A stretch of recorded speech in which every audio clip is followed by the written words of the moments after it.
Match found.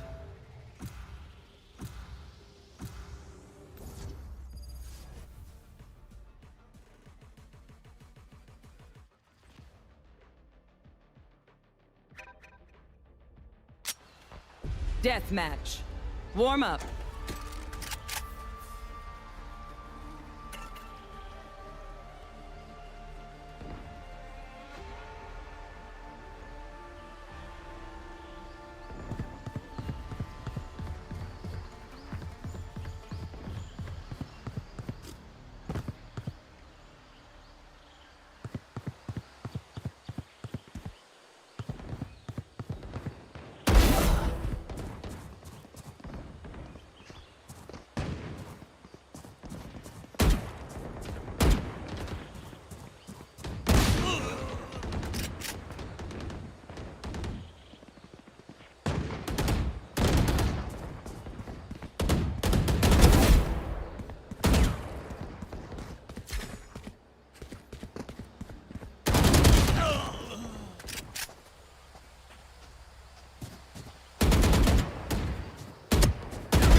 They think they're the best until we prove them wrong.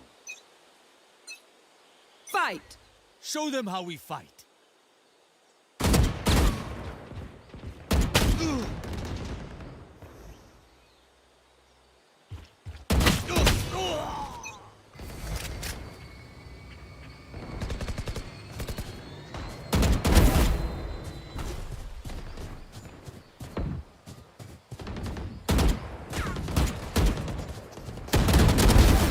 Dominating.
Dominating.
Kill confirmed.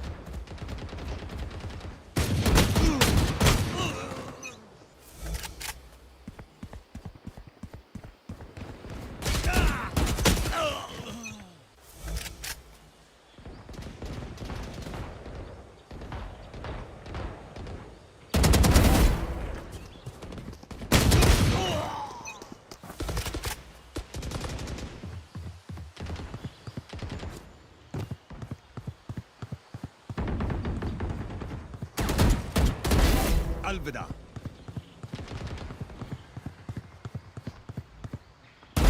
चल हट.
Ten kills remaining.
Got ya.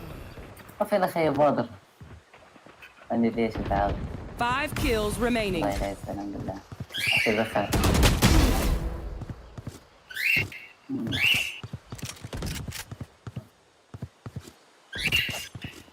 لا قصنا واحد فوم لا قصنا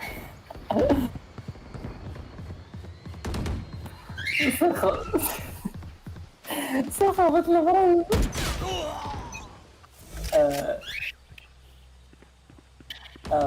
تعال 1 kill remaining. هذا مسافر يحسن ولا يو سوي عافاك عيد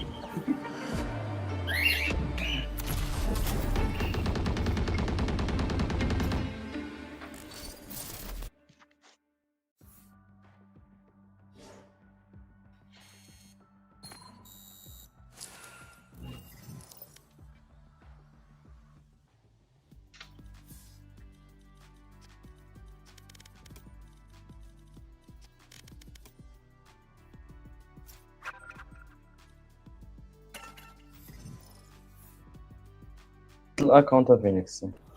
ولا ما فهمت ايش كنت ما فهمت لا سربت لا احنا نلعبوا ثلاثة بزين.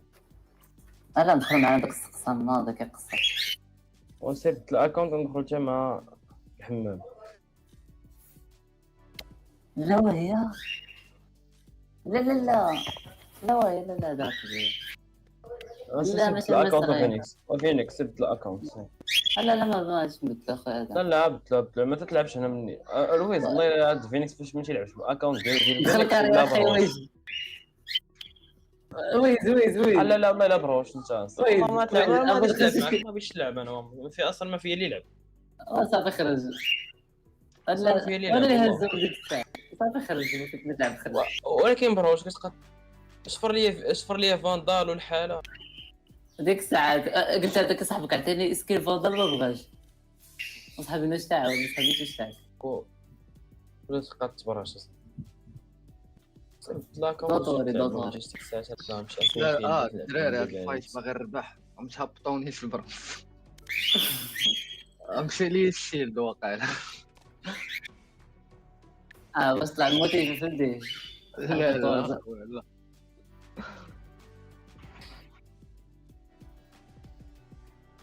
خويا راه المشكله في البرونز هي في السولو كيو ملي كتلعب راسك كيما الردوك كتلعب مع صحاب البرونز. ما غاديش نبدل الا ما بغيتي إلا ما لعبتيش ام في بي ما تربحش. وانت لا تخرج انت لا تخرج.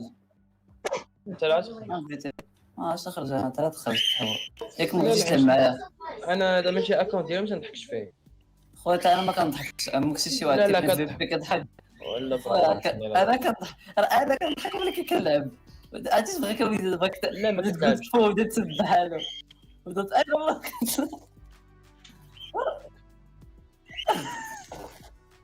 ولكن ويزي كان الخير داز الله يريك الخير. شحال مره كنقصر الزياره صاحبي كتجوج معاه راه فيك فين النهار. لا لويس واش دابا قلت لويس واش متفق معايا يبدل الاكونت هو ما عادش نبدل لك.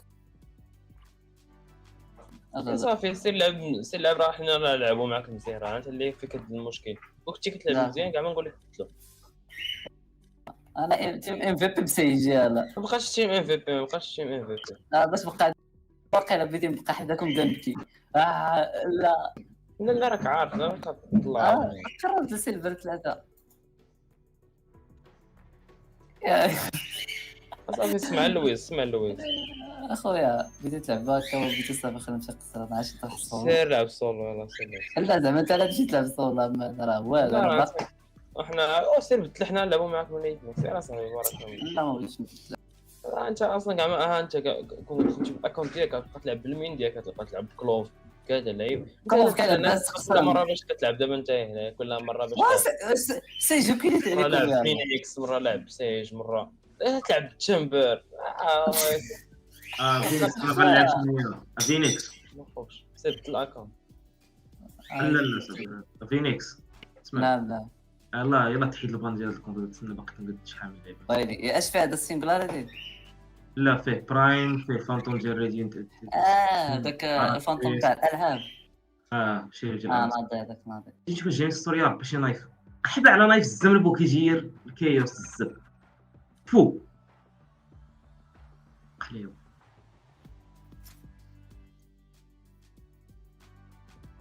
كبير القحبه. لا ماشي هو يا كندير الفاندال 2600 خصني 675 والله ما هو سميتو بليد اوف كيوس. واش انت اكيد حبي واش انت هذاك الزعيم. اسمعني هو الماسترو انا عام كتحبي واش انت هو الزعيم. لا كتشابه صوتكم قاود على الزعيم. كتعرف الزعيم شكون. عرفت ثانك يو. هو كربون. شكون اللي داخل بالمايسترو. مايسترو هذا واحد اخر صاحبي كنت داخل باكزوتيك. انا بحال كنت داخل باكزوتيك. واش كتبدلوا في الكونطات. لا حنا هذا كان مباني يلا تحيد الباني شي ساعه جا صاحبي كان باني شي سيمانه تقريبا يلا. هذا برونز واحد هذا برونز واحد الاخر برونز جوج واحد اخر برونز جوج صافي اوكي.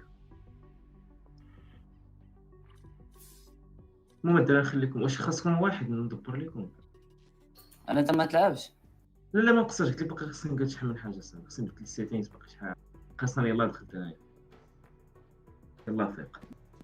خاصكم واحد والله تعال تخسر الا لعبتي بحال هكا والله. اسمع الا خاصكم واحد نزيد لكم واحد ما عنديش مشكل. وراح تخسر معنا انت. لا والله ما فيا والله يلاه فيق راه يلاه فيق. يلا فسد اش عندكم دابا الساعه انتم تما؟ الناس عندنا قريبه السبعه القسم. آه. الله تفرق لي ورا ما نعس حتى 10 الصباح. والدراري طلعوا بصحة والراحة.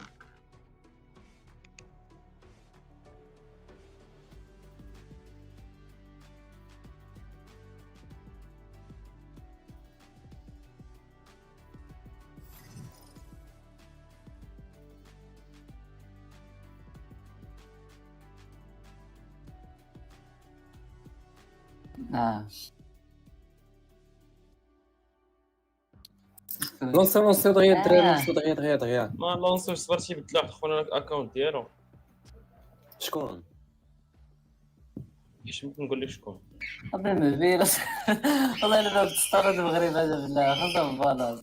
سير فينيك راه لويز يلا طلع للجولد، يلا طلع السيلفر. اش جمع عاوتاني ما يطلع تحيد لي كاع الشيء اللي عنده تساليه لي. وانا نلعب كلوف، انا مني تاع لونسي. لا والله ما غتلعب. وعلاش دابا تعطيني سبب قنعني علاش ما مشيتش تلعب بكم؟ ما دابا الا مشيت تاع سميتو البيسي تاعي انت شتي كي داير واعر باش ندخل ياك. واش لونسي ولا لا الدراري؟ خلاص الدراري كيتسنى اصاحبي. لا ما نلونسيش حيدوا الدراري حيدوا. يلا الله يعاونك. شوف هربت ما الدراري. عجبوش الحال نمشي. الدراري كيتسناو ادم لونسي تحول. يلا سير فينيكس بدل الاكونت. ما عندكلاش اخي ما لا لا تيش دار لي لويز مشى ريفايفاني في البلاصه اوبن بالعالي مشيت ندير فيه فريكيل.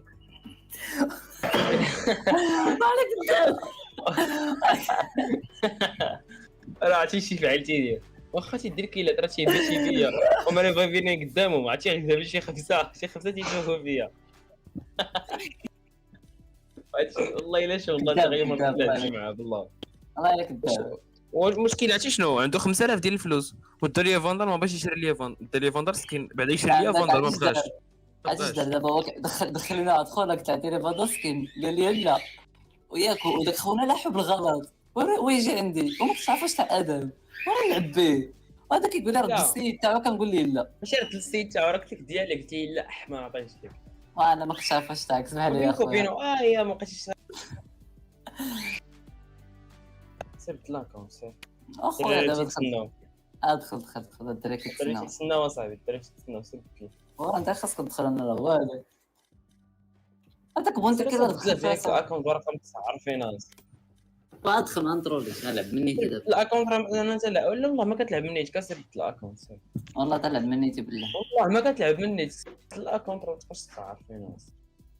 ولعب منيتي صافي هضره واحده هضره ديال لا الرجال. لا انا داخل فالو ما تنسمعش اساسا كنت عصبت نمشي في حياتي 9 في ناس. فاش كنت انا كندخل ديك الساعه فيريكس كنت كندخل بهذا كنقول لك بدل الاكونت. انا كنترولي انا ماشي كنلعب من شي ديما. كنت كنترولي طفيت باك بدات تشد فيه في الشبكه وكتبلاينديوني خويا. ما نسكاش عمر انا بيتفول عمرنا لعبنا بديدلوك كدوي باش تدوي صافي. المهم ما عجبكش شحال خرجت تحوار ولا وانت اللي خاصك تخرج. لا تخرج يلا اشرح لي باش تلعب الاكونت واحد ما يبيش يدخلها. عطيني علاش باش تلعب بالاكونت علاش مباني وراه تمشي تكيف وتاكل وتشرب وتدوش وما تلقاها. تمشي دير جميع لي زاكتيفيتي وتلقاه باقي مالونزي. سير فينك سير ما نبدلش. لا علاش انت برهوش انت ما تلعبش منيت كنا اكونت اخر ضروري تجي تطرح لي بين عندنا تجي دوز بين العشيه عندنا دوز بين دوز بك 20 دقيقه حدا الاكونت سير هذاك برهوش ما دخلتش بالاكونت ديالك راه ما تلعبش منيت. كنلعب يا خويا من نيتي نفس اللعبه. والله ما كتلعب سير دخلت في اخر ماتش لعبت في كونتي كلهم 5 كيل 5 كيل.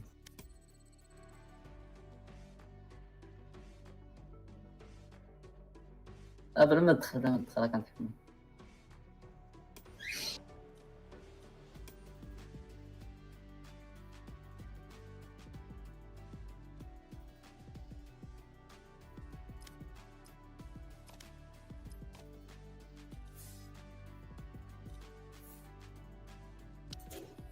ما عندك حتى شي انت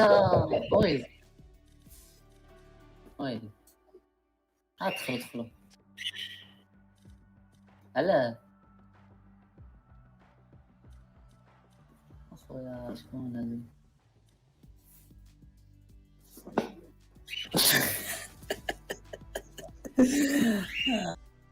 يلا فينيكس يلا تحكي بزاف يلا سيب الاكونت.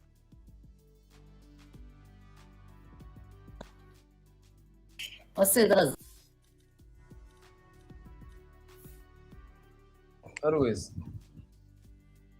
بالك دابا يلعب فيه لا تبرش حيد الاكونت والله لا لعب في المساء. دابا اش بغيتيني ما نضحكش دابا بغيتي في المرمى قلت فو اخي يعني ندير يلعب دكيو معنا وندب في راسي وانا كنلعب معاك. الدراري عرفتي نتوما كي باقي كيدير نداوي. عرفتي انا نمشي نقسم. لا مازال. اجي غتلقى انا ما بدينا.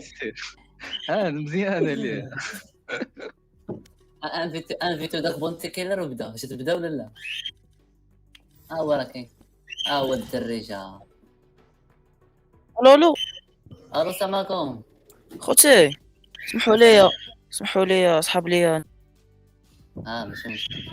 الله درا خصنا نقصر مع العقدة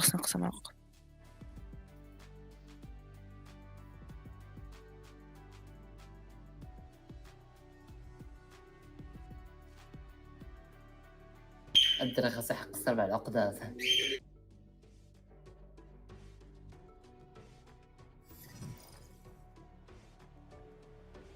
استنى نجي. اش تسمى لعب تلعب انت؟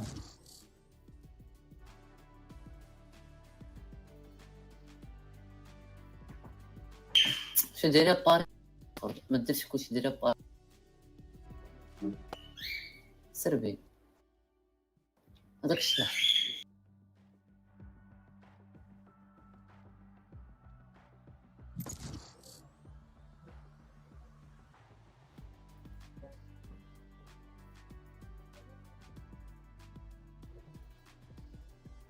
ده فرانكفورت الثاني.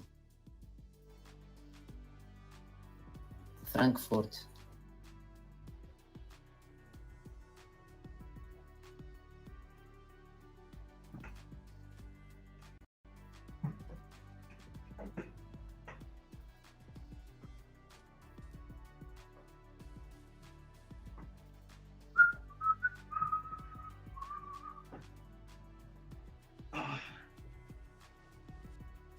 الو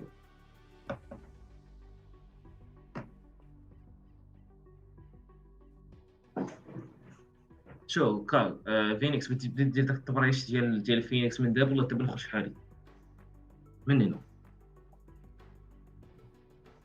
سمعتها فينيكس بس تقلبوا.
استنى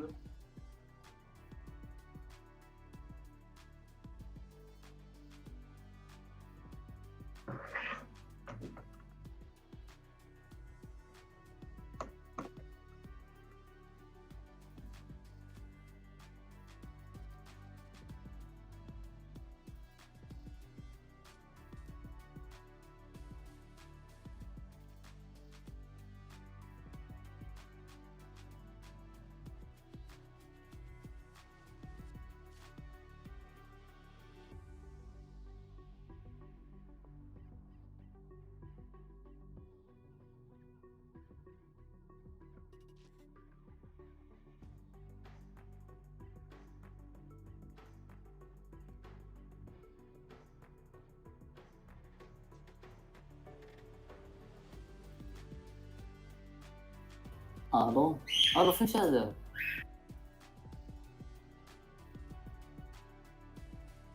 هذا الشيء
Match found.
الو الو الو سام Stand in my way. كان اخي يلعب برو سيرة. جاوب عليك لكن واحد كبير لك خاصك تلعب كلوف.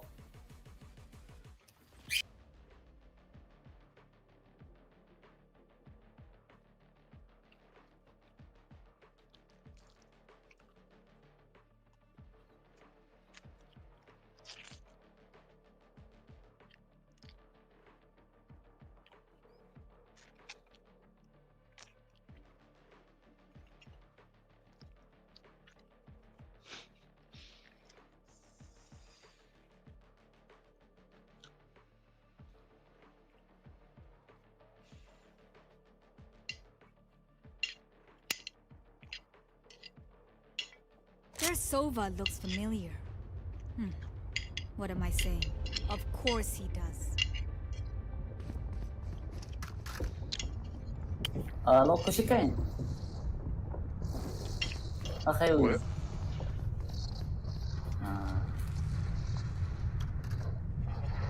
وداك باش تقرم كاين. نوري ليكم الميدة الدراري. انا بتلعب جوست لعب طب ايش قرر والله الصراحة. حيت بوست طالب لا عارف تحت الصوت مكفت عليه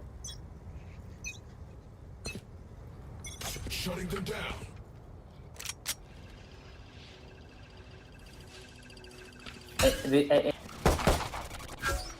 كاين يكونوا من تحت كاين يكونوا من تحت Concussing.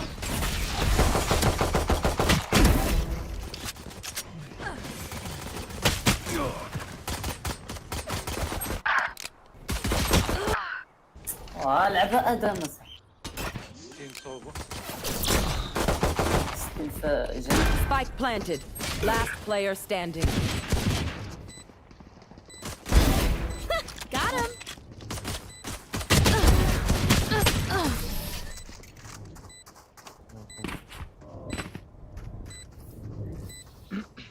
Stand tall. We are Valorant. We are fighters. Reloading.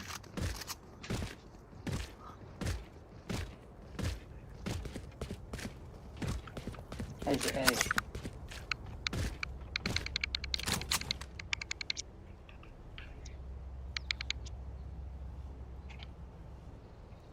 Through the calm, I see. Through the storm, I fight.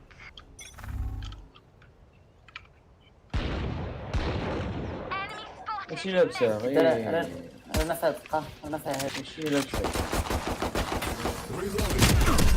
Spike down A. فاتو Knife deployed.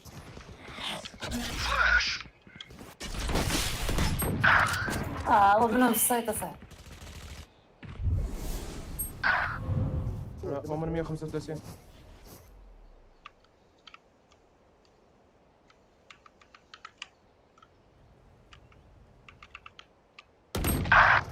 اجي خذ فاندا ديال ما تخليهاش لويز اجي لويز. Last player standing. لا السيجة خويا ما فراسيش ما كاعوش معنا سيجات جات هي ناس. Spike planted.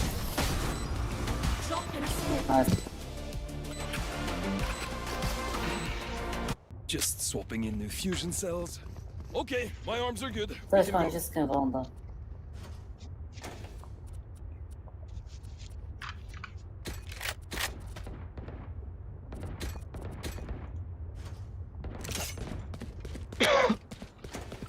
أنا بدك بالبوست تاعك أنا كاسك فوندا أصلي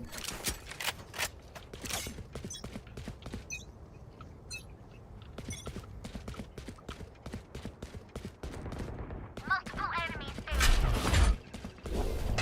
Forever. Clearing out. انا نزل 80 جيت و80 أومن Blinding. Flash out. Spike planted. سيج خذ البندل ديالي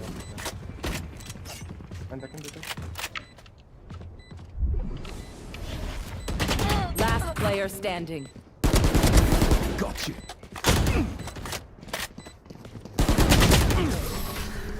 اسمعوني وسيج اسمعني واه ماشي انت مسيفي Come on, شاري لاعب get me in the كلاسيك. line of fire. حنا تخورنا انت لاعب مسيفي 2000 يا سيفيو كاملين يا بلاش. لاعب بونيس هذه الثيرد راوند اصاحبي وقولها علاش شريت لينا فاندا؟ حنا معاه حيت كلشي شاري فاندا غير بوحدك انت اللي ما شريتيش ولا زعما انت اللي كتفهم ولا حنا اللي مكلفين. لا شريت تفهموا كاملين يا مارشال بلاش. شريت مارشال حيت لاعب ميد اصاحبي ونسيبو كاملين يا بلاش.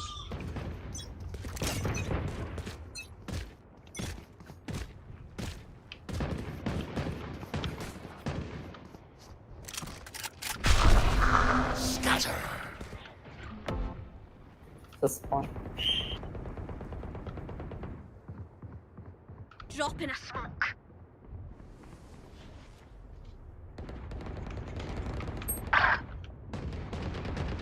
Multiple enemies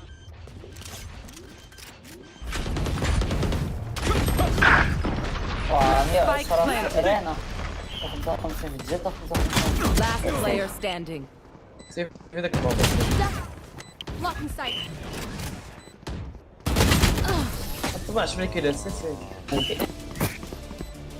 لا مش قريت القناع انا المشكله كانت ما فهمتش I اسمه know سموث. what must be done.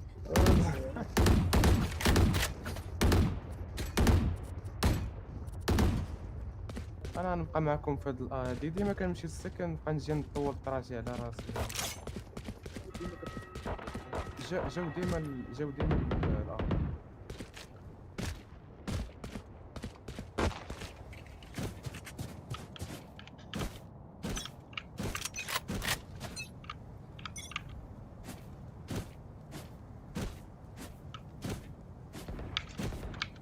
سي اش دابا مالهم جاو.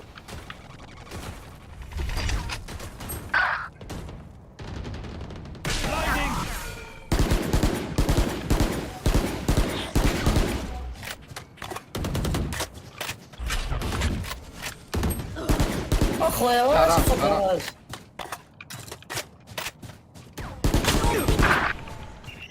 كابنا مكيتكاد من دارات.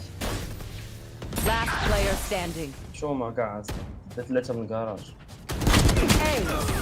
صافي. ايس ضربة وصل. شو من الجراج. انا في الجيش تاعي. Time to take these arms for a spin. يلا استنخو يلا صاحبي زاير مع ناس. خاصنا بلا دراسة.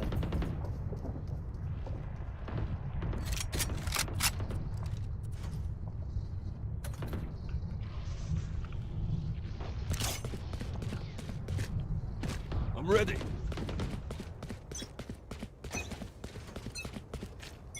Watch this.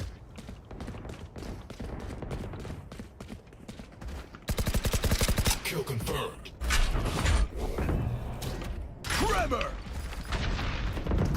You're right. My Hey, door. My ult's ready. لا لا شو Shutting them down. انا دابا One enemy remaining. واعر. Last player standing. اخويا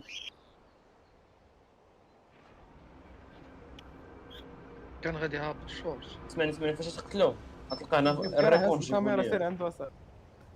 اسكت شي هنا كاين الريكون جيبو. الريكون. تشامبيون. they messed up. كان يسير انا عطاه الشرف. ارى صافي عطيه. فهمنا شي سكان اخو شاف على فراسات القران هذول. يا حنتاس. فتحوا.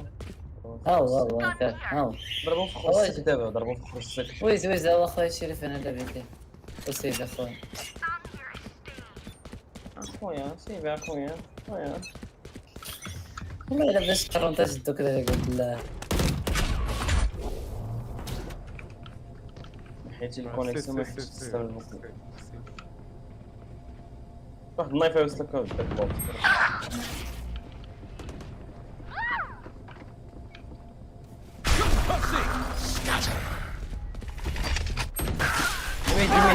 جميل Like I never left. شي وراك Enemy spotted me. فعلا نقوم والسيج هو الحبس واش انت هاد اومن علاش ما قلتش Spike planted. راه عنده مارش ما عندوش شي حاجه بشي خلص لا مارشا راسا هي اللي راسك Last player standing. دوز عنده So got. تفضل. ايت على الاخرى لا ما تقلتيش ما ما عارف البلاصه ما عندكش انفو ما عندكش دابا راه صوت عندك هنايا شو انا نسموكي لك مين نسموكي لك صافي سيفي الكان وسيدي سيفي والله ننصحك رايحوا لك الطايم ما تقدرش تقتلهم في نفس الدقيقة ويز وسيفات One enemy remaining.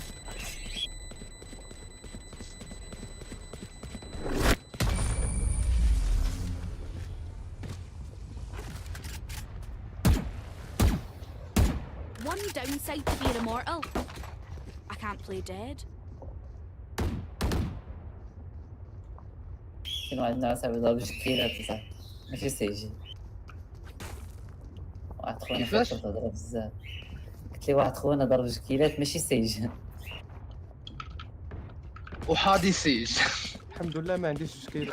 لا باش يسحبك واش كندوي عليك فهمتي داك الشيء قلت لك ماشي سيج. درت نكره.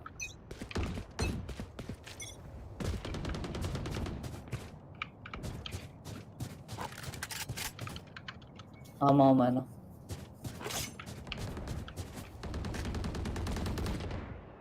Enemy spotted mid.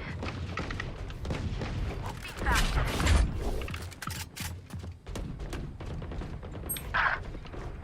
149 جات هاد الدراري. والله على كذابة اونلاين. Blasting! No peeking. واحد من تما. فاندال. Flash out!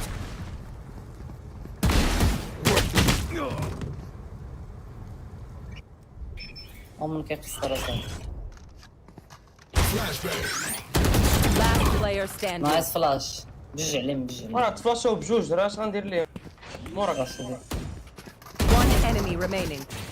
Spike down A. واو صاحبي. شحال درتي داك اومن شحال؟ زيرو. You know, I could just ماشي انت هما شحال ضربتو اومن قلت جور على اومن Nah, bullets are quicker. شحال ضربتيها الويس شحال؟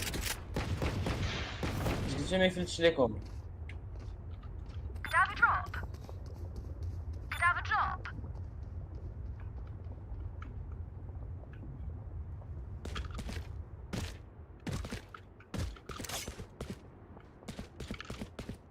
اش كل لعب كلوف كل لعب فينيكس كونطو كل دابا ربحنا دابا.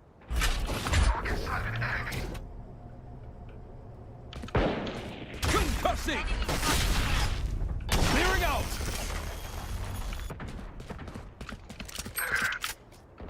Your fault.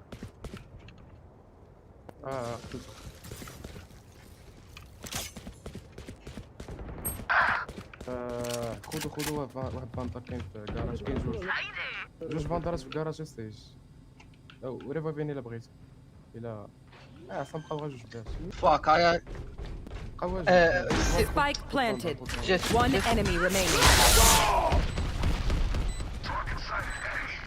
لا ما حداك سواء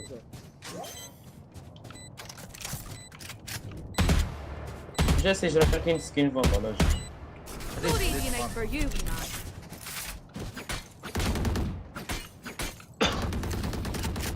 I hate to say it, but probably need a drop. يلا فينيكس اشتري الدراري والله عطيتك الشريف في سيدي. Right here. يلا Thanks. شنو؟ شكرا اخويا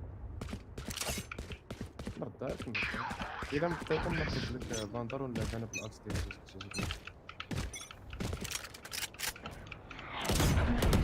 Get out of my way! Reloading.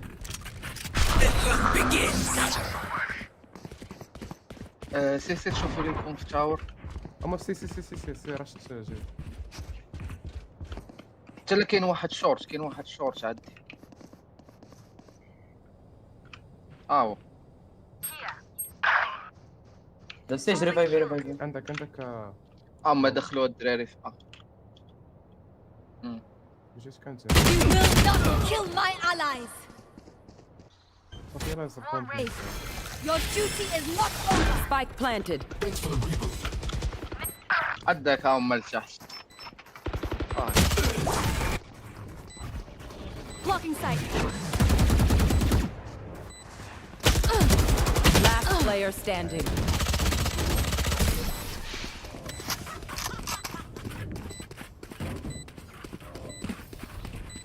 They think they're better than us.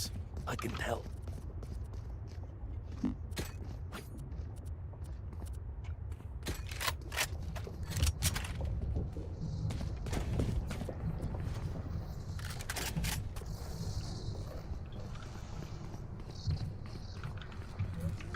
Reloading. قناة الشريف ما يلعب عليه بالإيد ديالو، راه عنده الإيد تقريبا. بقات لي غير حبة وحدة ونكملها.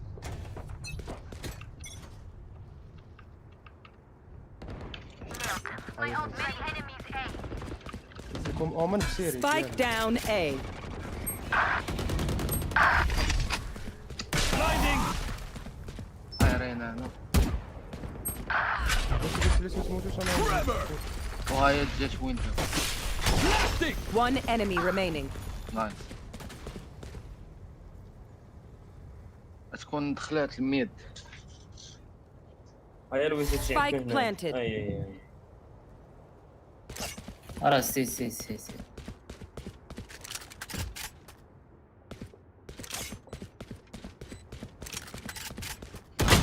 Last player standing. طلع سيدي، طلع.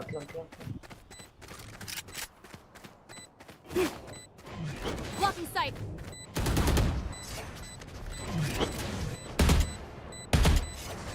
نطعم. والله مس.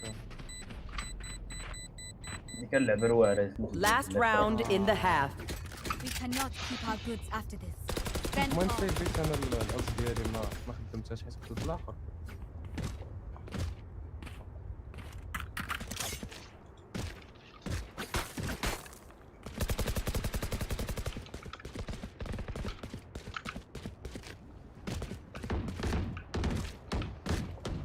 Blind their scout. Watch this. Many enemies A. رجع السوق دابا. Nowhere to run.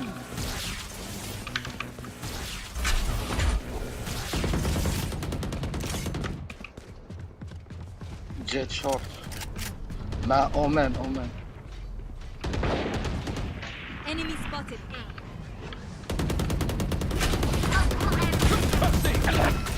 Back like I never left.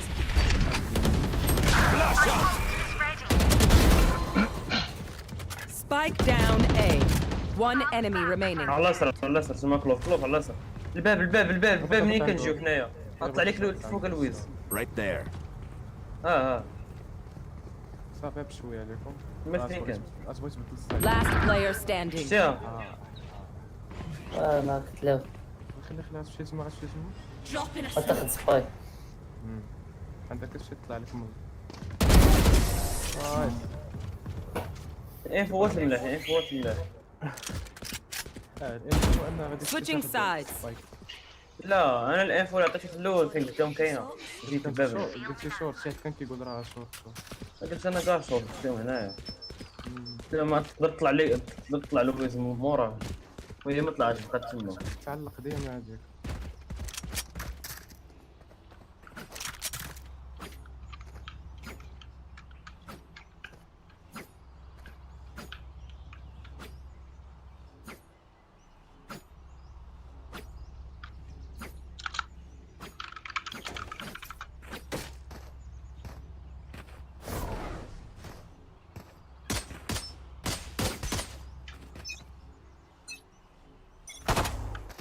reloading. Mag deployed. Drop in a smoke. Grabber. Clearing out. Enemy kill. على بيتر. Blinding.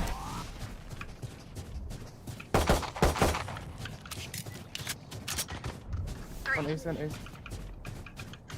مرض من سبون صح من سبون. Spike planted. اني يا قدرت شمتو. شحال كاين من واحد تماك؟ جوج. Last player standing. واحد عندكم ورينا في اليمين. كان فيه 60 كون ضربت فيها شويه كمات.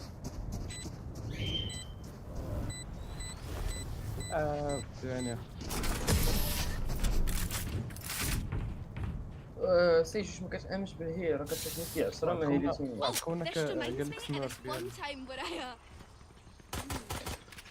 هيليت جات.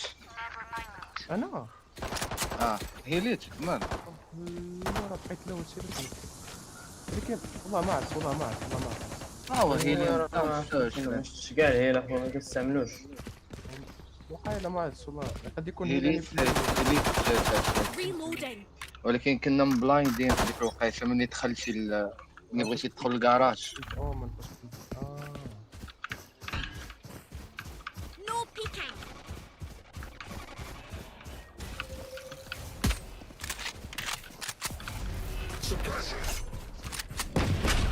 Here. Concussing! Someone's in defense. Flash out! I got this. Spike down. C. اجا كلوف اجي يدوز سبايك هنايا سبايك هنا. لا مش تما هنايا Blasting!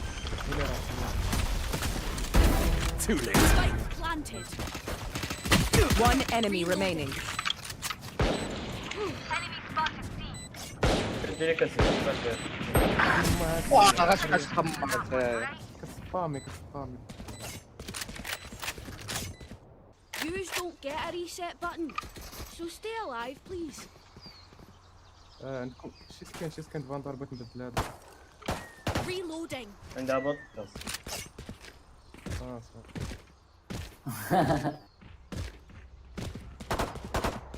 Reloading. شفت هذا نص تقدر تساعدك الى بس. Roll for initiative. انت راس ترى فرنسا تقدر تدخل بزاف.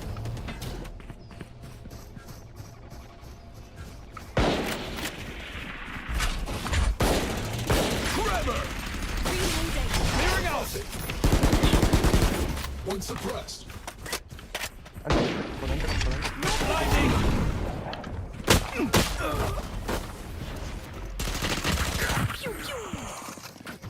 كنت باغي نسكتها Reloading. Drop in a smoke. Here. Barrier created.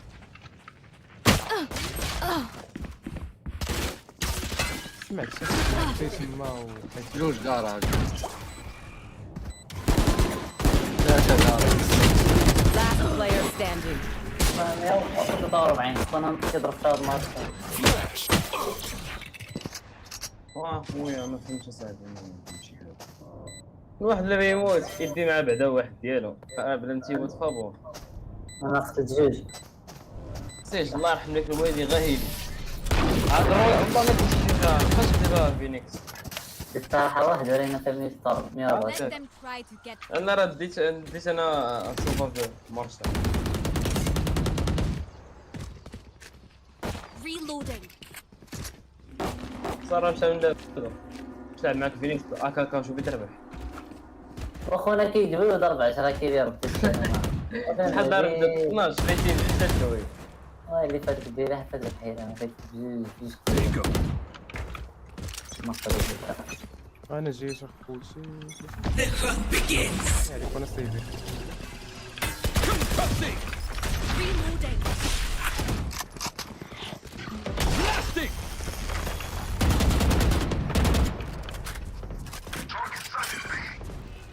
Drop نصمت الآن. is ready. Reloading. Reloading. Flash out! راه ديالي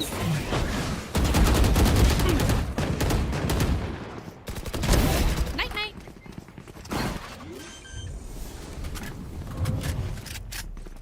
Planted. Sorted. One enemy remaining. Last enemy taken out. Just let them try to catch me. عندنا ضربة صار 11 كيلو صعب فيها هذا راه I need a drop. Touch.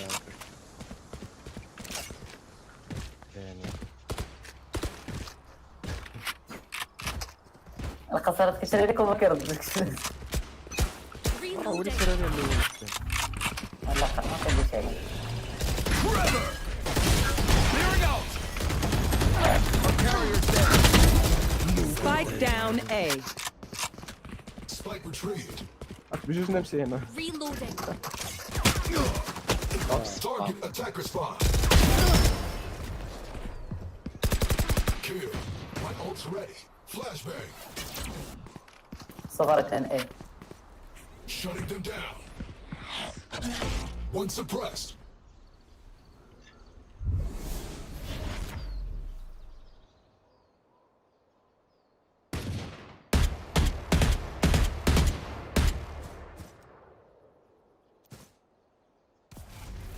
Last player standing. فرانك Spike down mid. فعلا مسلم. انا راه فني انت راه ما شفتيش. Match point. Time to stock back up.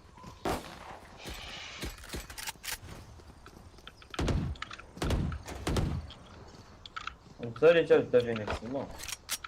باين هذاك الشيء ضربت نص كيل. والله سهل. انا نلعب بوكيت لوس ترى ما لعبت بوكيت لوس. عندي 20 في باكيت وسط هذيك النهار. لكن النهار ماشي دابا. دابا. اشتري لويس اشتري. What's this?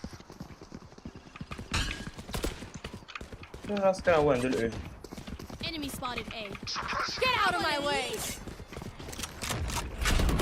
Reloading. Spike down mid.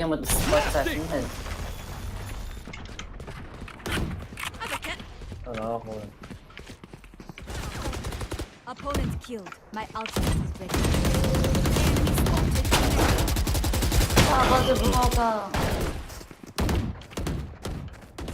على استراتيجيك كثير. 35 Back like I never left. Your duty is not over. Of course you still need me. I got spiked. Carrier's dead. One enemy remaining. Spike down mid. Last player standing. 105. No peeking.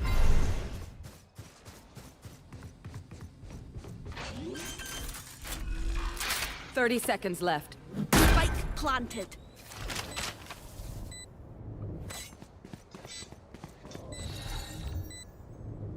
No peeking.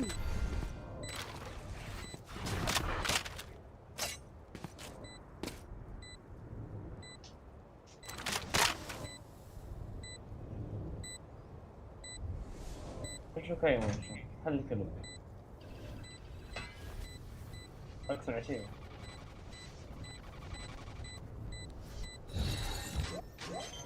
Drop in a smoke.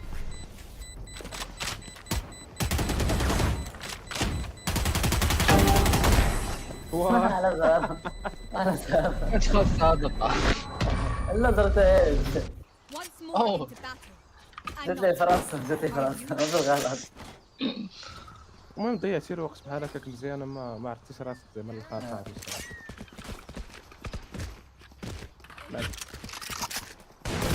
reloading. هذيك واحد منا فاتت تهضر ضربت 12 كيلو صاحبي تفو. شوف سي Reloading. مشي من الكراج انا انت ديري بدي كاين واحد هو Blinding. هذا ضرب شي فلاش اخي بريتش. لا صاير.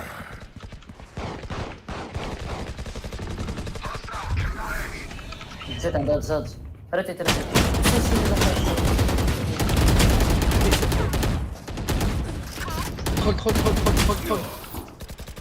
One enemy remaining. انا نتيموت على الكيلة تاع الطابور. ماشي Spike planted. او طب. Barrier cleared. To die. Don't make a fuss. Reloading. We got this.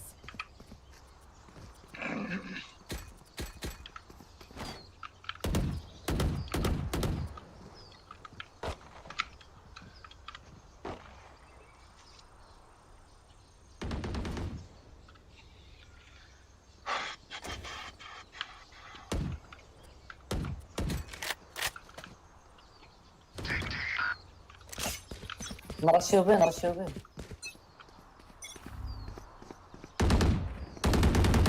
ما خداماش بيه. خطوة لا سي.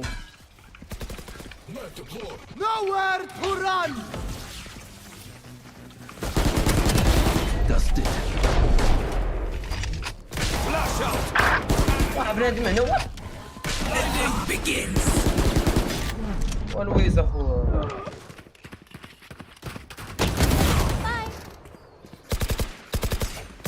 ما تبدي كرينا رالو.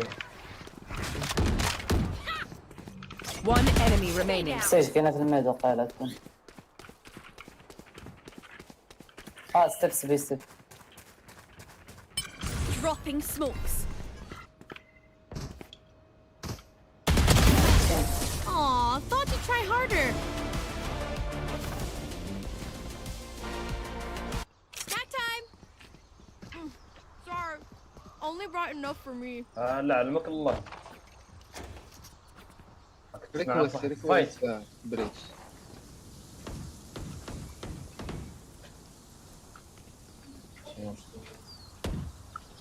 بقينا نطيح واحد ربحو كاع ماشي كاع. بريتش ريكوست. ريكوست. I need a drop. جيت Tack, tack. Got the spike. اجي من الكارت. Reloading.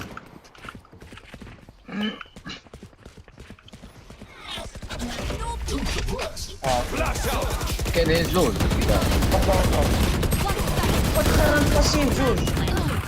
سيج هيل سي. Healing. واخيرا هيدا.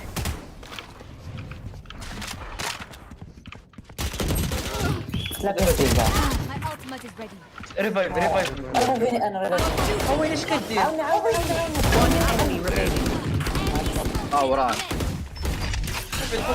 ديسيبلين. Last player standing. لا. Spike down mid. Have fun, Eddie. شو I ما got the عملنا؟ spike. راني لا واخا علاش بكيتي.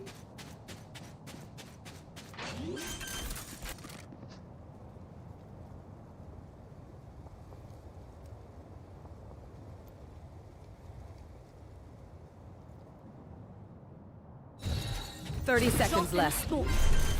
هذا اش بنتي صح. Spike planted. نفس عمران. Refreshing. Trust me, they'll know what hit them. انا تي شنو في كراج فلاشيت لكم جيت واومن لقيتهم فلاش بديت كنضرب ياك ما بغيتش نضرب ليا الساعه لقيت عندي البوكيت نص سكرت ضعيف سكرت المعوق يمشي لل. والله الا عندي البوكيت نص قلت لك يدوم انا نعرف اللي يمكن يدير تاع البوكيت. انا نصور لك انا نصور. Reloading. والله ترمت التسعة انا اللي تعرفونا. نشوف. Reloading.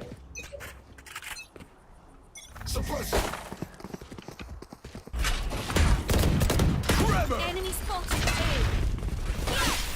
Clearing out. Reloading.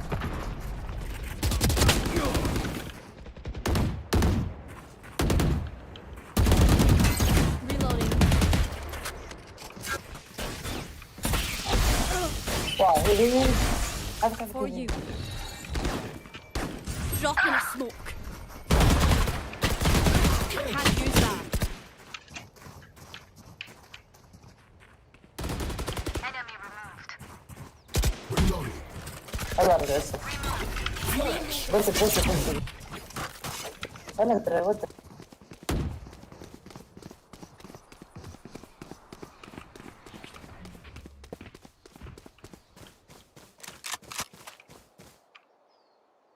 سيج لحتى شي سبايك حطه هنايا.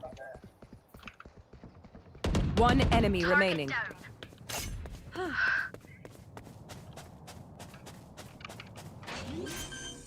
30 seconds left. Light planted. اخذت واحد لعيبه هذا. لا بطعم انا شاد لونج.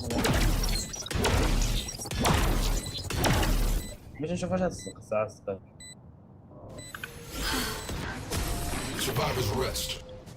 انا منين جا واش انا قتلت الصوب. Race into the spike site. كراج.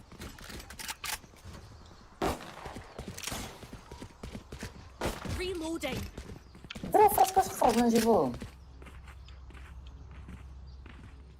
انا راه عندي تقريبا فول ماشي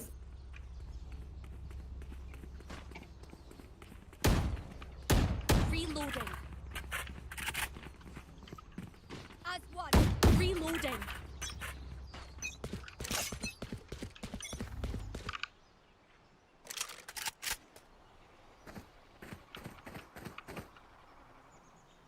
Dropping smokes. ما غاسمك.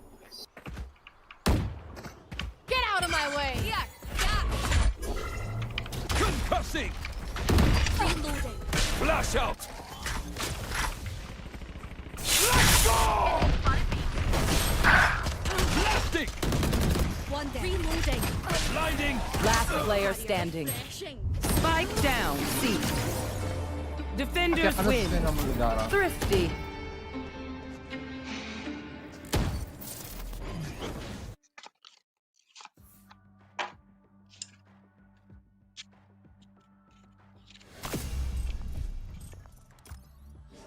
وهذاك الشيء اللي عليا راه درتو. خويا 10 ديال لي زاسيس بعدا. اي اومن جولد. شي سيج. داك اومن تاع جولد وتكلم.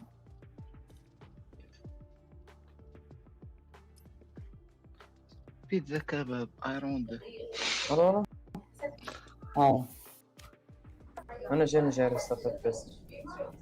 ها ثلاثة ديال اوكي بدات كيتم بحال الكلب.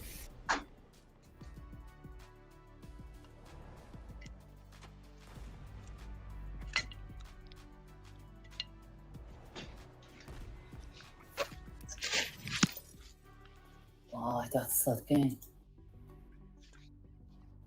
كيدير عندكم بحال تما خيويز مزال تمتع مشيت ان شاء الله.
الو الو، كاين شي واحد الدراري؟ ادم كاين انت؟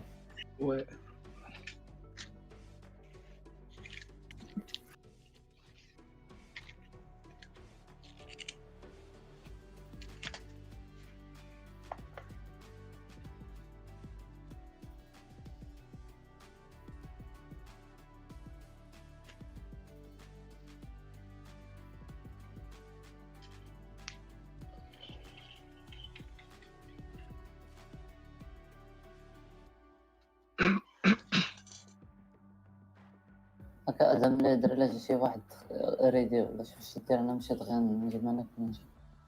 جي فين غادي فين؟ اشنو قلتي؟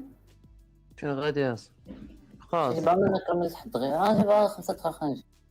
بزاف 5 دقائق. 2 دقائق بما يجي واحد. يلا سير. زعما قلت لي يلاه سير، نضرب امك غادي نجي لك. ما تقدش.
الو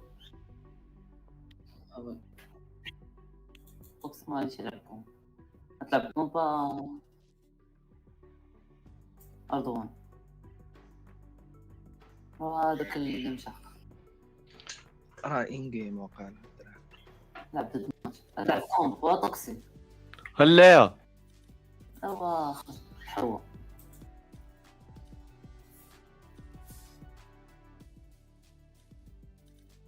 اسمع اش كتقول؟ تحول دخلنا دري شي واحد ويز زي ما دخل شي واحد اخر. انا اخذ من نسيتك.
اه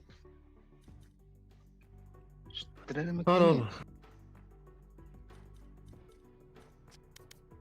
فينيكس يمشي هبط للدار من تحت مشي يجي مين قصي.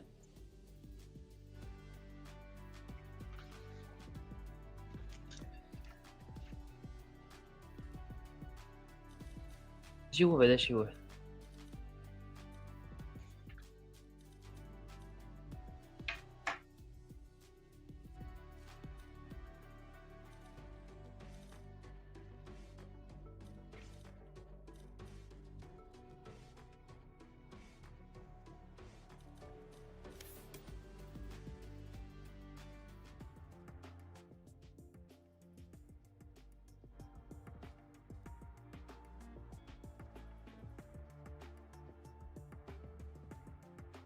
كيفاش كتقصروا الدراري في البريمير؟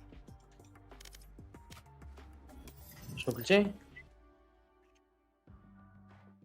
نص السبعة كيكون ماتش ميكين ولا كتكون شي تشورنو؟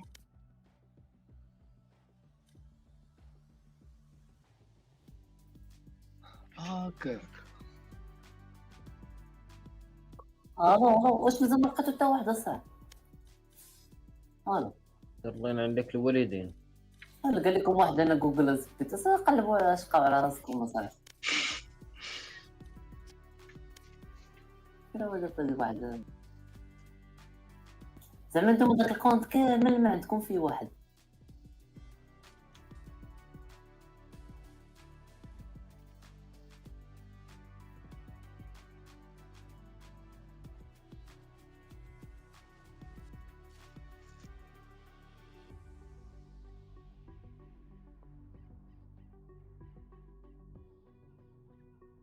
كلشي لاعب عندي.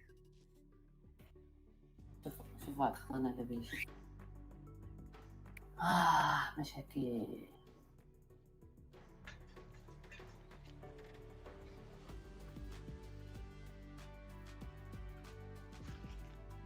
الله يلا حمضتو ديال ما هاد الجيم هادي كاع حل براش. حل المشكلة اللي كتجوي كتحب من دابا شي واحد عنده شي 60 عام براي.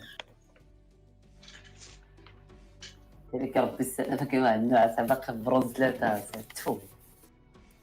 تخيل هذا ما صافي تكون برونز 3 باش تقرب.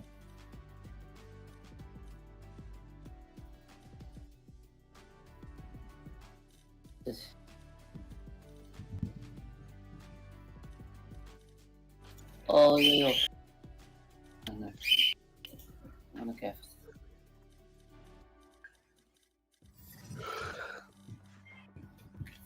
خويا الجزائري يوكس فينا الحبيب. لونسا ويزويد الله يراك شوف بخير الحمد لله. ناري وز الحمد لله تركيدو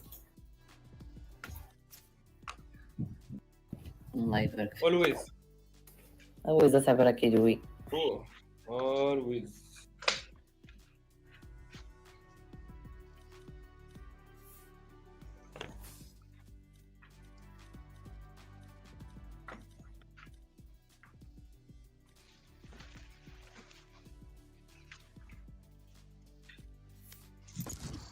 او بطل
الو اخي لويز.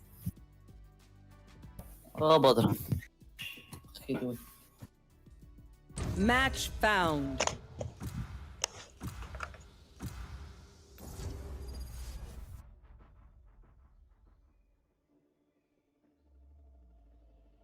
ألعب لكم جيلس.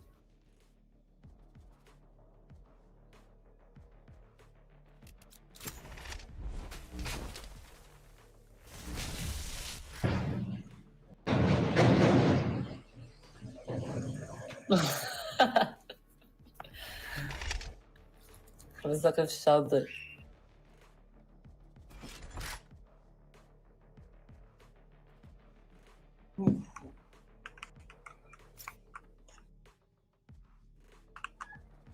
سيخدع.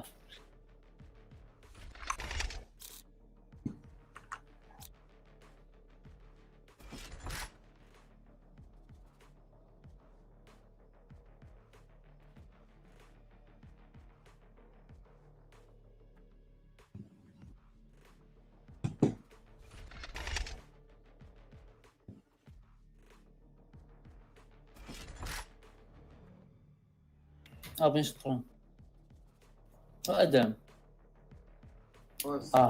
تبي ترى لي بينا بياخذ إيزا. خذ لنا صاير فلاشر. خذ إيزا.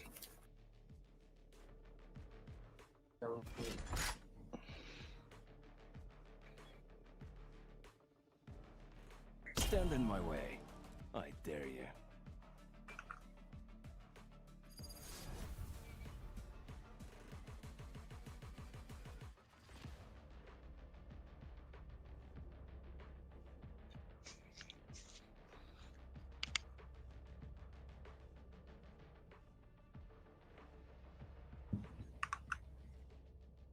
The enemy sage thinks you will slow us down. That's cute.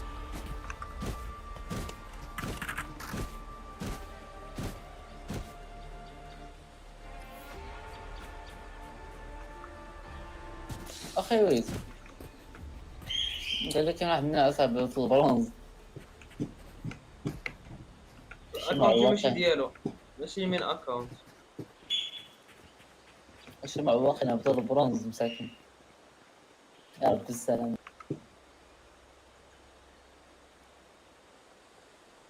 ماشي من اكونت ديالي هذا. الاكونت هو اللي فيه السكينات. هو اللي سيلفر 3. اش من ثلاثة بقى تخدم تما عليك. اللي ما قالش 3 راه حقود.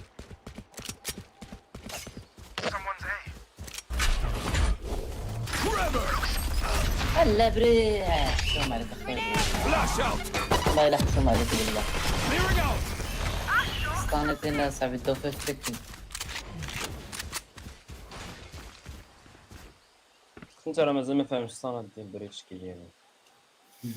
داكشي معبور ولا عمر فينا.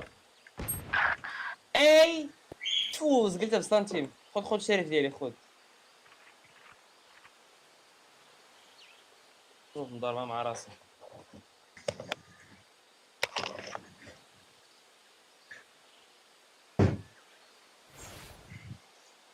ويلي مال كروسر بليسمنت. دخلت في كروسر طفى.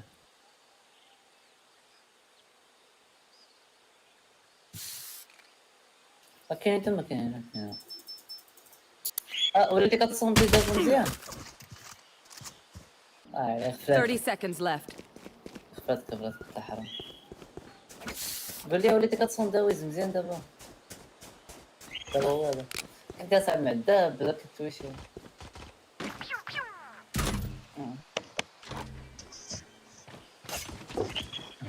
Enemy spotted. Spike planted. واش قلب الكاس.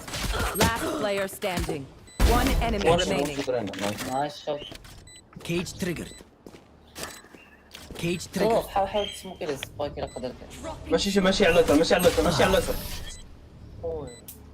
نايس.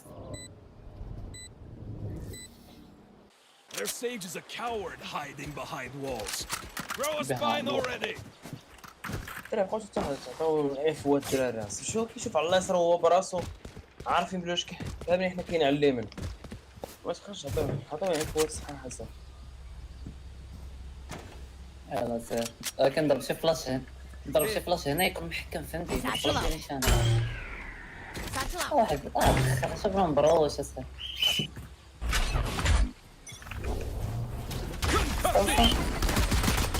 Someone's A. Blasting! Blinding! في 105 تفريكي. شوف كتشوف متبقاش كتشوف البلاصه اللي كيشوف فيها في الاول. ياك زعما انت دابا راه امورتال وكتفهم. انا ديتو غيسكت ما قاصيش كاع. اش من ديتي راه ضربتو 105. كيفاش وانا ديتو ضربتو هيد. اش من هيد؟ هيد 78 كدير فراسك صاحبي شي واحد واعر زعما خاتم هيد كلاسيك اش كيشوف. Last player standing. 0 كاين راك نوفا راك عاد تلميذ بوكوس. من راه يقوت يعني خما هذا الماتش يعرف ديك السوج. داكشي ضرب كيلو واحد. يلاه دخلنا بلا. Spike planted. 10 عندي كيلو. اسيست عندي اسيست. اي برافو. Cage triggered. الناس كيكلاش يتفرجوا. نايس نايس. توكسيك انت الله يبارك توكسيك بالله.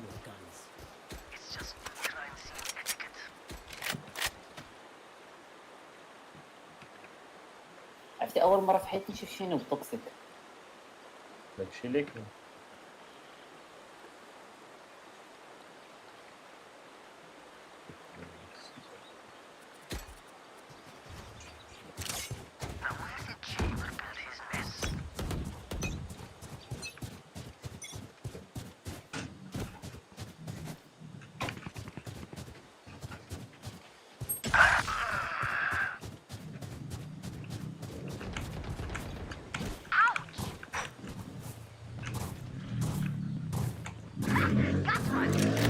ولا ساكن في الشانطي ولا ساكن في الشانطي.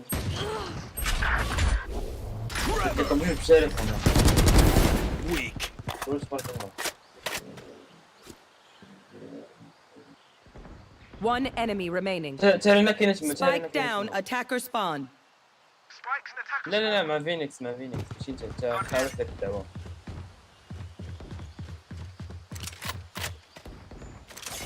Last player standing. هذا هو يا مرة انت. سير من سير لك. هي سير ما جيش عندك. وما تجي عندك تمشي لأي وما تجيش عندك. روز فيجي تسمع سبايك بلنتن. ولا شفت يسلم شي.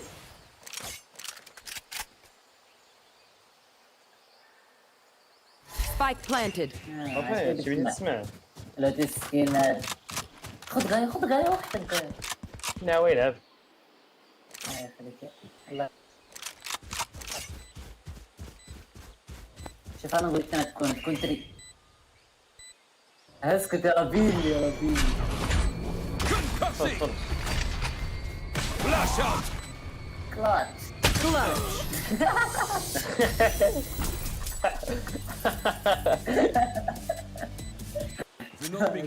يا بس هذا قالك شي ناس باقي ضاربين جوج كيلات. شي ناس قال لك عندهم جوج كيلات يا بس لا ندير على شي ناس عندهم كيلو واحد.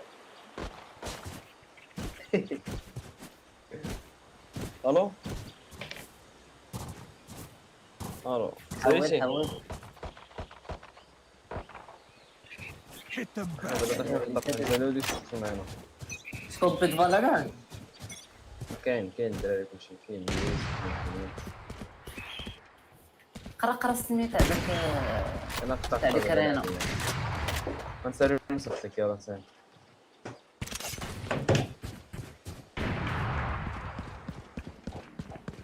ما تخرجش الصيف فرصة.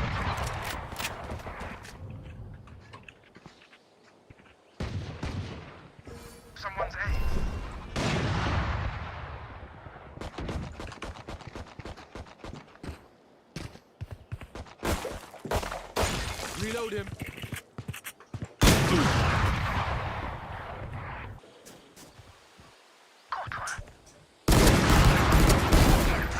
My ultimate's ready.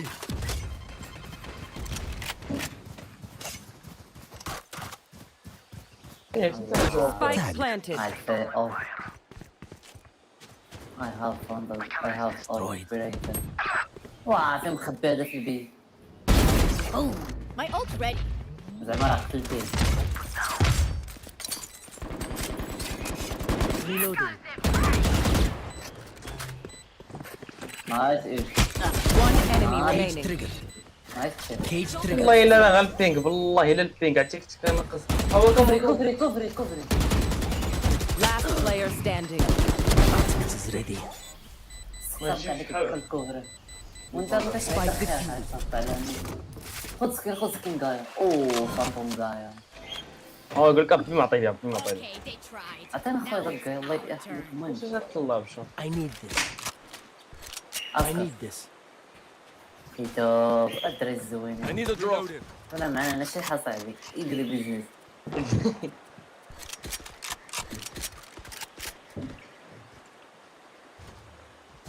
يا ربي السلام عرفتي دابا كاين في الزنقه العجاج قال لك يا ربي السلام بحال هكا وقيته ولا البارح كنا كنعوم.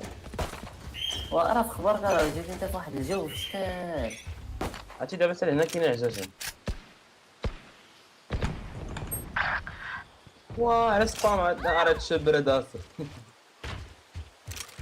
داك الشيء لا ديالو. شي صيفر قاسي قاسي انا تخوش الصيد متخوش الصيد بريتش. بريك سيل اي بقى اي شتي ما كتخلص بريك.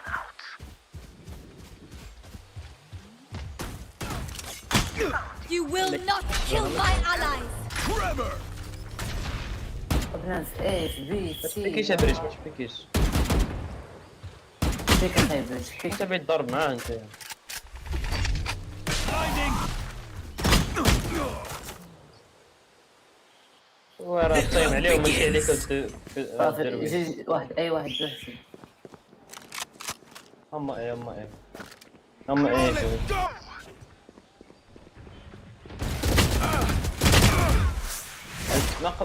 ما مركزتي على شي واحد، ركز بعدا على واحد. Watch your eyes. 30 seconds left. والله الا مسالي انت. Going up. You want to play? Let's play. Reload him. الجماعة السيد راه يدخلوا يبلانتيو ما تخليهمش. No peeking. Camera taken out. ما تخليش بلانتي. 10 seconds left. Last player standing. وكا عليك ما تموت. ناري والله كون هربت شي في راسك كاع ما كنت. My ult is ready. Find the weakest link and kick him in the shin. علاش الناس باقي كدير ضاربين. في راسك دابا انت هو الام في بي وحنا خارجين عليك وعلى تي. كنت انا حتى شي واحد كلشي لاعب مزيان تبارك الله عليكم. داك الجو باللي واعر شنو كاين. اللي محمرنا الوجه داكشي مالي. انا محمر لك واحد الحاجه اخرى. ليا يا العزيز الغريب. ما عزيزش عليا انا ما غالياش رخيصه.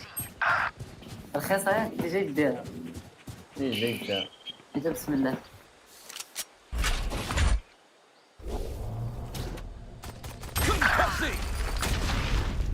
Back like I never left. Grenade.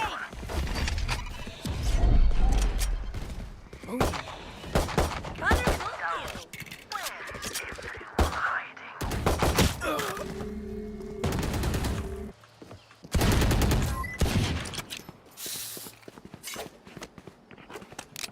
Satchel up. Last player standing. كنت باغي نلوح عليها هي باش نعكس. كيطرولك.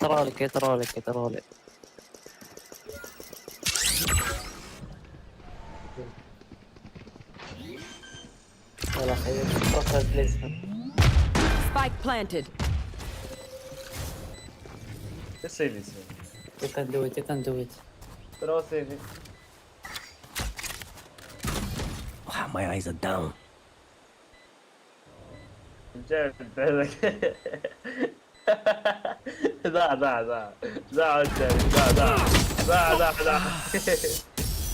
ما ماشي.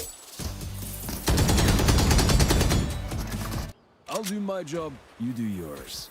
يا بس ما قالك باخذ 4 كيلات يا بس يا بس انا ما قالك باخذ 4 كيلات يا بس وديري تحاشك نقول الاخرين ماشي ديالي فهمتي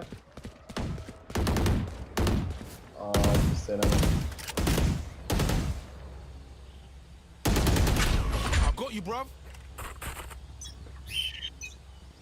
بالسلامة قال لك شوف انا ضاربين كيلو واحد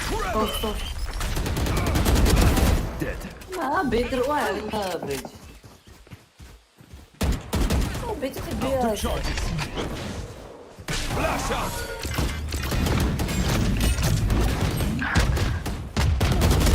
الحسس هذا Player standing.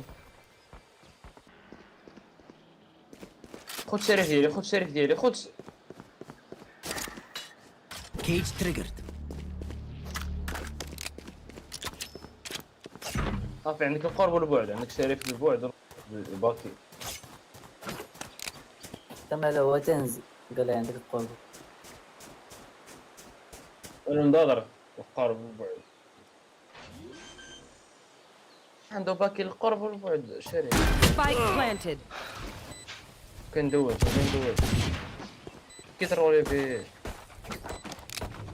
One enemy remaining. اي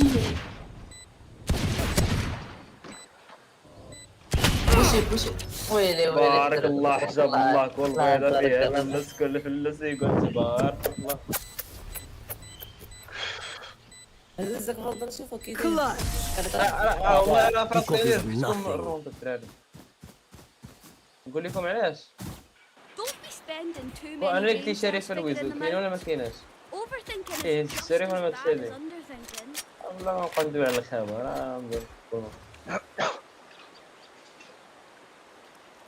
شكون؟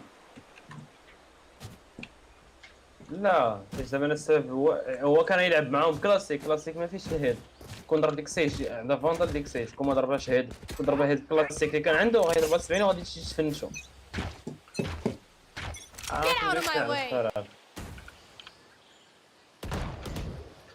يبي فراسك نايس صاحبي واعر You will not kill my ally.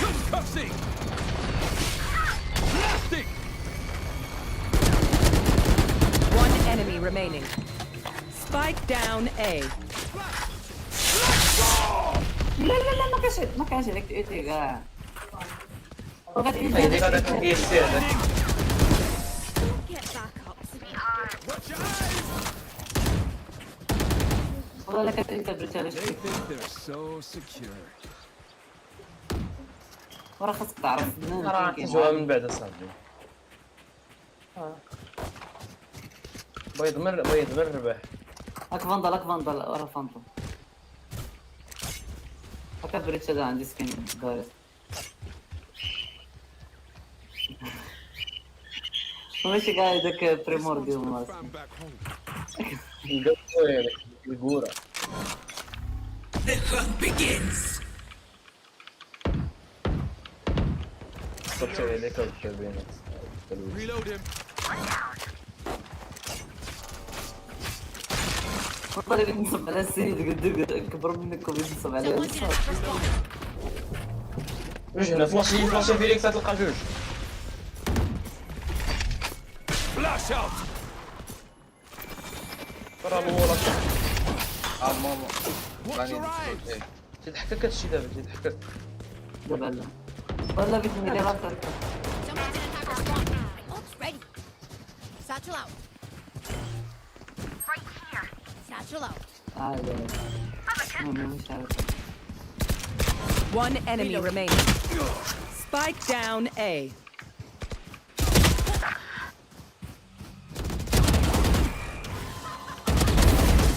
Easy, خذ فانتوم ديالها بروز ولا فانتوم هذا الله يرحم ليكم شوف وين ديالكم اعطيني انا اعطيك فانتوم انا اعطيني داك ما فانتوم تبقاش تبكي على الناس سير عطيني شي ساعه اصاحبي لعب بيه I need this. My thanks. والله يرحم ليك ماما فوق ضرب العديان ضرب العديان اذا ربي 7 كيلات ضعاف. شفت الفيديو بريتش. قال لي شو قال لي كريت ما كنعرفش نلعب بها ضرب اكثر من 2 كيلات. Reload him. بوشي معايا باش بيتي بيها سير اخذ Cussing. افضل Blinding. Watch out. Flash. Flash out. No, you don't. Spike down. Attacker spawn. One enemy remaining. Going up. Reload him. مشات للسي هذيك ياك مشات للسي. Reload him. هاك اوب راه فاندوم. قولوا داك الاوب عاد ديروا في قصيص هو القصير راه كاين Someone see. دير بحال هكا داك الشالوي زين.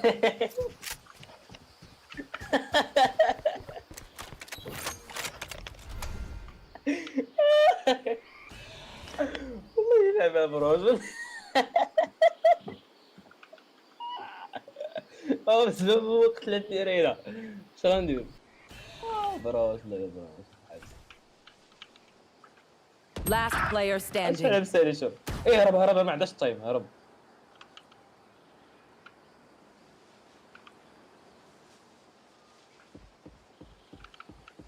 مشيت لقيت تلقالها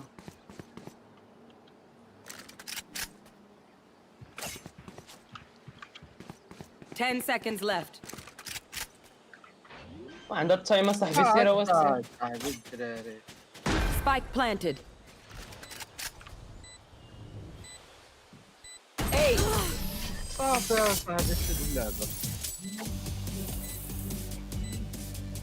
كاين واحد فيني My سكين ult is ready. سيدي دابا كم عند الدراري بروج الحبس والله الا بروج الحبس بالله.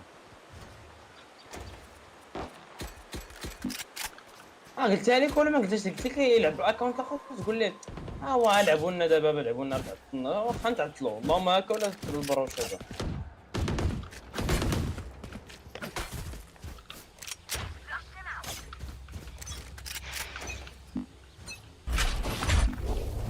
Forever. The hunt begins. Blasting. Blinding. Enemies in attacker spawn. عندكم جوج Going up. Headshot. Watch your eyes. Like I never. One enemy remaining. Spike down. Attacker spawn. Useful. Last round before the switch. No point saving. Spend it all. Weapon here. Reload him. Reload him.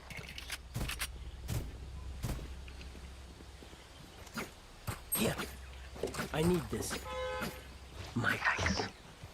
I don't quit. عارف ايش داير. Concussing. Clearing out.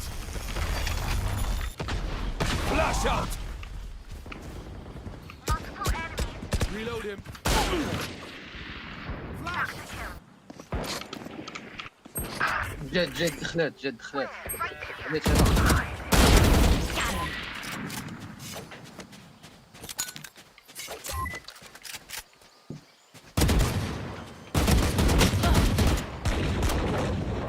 Spike planted. One enemy remaining. Satchel out. Satchel out. I can't look. Please don't blow up. Grenade. Fancy vacuum deactivated.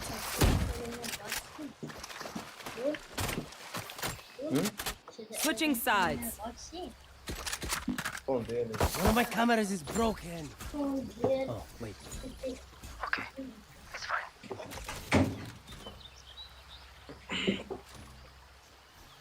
اش طلبت صفر ديرها وحده هنايا والاخر حط واحد السبايك باش اللي لقى السبايك يبان لينا اصلا ظلامه بس صافي ندير لك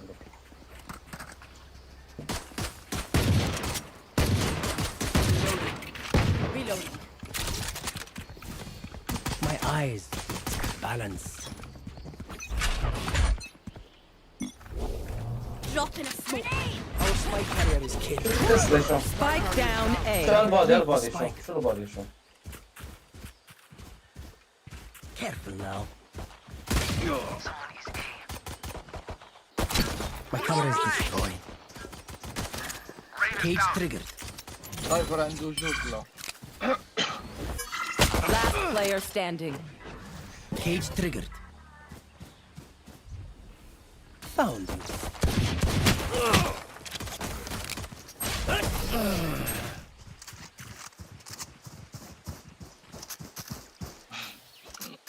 You know what we should do? I'll ما tell you. تسمعش هضرات ويز When ديك الاكونت ما كتشوفني انا اللي عارف راه شحال نلعب معاه شحال نضرب هذا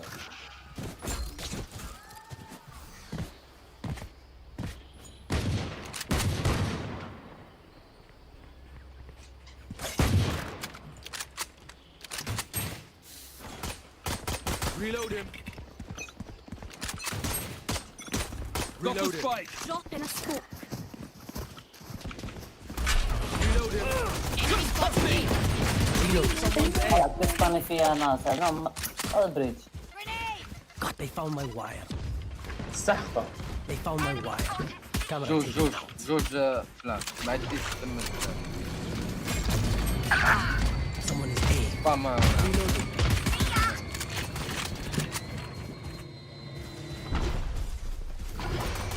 Someone's A.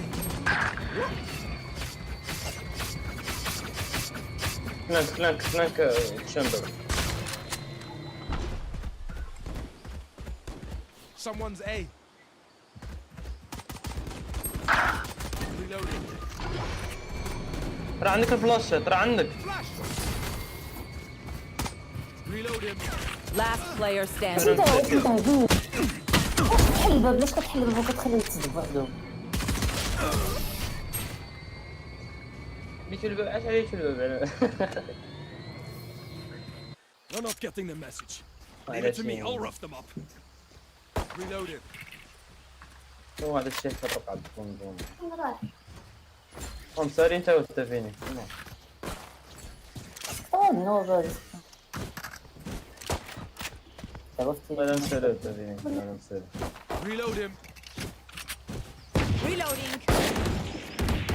Hit them fast. Hit them hard. راشد Forever.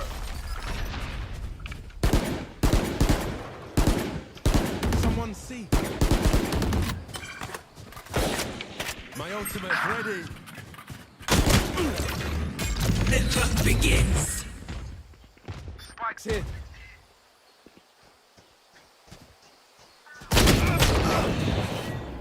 Last player standing. Jet's grounded.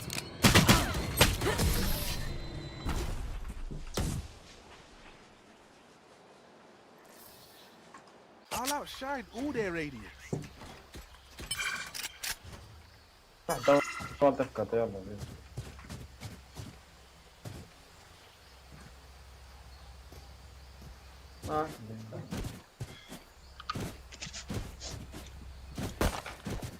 انسى لا فينيكس والله انسى ايش تدير فينيكس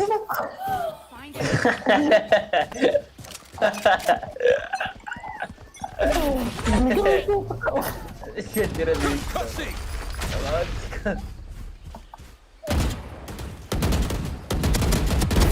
Got you.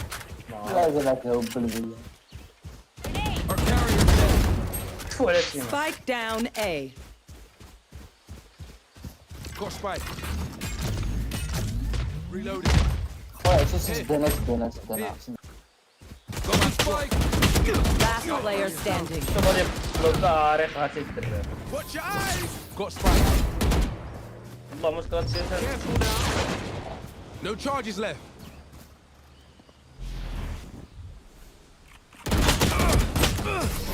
سهل هذاك الله يلعن سهل وباقي عند نص كاع ما كيتحرك هو اصلا نوب كاع ما We doing كيتحرك من this or بلاصتو what?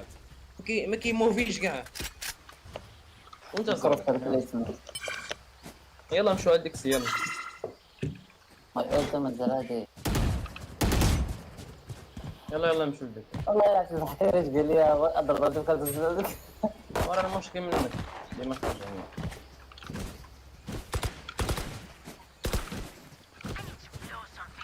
قلنا لك اصاحبي فينيكس ماشي تلعب معاه بشي اكونت من غير كونتو.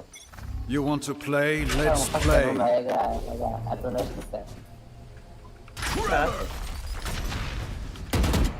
Enemy spotted. C.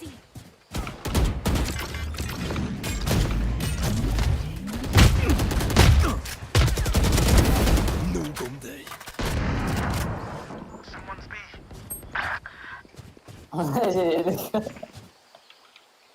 عطيه الله فيك الله في الدراب. ابي ما الله فيك يا ابي ما الله فيك. Spike down. C. Last player standing. والله ما قرأت شي مرات. Watch your eyes. ايه كده. طلع علي قال لي قاعد معاك هذه. Charges. Check. هادشي كلشي بسبب فينيكس. انا قلت لكم انا صبر الله فيك واحد اللعبه صبر.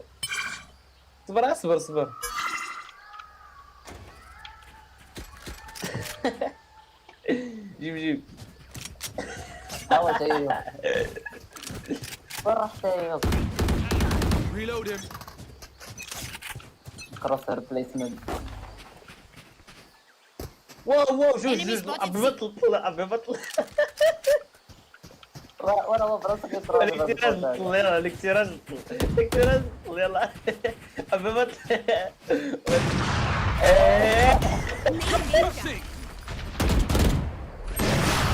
Fantastic. Food death. Satchel out. Satchel out.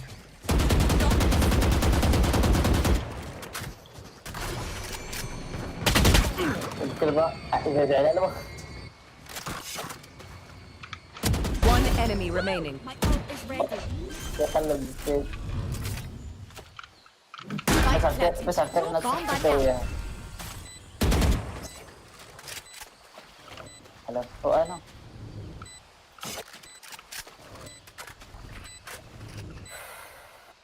Grenade. تقول له الكنز طاح على الورد.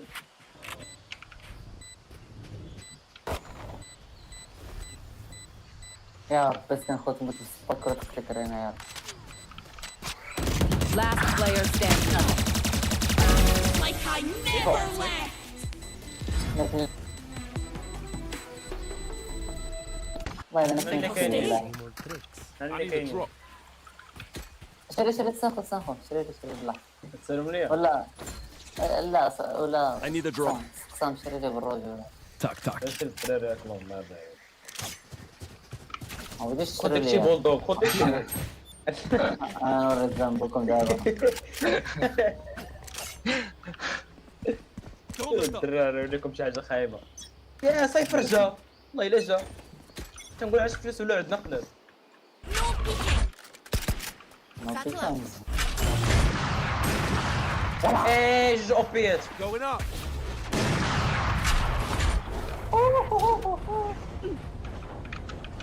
شواك فو براش بس انا ورا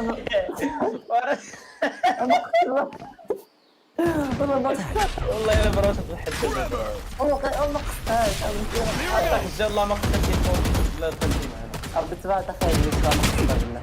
ابراش انت مع الصدق الله لا براش بالله الله لا براش انت الله لا براش بالله كيسبب فيك هذا اخي بريج اخي في اخي والله لا براش انت كيسبب سبب في براش اللي الدراري. ولدك براش اللي ولدك كذا بغيت تضحك زعما شنو شي حاجه تضحك براش شنو ارجع بريتش رجع عندك الانت والله اخويا ما عندك شي واحد هنا يسير سر عندك الانت وديت خرج مع الدراري خرج عندك الانت اصاحبي طلعوا على السبيكره كتبان لكم واخرج من السايد انت هرب. اركض اركض. كاين تراب ديال الطاقة. اما هنايا فين؟ السايد هو فوق الوطن فوق الوطن. بريت بقى انت الاخر باش تيجي. هرب صافي هرب. وطن. رن رمضان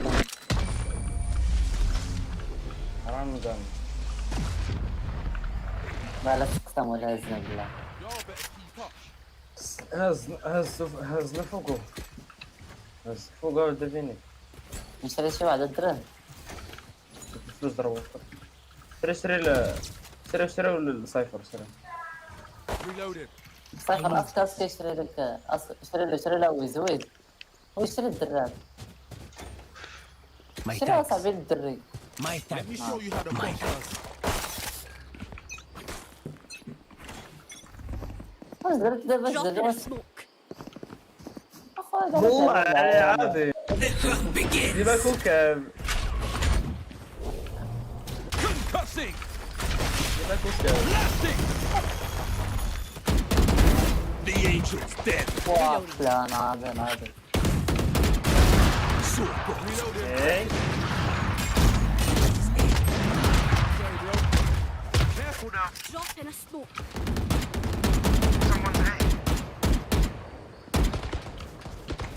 Enemy spotted C.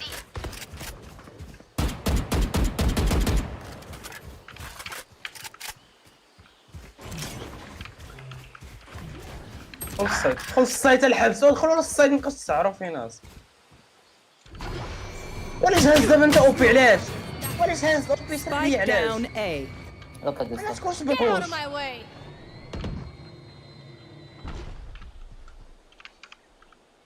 عرفتو ما دياش Last player standing. 30 seconds left. خليك في فاندال عشري خليك One enemy remaining. Embarrassing. السبايك موراك السبايك Got spike. ما عندكش تايم سير لبي كنا قلت خالد. واتش ايس. 10 seconds left. Spike planted. عندك الايدج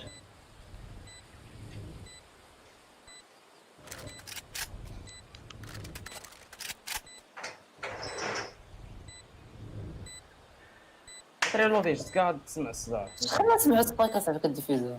خلي لا لا انا قلت لك ترى لا.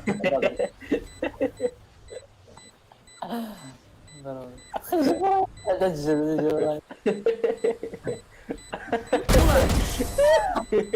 Oh, you thought you put up a fight? Flash. They will scurry. تا هو تيتعطلوا ما تيجيو حتى تلقى شي 10 ثواني زعما راه قولوا شكرا كلاسيك ليكم. على امك بارك عليا. بارك عليا عاد هذه صفر غادي يدوز حتى هادي هذا شنو دايز والله الا دايز هذا الموت بالضبط. ودير مع وجهك فهمتي معاها Reloaded. ايوا لعب فاندا. باش ما بغاش No peeking. I dropped the No spike. peeking. I have the spike. Today. Clearing out.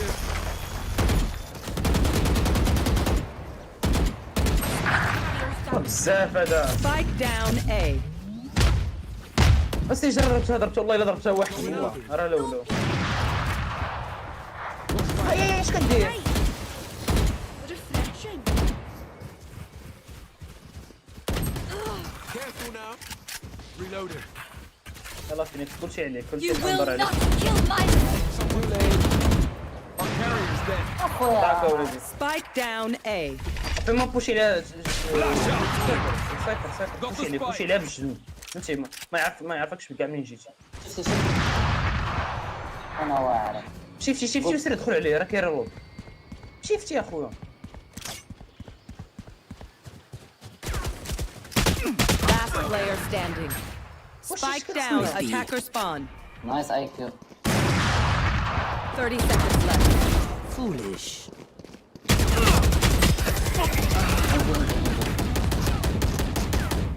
تين ماشي انت. Match point. Listen up, you muckers. If I don't get back up, just give me a nudge. Can I get a اشترينا drop? فينيكس. Just another wee kit. لا بس هذه اوضي العب فوندال واشترينا هذا. نهار مقطع نشري لك. اسك الشريف. Can I get a drop? اشترينا شو شريف الدراري. هاي شوف بتاع الشريف. You want to play? Let's play. لا برا ايش لا برا. انا برو يلا بان ترى جدا. Go ahead. Stand your ground.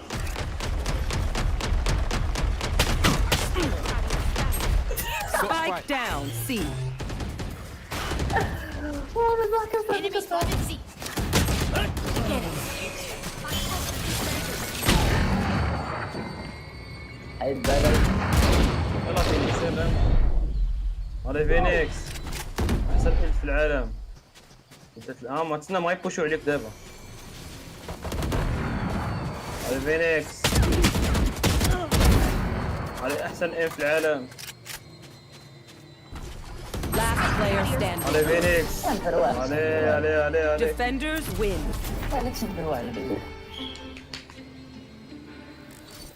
بس فران قد شيء مزيان اصلا.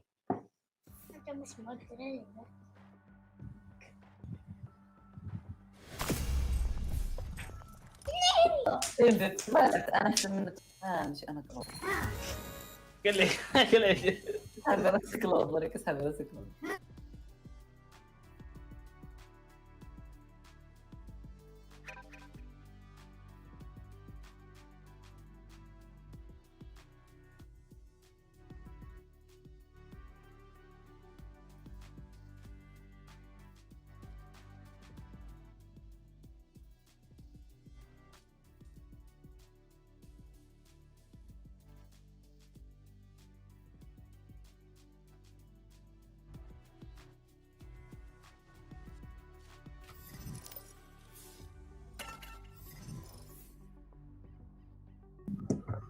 يصير ما حد يدخل بيت فرسان.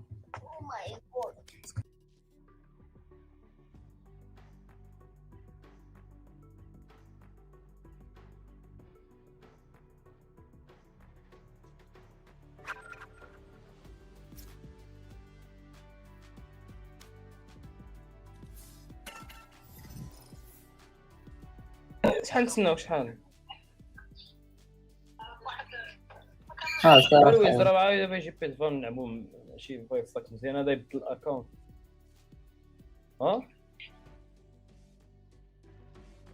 صافي امتى تجي انت؟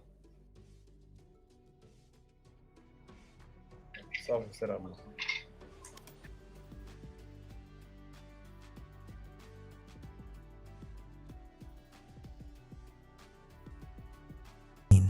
Forward. Being helpless in the face of events makes us unhappy. Sometimes we succeed, but the margin of control that we have over people and circumstance is depressingly narrow. The 50th law mindset. Firstly, it acknowledges that winners and losers often share the same goals. Every Olympic athlete dreams of gold, every job candidate hopes to be hired. If goals alone determined success, everyone with the same objective would achieve it. Clearly, there's more to the equation. The British cycling team's remarkable transformation in the early 2000s illustrates this point perfectly. Their goal of winning the Tour de France hadn't changed over the years. What changed was their system, their commitment to marginal gains and continuous improvement in every aspect of cycling. It's this shift in approach, not a change in their ultimate goal, led to their unprecedented success. Moreover, achieving a goal is often just a momentary change, not a lasting transformation. Imagine tidying up a chronically messy room. The act of cleaning provides immediate satisfaction, but unless the underlying habits and systems change, the room will inevitably return to its cluttered state. This cycle of temporary improvement followed by regression is all too common when we focus solely on goals without addressing the root causes of our behaviors. Another limitation of goal-centric thinking is its tendency to restrict our happiness and satisfaction. When we tie our contentment to specific outcomes, we create an either-or scenario where we're only allowed to be happy once we've reached our target. This not only postpones our happiness, but also narrows our definition of success. Life rarely unfolds exactly as we plan, and by fixating on one particular version of success, we may miss out on equally valuable alternatives.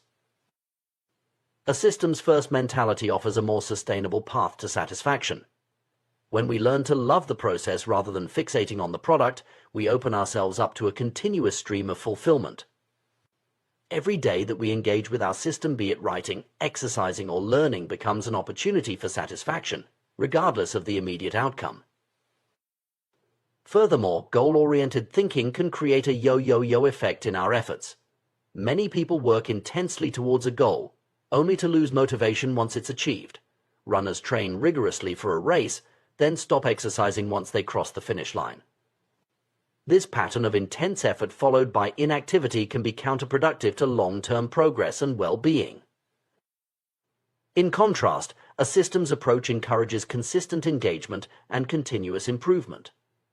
It's not about winning a single game, but about playing the game indefinitely and getting better with each iteration. This mindset aligns perfectly with the concept of lifelong learning and growth, allowing us to derive satisfaction from the journey itself rather than just the destination. Implementing a systems-based approach requires a shift in how we think about change and improvement. Instead of setting ambitious goals and hoping for massive transformations, we need to focus on building robust systems of small, manageable habits. These atomic habits, as James Clear calls them, are the building blocks of significant change. The power of atomic habits lies in their compounding nature. Just as compound interest can turn small financial investments into substantial wealth over time, consistently practiced small habits can lead to remarkable personal growth and achievement. The key is to make these habits so small and manageable that they're almost impossible to skip. For instance, rather than setting a goal to get in shape, you might establish a system of exercising for just 5 minutes every day. This tiny commitment is easy to keep, and over time, it's likely to naturally expand as you build momentum and enjoy the process. The focus shifts from the intimidating end goal to the simple, daily action that moves you in the right direction. This approach also helps in breaking bad habits.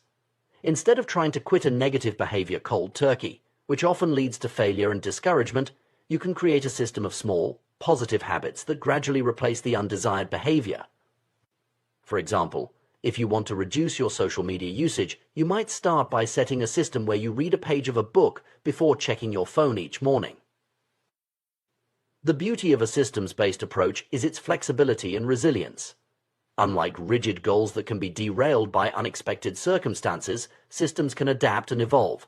If one small habit isn't working, you can adjust it or replace it with another without feeling like you've failed. This adaptability makes your personal growth journey more sustainable and enjoyable. Moreover, focusing on systems allows for a more holistic approach to personal development. Instead of compartmentalizing different areas of your life, you can create interconnected systems that support overall growth. For example, a system of regular exercise might naturally lead to better eating habits, improved sleep, and increased productivity at work. It's important to note that adopting a systems-first mentality doesn't mean completely abandoning goals. Goals can still serve as useful North Stars, providing direction and inspiration. The key is to not let the goals overshadow the importance of the daily systems and habits that lead to their achievement. In practice, this might look like setting a broad, directional goal like improved physical fitness and then focusing intently on creating and maintaining systems that support that direction, like a daily exercise routine, a balanced meal plan, and a consistent sleep schedule. The goal provides context and motivation, while the systems drive actual progress. This approach also aligns well with the concept of process goals in psychology. Instead of focusing solely on outcome goals like lose 20 pounds, process goals emphasize the behaviors and actions within your control, like exercise for 30 minutes 5 times a week. By shifting focus to these controllable elements, you reduce stress and increase your sense of agency and accomplishment. Implementing a systems-based approach requires patience and persistence. It's easy to get discouraged when you don't see immediate results, but remember the principle of the plateau of latent potential. Your consistent efforts are building up, even if the effects aren't immediately visible. Trust in the process and keep showing up for your systems day after day. It's also crucial to regularly review and refine your systems. What works today might not be as effective tomorrow as your circumstances and capabilities change. Treat your systems as living entities that need regular care and adjustment. This ongoing process of refinement ensures that your systems continue to serve you effectively over time. Another powerful aspect of systems thinking is its ability to compound across different areas of your life. As you build effective systems in one area, you'll likely find that the skills and mindset transfer to others. For instance, the discipline and consistency you develop through a regular exercise system might help you establish a productive work routine or improve your relationships through consistent communication habits. Furthermore, a systems approach can help mitigate the effects of willpower depletion. Relying on sheer willpower to achieve goals is often unsustainable, as willpower is a finite resource that gets depleted throughout the day. By establishing systems and habits, you reduce the need for constant decision-making and willpower exertion. Your positive behaviors become more automatic, making it easier to stay on track, even when you're tired or stressed. In conclusion, while goals can provide direction and motivation, it's the systems and habits we establish that truly drive long-term success and fulfillment. By shifting our focus from lofty objectives to manageable, consistent actions, we set ourselves up for sustainable growth and improvement. Remember, you do not rise to the level of your goals, you fall to the level of your systems. Embracing this systems-first mentality doesn't mean giving up on your dreams or ambitions. Rather, it's about recognizing that those dreams are realized through the cumulative effect of small, consistent actions over time. It's about falling in love with the process of becoming, rather than fixating on a specific end state. As you embark on your journey of personal growth and achievement, consider the systems you're building. Are your daily habits aligned with the person you want to become? Are you focusing on consistent, manageable actions rather than waiting for motivation to strike? By nurturing a garden of positive habits and robust systems, you create an environment where success can naturally flourish. In the end, life is less about the destinations we reach and more about the paths we walk. By focusing on systems, we ensure that every step of that journey is meaningful, regardless of where it ultimately leads. And watch as your atomic habits compound into remarkable transformations over time. The journey of personal transformation is often misunderstood. Many of us embark on this path with grand aspirations and lofty goals, yet find ourselves struggling to make lasting changes. We set ambitious targets, like losing weight, quitting smoking, or starting a successful business, but despite our best intentions, we often fall short. The reason for this common struggle lies not in our lack of desire or effort, but in our fundamental approach to change itself. At the heart of this issue is a profound truth: the power of habits. Habits are the invisible architecture of our daily lives, shaping our actions, decisions, and ultimately, our destinies. They are like the atoms of our existence, small, often unnoticed, yet incredibly potent when compounded over time. Just as atoms build molecules, and molecules form matter, our habits accumulate to create the substance of our lives. The concept of atomic habits encapsulates this idea perfectly. An atomic habit is not just any small routine, it's a fundamental unit of behavior that, when consistently applied, can lead to remarkable results. These habits are both minuscule and mighty easy to implement, yet capable of generating tremendous power over time. To truly grasp the transformative potential of habits, we must first understand the layers of behavior change. Imagine peeling an onion. Each layer represents a different level at which change can occur. The outermost layer is about changing outcomes. This is where most people focus their efforts, setting goals like lose 20 pounds or make $1 million. The middle layer involves changing processes, the systems and routines we use to achieve our goals. But the innermost, most crucial layer is about changing our identity, our beliefs, self-image, and fundamental view of who we are. Many of us make the mistake of focusing solely on the outer layer's outcomes and processes without addressing the core. We set outcome-based goals and try to change our habits without altering our underlying beliefs. This approach often leads to temporary changes at best and frustration and failure at worst. Consider two individuals trying to quit smoking. One says, "I'm trying to quit," while the other states, "I'm not a smoker. The difference may seem subtle, but it's profound."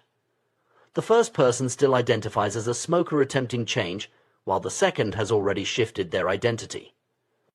This identity shift is the key to lasting transformation.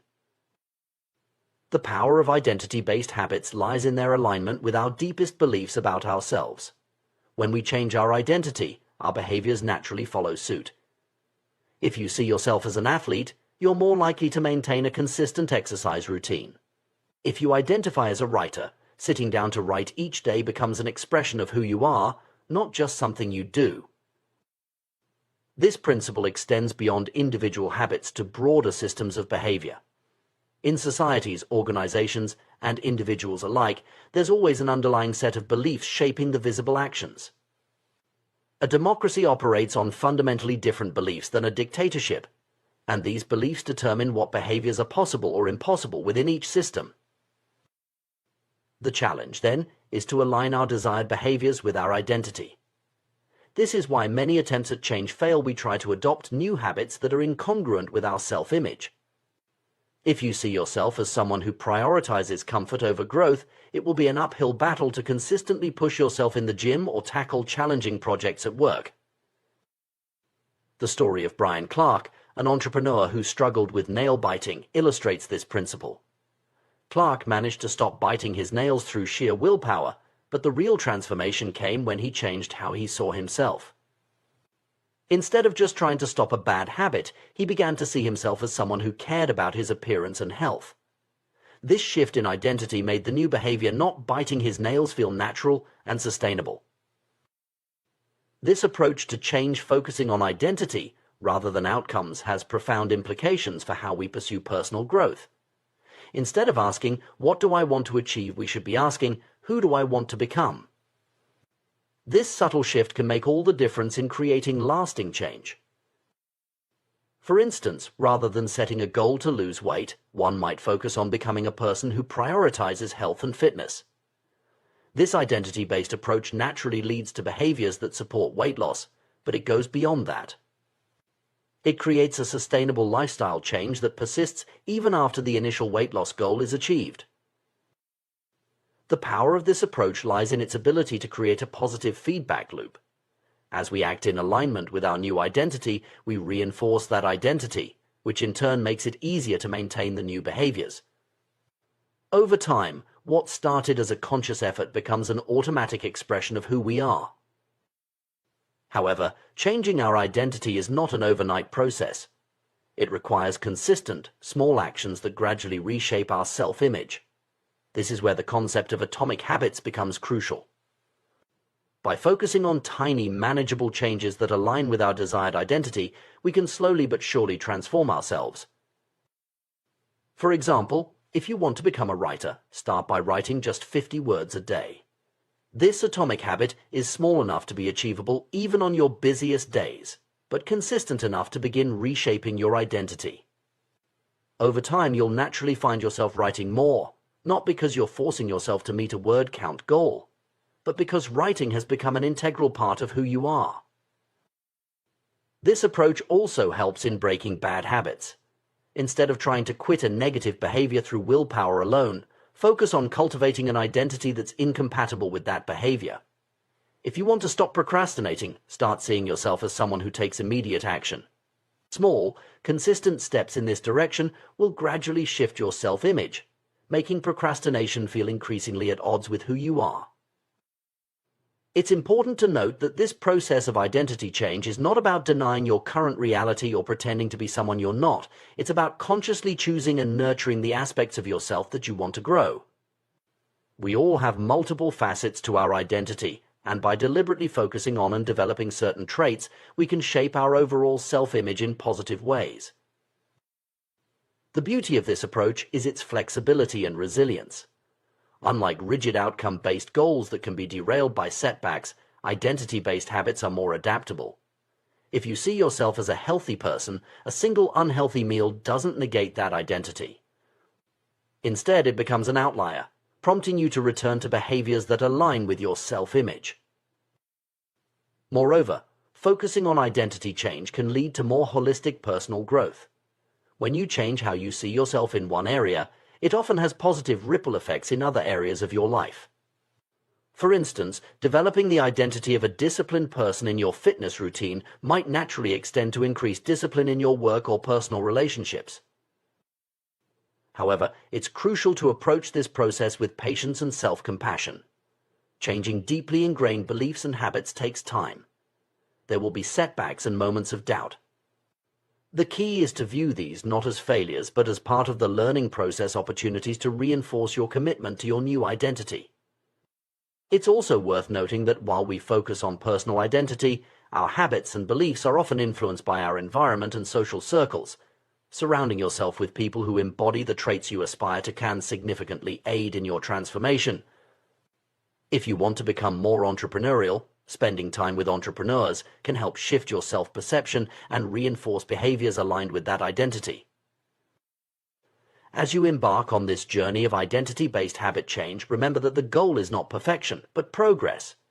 Each small action that aligns with your desired identity is a step in the right direction. Over time, these atomic habits compound, leading to significant personal transformation. In conclusion, the path to lasting change lies not in setting ambitious goals or relying on sheer willpower, but in reshaping our fundamental identity. By focusing on who we want to become, rather than just what we want to achieve, we set the stage for sustainable, meaningful change. Through the power of atomic habits, small, consistent actions aligned with our desired identity, we can gradually transform ourselves.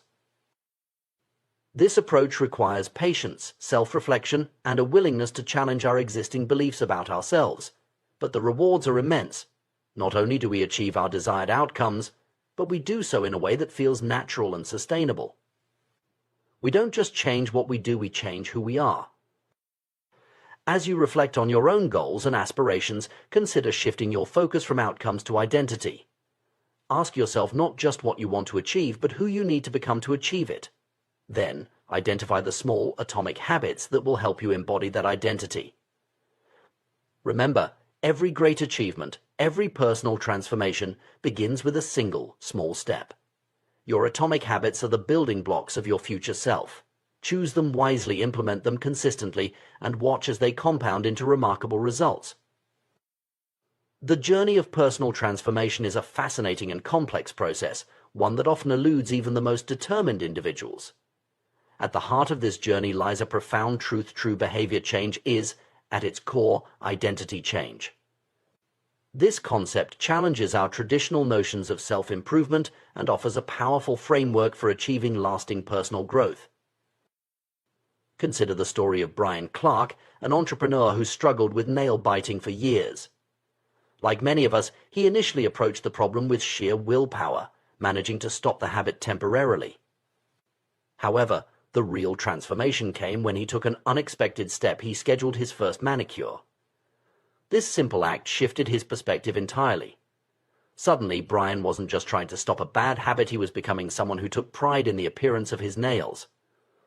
This shift in identity made the change effortless and permanent. This anecdote illustrates a crucial point: the most potent form of motivation comes from aligning our actions with our sense of self. When a habit becomes part of your identity, it transcends the realm of things you want to do and enters the sphere of who you are.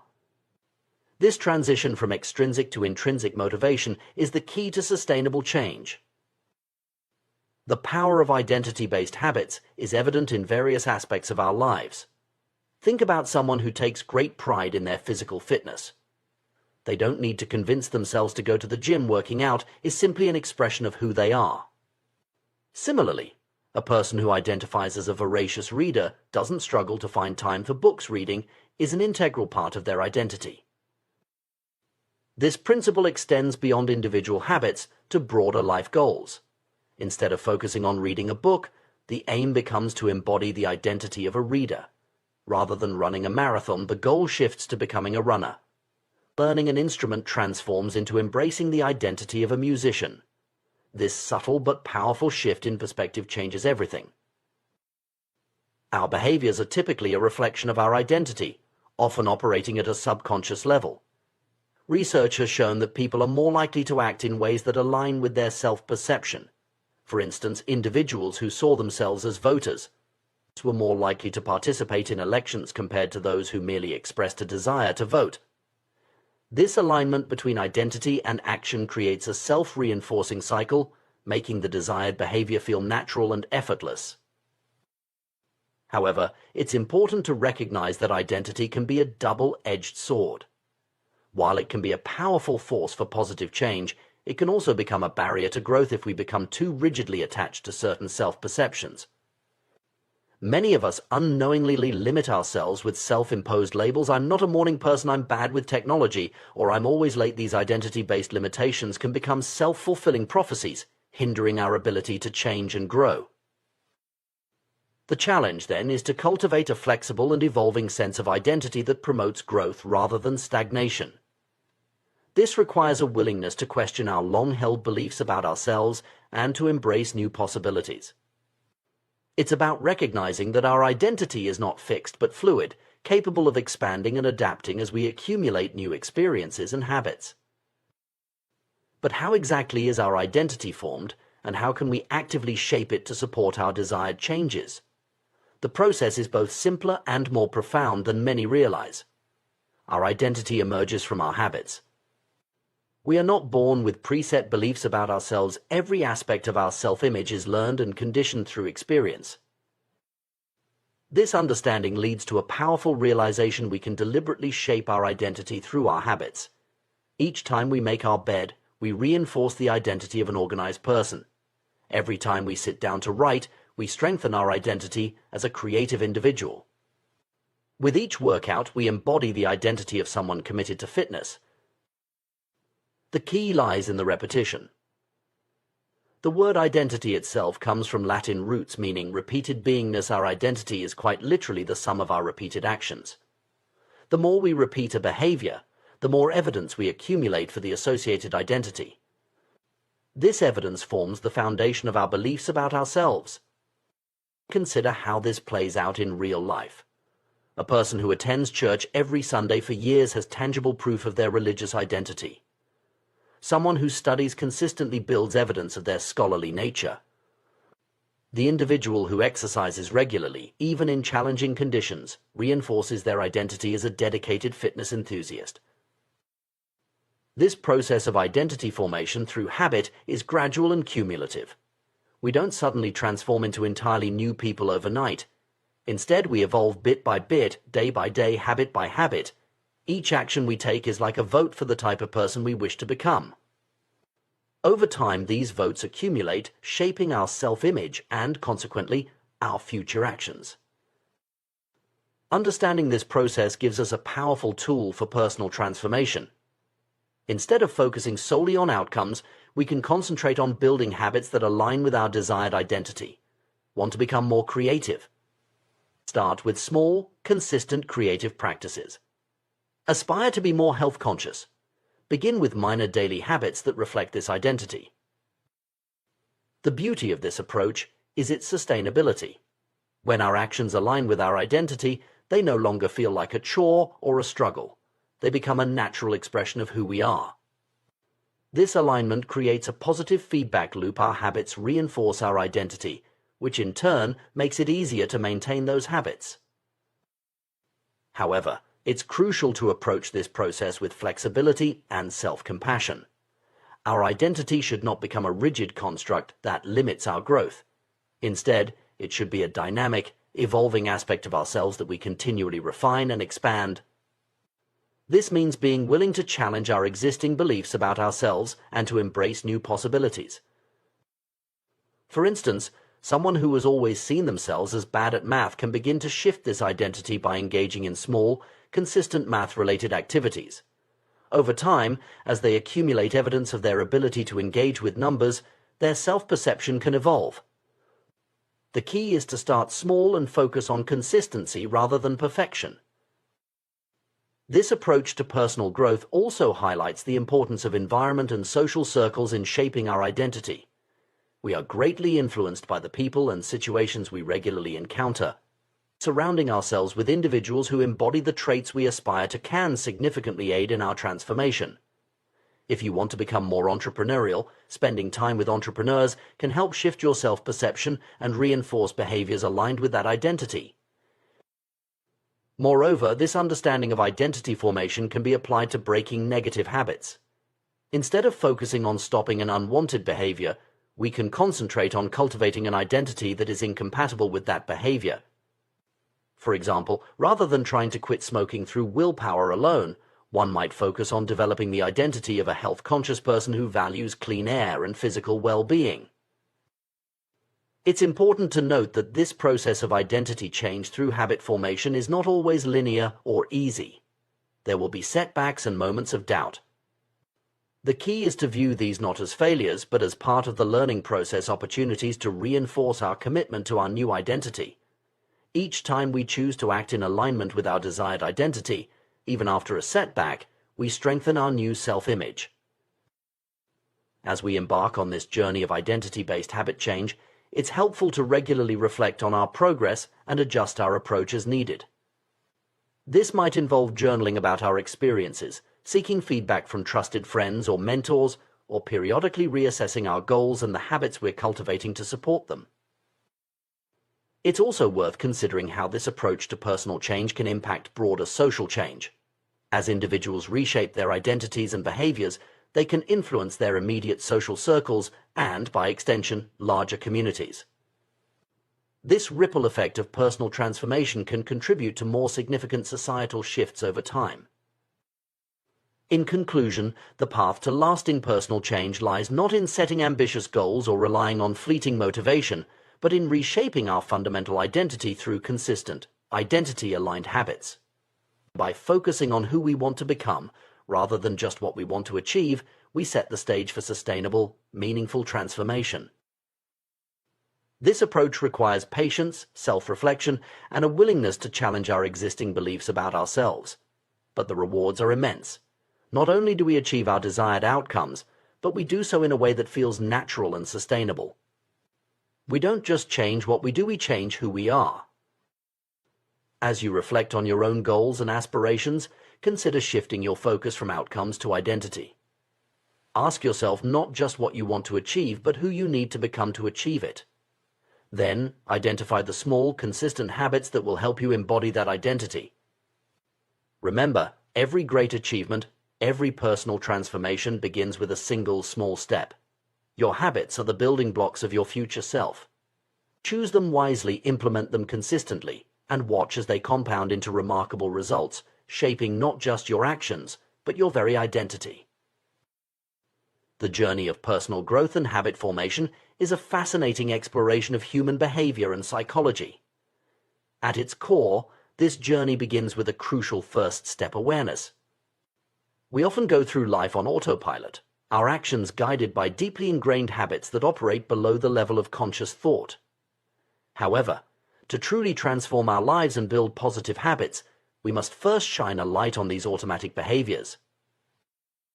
One powerful technique for increasing awareness is the simple act of verbalizing our actions and intentions. There's a profound difference between thinking about doing something and actually saying it out loud. When we vocalize our habits or plans, we engage more of our senses and create a stronger mental imprint. This verbalization can take many forms, from simply stating a task we need to complete to acknowledging a habit we want to change. For instance, imagine you're trying to break the habit of mindlessly scrolling through social media before bed. Instead of silently recognizing this behavior, try saying out loud, "I'm about to waste time on my phone," instead of getting restful sleep. This verbal acknowledgement makes the consequences of the action more tangible and real. It's harder to ignore the implications when they're hanging in the air, spoken in your own voice. This principle extends beyond breaking bad habits. It's equally effective for reinforcing positive behaviors or simply remembering important tasks.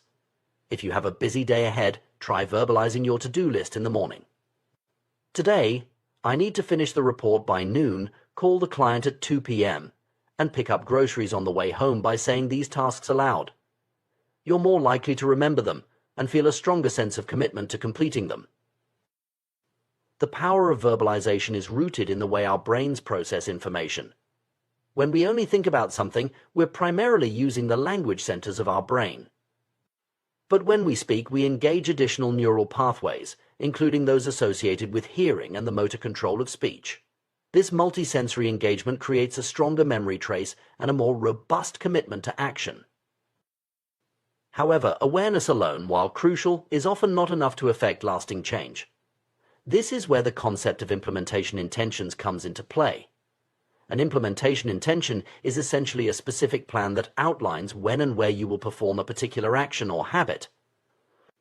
It's a simple yet powerful tool that bridges the gap between intention and action. Consider a study conducted in Great Britain, where researchers worked with 248 people to improve their exercise habits. The participants were divided into 3 groups. The first group simply tracked their workouts, while the second group received motivational material about the benefits of exercise. The third group, however, was asked to create a specific plan for when and where they would exercise in the coming week. The results were striking. In the first 2 groups, only about 35 to 38% of participants exercised at least once per week. But in the third group, a whopping 91% followed through with their exercise plans. This dramatic difference highlights the power of having a concrete plan in place. The formula for an implementation intention is straightforward. When situation X arises, I will perform response Y. This simple structure forces you to consider the specific circumstances under which you'll carry out your intended behavior. It eliminates the vagueness that often plagues our good intentions and replaces it with a clear, actionable plan. For example, instead of saying, I want to read more, you might create an implementation intention like, when I finish dinner each evening, I will read for 30 minutes in my favorite armchair. This specificity makes it much more likely that you'll follow through, as you've clearly defined both the trigger finishing dinner and the action reading for 30 minutes in a specific location. Implementation intentions are effective across a wide range of behaviors and goals. They've been shown to increase adherence to health-related behaviors like getting flu shots or attending medical appointments. They've also been used successfully in civic engagement initiatives, boosting voter turnout by prompting people to plan the specifics of their trip to the polling station. The power of implementation intentions lies in their ability to remove decision-making from the equation when the moment to act arrives. When you've predetermined exactly when and where you'll perform a behavior, you don't have to rely on motivation or willpower in the moment. You simply follow through on the plan you've already made. This principle can be applied to virtually any habit or goal you want to pursue. Want to start a meditation practice? Try setting an implementation intention like, I will meditate for 10 minutes at 7 a.m. each morning in my spare room. Looking to improve your language skills? Your intention might be, I will practice Spanish for 20 minutes at 6 p.m. each evening at my desk. The key is to be as specific as possible about the time, location, and nature of the action you intend to take. This specificity serves 2 important purposes. First, it makes the action concrete and therefore more likely to be carried out.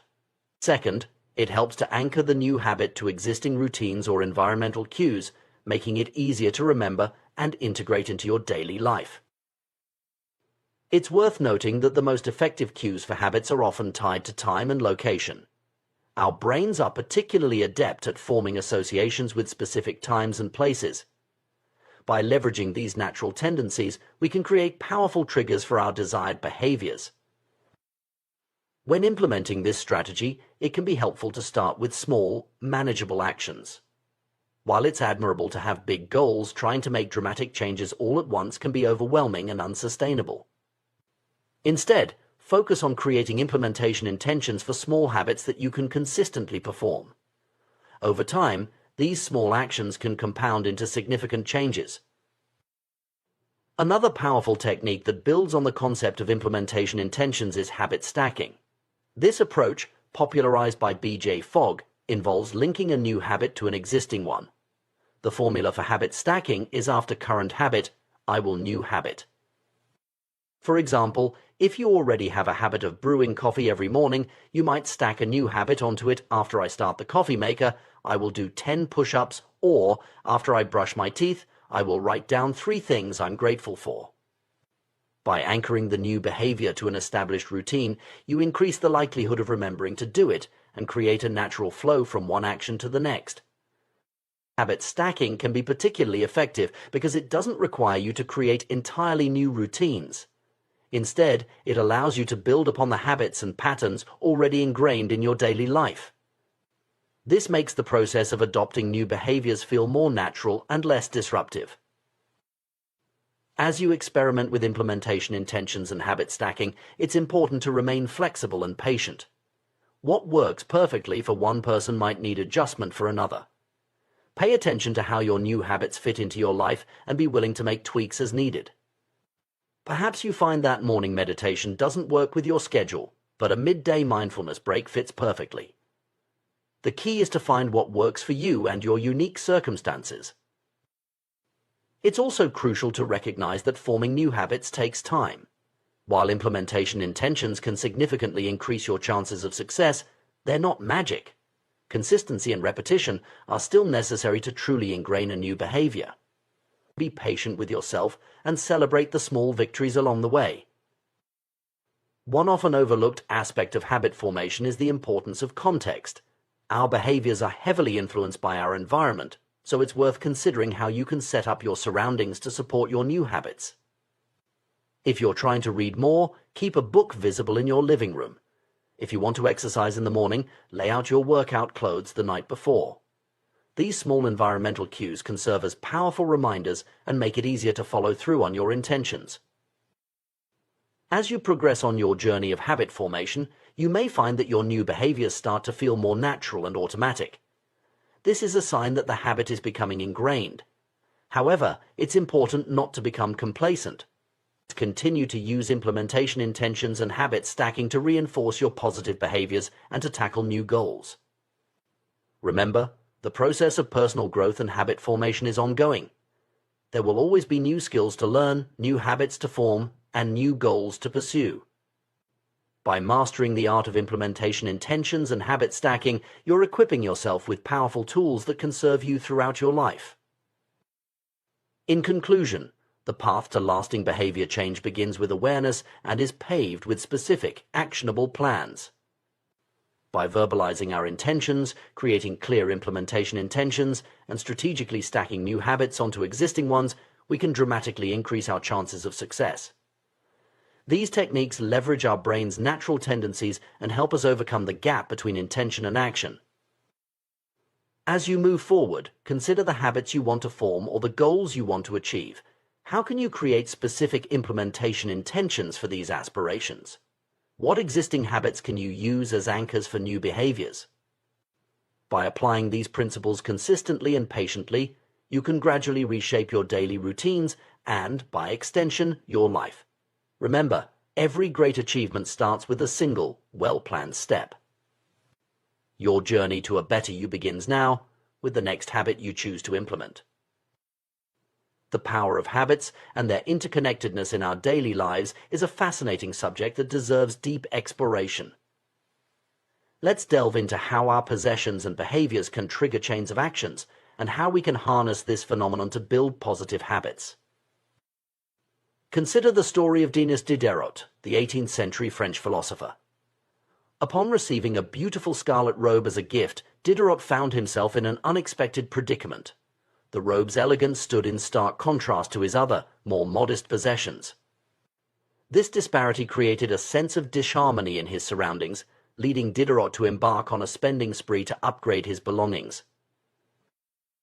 This cascade of purchases, triggered by a single item, illustrates a common human tendency now known as the Diderot effect. It's a pattern we can observe in various aspects of our lives. Think about the last time you bought a new piece of clothing. Did you find yourself suddenly eyeing accessories to match? Or perhaps you've experienced the domino effect of home decorating, where changing one element leads to a complete room makeover. The Diderot effect extends beyond material possessions. It's a principle that applies to our behaviors and habits as well. Our actions are rarely isolated instead. They form part of a continuous chain of events. One behavior naturally leads to another, creating a sequence that can either work for or against us. This interconnectedness of actions is evident in our daily routines. Consider your morning ritual. The alarm goes off. You get out of bed, brush your teeth, shower, get dressed, and so on. Each action serves as a cue for the next, creating a seamless flow of behaviors. Understanding this connection is crucial because it provides insight into how we can effectively build new habits. The concept of habit stacking, developed by B.J. Fogg as part of his Tiny Habits program, leverages this behavioral chain reaction. The idea is simple yet powerful: attach a new habit to an existing one. By doing so, you create a natural trigger for the new behavior, increasing the likelihood of its successful integration into your routine. The formula for habit stacking is straightforward. After current habit, I will new habit. This approach eliminates the need to rely on willpower or memory alone to implement a new habit. Instead, you're piggybacking on an established behavior, making the new habit feel like a natural extension of your existing routine. Let's explore some practical applications of habit stacking. Suppose you want to incorporate a brief meditation practice into your day. You might decide, after I pour my morning coffee, I will meditate for 1 minute. The act of pouring coffee, something you already do every day, becomes the cue for your new meditation habit. Or consider the goal of increasing physical activity. You could establish the habit stack. After I take off my work shoes, I will immediately change into my workout clothes. This simple act of changing clothes can serve as a powerful trigger to get you moving, even on days when motivation is low. The beauty of habit stacking lies in its flexibility and scalability. You can start with small, manageable habits and gradually build more complex routines. For instance, you might begin with a simple evening routine. After dinner, I will put my dishes in the dishwasher. Once this becomes automatic, you can expand it. After putting my dishes away, I will wipe down the kitchen counter, and further, after wiping the counter, I will set out my coffee mug for tomorrow morning. By chaining these small actions together, you create a positive version of the Diderot effect. Each completed task provides a sense of accomplishment and momentum, making it easier to move on to the next action in your stack.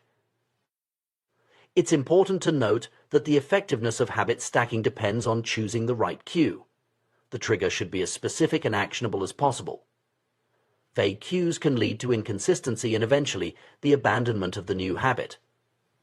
For example, when I take a break for lunch is less effective than when I close my laptop for lunch. The latter provides a clear, unmistakable signal to initiate the next action. Moreover, the frequency of your chosen cue should match the desired frequency of your new habit. If you want to establish a daily habit, it needs to be stacked on top of another daily occurrence. Attaching a daily habit to a weekly event is a recipe for inconsistency. To identify potential habit stacks, it can be helpful to create a detailed list of your current daily habits and routines. This inventory serves as a map of your day, highlighting natural points where new habits can be inserted. Consider both actions you take, like brushing your teeth, and events that happen to you, like the sun setting. This comprehensive view of your day can reveal unexpected opportunities for habit formation. The power of habit stacking extends beyond personal development. It can be applied in various contexts, from improving social skills to managing finances. For instance, you might decide, when I walk into a party, I will introduce myself to someone I don't know yet. Or when I want to buy something over $100, I will wait 24 hours before purchasing. These habit stacks can help automate beneficial behaviors, reducing the mental effort required to make good choices. One particularly intriguing application of habit stacking is in cultivating mindfulness and improving mood. By associating brief moments of reflection or positivity with routine actions, you can significantly impact your overall well-being. For example, when the phone rings, I will take one deep breath and smile before answering. This simple stack can transform potentially stressful moments into opportunities for calm and positivity. It's worth noting that habit stacking isn't just about adding new behaviors. It can also be used to break undesirable habits. By identifying the cues that trigger negative habits, you can insert alternative, positive actions. This approach allows you to redirect the chain of behaviors in a more beneficial direction. As you experiment with habit stacking, remember that flexibility and patience are key. What works for one person may not work for another, and what works at one point in your life may need adjustment as circumstances change. Be willing to tweak your habit stacks if they're not quite clicking. The goal is to create a system that feels natural and sustainable for you. Moreover, don't underestimate the power of small habits. While it might seem insignificant to meditate for just 1 minute or do only 10 push-ups, these small actions serve a crucial purpose. They help establish the neural pathways associated with the new behavior, making it easier to expand the habit over time. Starting small reduces the activation energy required to begin, making it more likely that you'll follow through consistently. Another interesting aspect of habit stacking is its potential to create a ripple effect in your life. As you successfully implement one positive habit, you may find yourself more motivated and capable of tackling other areas of self-improvement. This can lead to a virtuous cycle of personal growth, where each new habit builds upon the last, gradually transforming your daily routines and, by extension, your life. It's also worth considering how habit stacking can be applied in professional settings. Organizations can use this principle to improve workflows, enhance productivity, and foster a positive company culture.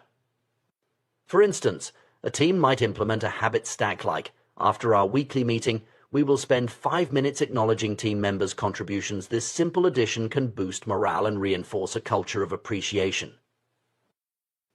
As we navigate an increasingly complex world, the ability to form and maintain beneficial habits becomes ever more crucial. Habit stacking offers a powerful tool in this pursuit, allowing us to harness the natural flow of our daily lives to effect positive change. By understanding and applying this principle, we can transform the Diderot effect from a potential source of unnecessary consumption into a force for personal growth and improvement. In essence, habit stacking is about more than just forming new habits. It's about redesigning our lives in intentional ways. It's a reminder that our days are made up of countless small decisions and actions, each of which has the potential to steer us towards our goals. By carefully curating these actions and linking them together, we can create a daily experience that aligns more closely with our aspirations and values. As you move forward, consider the habits you'd like to cultivate in your own life. What existing routines could serve as anchors for these new behaviors? How might you chain several small habits together to create a more significant positive impact? Remember, the journey of personal growth is ongoing, and habit stacking provides a flexible, powerful framework to support this journey. By embracing the interconnected nature of our behaviors and leveraging it through habit stacking, we open up new possibilities for self-improvement. Whether your goal is to boost productivity, enhance well-being, or simply bring more intentionality to your daily life, this approach offers a practical, accessible path forward. So why not start today? Choose one small habit you'd like to cultivate, find a suitable existing routine to stack it on, and take that first step towards positive change. After all, as the Diderot effect shows us, one small change can set in motion a far-reaching transformation. In the realm of personal development and behavior change, we often place a great deal of emphasis on willpower and motivation. We believe that if we can just muster enough inner strength or find the right source of inspiration, we'll be able to transform our habits and achieve our goals. However, emerging research and real-world experiments are beginning to paint a different picture, one where our environment plays a far more significant role in shaping our actions than we might have previously thought. Consider the case of Massachusetts General Hospital in Boston, where a primary care physician named Anne Thorndike conducted a fascinating experiment. Her hypothesis was simple yet revolutionary. She believed she could improve the eating habits of thousands of hospital staff and visitors without directly engaging with them or attempting to boost their motivation. Instead, she focused on altering the environment in which people made their food and drink choices. Thorndike and her team redesigned the hospital cafeteria, making subtle changes to the arrangement of food and drinks. They added water as an option in refrigerators that previously only contained soda, and placed baskets of bottled water near food stations throughout the room. The results were striking. Over a 3-month period, soda sales dropped by 11.4%, while bottled water sales increased by 25.8%. Similar adjustments to food placement yielded comparable results. What's particularly noteworthy about this experiment is that it achieved significant behavior change without any direct communication or motivational tactics. People's choices were influenced simply by the adjustment of their environment. This phenomenon highlights a crucial principle in behavior science. Our actions are often shaped more by our surroundings than by our internal drive or conscious decision-making. This concept isn't entirely new. Back in 1936, psychologist Kurt Lewin proposed a simple yet powerful equation: behavior is a function of the person in their environment, or BFPE. This formula suggests that our actions are not solely determined by our personality or intentions, but are significantly influenced by the context in which we find ourselves. The business world was quick to catch on to this idea. In 1952, economist Hawkins Stern described what he called suggestion impulse buying, where a shopper purchases a product not because they had a pre-existing need for it, but because of how it was presented to them. This insight has shaped retail strategies for decades. Items placed at eye level in stores tend to sell better than those on lower shelves. Expensive brands are often positioned in easy-to-reach locations, while cheaper alternatives are tucked away. End-of-aisle displays, known as end caps, are particularly effective at driving sales. For instance, a staggering 45% of Coca-Cola sales come from these strategic placements. The power of environmental cues extends far beyond retail settings. Our behavior in various contexts is often shaped by subtle environmental factors. In a church, people tend to speak in hushed tones without being explicitly told to do so. On a dark street, we become more alert and cautious. These behavioral shifts occur almost automatically in response to our surroundings. The understanding this principle can be transformative in our approach to habit formation and personal growth. Instead of relying solely on willpower or motivation, we can leverage our environment to support our desired behaviors. This approach is not only more effective, but often requires less conscious effort. Consider how this might apply to common goals like reading more or eating healthier. Rather than simply willing ourselves to read more, we might place books in prominent locations around our home, making them the easiest entertainment option to reach for. Instead of trying to resist unhealthy snacks through sheer willpower, we could remove them from our immediate environment and ensure that healthier options are readily available. The concept of environmental design for behavior change is particularly powerful because of how our brains process information from our surroundings. Humans are heavily reliant on visual cues. Of the approximately 11 million sensory receptors in the human body, about 10 million are dedicated to sight. Some experts estimate that half of the brain's resources are used on vision. This means that what we see in our environment has an outsized impact on our behavior.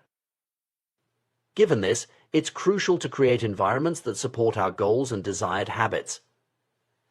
This might involve setting up a dedicated workspace for productivity, organizing our kitchen to make healthy cooking easier, or even using visual reminders for important tasks or habits we want to cultivate.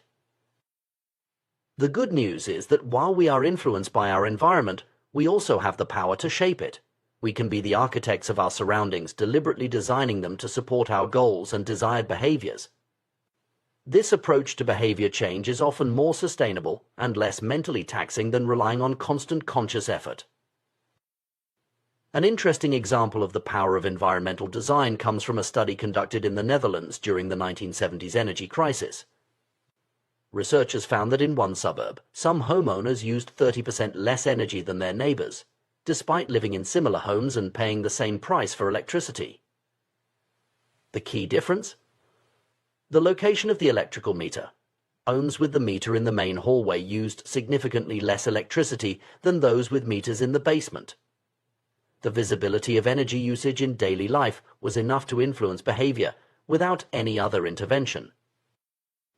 This principle can be applied to various aspects of our lives. Want to drink more water? Keep a filled water bottle within arm's reach at all times. Trying to exercise more? Leave your workout clothes and shoes by your bed so they're the first thing you see in the morning. Want to eat more fruit? Keep a bowl of fresh fruit on your kitchen counter. The key is to make the cues for your desired habits obvious and the cues for undesired habits less visible. This might mean hiding the TV remote if you want to watch less television, or keeping your phone in another room if you're trying to reduce screen time. By manipulating your environment, you can make good habits easier and bad habits harder. It's important to note that while environmental design is powerful, it's not a magic solution. It works best when combined with other strategies for habit formation, such as setting clear intentions, starting with small, manageable changes, and being consistent in your efforts. The environment serves as a support system for your intentions, making it easier to follow through on your goals. Moreover, the most effective environmental designs are often personalized. What works for one person might not work for another. It's crucial to pay attention to your own behavior patterns and adjust your environment accordingly. This might involve some trial and error, but the process of refining your environment can be an enlightening journey of self-discovery. Another interesting aspect of environmental design is its potential for creating ripple effects. When you change one aspect of your environment to support a particular habit, you might find that it influences other behaviors as well. For instance, setting up a meditation corner in your home might not only increase your meditation practice but also lead to more reading or journaling time in that peaceful space. It's also worth considering how this principle applies in shared spaces or organizational settings. How might a company design its office to promote collaboration or creativity? How can a school arrange its classrooms to enhance learning? These are questions that move beyond individual habit formation and into the realm of collective behavior change. The concept of environmental design for behavior change also raises some ethical considerations. While it can be used for positive outcomes, like promoting healthier eating or energy conservation, it could potentially be misused for manipulation or to promote behaviors that aren't in people's best interests. As we become more aware of how our environment shapes our behavior, it's important to be mindful of who is designing the environments we inhabit and for what purpose.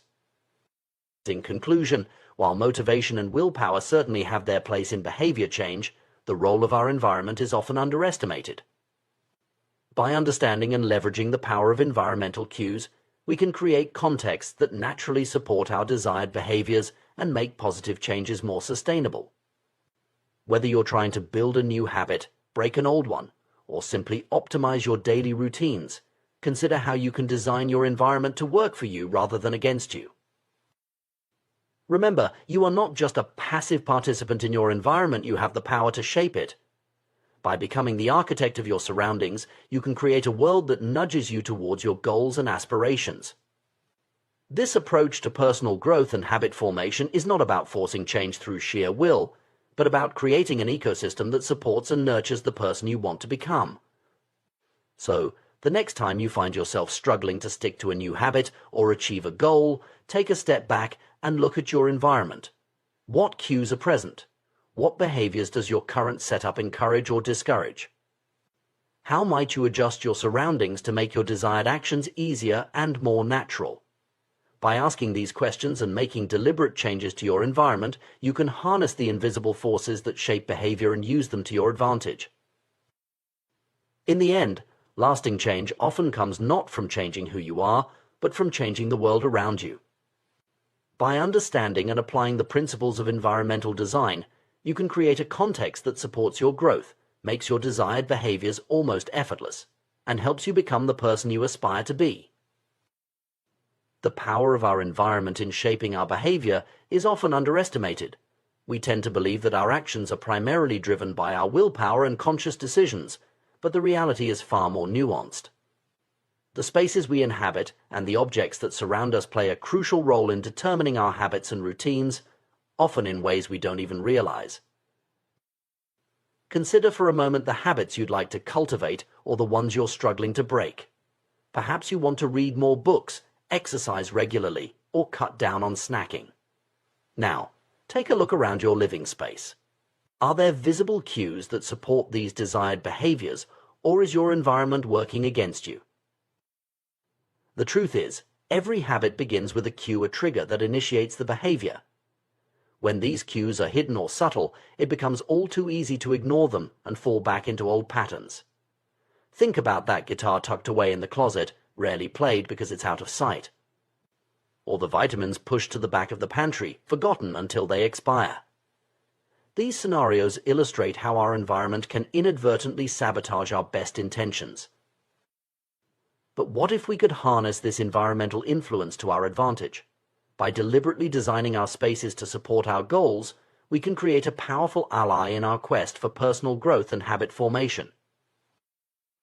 Let's explore a fascinating example from Schiphol Airport in Amsterdam. In the early 1990s, the cleaning staff faced a persistent problem with spillage around the urinals in men's restrooms. Their solution was brilliantly simple. They added a small sticker that looked like a fly near the center of each urinal. This tiny environmental change had a remarkable effect. Men instinctively aimed at what they perceived to be an insect, significantly improving their accuracy and reducing mess.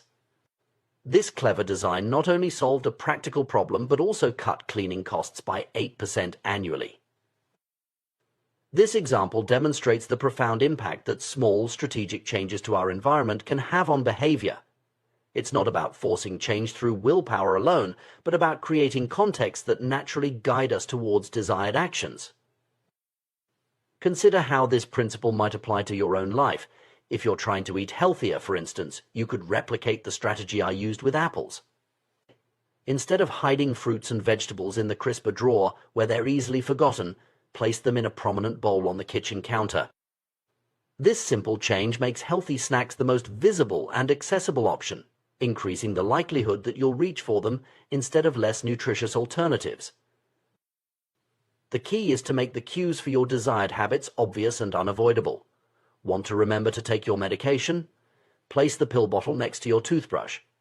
Aiming to practice an instrument more often? Set up the instrument stand in the middle of your living room.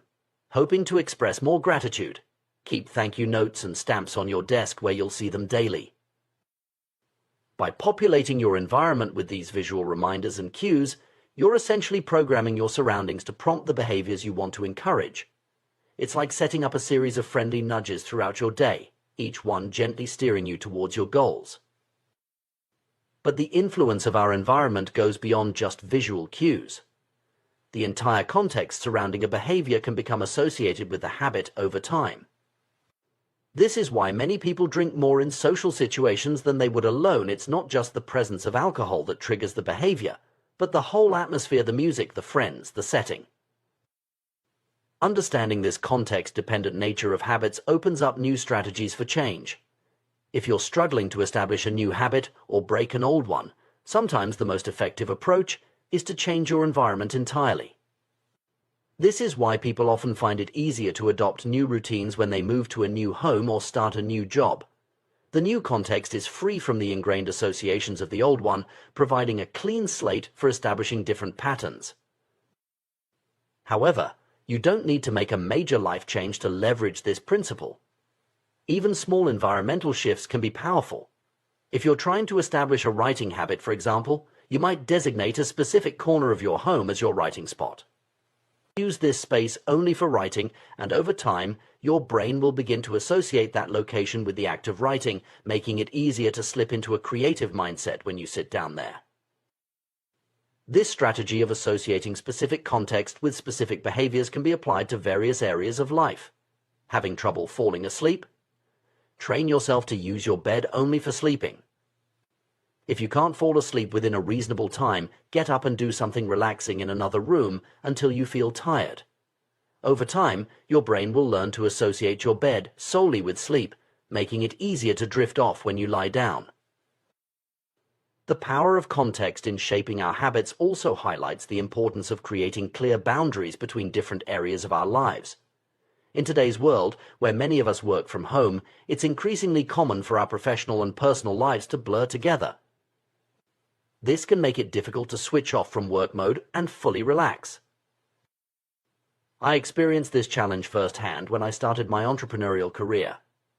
Working from my couch or kitchen table, I found it nearly impossible to establish a clear end to my workday. The solution came when I was able to set up a dedicated home office. Suddenly, work became something that happened in a specific room, while the rest of my home was for personal life. This physical separation created a psychological boundary, making it much easier to transition between work and relaxation. This concept of one space, one use can be a powerful tool in organizing your life and habits. By assigning specific activities to specific areas, you create mental shortcuts that help you slip into the right mindset for each task. Your kitchen becomes a place for cooking and enjoying meals, your bedroom a sanctuary for rest, your desk a focus zone for work or study. When designing your environment to support your habits, it's crucial to think not just in terms of objects, but relationships. The items in your space aren't just things, they're potential triggers for behaviors. That comfortable armchair might be a reading nook for one person, but a TV watching spot for another. The associations we form with our surroundings are deeply personal and can significantly influence our actions. This perspective shift from seeing your environment as a collection of objects to a web of relationships can be transformative. It encourages you to be more intentional about how you interact with your space and the items in it. Each time you enter a room or use an object, you're reinforcing a particular behavior pattern. By being mindful of these interactions, you can start to reshape them in ways that align with your goals. Another powerful strategy is to increase the number of positive cues in your environment while decreasing negative ones. If you're trying to read more, for instance, you might place books in every room of your house, creating multiple reminders of your reading goal. Conversely, if you're trying to watch less television, you could hide the remote control or even cover the TV when it's not in use. It's worth noting that our modern digital environments are just as influential as our physical ones, if not more so. The apps on our phone's home screen, the bookmarks in our browser, the notifications we allow, all of these act as cues that shape our behavior. Applying the principles of environmental design to our digital spaces can be incredibly powerful. Something as simple as rearranging your phone's apps to make productive tools more visible and distracting ones less accessible can have a significant impact on your daily habits. As you embark on this journey of environmental design, remember that it's an iterative process. What works for someone else might not work for you, and what works for you today might need adjustment in the future. Be willing to experiment, observe the results, and make changes as needed. The goal is to create an environment that feels natural and supportive, not one that feels forced or restrictive. It's also important to approach this process with self-compassion. Changing habits is challenging, and there will likely be setbacks along the way.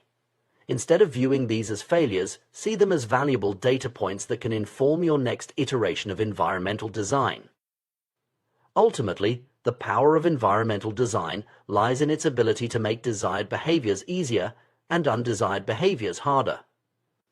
By thoughtfully arranging your surroundings, you can create a world that naturally guides you towards your goals, reducing the need for constant willpower and conscious decision-making. This approach to personal growth and habit formation is about working smarter, not harder. It's about recognizing that we are not separate from our environment, but deeply interconnected with it. By becoming active designers of our spaces, both physical and digital, we can harness the subtle yet powerful forces that shape our daily actions. So take a moment to look around you. What story does your current environment tell about your habits and priorities? What changes could you make to better align your surroundings with your aspirations? Remember, you have the power to shape your world, and in doing so, to shape yourself. By creating spaces that support your goals and values, you're not just changing your environment, you're changing your life, one small cue at a time. The interplay between our environment and our habits is a fascinating area of study that challenges many long-held beliefs about willpower, addiction, and behavior change. To truly understand how we can shape our habits, and by extension, our lives, we need to delve into the subtle yet powerful ways our surroundings influence our actions. Let's begin with a startling discovery made during the Vietnam War. In 1971, Congressman Robert Steele and Morgan Murphy uncovered a shocking fact: over 15% of U.S. soldiers stationed in Vietnam were heroin addicts. Further research revealed that the problem was even more widespread, with up to 35% of service members having tried heroin and as many as 20% being addicted. This revelation sent shockwaves through Washington and led to the creation of the Special Action Office of Drug Abuse Prevention under President Nixon. The office was tasked with addressing this crisis, including tracking addicted service members upon their return home. What happened next would challenge everything we thought we knew about addiction. Researcher Lee Robbins, who was involved in studying these returning soldiers, made a groundbreaking discovery. Contrary to the prevailing belief that heroin addiction was a permanent, irreversible condition, Robbins found that only 5% of the soldiers who had used heroin in Vietnam became re-addicted within a year of returning home. Even more remarkably, only 12% relapsed within 3 years. This finding was revolutionary. It suggested that addiction wasn't solely about the substance or the individual's willpower. Instead, it pointed to the crucial role of environment in shaping and maintaining addictive behaviors. The soldiers in Vietnam were surrounded by cues that triggered heroin use, easy access to the drug, the constant stress of war, friendships with other users, and distance from their normal lives. When they returned home, these environmental triggers were absent, and for many the addiction simply faded away. This stands in stark contrast to the typical experience of drug users in the United States. When someone becomes addicted in their home environment, goes to a clinic to get clean, and then returns to their old neighborhood, they're immediately confronted with all the cues that originally led to their addiction. It's no wonder that relapse rates in these situations are often as high as 90%, the exact opposite of what was observed with the Vietnam veterans. These findings challenge our cultural narrative about bad habits and addiction. For decades, we've been told that unhealthy behaviors, whether it's drug addiction, overeating, or smoking, are primarily a result of moral weakness or lack of self-control. We've internalized the idea that if we just had more discipline, we could overcome any bad habit. However, recent research paints a different picture. When scientists study people who appear to have exceptional self-control, they find that these individuals aren't fundamentally different from those who struggle. The key difference is that people with high self-control are better at structuring their lives in ways that minimize temptation. In essence, they create environments that support their goals, reducing the need for constant willpower battles. This insight is profound. The people with the best self-control are often those who need to use it the least. They're not constantly resisting temptation, they're avoiding it altogether by shaping their environment. This doesn't mean that perseverance and willpower are unimportant. Rather, it suggests that the most effective way to improve these qualities is not by willing ourselves to be more disciplined, but by creating more disciplined environments.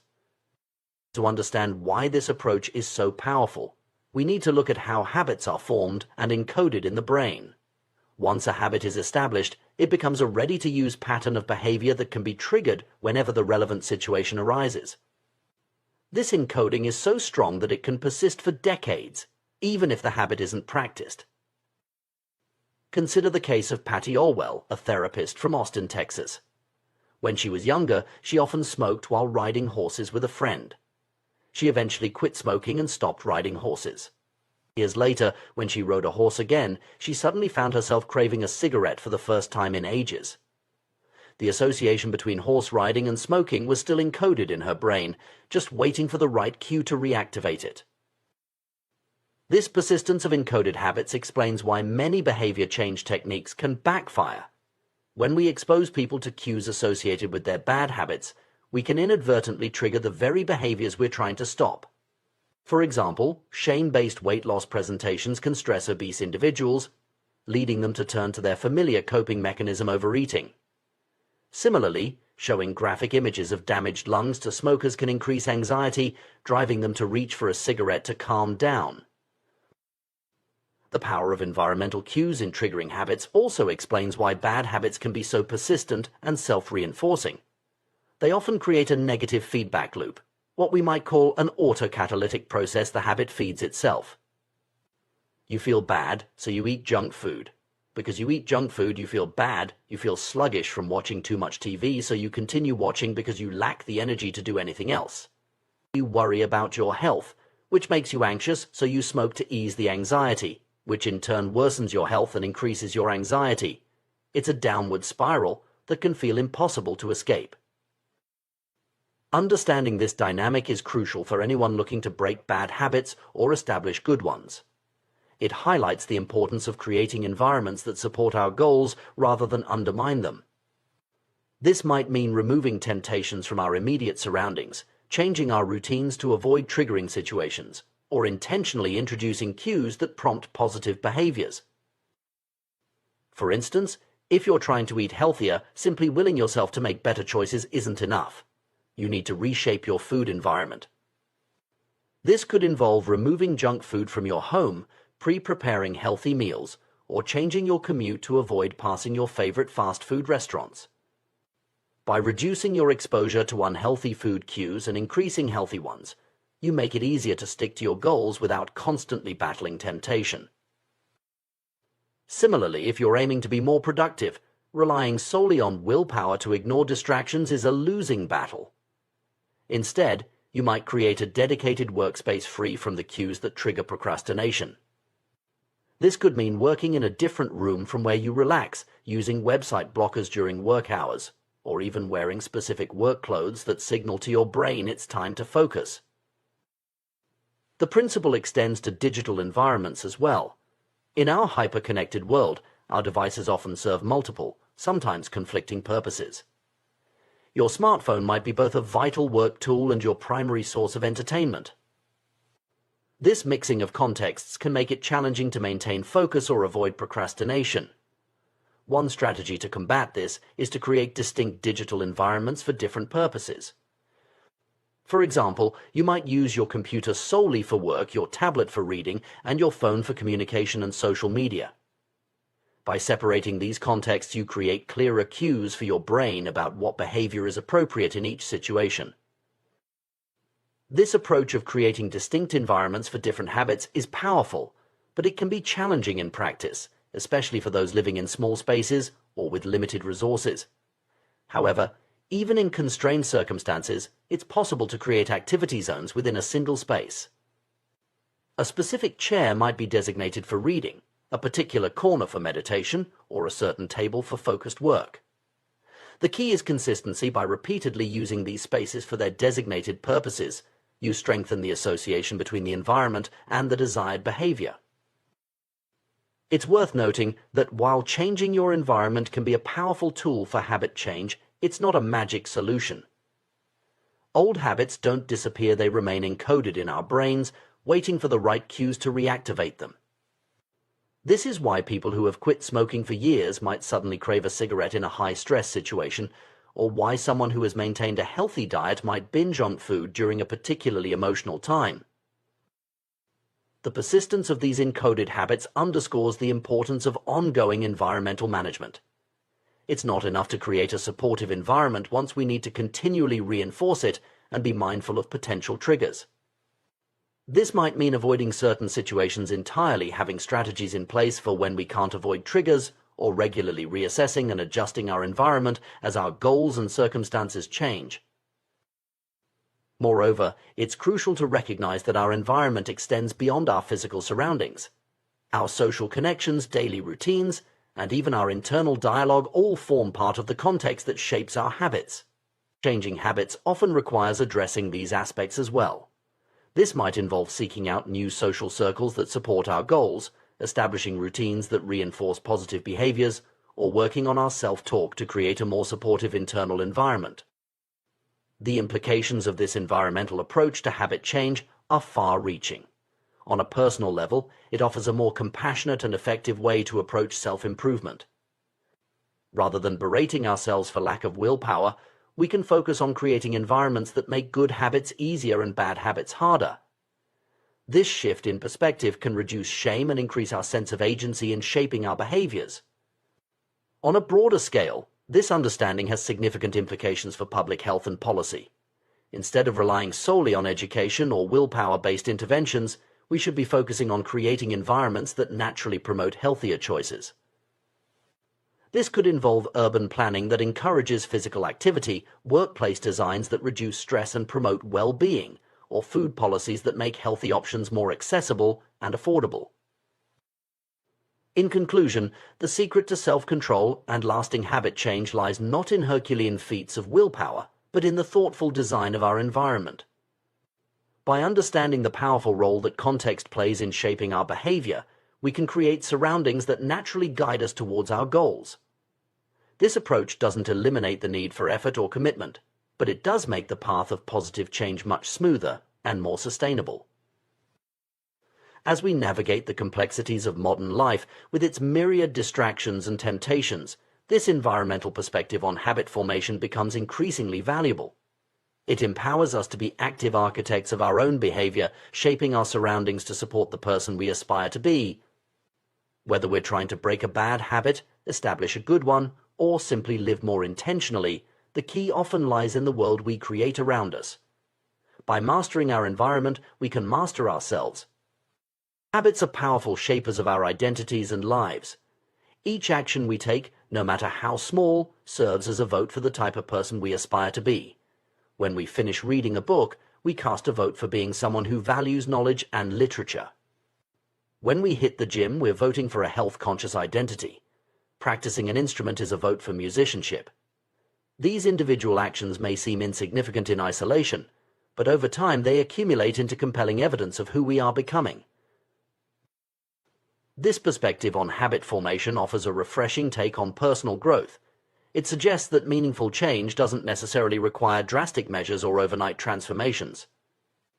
Instead, it's the consistent, small habits that can make a profound difference by gradually building up evidence of a new identity.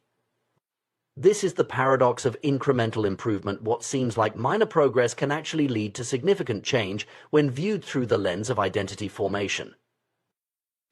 Consider how this plays out in various aspects of life. Each time you put pen to paper or fingers to keyboard, you reinforce your identity as a writer. Every practice session with a musical instrument strengthens your musician identity. Starting a workout, regardless of its intensity or duration, is an affirmation of your athletic self. When you take the time to encourage and support your team members, you're cementing your role as a leader.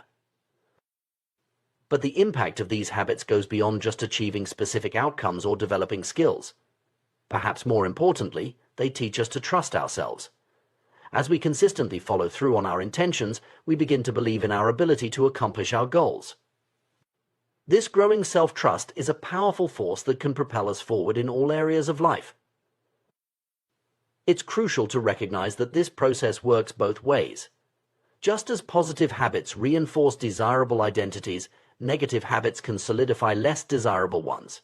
Every time we give in to procrastination, for instance, we're casting a vote for being someone who lacks discipline.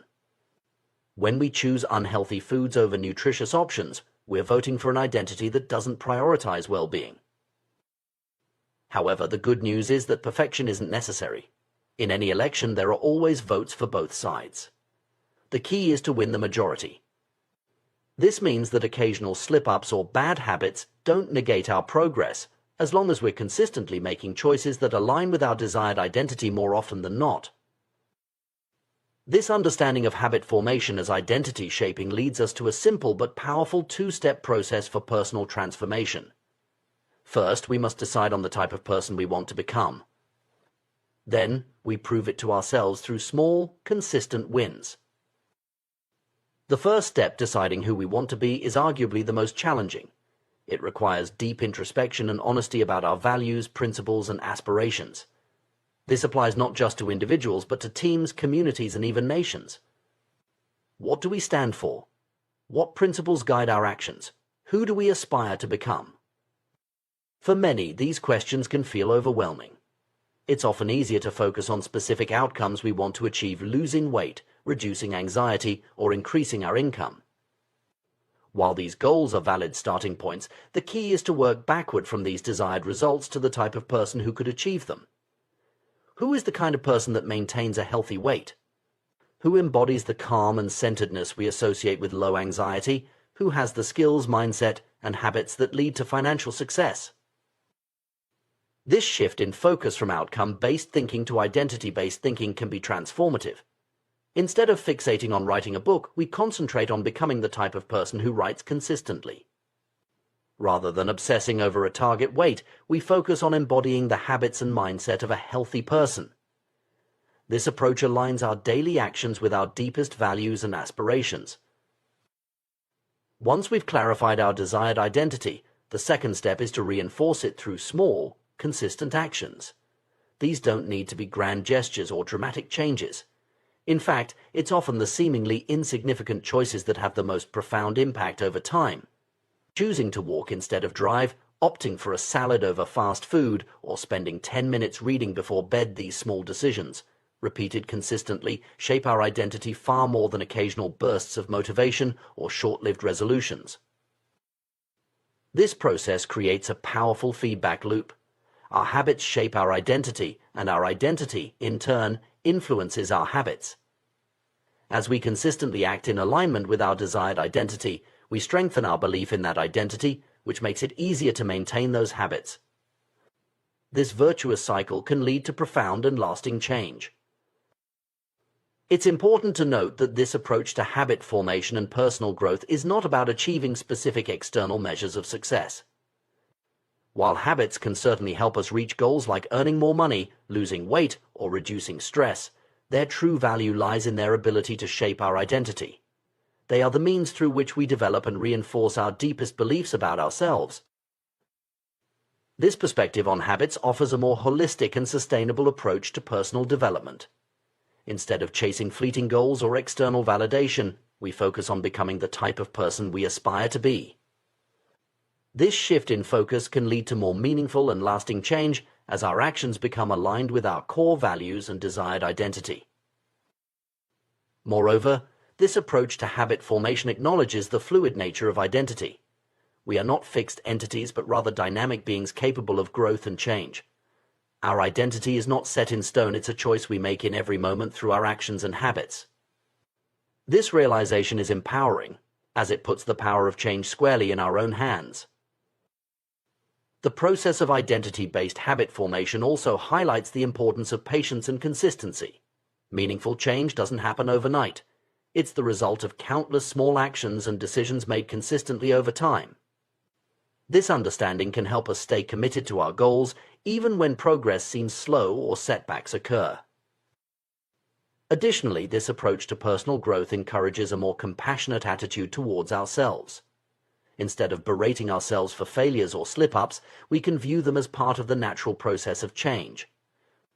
As long as we're winning the majority of the time casting more votes for our desired identity than against it, we're moving in the right direction. This perspective on habits and identity formation has implications beyond individual growth. It can be applied to organizational change, community development, and even societal transformation. By focusing on the type of organization, community, or society we want to be, and consistently taking actions that align with that vision, we can create meaningful change on a larger scale. In conclusion, the power of habits lies not just in their ability to help us achieve specific goals, but in their capacity to shape our very identity.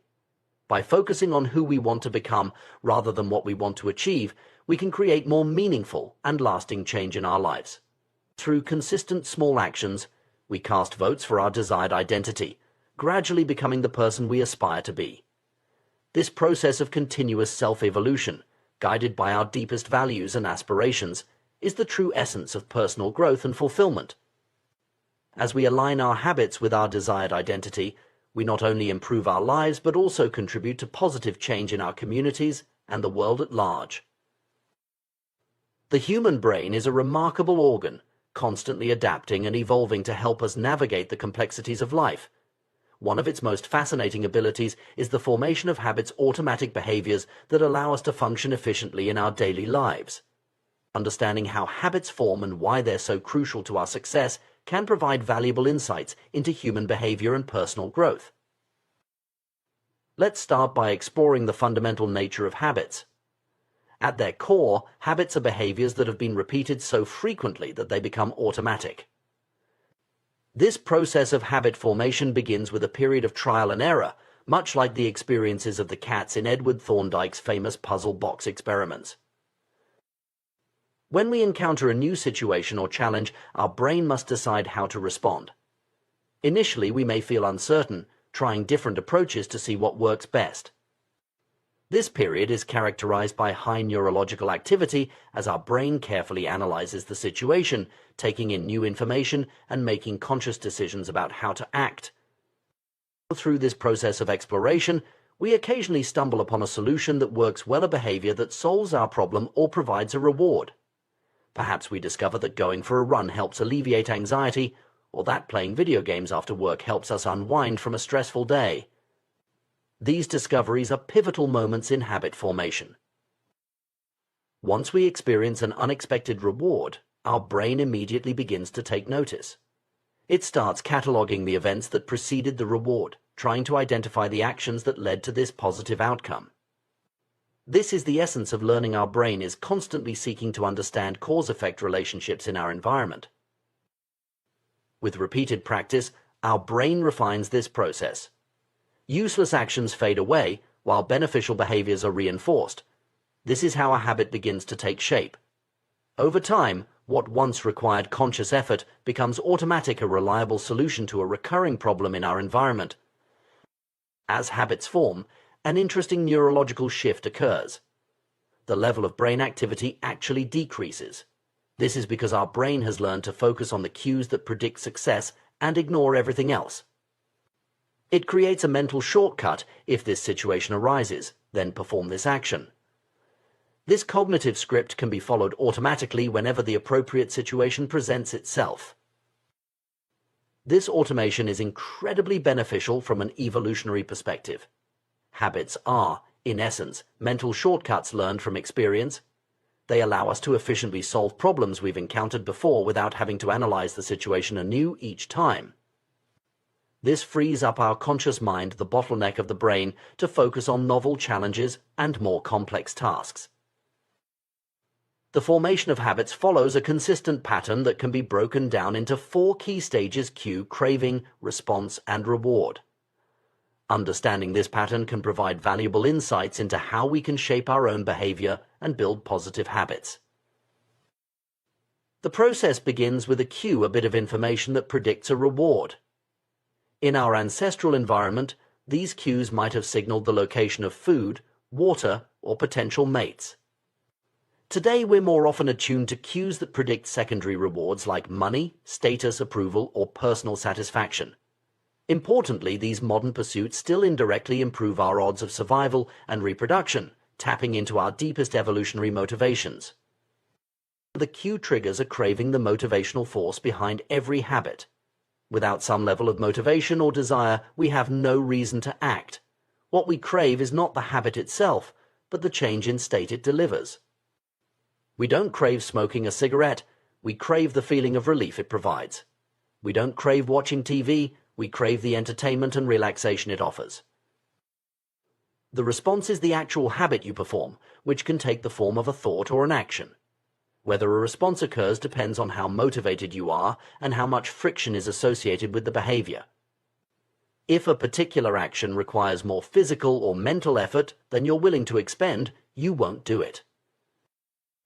Finally, the reward is the end goal of every habit. We chase rewards because they satisfy our cravings and teach us which actions are worth remembering in the future. The cue is about noticing the reward. The craving is about wanting the reward. The response is about obtaining the reward. In fact, we can understand the entire habit loop as a continuous cycle aimed at reward acquisition.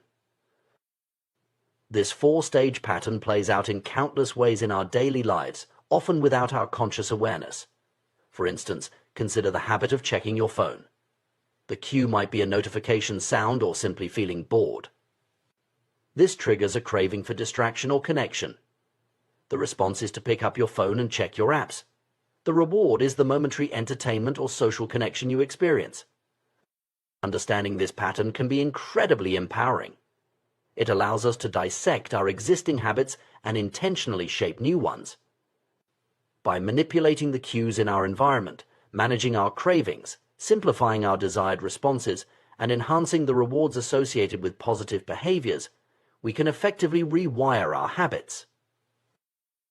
However, it's crucial to recognize that habit formation is not about achieving perfection. It's about winning the majority of the time. Every action is a vote for the type of person you want to become. You don't need a unanimous vote to win an election, you just need a majority. Therefore, it's okay if you make a mistake or slip up occasionally. The goal is to tally up enough votes for your desired identity over time. This perspective on habit formation offers a more compassionate and realistic approach to personal growth. Instead of beating ourselves up over occasional failures, we can focus on consistently making choices that align with our desired identity more often than not. Moreover, this approach to habit formation acknowledges the fluid nature of identity. We are not fixed entities, but dynamic beings capable of growth and change. Our identity emerges from our habits, and our habits shape our identity in turn. This creates a powerful feedback loop that can lead to profound personal transformation over time. It's worth noting that while habits can be incredibly beneficial, some people worry that too much routine might make life dull or restrict their freedom. However, this concern sets up a false dichotomy between habits and freedom. In reality, good habits create freedom by automating the mundane aspects of life, freeing up mental resources for more important tasks and decisions. Consider financial habits, for instance. Good financial habits like regularly saving a portion of your income or tracking your expenses might seem restrictive in the short term. However, these habits ultimately create more freedom by providing financial stability and options in the long run. Similarly, good health habits might require some discipline initially, but they provide the energy and vitality needed to fully engage in life's experiences. In essence, habits are tools that can be leveraged to create the life we desire. They are not about restricting our choices, but about aligning our automatic behaviors with our deepest values and aspirations. By thoughtfully cultivating positive habits, we can automate the fundamentals of life, creating the mental space needed for creativity, growth, and the pursuit of our most meaningful goals. It's also important to recognize that habits exist on a spectrum of automaticity. Some habits are so ingrained that they occur completely without conscious thought, while others may require some level of intentionality, especially in their early stages of formation. This spectrum allows for flexibility in how we approach habit formation and modification. Furthermore, habits don't exist in isolation. They are part of larger systems in our lives, often interconnected in complex ways. A single keystone habit can trigger a cascade of positive changes across various areas of life. For example, developing a regular exercise habit might lead to better eating choices, improved sleep, increased productivity, and enhanced mood. As we deepen our understanding of habits, we can also appreciate their role in shaping not just individual lives, but entire societies. Collective habits form the basis of culture, and changing societal norms often involves shifting the habits of many individuals. This perspective highlights the profound impact that personal habit change can have on a larger scale. In conclusion, habits are far more than just repetitive behaviors. They are the building blocks of our identities, the shapers of our daily experiences, and the determinants of our long-term outcomes. By understanding the science of habit formation and leveraging this knowledge in our lives, we can take conscious control of our automatic behaviors, aligning them with our deepest values and aspirations.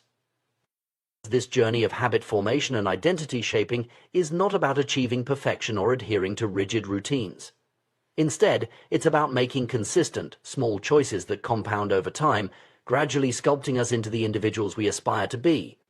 It's a process of continuous growth and refinement, where each small action is a vote for our desired identity.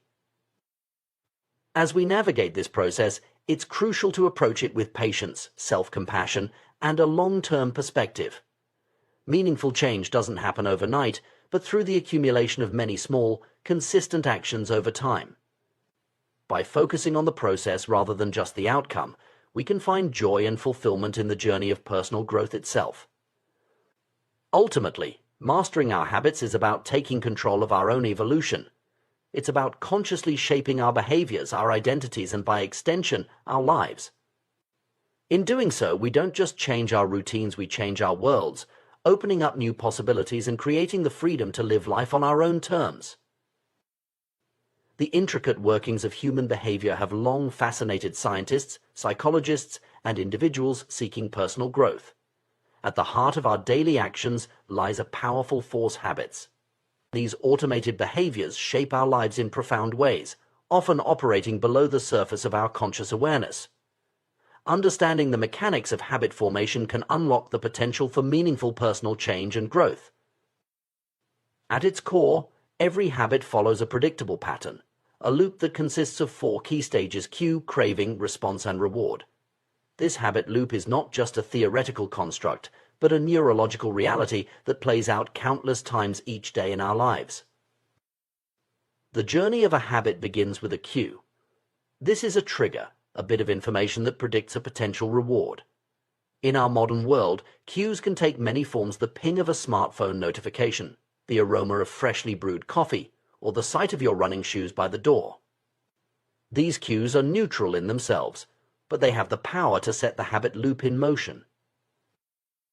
What transforms a simple cue into a catalyst for action is the second stage of the habit loop: craving. This is where things get interesting from a psychological perspective. Contrary to what we might assume, we don't actually crave the habit itself. Rather, we crave the change in state that the habit promises to deliver. For instance, when you see a notification on your phone, you don't crave the act of checking your phone itself. What you truly desire is the potential nugget of information, the connection, or the momentary distraction it might provide. When you smell coffee, you're not longing for the liquid itself, but for the alertness and comfort it represents. This distinction is crucial because it highlights the emotional and psychological underpinnings of our habits. Cravings are highly personal and can vary dramatically from one individual to another. What triggers an intense desire in one person might be entirely insignificant to another. This is why understanding your own cravings is a key step in mastering your habits. The sound of slot machines might ignite an irresistible urge in a habitual gambler, while for others, it's merely background noise. The interpretation of cues, colored by our past experiences, emotions, and current state, is what transforms them into cravings. The third stage of the habit loop is the response. This is the actual habit you perform, which can be a physical action or a mental process. However, a response only occurs if 2 conditions are met: sufficient motivation and the ability to perform the action. If an action requires more effort than you're willing to expend, or if it's beyond your capabilities, the habit loop breaks down at this stage. This insight offers a powerful lever for habit change. By increasing or decreasing the effort required to perform a habit, we can influence whether it occurs. Want to read more? Leave a book on your bedside table. Trying to cut down on social media? Log out of your accounts after each use, adding a small barrier to mindless scrolling. The final stage of the habit loop is the reward. This is the end goal of every habit, the payoff that satisfies the craving and completes the cycle. Rewards serve a dual purpose: they provide immediate gratification and they teach us which actions are worth repeating in the future. The immediate satisfaction of a craving is what makes habits so powerful. When you check your phone and find an interesting message, the brief moment of entertainment or connection reinforces the habit. When you take a sip of coffee and feel that first jolt of caffeine, your brain logs that action as worth repeating. But rewards do more than just satisfy momentary desires. They play a crucial role in the learning process that underlies habit formation. Our brains are essentially reward detectors, constantly scanning our experiences to identify which actions lead to pleasurable outcomes. This feedback mechanism helps us distinguish between useful and useless behaviors, gradually shaping our habits over time. Understanding this 4-stage habit loop provides a framework for analyzing and modifying our behaviors. If any of these 4 components is insufficient, a behavior will fail to become a habit.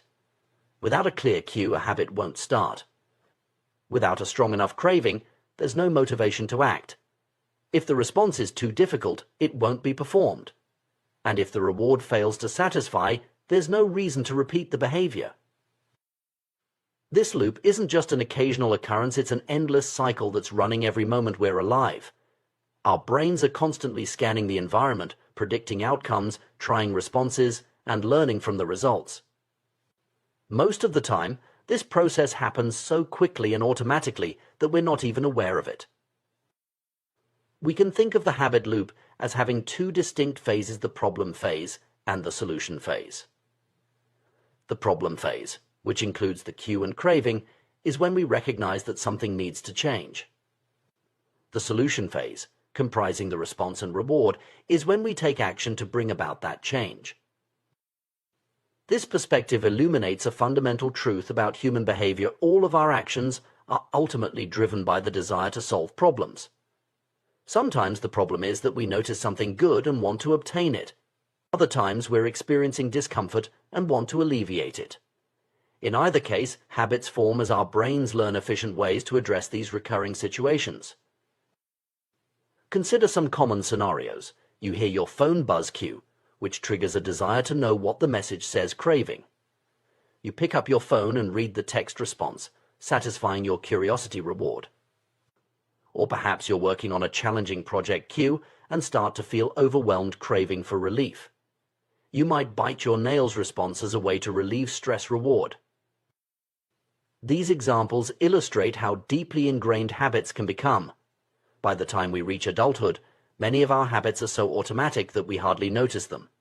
We don't think about which shoe we tie first in the morning, or the fact that we always turn right when we leave our driveway. These patterns of behavior have become so deeply encoded in our neural pathways that they occur without conscious thought. This automaticity is both a blessing and a curse.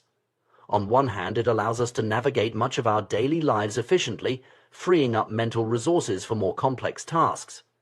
On the other hand, it can lead us to perpetuate behaviors that may not serve us well in the long run. The key to harnessing the power of habits lies in becoming more aware of these automatic processes. By shining a light on the cues that trigger our behaviors, the cravings that drive them, the responses we've learned, and the rewards we receive, we can begin to exert more conscious control over our actions. This doesn't mean we need to eliminate automaticity altogether. That would be exhausting and counterproductive. Instead, the goal is to ensure that our automatic behaviors are aligned with our long-term goals and values. We want to cultivate habits that serve us, not ones that hinder our growth or happiness. Changing habits isn't easy, but understanding the habit loop gives us a roadmap for transformation. We can work on each component of the loop to reshape our behaviors. 1. Cues. We can manage our environment to reduce exposure to cues that trigger undesirable habits and increase exposure to cues that prompt positive behaviors. 2.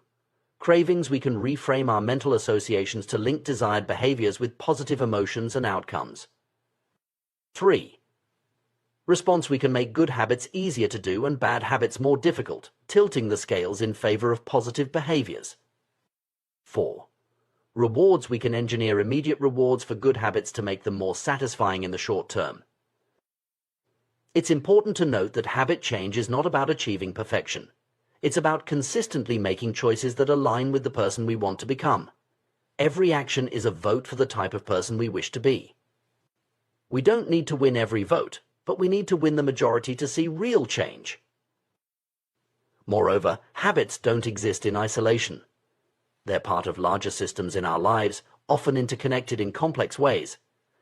Changing one habit can have ripple effects, influencing other behaviors and aspects of our lives. This interconnectedness can work in our favor sometimes. Changing one keystone habit can lead to a cascade of positive changes across various areas of life. As we work on our habits, it's crucial to approach the process with patience and self-compassion. Habit formation and change take time. Our brains require repeated experiences to forge new neural pathways and strengthen them to the point of automaticity. This process can't be rushed, but it can be guided. It's also worth considering the broader implications of habit formation beyond individual behavior. Collective habits form the basis of culture, and societal change often involves shifting the habits of many individuals.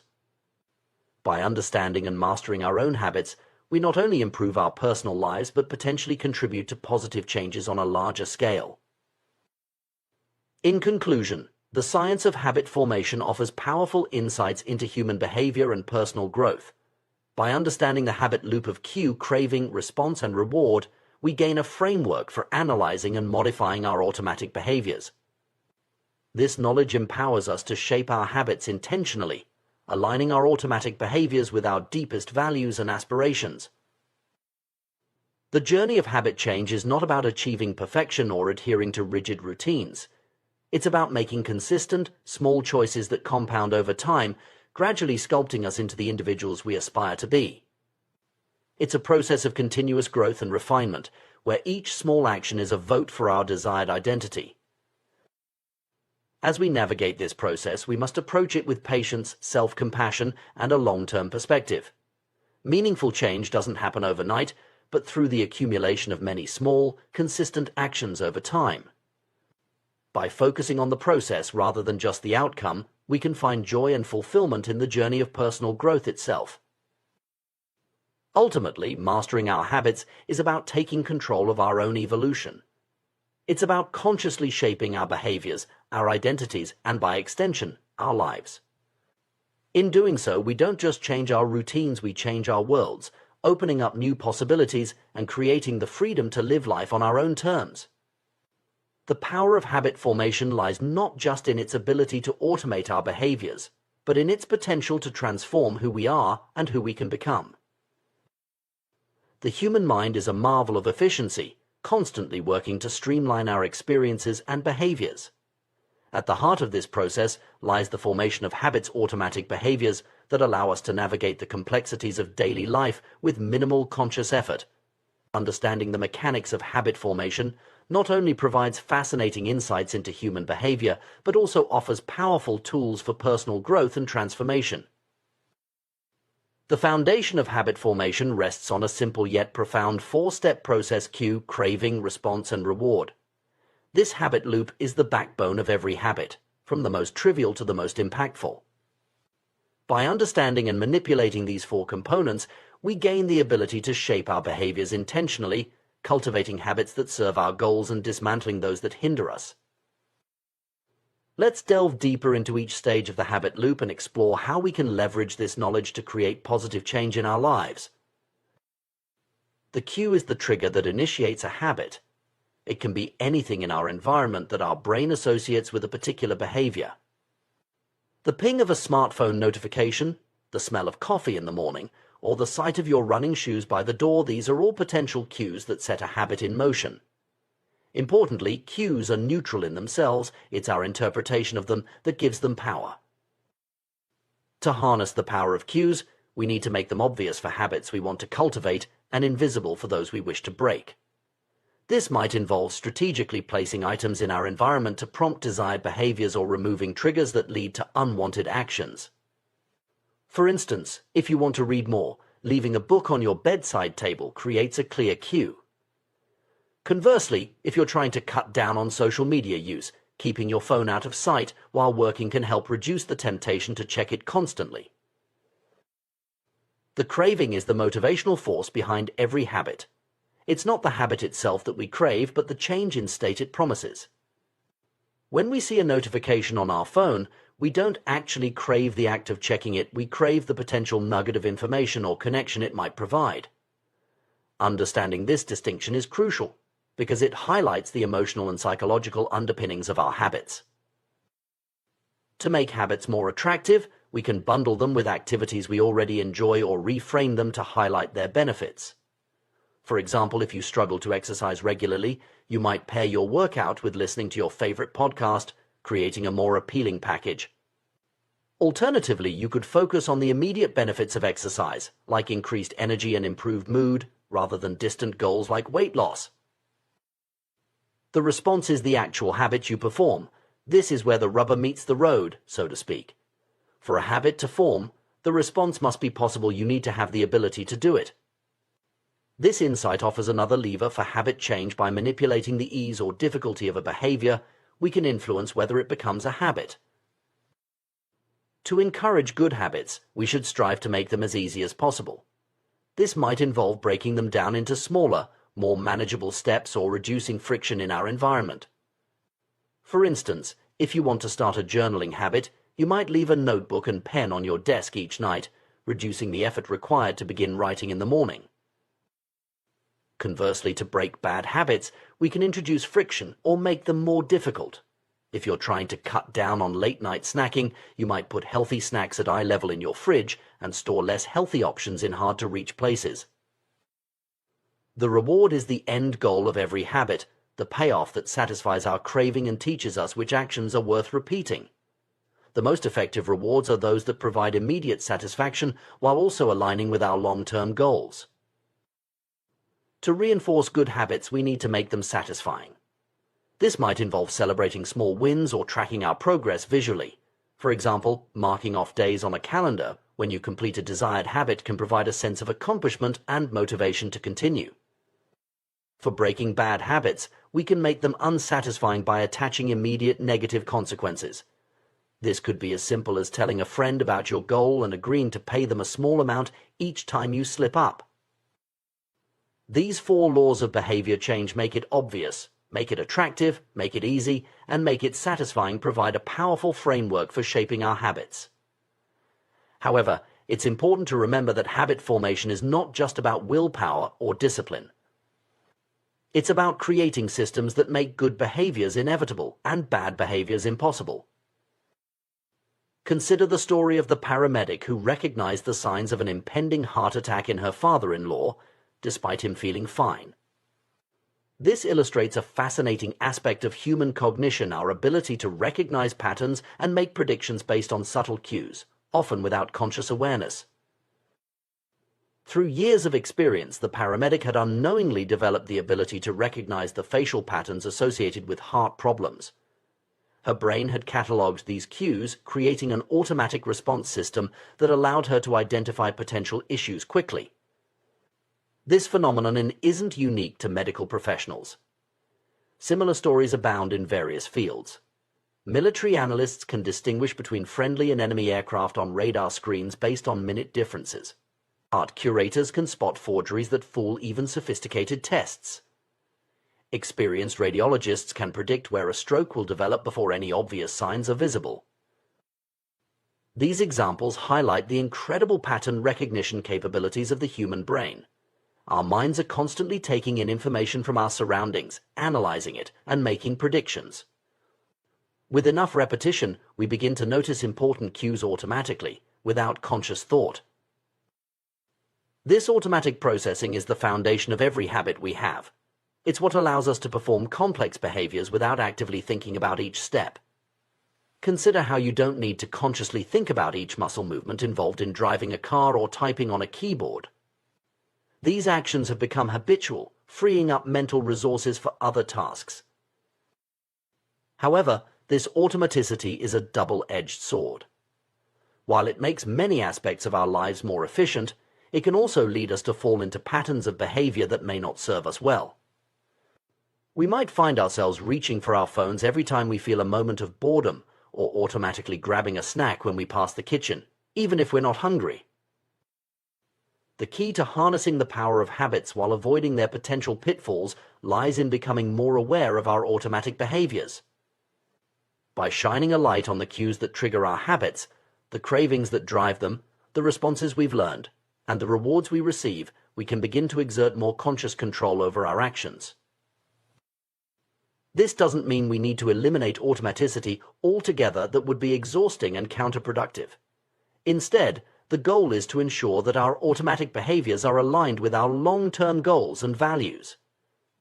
We want to cultivate habits that serve us, not ones that hinder our growth or happiness. It's important to note that habit change is not about achieving perfection. It's about consistently making choices that align with the person we want to become. Every action is a vote for the type of person we wish to be. We don't need to win every vote, but we need to win the majority to see real change. Moreover, habits don't exist in isolation. They're part of larger systems in our lives, often interconnected in complex ways. Changing one habit can have ripple effects, influencing other behaviors and aspects of our lives. This interconnectedness can work in our favor sometimes. Changing one keystone habit can lead to a cascade of positive changes across various areas of life. As we work on our habits, it's crucial to approach the process with patience and self-compassion. Habit formation and change take time. Our brains require repeated experiences to forge new neural pathways and strengthen them to the point of automaticity. This process can't be rushed, but it can be guided. It's also worth considering the broader implications of habit formation beyond individual behavior. Collective habits form the basis of culture, and societal change often involves shifting the habits of many individuals. By understanding and mastering our own habits, we not only improve our personal lives but potentially contribute to positive changes on a larger scale. In conclusion, the science of habit formation offers powerful insights into human behavior and personal growth. By understanding the habit loop of cue, craving, response, and reward, and applying the 4 laws of behavior change, we gain a framework for analyzing and modifying our automatic behaviors. This knowledge empowers us to shape our habits intentionally, aligning our automatic behaviors with our deepest values and aspirations. The journey of habit change is not about achieving perfection or adhering to rigid routines. It's about making consistent, small choices that compound over time, gradually sculpting us into the individuals we aspire to be. It's a process of continuous growth and refinement, where each small action is a vote for our desired identity. As we navigate this process, we must approach it with patience, self-compassion, and a long-term perspective. Meaningful change doesn't happen overnight, but through the accumulation of many small, consistent actions over time. By focusing on the process rather than just the outcome, we can find joy and fulfillment in the journey of personal growth itself. Ultimately, mastering our habits is about taking control of our own evolution. It's about consciously shaping our behaviors, our identities, and by extension, our lives. In doing so, we don't just change our routines, we change our worlds, opening up new possibilities and creating the freedom to live life on our own terms. The power of habit formation lies not just in its ability to automate our behaviors, but in its potential to transform who we are and who we can become. In our fast-paced world, we often find ourselves operating on autopilot, our actions guided by deeply ingrained habits that we may not even be consciously aware of. These habits, whether beneficial or detrimental, shape our daily lives and ultimately determine our long-term outcomes. Understanding and harnessing the power of habits is crucial for personal growth and achieving our goals. Consider the story of a retail clerk who, after a series of transactions involving gift cards, absent-mindedly cut a customer's actual credit card in half. Or the former preschool teacher who, even in her new corporate job, couldn't shake the habit of asking co-workers if they had washed their hands after using the bathroom. These anecdotes illustrate how deeply ingrained our habits can become, often operating below the level of conscious awareness. The power of habits lies in their ability to automate our behaviors, freeing up mental resources for more complex tasks. However, this same automaticity can lead us astray when our habits are misaligned with our goals or values. The key to leveraging habits for personal growth lies in bringing them into our conscious awareness and intentionally shaping them to serve our desired outcomes. One powerful technique for increasing awareness of our habits is inspired by the Japanese railway system's pointing and calling method. This safety system, which involves operators physically pointing at and verbally calling out various checks and procedures, has been shown to reduce errors by up to 85% and cut accidents by 30%. The effectiveness of this method lies in its ability to elevate routine actions from the non-conscious to the conscious level, engaging multiple senses and increasing overall awareness. We can adapt this concept to our personal lives by creating what we might call a habits scorecard. This simple yet powerful exercise involves listing out our daily habits and evaluating each one as positive, negative, or neutral. By doing so, we bring our automatic behaviors into conscious awareness, allowing us to identify areas for improvement and reinforcement. To create your own habits scorecard, start by listing out your daily routines in detail. Include everything from the moment you wake up to the time you go to bed. Once you have a comprehensive list, go through each item and ask yourself, is this a good habit, a bad habit, or a neutral habit? Mark each habit with a or accordingly. It's important to note that the classification of habits as good or bad is somewhat subjective and depends on your personal goals and circumstances. For instance, eating a high-calorie breakfast might be a positive habit for someone trying to gain weight, but a negative one for someone aiming to lose weight. The key is to evaluate each habit in the context of your own aspirations and desired identity. In fact, it might be more accurate to think of habits not as inherently good or bad, but as either effective or ineffective at solving problems and serving our long-term goals. All habits, even those we might label as bad, serve us in some way. That's why we repeat them. The challenge is to identify which habits are truly serving our long-term interests and which are providing short-term benefits at the expense of our broader goals. When evaluating your habits, consider this question: does this behavior help me become the type of person I wish to be? Does this habit cast a vote for or against my desired identity? Habits that align with and reinforce your desired identity are generally positive, while those that conflict with it are typically negative. As you work through your habit scorecard, resist the urge to judge or criticize yourself. The goal at this stage is simply to observe and become aware of your behaviors, not to change them immediately. Approach the exercise with a sense of curiosity, as if you were an impartial observer of your own life. Notice your patterns without attaching emotion or self-judgment to them. This neutral observation is a crucial first step in the process of habit change. By simply becoming aware of our habits, we often naturally begin to adjust our behaviors. It's like shining a light into a dark room. Suddenly we can see what's actually there, and that awareness alone can be transformative. For those who find they need additional support in maintaining this awareness, the pointing and calling method can be adapted for personal use. For example, if you're trying to reduce snacking, you might say out loud, "I'm about to eat this cookie, but I don't need it. Eating it will move me further from my health goals." This verbalization brings the action fully into your conscious awareness, creating a moment of pause that allows you to make a more intentional choice. As you become more aware of your habits, you may start to notice the cues that trigger them. These cues, the ping of a notification, the sight of the TV remote, the smell of coffee, often become so familiar that they fade into the background of our awareness. By bringing these cues back into focus, we gain the power to interrupt the habit loop and potentially reshape our responses. It's worth noting that the process of habit change is not about achieving perfection or adhering to rigid routines. Rather, it's about making consistent, small choices that align with our desired identity and long-term goals. Every action we take is essentially a vote for the type of person we want to become. We don't need to win every vote, but we need to win the majority to see real change. Moreover, habits don't exist in isolation. They're part of complex systems in our lives, often interconnected in ways we might not immediately recognize. Changing one habit can have ripple effects, influencing other behaviors and aspects of our lives.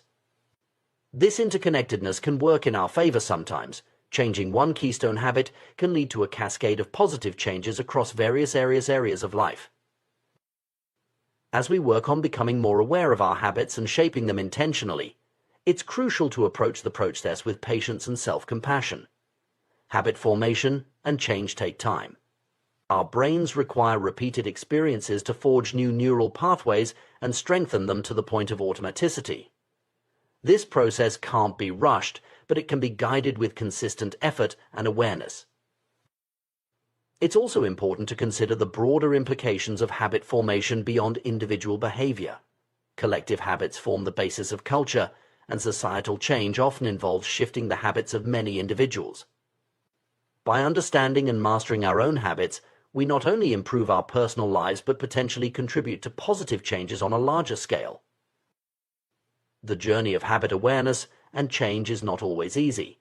It requires us to confront uncomfortable truths about our behaviors and to challenge deeply ingrained patterns. However, the rewards of this process are immense. By bringing our habits into conscious awareness and intentionally shaping them to serve our goals, we gain a powerful tool for personal transformation. Imagine the compound effect of replacing just a few ineffective habits with more beneficial ones. Over time, these small changes can lead to dramatic improvements in our health, productivity, relationships, and overall quality of life.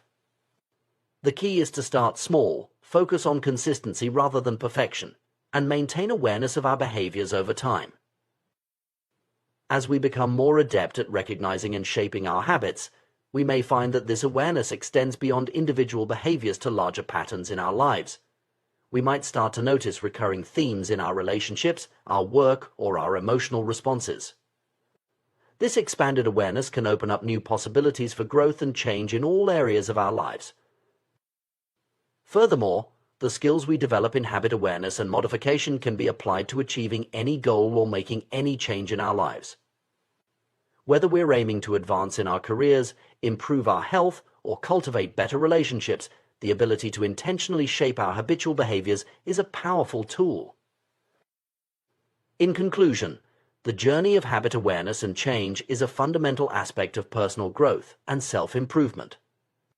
By bringing our automatic behaviors into conscious awareness, evaluating their effectiveness, and intentionally shaping them to serve our goals, we gain the power to direct our own evolution. This process requires patience, self-compassion, and consistent effort, but the potential rewards are immense. As we navigate this journey, we're not just changing our routines, we're reshaping our identity and our world. Each small action, each habit we modify, is a step towards becoming the person we aspire to be. In this way, the process of habit change is not just about achieving specific goals, but about continually growing and evolving as individuals. The power of habits lies not just in their ability to automate our behaviors, but in their potential to transform who we are and who we can become. By mastering our habits, we take control of our own destiny, creating the freedom to live life on our own terms and to make a positive impact on the world around us. In the complex tapestry of human behavior, habits play a crucial role in shaping our daily lives and long-term outcomes. Understanding how habits form, persist, and can be changed is essential for personal growth and self-improvement. At the heart of this understanding lies the concept of cue-induced wanting, a phenomenon that explains why breaking bad habits can be so challenging. Cue-induced wanting occurs when an external trigger sparks a compulsive craving to repeat a particular behavior, often a bad habit. This process is constantly at work in our lives, frequently operating below the level of conscious awareness. Research has shown that even incredibly brief exposure to cues associated with addictive behaviors can stimulate the brain's reward pathways and ignite desire. For instance, showing cocaine addicts an image of the drug for just 33 milliseconds too fast for conscious recognition is enough to trigger craving. This insight reveals a fundamental truth about habits. While they can be broken, they are rarely, if ever, completely forgotten. Once the neural pathways associated with a habit are established in the brain, they remain etched there, even if they go unused for extended periods. This persistence of habit-related neural structures explains why resisting temptation through sheer willpower is often an ineffective long-term strategy for behavior change. Maintaining constant vigilance against temptation is exhausting and unsustainable in a world filled with distractions and triggers. While it's possible to overpower temptation in the short term through force of will, this approach is likely to fail over time as our mental resources become depleted. Instead, we must recognize that we are, to a large extent, products of our environment. The contexts in which we live, work, and play exert a powerful influence on our behavior, often more so than our conscious intentions. Given this reality, a more effective approach to eliminating bad habits is to focus on reducing exposure to the cues that trigger them. This strategy involves restructuring our environment to make the stimuli associated with undesirable behaviors less prominent or entirely absent. For example, if smartphone use is interfering with productivity, simply placing the device in another room can significantly reduce the temptation to check it constantly. Similarly, unfollowing social media accounts that provoke feelings of jealousy or inadequacy can help break the cycle of comparison and self-doubt. This approach of environmental modification can be applied to a wide range of habits. Removing a television from the bedroom can curtail excessive late-night viewing. Unsubscribing from tech review newsletters might curb impulsive gadget purchases. Unplugging and storing away gaming consoles after each use can help manage time spent on video games. These simple changes can be surprisingly effective in disrupting ingrained behavior patterns. The power of this method lies in its alignment with the fundamental laws of behavior change. Just as making cues obvious can reinforce positive habits, making them invisible can help extinguish negative ones. By eliminating or reducing the visibility of triggers associated with unwanted behaviors, we can often cause the entire habit to fade away over time. This strategy of environmental optimization represents a more sustainable approach to self-control than relying on willpower alone. Rather than constantly fighting against our desires, we can create contexts that naturally support our goals and values. People who appear to have high levels of self-control often achieve this not through superior willpower, but by structuring their lives to minimize exposure to tempting situations. It's important to recognize that self-control, in the traditional sense of resisting temptation through mental effort, is a limited resource. It may be effective for occasional challenges, but it's not a reliable long-term solution for significant behavior change.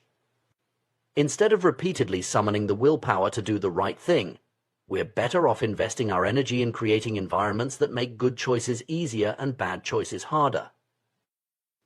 This principle extends beyond individual habits to broader aspects of our lives. The people we associate with, the media we consume, the places we frequent, all of these environmental factors shape our behavior in subtle but powerful ways. By consciously designing our surroundings to support our aspirations, we can harness the power of our environment to work for us rather than against us. Understanding the role of cues and environment in habit formation also sheds light on why some people seem to effortlessly maintain positive habits while others struggle. It's not necessarily a matter of inherent discipline or character, but often a reflection of the different contexts in which people live and work. Creating a positive environment is thus not just a personal matter, but also a social and cultural issue.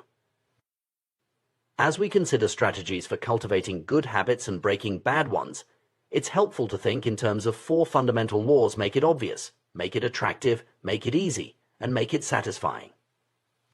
These principles can be applied to reinforce positive behaviors or, when inverted, to discourage negative ones. For establishing good habits, the first step is often simply becoming aware of our current patterns of behavior. This can be achieved through practices like maintaining a habit scorecard, where we write down our daily activities and assess their impact on our goals. Once we have this awareness, we can use techniques like implementation intentions, specific plans that link a desired behavior to a particular time and place to make good habits more likely to occur. Another powerful tool is habit stacking, where we piggyback a new habit onto an existing one.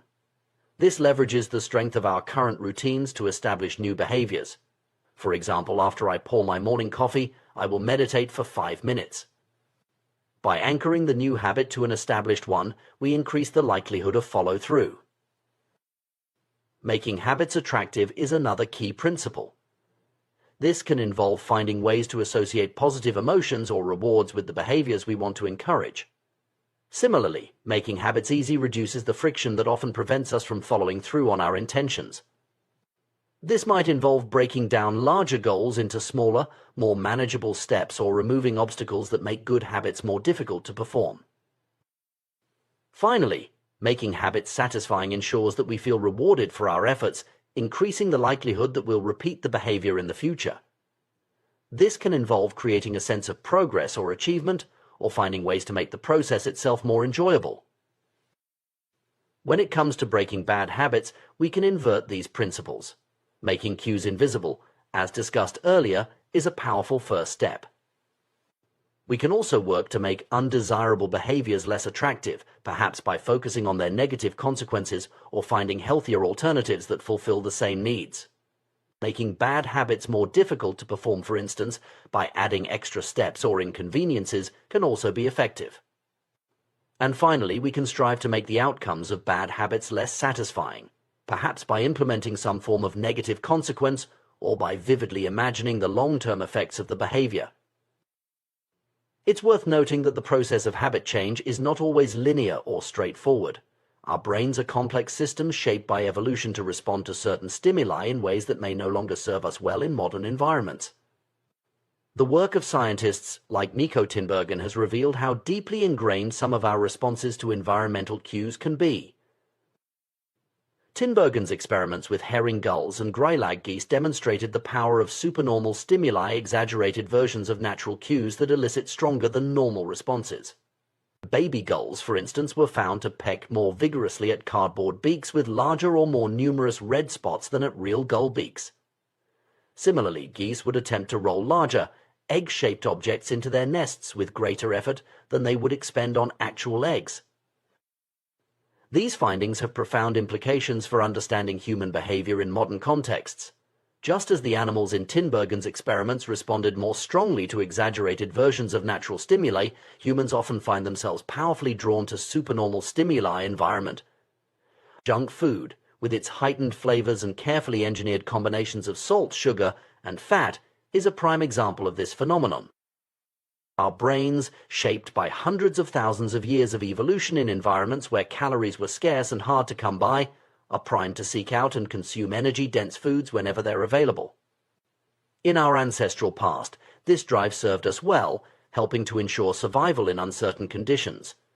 Today, however, in an environment of abundance, these same instincts can lead us astray, driving overconsumption and contributing to health problems. This mismatch between our evolutionary programming and our current environment extends beyond food to many other aspects of modern life. The instant gratification offered by social media, the immersive experiences provided by video games, the constant stream of novel information available at our fingertips, all of these can be seen as supernormal stimuli that hijack our reward systems in ways our ancestors never had to contend with. Understanding these dynamics can help us approach habit change with greater compassion for ourselves and others. It's not a matter of weak will or moral failing when we struggle with bad habits. We're often fighting against deeply ingrained instincts that served our species well for millennia but may be maladaptive in our current context. At the same time, this understanding empowers us to take more effective action. By recognizing the power of environmental cues and the limitations of willpower, we can focus our efforts on creating contexts that support our goals rather than undermine them. We can design our physical and digital spaces to minimize exposure to tempting stimuli and maximize exposure to cues that trigger positive behaviors. Moreover, we can work to create new, healthier supernormal stimuli that satisfy our innate drives in more beneficial ways. For instance, we might seek out activities that provide the novelty and excitement our brains crave, but in forms that contribute to our well-being rather than detract from it.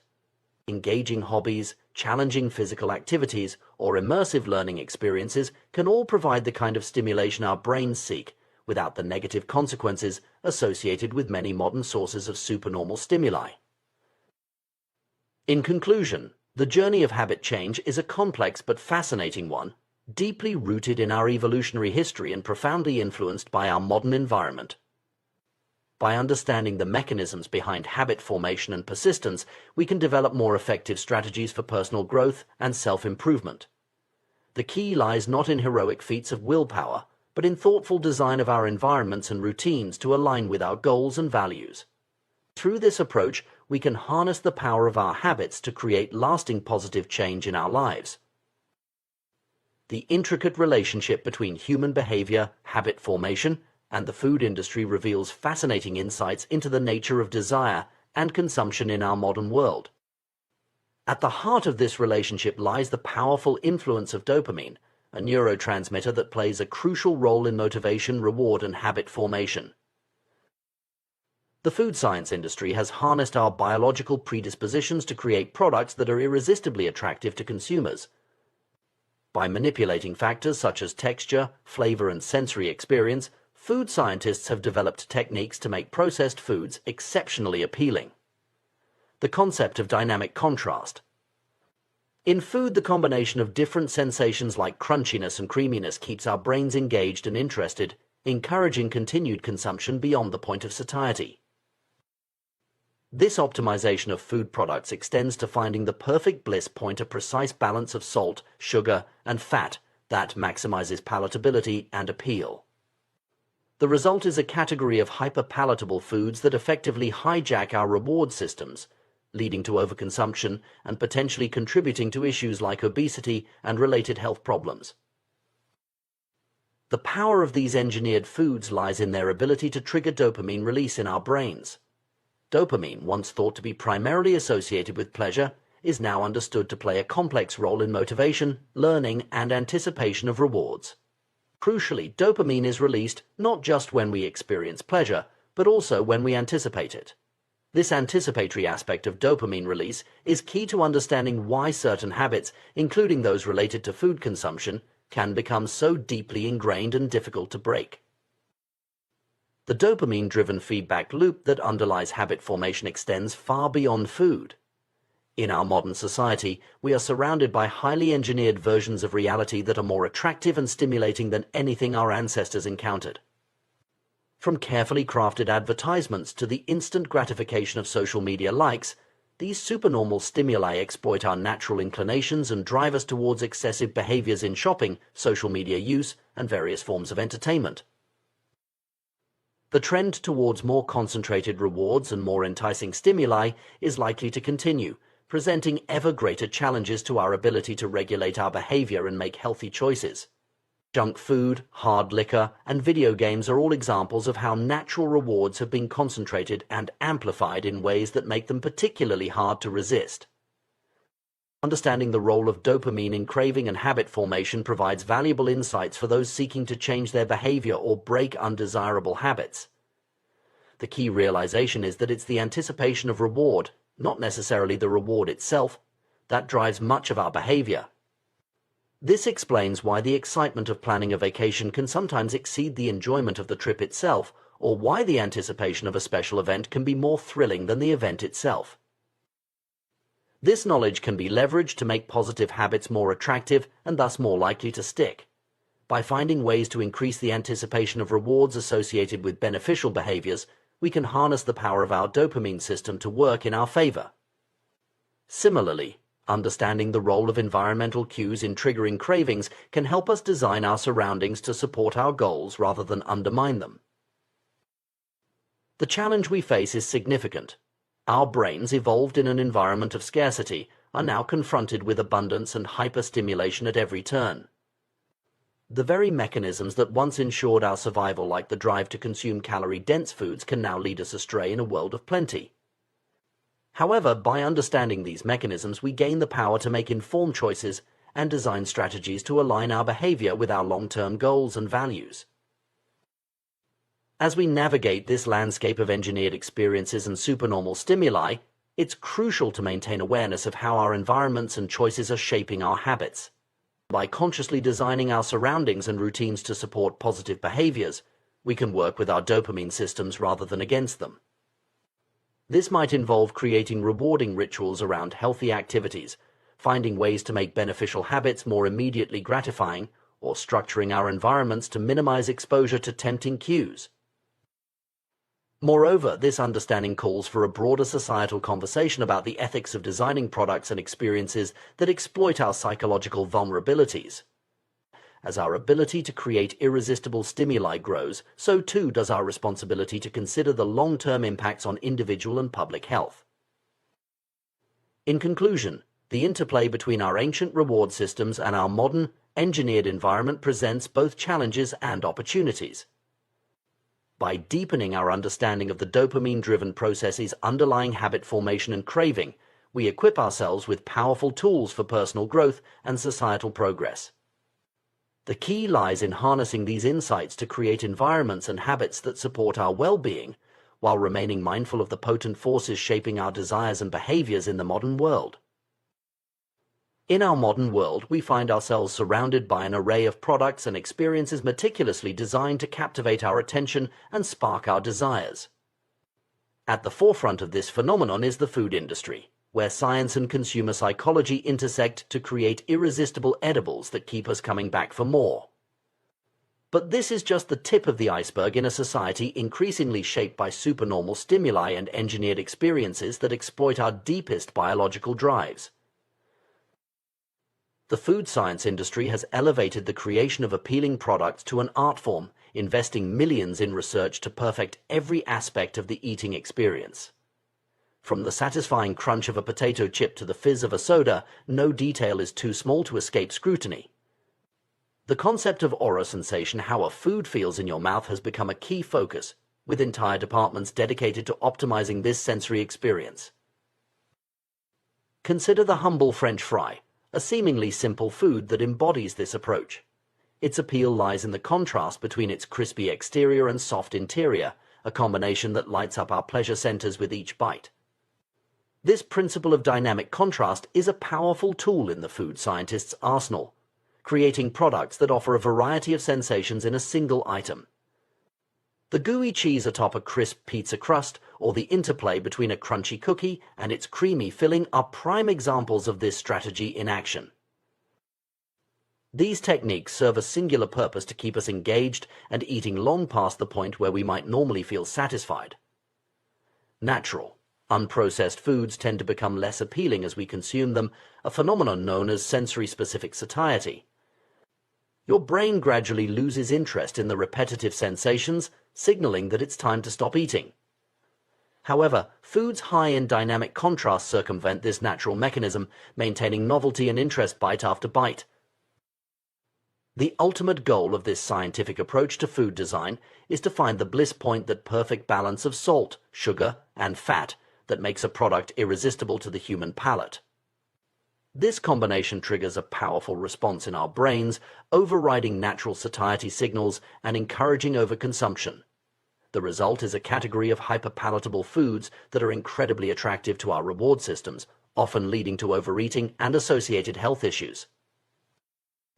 But the implications of this approach extend far beyond the realm of nutrition. The principle at work here, making something more attractive to increase the likelihood of repeated engagement, is a fundamental aspect of habit formation. In essence, the food industry has become adept at creating habit-forming products by exploiting our natural tendencies and biological drives. This phenomenon is not limited to food. Our modern society is replete with examples of engineered experiences designed to be more appealing than anything our ancestors encountered. Retail stores use mannequins with exaggerated features to sell clothing, tapping into our instinctive responses to certain body shapes. Social media platforms have perfected the art of delivering rapid-fire positive reinforcement, providing more likes and praise in a few minutes than we might receive in days of real-world interaction.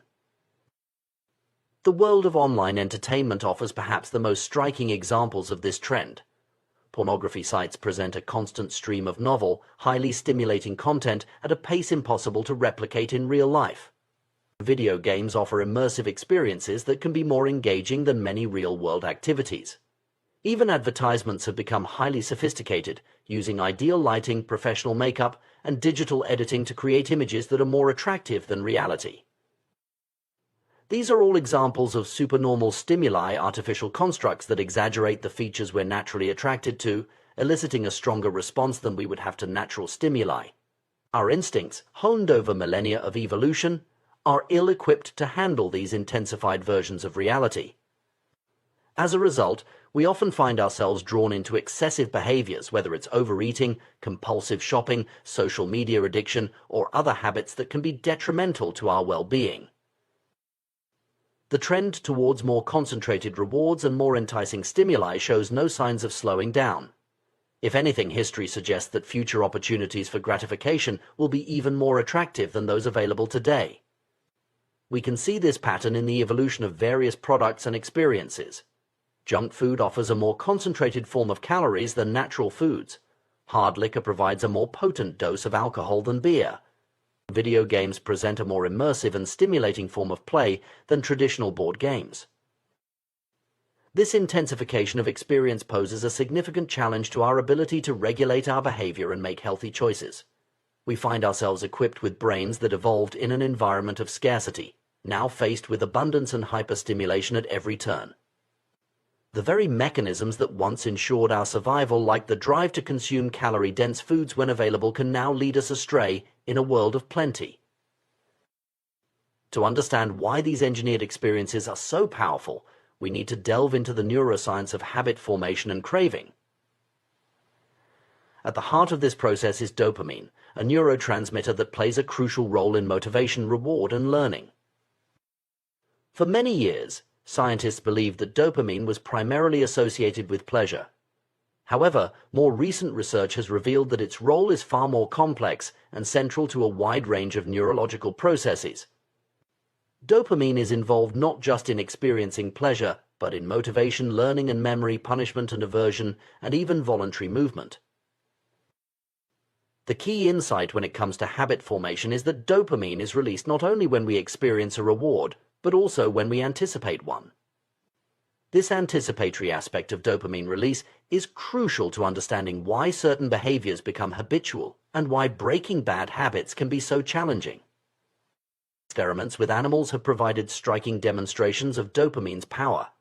When researchers blocked dopamine release in rats, the animals lost all motivation, refusing to eat, drink, or engage in any goal-directed behavior. They quite literally lost the will to live. Conversely, when scientists flooded the reward centers of animal brains with dopamine, the subjects engaged in repetitive behaviors at an astonishing rate, such as mice poking their noses into a box hundreds of times per hour in pursuit of a dopamine hit. Human behavior shows similar patterns, albeit in more complex forms. Gambling addicts experience a surge of dopamine just before placing a bet, not after winning. Cocaine users get a dopamine spike at the sight of the drug before actually consuming it. This anticipatory release of dopamine is what drives us to action, creating the motivation to pursue rewards. This understanding of dopamine's role helps explain why the anticipation of an experience can often be more enjoyable than the experience itself. The excitement of planning a vacation or looking forward to a special event can surpass the actual pleasure of the moment when it arrives. Scientists describe this as the difference between wanting and liking two related but distinct processes in the brain. The implications of this dopamine-driven feedback loop are profound for our understanding of habit formation and behavior change. Every highly habit-forming behavior from drug use to social media browsing is associated with elevated levels of dopamine. Even our most basic habitual behaviors, like eating, drinking, and social interaction, operate on this same principle. Recognizing the power of anticipation in driving behavior provides valuable insights for those seeking to change their habits or cultivate new ones. Rather than relying solely on willpower to resist temptation, we can focus on manipulating our environment and routines to make desirable behaviors more attractive and undesirable ones less so. For instance, if we want to establish a habit of regular exercise, we might focus on creating positive anticipation around the activity. This could involve planning enjoyable routes for runs, choosing workout music that excites us, or rewarding ourselves with a pleasant post-workout ritual. By associating the anticipation of exercise with positive feelings, we can harness our dopamine system to reinforce the habit. Conversely, to break a bad habit, we might focus on reducing the anticipatory pleasure associated with it. This could involve removing cues from our environment that trigger cravings, or consciously focusing on the negative consequences of the behavior rather than its short-term rewards.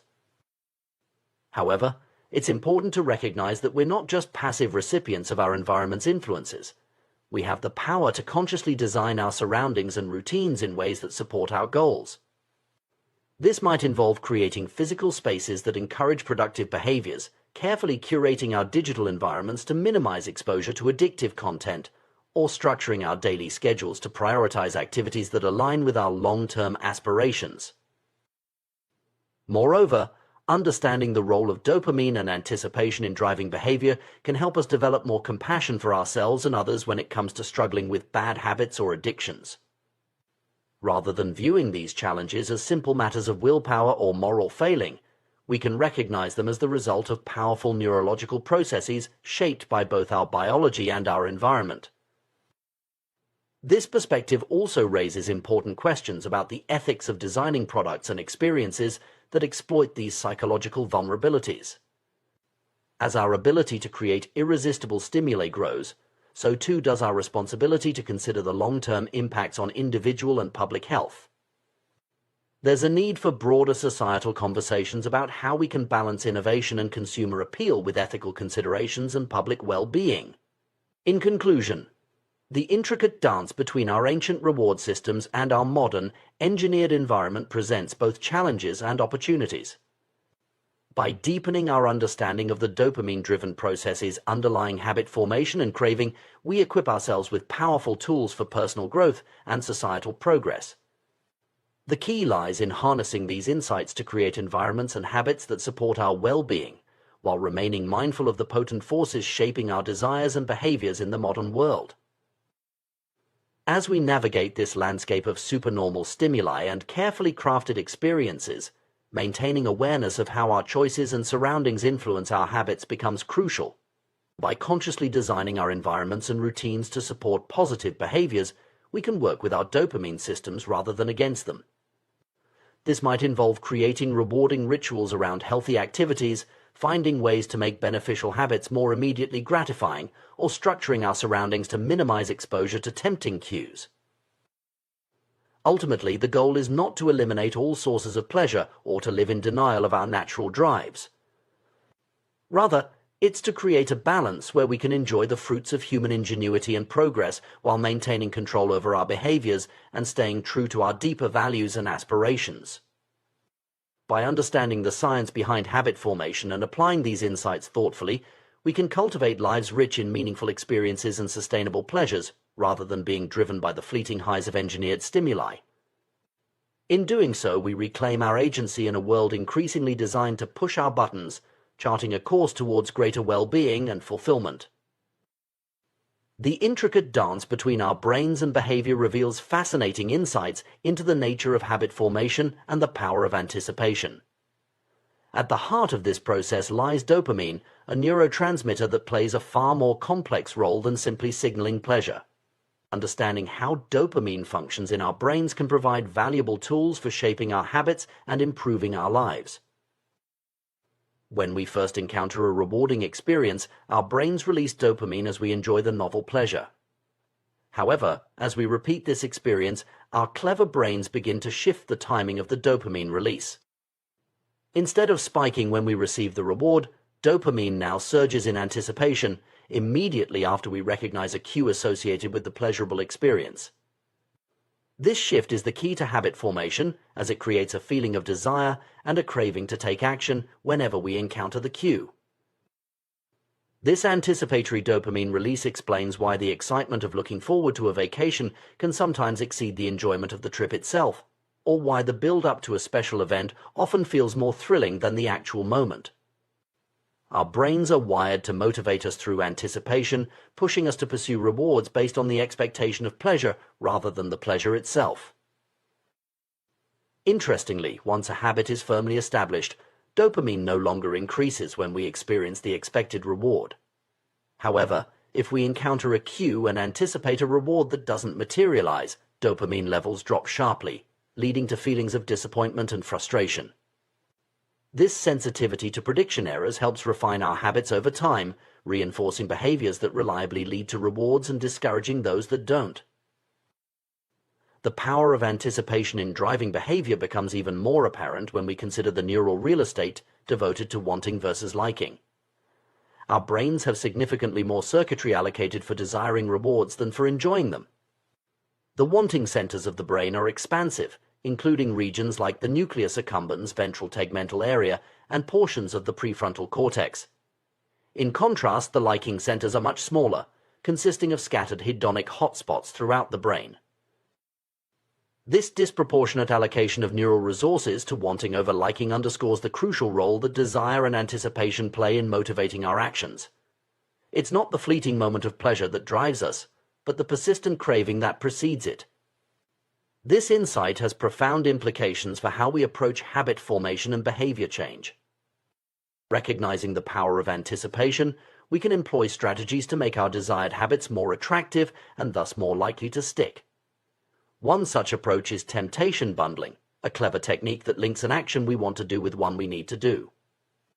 By pairing a necessary but unappealing task with a highly desirable activity, we can leverage our brain's reward system to motivate positive behavior. Consider the story of Ronan Byrne, an engineering student who hacked his stationary bike to only allow Netflix to play while he was pedaling at a certain speed. By bundling the enjoyment of watching his favorite shows with the physical activity he knew he should be doing, Byrne created a powerful incentive for exercise. This ingenious solution not only made his workout more appealing, but also added an element of immediate reward to an otherwise challenging task. Businesses often employ similar strategies on a larger scale. The American broadcasting company ABC masterfully used temptation bundling in promoting their Thursday night television lineup.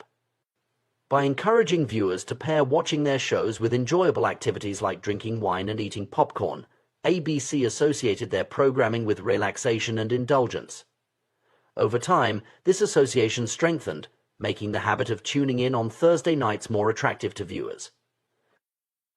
The effectiveness of temptation bundling is rooted in a psychological principle known as Premack's principle, which states that more probable behaviors will reinforce less probable behaviors.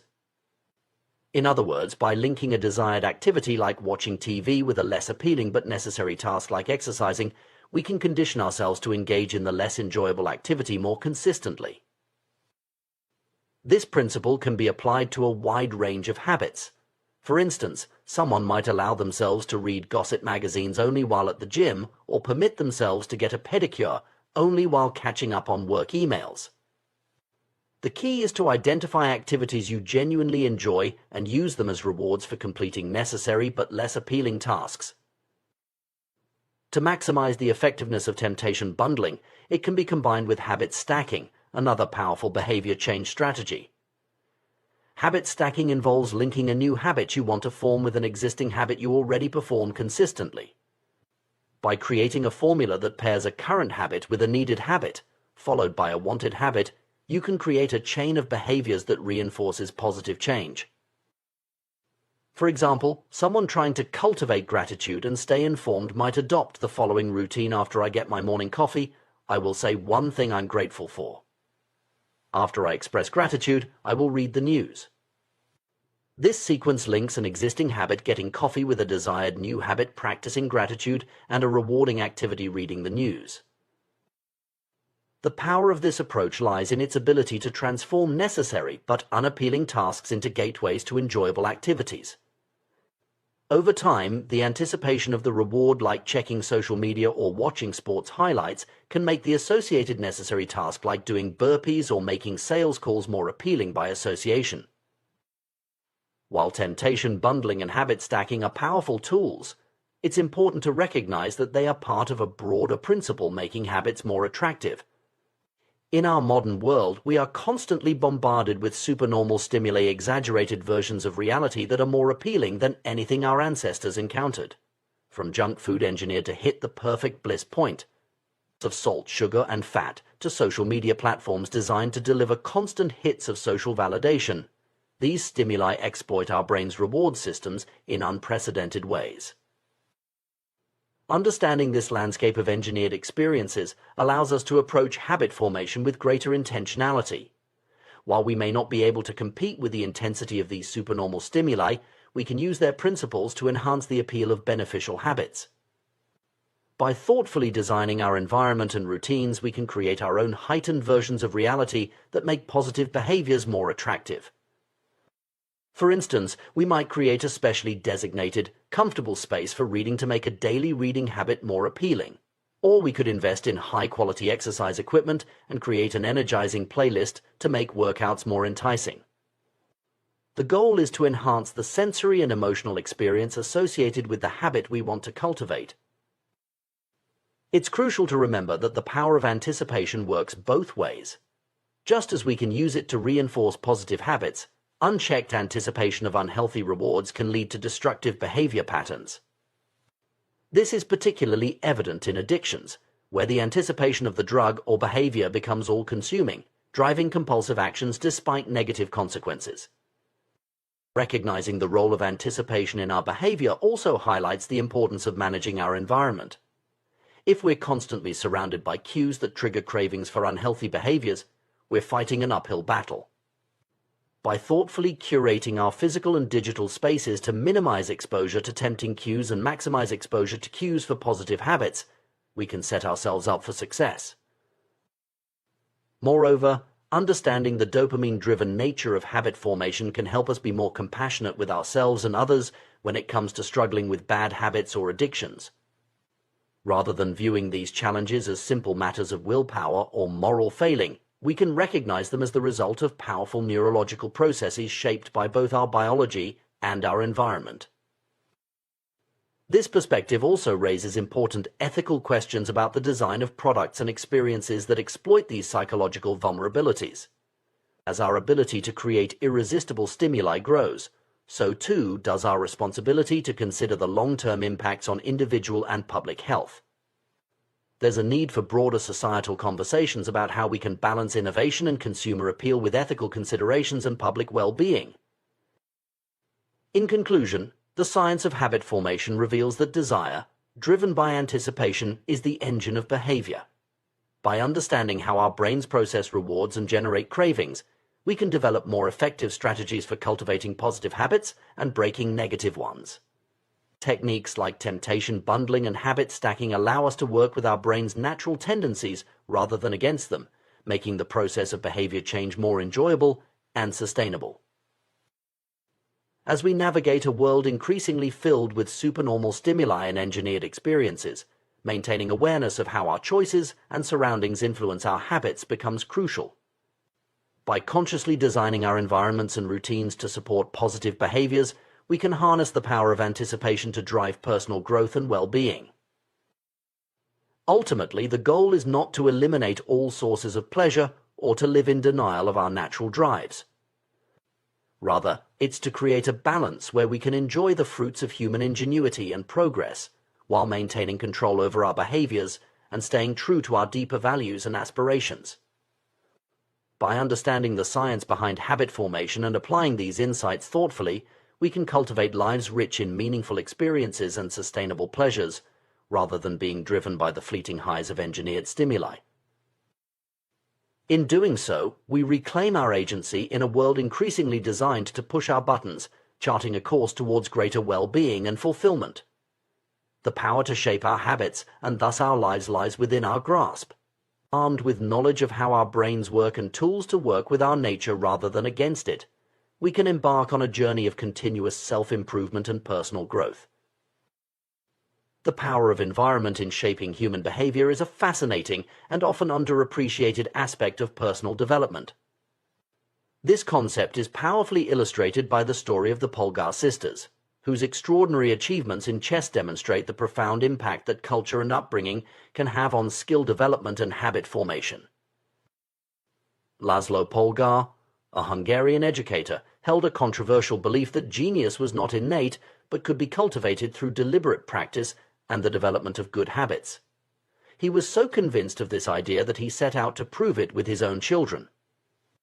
Laszlo's experiment began even before his children were born, as he sought a wife who would be willing to participate in his unconventional parenting plan. The Polgar household became a carefully crafted environment dedicated to chess excellence. The children were homeschooled, which was unusual in Hungary at the time, allowing for a focused and immersive education.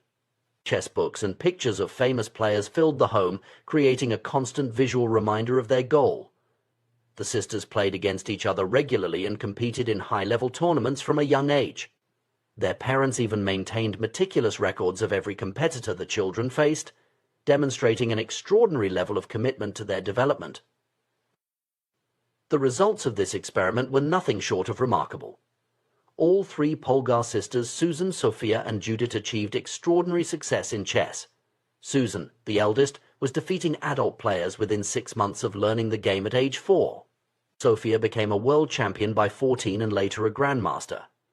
Judith, the youngest, surpassed even her sister's achievements, becoming the youngest grandmaster of all time and holding the title of the world's top-ranked female chess player for an astonishing 27 years. What's particularly intriguing about the Polgar sisters' story is their perspective on their unusual upbringing. Far from viewing their childhood as oppressive or grueling, they describe it as enjoyable and engaging. They loved chess so much that they would even play in secret when they were supposed to be sleeping. This highlights a crucial aspect of habit formation and skill development. When an activity is normalized and celebrated within a culture, it becomes inherently attractive and rewarding. The Polgar sisters' experience exemplifies a broader principle of human behavior. We are profoundly influenced by our social environment. As inherently social creatures, humans have a deep-seated need to belong and fit in with their group. This instinct, which served our ancestors well in tribal societies where isolation could mean death, continues to exert a powerful influence on our behavior today. Our earliest habits are often not chosen but imitated from those around us. We absorb the customs, expectations, and standards of our family, community, and broader society. These social norms act as invisible guides for our behavior, influencing everything from our daily routines to major life decisions. Often we follow these norms without conscious thought or questioning, simply because they feel natural and expected within our cultural context. This tendency to conform to social norms is not inherently negative. In fact, it often doesn't feel like a burden at all, because the desire to belong is so fundamental to human nature. If you grow up in an environment where a particular skill or behavior is highly valued, like chess in the Polgar household, engaging in that activity feels natural and rewarding. Similarly, if you work in a professional environment where everyone dresses in a certain way, you're likely to adopt that style without much resistance. The power of social influence on our habits can be broken down into three main categories: the close, the many, and the powerful. Each of these groups offers opportunities to make our desired habits more attractive and easier to adopt. The influence of close relationships on our habits is particularly strong. We tend to pick up behaviors, attitudes, and even speech patterns from those we spend the most time with. This effect is so pronounced that studies have shown that obesity can spread through social networks, with a person's chances of becoming obese increasing significantly if a close friend becomes obese. The same principle applies to positive habits as well, with weight loss often occurring in pairs within relationships. This proximity effect extends beyond just close friends and family. Our broader social circles, including classmates, co-workers, and community members, also shape our perception of what's normal and attainable. For instance, if you're in an environment where many people are achieving a particular goal, like becoming an astronaut or improving their IQ, those achievements start to seem more feasible and attractive. The power of the many, or the influence of broader social norms, is another crucial factor in habit formation. We naturally want to conform to the behaviors that we see as common or popular within our social groups. This is why trends spread so quickly, and why certain behaviors can become suddenly popular within specific communities. The influence of the powerful, those we admire or aspire to be like, also plays a significant role in shaping our habits. We often emulate the behaviors of successful individuals in our field or society at large, believing that by adopting their habits, we might achieve similar success. Understanding these influences allows us to be more intentional about shaping our environment to support the habits we want to develop. One of the most effective strategies for building better habits is to immerse ourselves in a culture where the desired behavior is the norm. When we see others regularly engaging in the habits we want to adopt, those behaviors seem more achievable and natural. This principle can be applied across various areas of life. If you want to be more physically active, surrounding yourself with fitness enthusiasts can make regular exercise seem like a normal, expected part of daily life. If you aspire to be more creative, immersing yourself in a community of artists or innovators can normalize the habits of regular practice and experimentation. However, it's important to note that this environmental influence works both ways. Just as positive habits can be reinforced by our social surroundings, negative habits can also be perpetuated or exacerbated by the wrong environment. This is why it's crucial to be mindful of the influences we expose ourselves to, and to actively seek out environments that support our goals and values. The story of the Polgar sisters also raises interesting questions about the nature vs. nurture debate in talent development. While their achievements certainly demonstrate the power of focus training and a supportive environment, it's worth considering whether they may have had some innate aptitude for chess that was then nurtured to an extraordinary degree. This nuanced view suggests that while environment and practice are crucial, individual differences in natural abilities may also play a role in ultimate achievement. Moreover, the Polgar experiment prompts us to reflect on the ethics and practicality of such intensive, specialized upbringing. While the sisters report positive feelings about their childhood, such an approach might not be suitable or desirable for every family. It's important to balance the cultivation of specific skills with the need for a well-rounded education and personal development.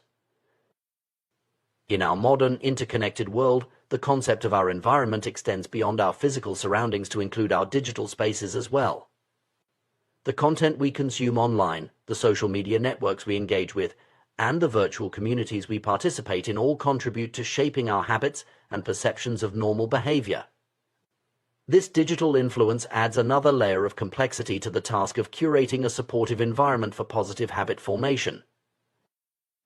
As we navigate the challenge of developing beneficial habits, it's crucial to approach the process with self-compassion and realistic expectations. Changing ingrained behaviors or adopting new ones is rarely a linear or easy process. It often involves setbacks and requires persistent effort. Understanding the powerful role that our social environment plays in this process can help us be more strategic and patient in our approach to personal growth. Furthermore, recognizing the impact of social influence on our habits can foster greater empathy and understanding for others who may be struggling with behavior change. It highlights the fact that individual willpower, while important, is just one factor in a complex web of influences that shape our actions and choices. In conclusion, the story of the Polgar sisters and the broader principles of social influence in habit formation offer valuable insights for anyone seeking personal growth or behavior change. By consciously shaping our environment, both physical and social, to support our desired habits, we can make the process of change more natural and sustainable. Whether we're trying to excel in a specific skill, adopt healthier lifestyle habits, or simply become better versions of ourselves, understanding and leveraging the power of our social context can be a game changer. As we strive to improve ourselves and our communities, it's worth reflecting on how we can create cultures that normalize and celebrate positive habits. By doing so, we not only enhance our own lives, but also contribute to a ripple effect of positive change in our broader social circles. The Polgar experiment, while extreme, demonstrates the remarkable potential of human beings when immersed in an environment that consistently reinforces and rewards desired behaviors. Ultimately, the key to lasting behavior change may lie not in Herculean feats of willpower, but in the thoughtful curation of our social environments and the cultivation of communities that support our aspirations. By surrounding ourselves with the right influences and normalizing the habits we wish to adopt, we can harness the natural human inclination to conform and belong in service of our personal and collective growth. The power of social influence on our behavior and habits is profound and often underestimated. We are social creatures, constantly looking to our peers, role models, and cultural norms to guide our actions and shape our identities. This tendency is deeply ingrained in human nature and has played a crucial role in our evolution and survival. One of the most effective ways to cultivate lasting change in our lives is to immerse ourselves in a culture where our desired behavior is already the norm. By surrounding ourselves with people who embody the habits and traits we aspire to, we create an environment that naturally encourages and reinforces positive change. Consider the example of someone trying to improve their fitness. Joining a gym can be intimidating for beginners, as they may feel out of place among seasoned athletes. However, imagine a fitness community tailored specifically for self-proclaimed nerds or misfits. In such an environment, newcomers immediately have something in common with other members, perhaps a shared love for science fiction or video games. This common ground creates a sense of belonging, making the process of adopting new fitness habits feel more natural and less daunting. The power of belonging to a tribe cannot be overstated when it comes to sustaining motivation and embedding new habits. When we join a group that aligns with our interests and goals, our personal journey transforms into a collective one. No longer are we struggling alone. Instead, we become part of a community of like-minded individuals all working towards similar objectives. This shift from I to we has a profound impact on our identity and commitment to change. A solitary reader becomes part of a book club, a lone musician joins a band, and an individual cyclist becomes part of a cycling group.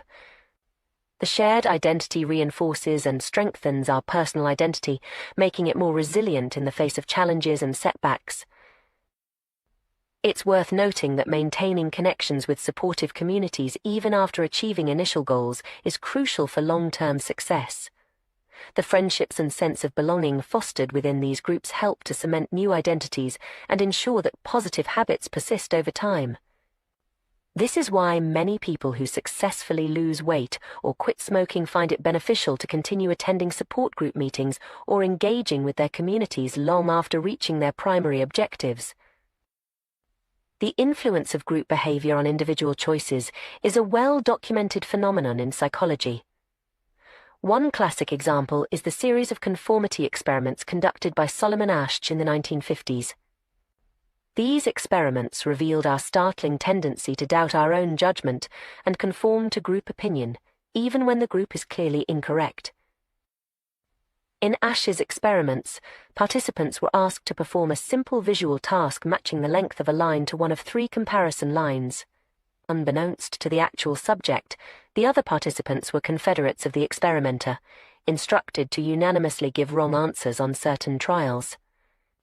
The results were striking. Faced with unanimous opposition, many subjects began to doubt their own perception and conform to the group's incorrect judgments. This tendency to conform to group behavior extends far beyond simple perceptual tasks. In our daily lives, we constantly look to others for cues on how to act, what to buy, where to eat, and countless other decisions. We rely on reviews and ratings to guide our choices, assuming that the wisdom of the crowd will lead us to the best options.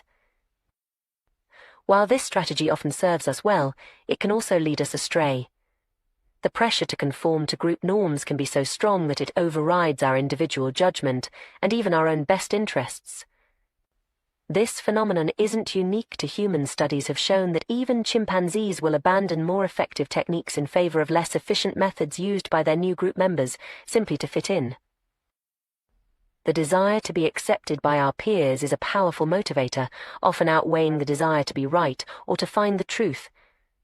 This instinct to conform is deeply rooted in our psychology and has likely played a crucial role in our survival as a species. After all, in many situations throughout human history, going against the group could have dire consequences. However, this tendency can also hold us back from positive change, especially when our desired habits conflict with the norms of our current social group. Changing our behavior in ways that challenge the status quo requires significant effort and courage. It means swimming against the current of our culture and risking social disapproval or exclusion. On the flip side, when our desired changes align with the values and behaviors of our social group, change becomes much more attractive and achievable. This is why finding or creating a supportive community can be such a powerful catalyst for personal growth and transformation. Another crucial aspect of social influence is our tendency to imitate those we perceive as powerful or high status. Throughout history, individuals with greater power and status have typically enjoyed better access to resources, faced fewer survival challenges, and been seen as more desirable mates. As a result, we are naturally drawn to behaviors that earn us respect, approval, and admiration from others. This drive for status and recognition explains our fascination with the habits of highly successful people. We eagerly consume content about the daily routines of CEOs, the workout regimens of athletes, and the productivity hacks of top performers in various fields. By emulating these behaviors, we hope to achieve similar levels of success and recognition. Many of our daily habits are, in fact, imitations of people we admire or envy. We might adopt the communication style of a charismatic leader, the creative techniques of an artist we respect, or the financial strategies of a successful entrepreneur. This imitation isn't necessarily conscious. We often absorb and replicate behaviors subconsciously, especially when they're exhibited by people we look up to. The flip side of this status-seeking behavior is our desire to avoid actions that might lower our social standing. We maintain our homes and appearances not just for personal satisfaction, but also to avoid negative judgments from our neighbors, friends, and family. The constant underlying question, "What will others think of me?" shapes many of our decisions and actions, often without us even realizing it. The power of social influence on habit formation and behavior change is perfectly illustrated by the story of the Polgar sisters, chess prodigies who achieved remarkable success through dedicated practice. While their individual efforts were undoubtedly crucial, the supportive culture created by their parents and the broader chess community played a significant role in sustaining their motivation and commitment over many years. The sisters' dedication to chess was reinforced not just by parental encouragement, but also by the respect and admiration they received from the chess world. Achieving milestones like becoming grandmasters provided external validation and status, further cementing their identities as exceptional chess players. This combination of internal drive and external recognition created a powerful feedback loop that sustained their intense practice regimen for decades. Understanding the profound impact of social influence on our behavior offers valuable insights for anyone seeking to make lasting changes in their life.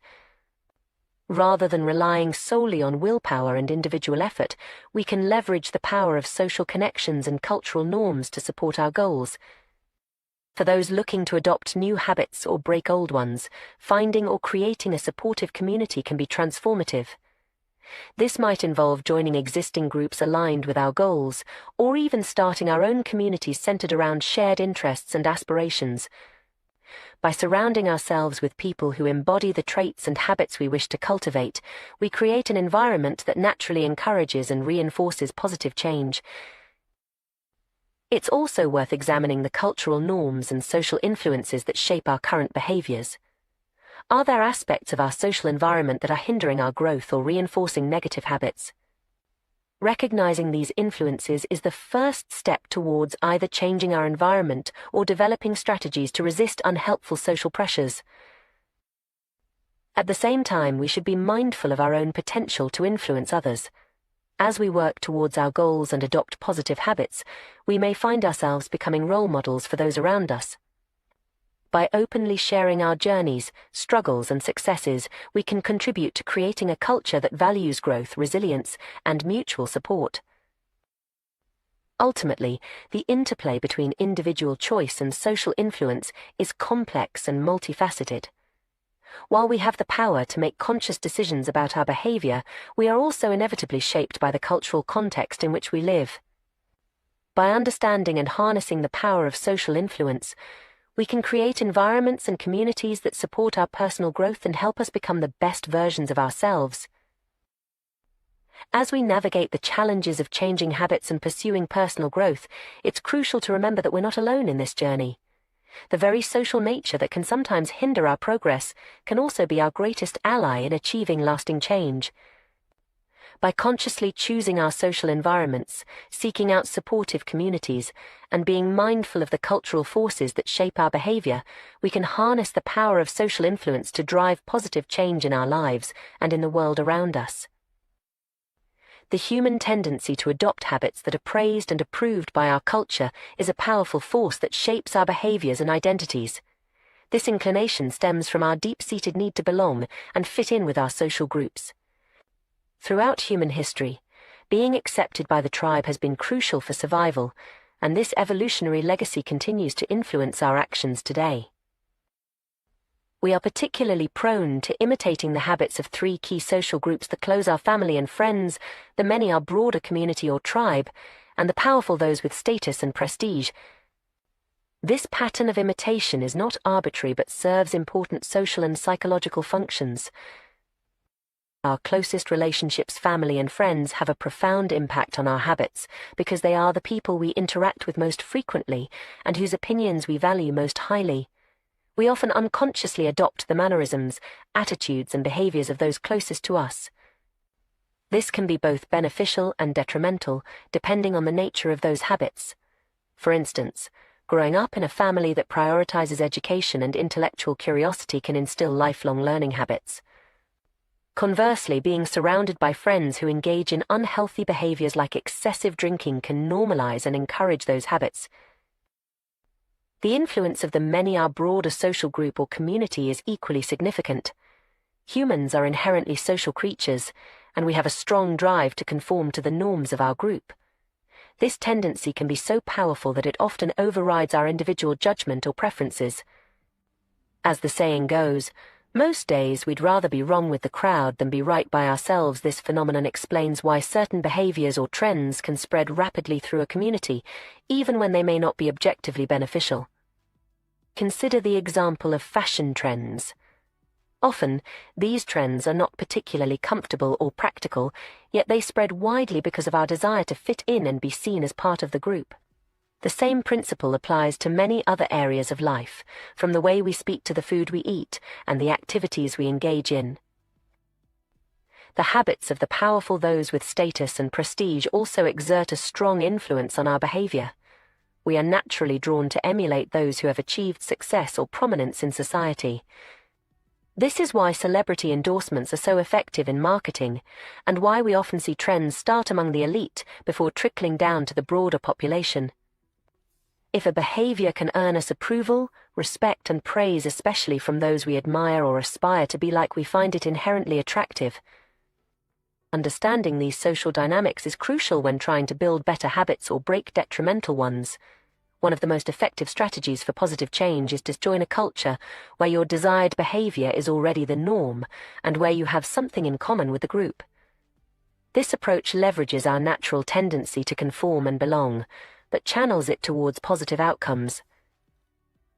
For example, if you're trying to adopt a healthier lifestyle, joining a community of health enthusiasts who share your interests can be far more effective than trying to go it alone. Not only does this provide you with role models and support, but it also makes the desired behavior feel more natural and attainable. You're no longer swimming against the tide of your social group, but rather going with the flow of a new, supportive community. This principle extends to various areas of personal development. Want to become more entrepreneurial? Surround yourself with startups and small business owners. Trying to cultivate a meditation practice? Join a mindfulness group. The power of social influence can work in your favor when you consciously choose your environment. However, it's important to recognize that the flip side of this social influence can also hold us back. The normal behavior of the tribe often overpowers the desired behavior of the individual. This can make it extremely challenging to break away from unhealthy or unproductive habits if they are deeply ingrained in our social group. Consider the struggle many people face when trying to quit smoking. If all of your friends smoke and social gatherings revolve around this habit, quitting becomes not just a personal challenge but a social one as well. You're not just fighting against a physical addiction, but also against the fear of social exclusion or the loss of shared experiences with your friends. This is where the power of reframing comes into play. As illustrated by the example of Alan Carr's approach to helping smokers quit, changing the way we perceive a habit can dramatically alter its appeal. By systematically challenging the beliefs and associations we have about a particular behavior, we can reduce its attractiveness and weaken its hold on us. Carr's method involves repeatedly questioning and debunking the perceived benefits of smoking. He encourages smokers to see that they're not actually enjoying cigarettes but rather just feeding an addiction. By reframing smoking as an unattractive and unnecessary behavior, rather than a source of pleasure or stress relief, he helps people break free from the mental trap that keeps them addicted. This approach can be applied to various habits we wish to change. It involves a deep examination of our motivations and a willingness to challenge our existing beliefs. For instance, if you're trying to reduce your social media usage, you might reframe it from being a way to stay connected with friends to being a time-wasting activity that actually makes you feel more isolated. By changing the narrative around the habit, you can make it less appealing and easier to resist. Understanding the root of our cravings is another crucial aspect of habit change. Every behavior we engage in is ultimately driven by deeper, underlying motives. These fundamental drives, such as the need to conserve energy, obtain food and water, find love and reproduce, connect with others, win social acceptance, reduce uncertainty, and achieve status, are hardwired into our biology. Our specific habits are simply modern manifestations of these ancient desires. Social media platforms, for example, tap into our need for social connection and approval. Video games fulfill our drive for achievement and status. Fast food satisfies our instinct to consume high-calorie foods for survival. Recognizing this can be empowering because it allows us to see that there are multiple ways to satisfy these underlying motives. If we can identify healthier or more productive ways to meet these basic needs, we can replace harmful habits with beneficial ones. For instance, if you find yourself constantly checking your phone for social media notifications, recognize that this behavior is driven by a need for social connection and validation. Once you understand this, you can explore alternative ways to meet this need, such as scheduling more face-to-face time with friends or engaging in community activities. It's also crucial to understand the role of prediction in our habits. Our brains are constantly making predictions based on past experiences and environmental cues. These predictions shape our behavior in powerful ways. When we encounter a cue, our brain quickly categorizes it based on past experience and determines the appropriate response. This predictive nature of our behavior explains why breaking habits can be so challenging.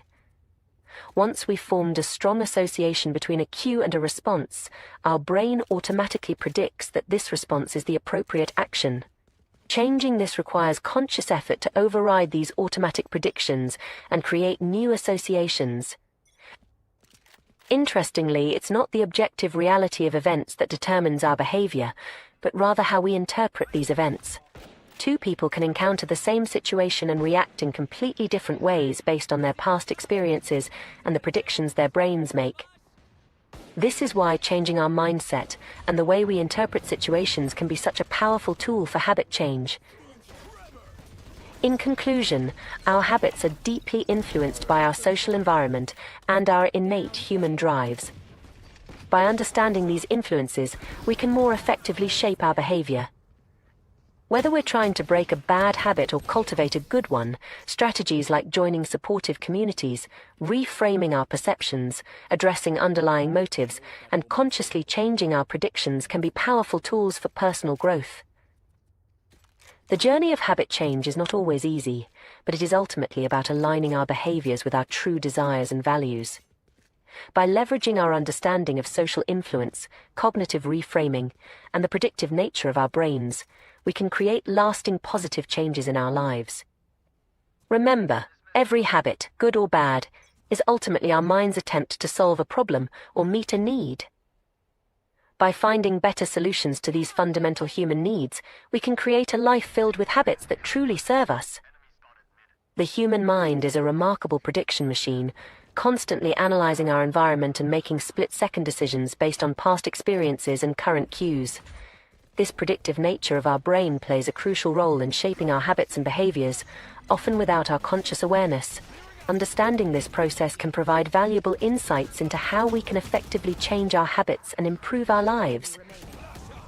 At the core of our behavior are cravings, those powerful urges that drive us to act in certain ways. But what exactly is a craving? It's not just a simple desire for a specific object or action. Rather, it's a complex interplay of predictions, emotions, and underlying motives that shape our perception of the world and guide our actions. Consider for a moment how you feel right now. Without consciously thinking about it, you're aware of the temperature around you. If it were to drop slightly, you might not notice or react, but if it plummeted 10 degrees, you'd likely feel cold and reach for a sweater. This seemingly simple reaction is actually a sophisticated process of prediction and response. Your brain is constantly monitoring your environment, making predictions about what different changes might mean for your well-being and prompting you to act when it detects a significant discrepancy between your current state and your desired state. This gap between our current experience and our desired experience is the essence of a craving. It's the feeling that something is missing, the urge to change our internal state. When we feel cold, we crave warmth. When we feel lonely, we crave connection. When we feel stressed, we crave relaxation. These cravings are not just random impulses, but signals from our brain telling us that there's a mismatch between our current state and what it predicts would be a more favorable state. Understanding this process can shed light on why we engage in certain behaviors, even when we know they might not be good for us in the long run. Take the example of social media use. When we scroll through our feeds, what we're really seeking isn't just information or entertainment. We're looking for a change in our emotional state, perhaps a feeling of connection, validation, or distraction from our current worries. The act of checking social media has become associated in our minds with these positive changes in our internal state, which is why it can be so compelling and hard to resist. This understanding also reveals why it can be so challenging to break bad habits or form new, beneficial ones. Our habits, both good and bad, are essentially our mind's attempts to address fundamental human needs and desires. These underlying motives are deeply ingrained in our biology and psychology, shaped by millions of years of evolution. They include basic drives like conserving energy, obtaining food and water, finding love and reproducing, connecting with others, winning social acceptance and approval, reducing uncertainty, and achieving status and prestige. Our specific habits are modern-day manifestations of these ancient desires. Social media taps into our need for social connection and approval. Fast food satisfies our instinct to consume high-calorie foods for survival. Video games fulfill our drive for achievement and status. Recognizing this can be empowering because it allows us to see that there are multiple ways to satisfy these underlying motives. If we can identify healthier or more productive ways to meet these basic needs, we can replace harmful habits with beneficial ones. But how do we go about changing our habits, especially when they're so deeply ingrained? One powerful approach is to reframe how we think about the habits we want to cultivate. Often we approach new habits or challenging tasks with a sense of obligation or dread. We tell ourselves we have to do something, which immediately frames it as an unpleasant chore. But what if we changed that single word? What if, instead of saying we have to do something, we said we get to do it?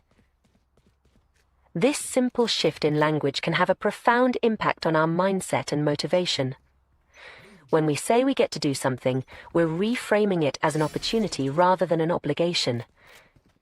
We're focusing on the benefits and privileges associated with the action rather than the difficulties or inconveniences.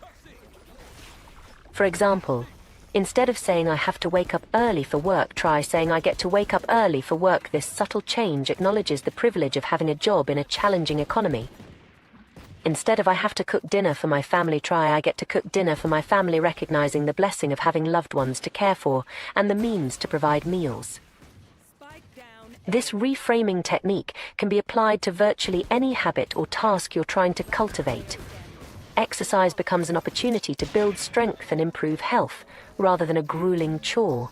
Saving money becomes a path to future freedom and opportunities, rather than a restrictive limitation. Meditation transforms from a frustrating struggle against distraction into a chance to practice returning to the present moment. The key is to find the positive aspects of the habit or task and focus on those. This doesn't mean ignoring the challenges or difficulties, but rather choosing to emphasize the benefits and opportunities. Both perspectives are typically true. Any given task can be both a challenge and an opportunity. By consciously choosing to focus on the positive aspects, we can make the habit more attractive and easier to maintain. Another powerful technique for changing our relationship with habits is to create positive associations through rituals and cues. Our brains are incredibly adept at forming associations between different stimuli and experiences. We can leverage this ability to make challenging habits more appealing. Consider the example of a writer who always puts on headphones before beginning to write. Initially, they might play music to help them focus. Over time, however, they might find that simply putting on the headphones, even without playing any music, helps them enter a focused state. Without realizing it, they've conditioned their brain to associate the act of putting on headphones with increased concentration and productivity. Athletes often use similar techniques to prepare for competition. A baseball player might have a specific stretching and warm-up routine they perform before each game. While this routine serves a physical purpose in preparing the body for action, it also plays a crucial psychological role. By consistently performing the same actions before each game, the athlete creates a strong mental association between the routine and a competitive, focused mindset. Even on days when they don't feel particularly motivated, going through the routine can help shift their mental state into game mode. We can adapt this principle to create motivation rituals for various aspects of our lives. If you want to cultivate a more positive outlook, for instance, you might create a short routine that you perform each time before doing something you genuinely enjoy. This could be as simple as taking 3 deep breaths and smiling. By consistently pairing this action with a positive experience, you can train your brain to associate the routine with feeling good. Once established, you can use this routine as a tool to shift your emotional state when needed, even in situations unrelated to the original context. This technique of creating positive associations can be particularly powerful when trying to establish new habits or break old ones. For example, if you're trying to develop a regular exercise habit, you might create a pre-workout ritual that includes something you genuinely enjoy, like listening to your favorite upbeat song. Over time, your brain will begin to associate the anticipation of exercise with the positive feelings evoked by the music, making it easier to motivate yourself to work out. It's important to note that while these techniques can be highly effective, they're not magic solutions. Changing deeply ingrained habits and thought patterns takes time, consistency, and patience. It's also crucial to remember that our habits, both good and bad, often serve important functions in our lives. Before trying to eliminate a habit, it's worth examining what need or desire it's fulfilling and considering healthier alternatives that might meet the same underlying motive. Moreover, it's essential to approach habit change with self-compassion and realistic expectations. Setbacks and slip-ups are a normal part of the process. Instead of viewing these as failures, try to see them as valuable learning opportunities. Each time you catch yourself falling into an old pattern, you're actually strengthening your awareness and creating an opportunity to make a different choice next time. In conclusion, understanding the predictive nature of our brain and the role of cravings in our behavior provides powerful insights into how we can shape our habits and, by extension, our lives. By reframing our perspective on challenging tasks, creating positive associations, and addressing our fundamental underlying motives in healthier ways, we can make significant strides in personal growth and development. Remember, every habit, whether it seems positive or negative on the surface, is ultimately our mind's attempt to meet a basic human need or desire. By recognizing this, we can approach habit change not as a battle against our nature, but as a process of aligning our behaviors more closely with our true values and long-term well-being. This perspective allows us to work with our brain's natural tendencies rather than against them, making lasting change more achievable and sustainable. As you embark on your journey of habit change, be patient with yourself and celebrate small victories along the way. Each time you make a conscious choice to engage in a beneficial habit or resist an unhelpful one, you're rewiring your brain and moving closer to becoming the person you aspire to be. With persistence, self-reflection, and the right strategies, you have the power to transform your habits and, in turn, transform your life. The journey of personal growth and habit formation is a fascinating exploration of human psychology and neurobiology. At its core, this process is driven by the predictive nature of our brains, which constantly anticipate outcomes based on past experiences and environmental cues. Understanding this mechanism provides valuable insights into how we can effectively shape our behaviors and, by extension, our lives.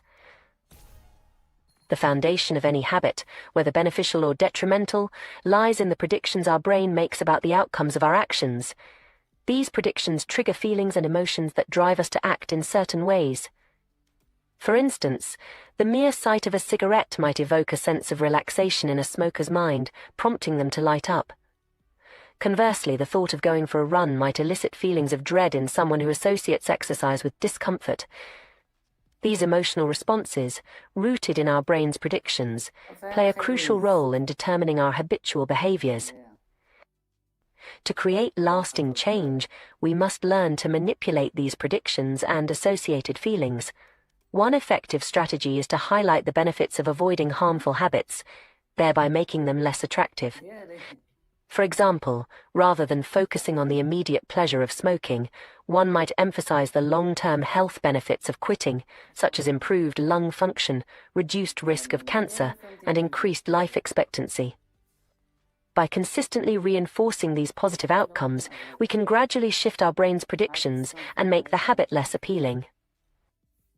Similarly, we can enhance the attractiveness of beneficial habits by associating them with positive feelings. This can be achieved through a technique known as a motivation ritual. The idea is to pair a challenging habit with something you genuinely enjoy.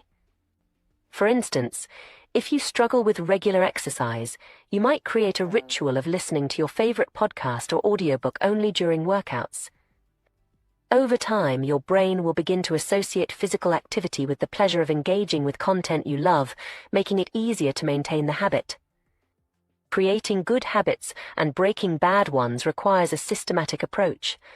Let's explore some practical strategies for each aspect of habit formation, organized around 4 fundamental laws: make it obvious, make it attractive, make it easy, and make it satisfying. To make a habit obvious, start by becoming aware of your current behaviors. This can be done through a simple exercise called the habit scorecard. Take a few minutes to write down all the habits you perform on a typical day, from waking up to going to bed. This process alone can be eye-opening, revealing patterns you might not have noticed before. Next, use implementation intentions to clearly define when and where you'll perform your new habit. Instead of vaguely deciding to exercise more, create a specific plan. I will go for a 20-minute walk at 7 a.m. in my neighborhood. This clarity eliminates ambiguity and reduces the mental effort required to initiate the habit. Habit stacking is another powerful technique to make new behaviors obvious. It involves linking a new habit to an existing one. For example, after I pour my morning coffee, I will meditate for 5 minutes. By anchoring the new behavior to an established routine, you create a natural cue for the desired action. Lastly, design your environment to support your goals. Make the cues for good habits visible and accessible. If you want to read more, place books in prominent locations around your home. If you're trying to eat healthier, keep nutritious snacks at eye level in your refrigerator. To make a habit attractive, consider using temptation bundling. This involves pairing an action you want to do with one you need to do. For instance, only allowing yourself to watch your favorite TV show while folding laundry can make a tedious chore more appealing. Another powerful strategy is to surround yourself with a culture where your desired behavior is the norm. If you want to adopt a healthier lifestyle, spend time with health-conscious individuals. Their habits and attitudes will naturally influence your own, making the desired behavior feel more attainable and appealing. Making a habit easy is crucial for long-term success. This often involves reducing friction and minimizing the effort required to perform the desired behavior. For example, if you want to start a gym routine, choose a facility that's on your way home from work, reducing the extra effort required to get there. To break bad habits, we can invert these laws. Make the cues for undesirable behaviors invisible by removing them from your environment. Reframe your mindset to highlight the negative aspects of the habit, making it unattractive. Increase the difficulty of performing the bad habit by adding friction. For instance, if you want to reduce social media usage, log out of all your accounts after each use, making it more cumbersome to access them impulsively. While these strategies provide a solid framework for habit formation, it's crucial to remember that the key to mastering any habit lies in repetition, not perfection. This principle is beautifully illustrated by an experiment conducted with photography students. One group was instructed to focus on quantity, producing as many photos as possible, while the other group was told to strive for a single, perfect image. Surprisingly, the quantity group ended up producing the highest quality work. By engaging in frequent practice and experimentation, they honed their skills more effectively than those who were paralyzed by the pursuit of perfection. This lesson applies broadly to habit formation and skill development. Too often we get caught up in finding the optimal approach, spending excessive time planning and strategizing rather than taking action. While preparation has its place, it's easy to use it as a form of procrastination, avoiding the risk of failure or criticism. The distinction between being in motion and taking action is crucial here. Motion involves planning, strategizing, and learning all valuable activities, but ones that don't directly produce results. Action, on the other hand, is behavior that delivers an outcome. Writing an outline for an article is motion, actually writing the article is action. Researching diets is motion, eating a healthy meal is action. To make real progress, we need to prioritize action over motion. This doesn't mean abandoning planning altogether. but rather ensuring that our preparation leads to concrete steps forward. The focus should be on getting repetitions in, not on achieving perfection from the outset. This emphasis on repetition is supported by neuroscience. Every time we repeat an action, the neural pathways associated with that behavior are strengthened through a process called long-term potentiation. This phenomenon, often summarized as neurons that fire together, wire together, explains how habits become ingrained over time. Research has shown remarkable physical changes in the brain resulting from repeated behaviors. Musicians, for instance, develop larger cerebellums, a region critical for physical movements. Mathematicians show increased grey matter in areas associated with computation. Even taxi drivers in London were found to have larger hippocampi, a region involved in spatial memory, compared to non-drivers, with the size correlating with their years of experience. These findings highlight the plasticity of our brains and the power of consistent practice. Each repetition of a habit, no matter how small, contributes to physical changes in our neural structure, making the behavior progressively more automatic. Understanding this process can be incredibly empowering. It means that we have the ability to literally reshape our brains through our actions. Every time we choose to perform a desired habit, we're not just completing a task, we're reinforcing neural pathways that make that behavior more natural and effortless in the future. However, it's important to note that habit formation is not a linear process. The often cited idea that it takes exactly 21 days to form a habit is an oversimplification. The reality is that the time required varies greatly depending on the individual and the complexity of the habit. Some simple behaviors might become automatic relatively quickly, while more complex habits can take months or even years to fully ingrain. This variability underscores the importance of patience and persistence in habit formation. Rather than focusing on an arbitrary timeline, it's more productive to concentrate on consistency. Each repetition, regardless of how small, is a step forward in rewiring your brain. Moreover, it's crucial to approach habit formation with self-compassion. Setbacks and occasional lapses are a normal part of the process. Instead of viewing these as failures, try to see them as valuable learning opportunities. Each time you notice yourself slipping into an old pattern, you're actually strengthening your awareness and creating an opportunity to make a different choice next time. Another valuable insight from neuroscience is the concept of neuroplasticity, the brain's ability to reorganize itself by forming new neural connections throughout life. This means that it's never too late to change your habits or learn new skills. While it's true that certain periods in life, such as childhood and adolescence, are characterized by greater neural plasticity, our brains retain the ability to change and adapt well into adulthood. This understanding can be particularly encouraging for those who feel stuck in long-standing habits or believe they're too old to change. The brain's plasticity means that with consistent effort and the right strategies, significant personal growth is always possible. As you embark on your journey of habit formation, it can be helpful to view the process as an experiment. Approach each new habit with curiosity rather than judgment. What works? What doesn't? How can you tweak your approach to make the habit easier or more enjoyable? This mindset of experimentation can make the process more engaging and less daunting. Remember, too, that small changes can lead to significant results over time. The power of habits lies in their compounding nature. A small improvement of just 1% each day might seem insignificant in the moment, but over the course of a year, it leads to a 37-fold improvement. This principle, often referred to as the aggregation of marginal gains, has been used to great effect in various fields, from sports to business. In conclusion, the journey of habit formation is a fascinating exploration of our brain's capacity for change. By understanding the predictive nature of our minds, leveraging the power of repetition, and employing strategic approaches to make habits obvious, attractive, easy, and satisfying, we can effectively reshape our behaviors and, by extension, our lives. The key is to focus on consistency over perfection, action over motion, and to approach the process with patience and self-compassion. Remember that each repetition of a desired habit, no matter how small, is physically changing your brain, making the behavior more automatic over time. Embrace the journey of personal growth with curiosity and optimism. Your brain is an incredibly adaptable organ, capable of remarkable changes throughout your life. By harnessing this plasticity through deliberate habit formation, you have the power to continuously evolve and become the person you aspire to be.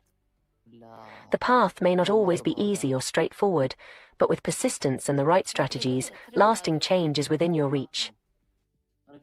The formation of habits is a fascinating intersection of neuroscience, psychology, and human behavior. At its core, habit formation is about the brain's remarkable ability to optimize our actions for efficiency and ease.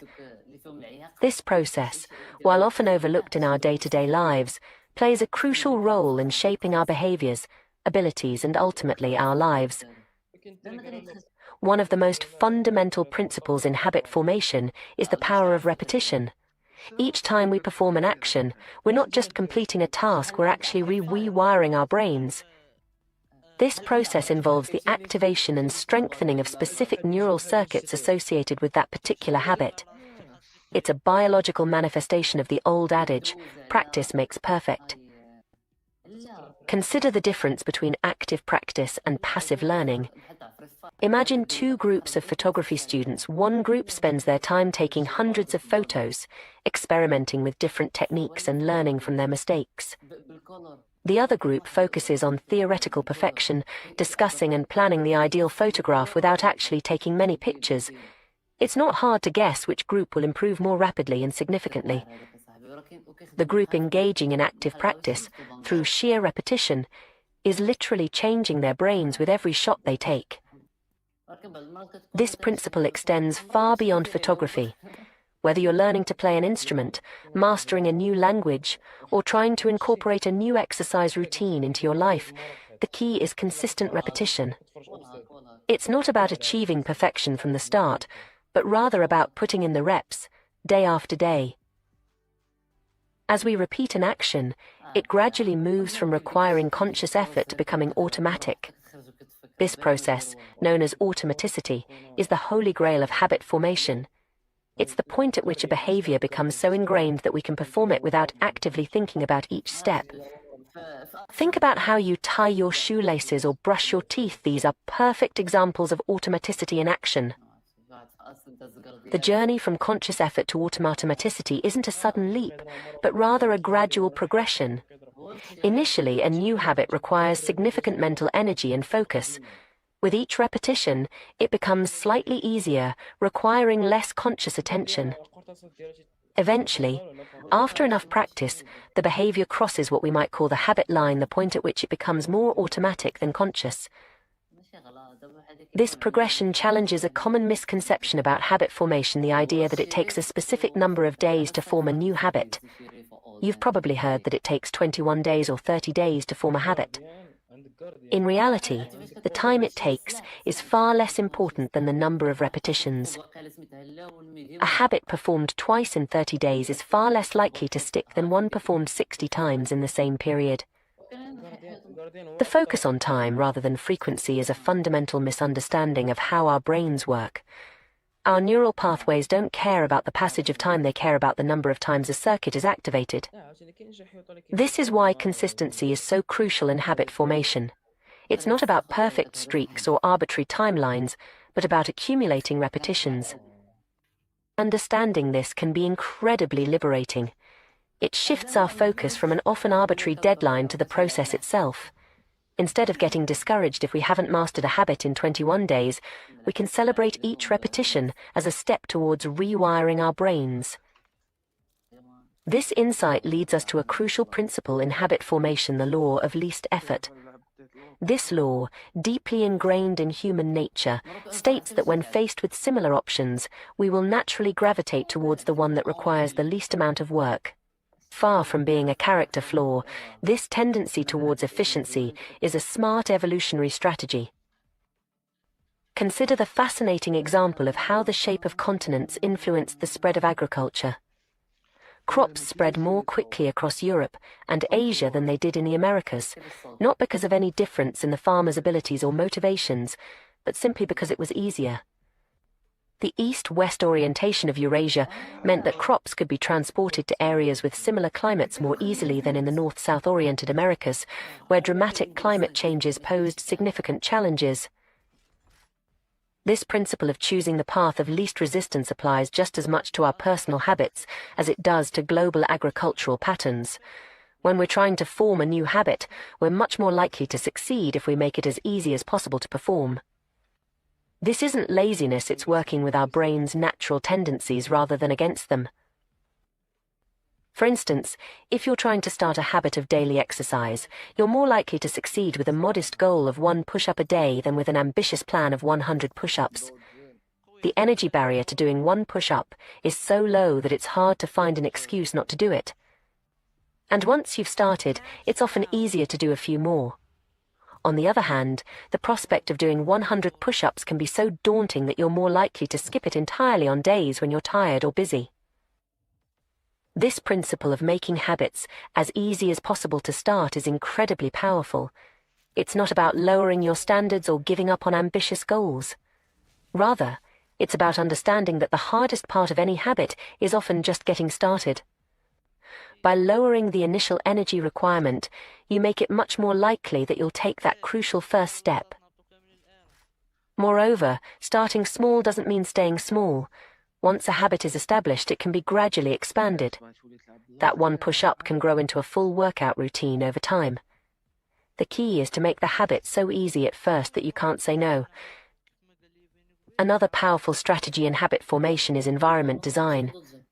Our surroundings play a much larger role in our behavior than we often realize. By structuring our environment to make good habits easy and bad habits difficult, we can significantly increase our chances of success. For example, if you want to eat healthier, simply placing fruit in a visible, easily accessible place and hiding less healthy snacks can make a big difference. If you want to read more, leaving a book on your bedside table and charging your phone in another room can help. These small environmental tweaks reduce the friction for good habits and increase it for less desirable ones.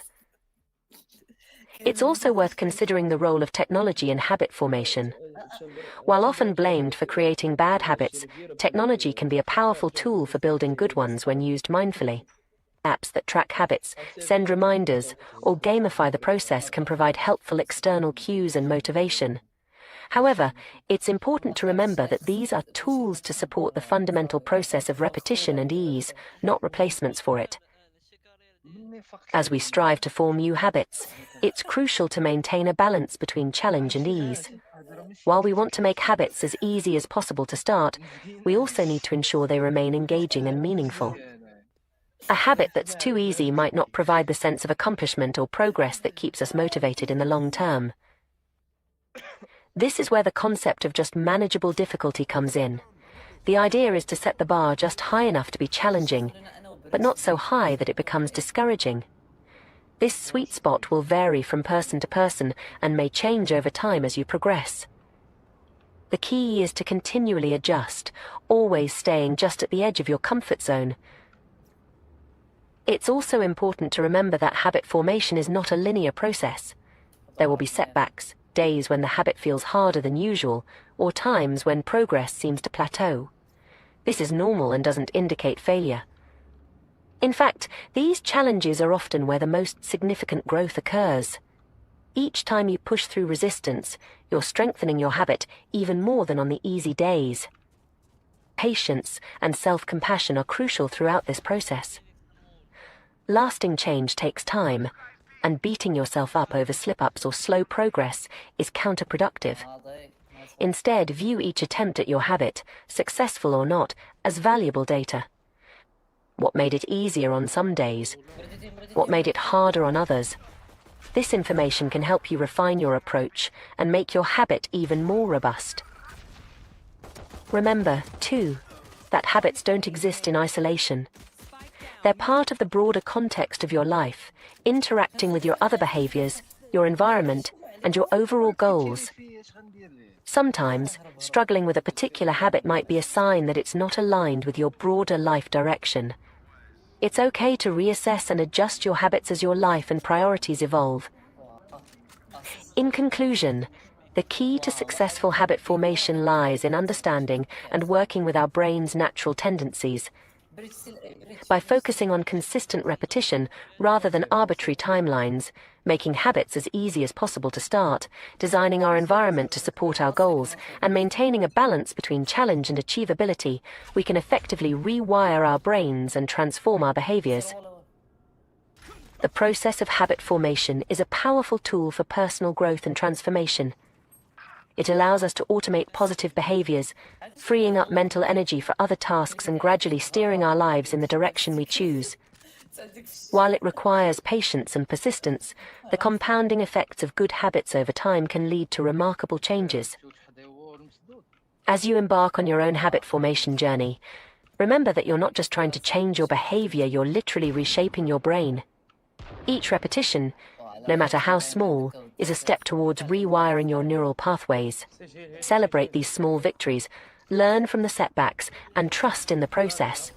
With time and consistent effort, you have the power to transform not just your habits, but your entire life. Habits, those seemingly innocuous patterns of behavior, have an outsized impact on our lives. They shape our days, influence our decisions, and ultimately determine the trajectory of our personal and professional journeys. Yet, paradoxically, many of our most pervasive habits require surprisingly little motivation to maintain. Consider how effortlessly we reach for our phones to scroll through social media, check our emails, or binge-watch television shows. These activities consume vast swaths of our time precisely because they demand so little from us. Their convenience is their power. This observation leads us to a crucial insight: every habit, at its core, is an obstacle between us and our desired outcome. When we diet, we're not truly after the act of restricting our food intake, we're seeking the health and appearance benefits that come with it.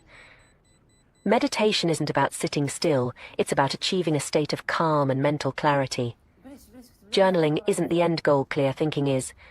Understanding this distinction is vital because it highlights the friction that exists between our current state and our aspirations. The more difficult a habit is to maintain, the more friction it introduces into our lives.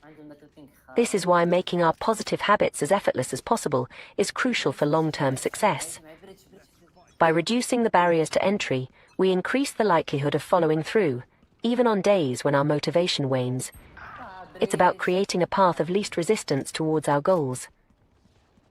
However, this emphasis on ease might seem at odds with human achievement. After all, history is replete with examples of individuals accomplishing incredibly challenging feats.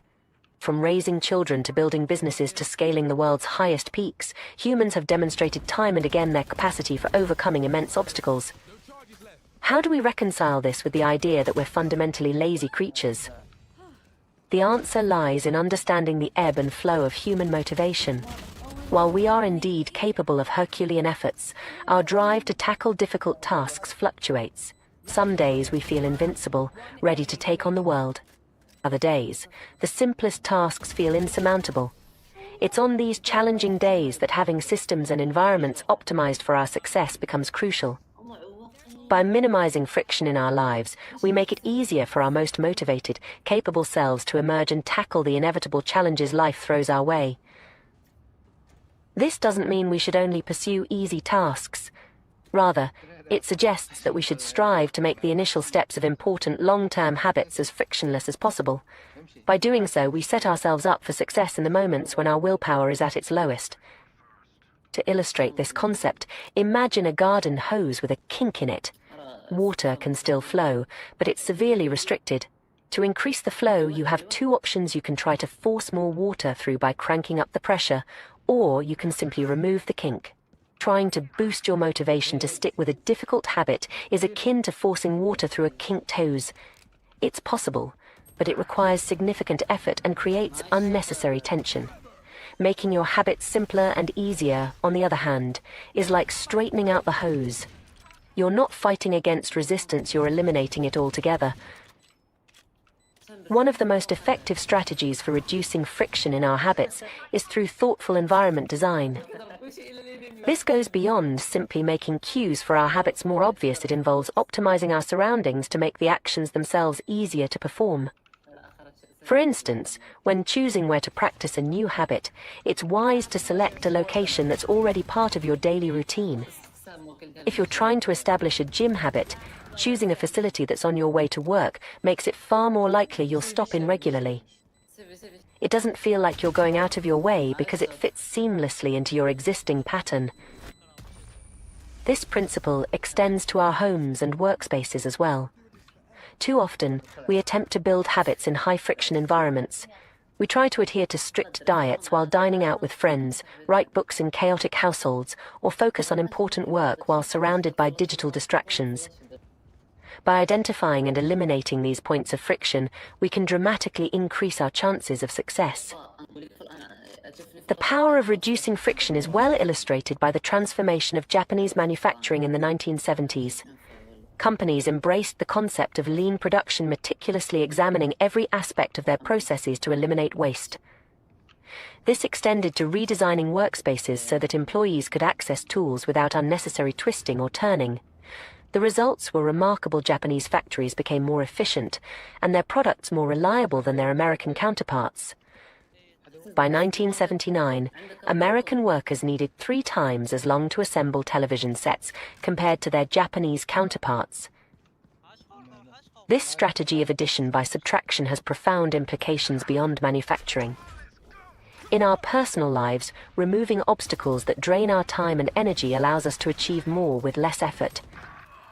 It's why decluttering can feel so liberating. We're not just organizing our space, we're lightening the cognitive load our environment places on us. The most habit-forming products and services in our modern world excel at eliminating friction from our lives. Meal delivery services remove the need for grocery shopping. Dating apps simplify social introductions. Ride-sharing services make getting across town effortless. Each of these innovations automates, eliminates, or simplifies steps in processes that were once more cumbersome. Successful companies apply this principle rigorously to their product design. They reduce form fields, minimize account creation steps, and provide clear, concise instructions. Even small reductions in friction can have significant impacts.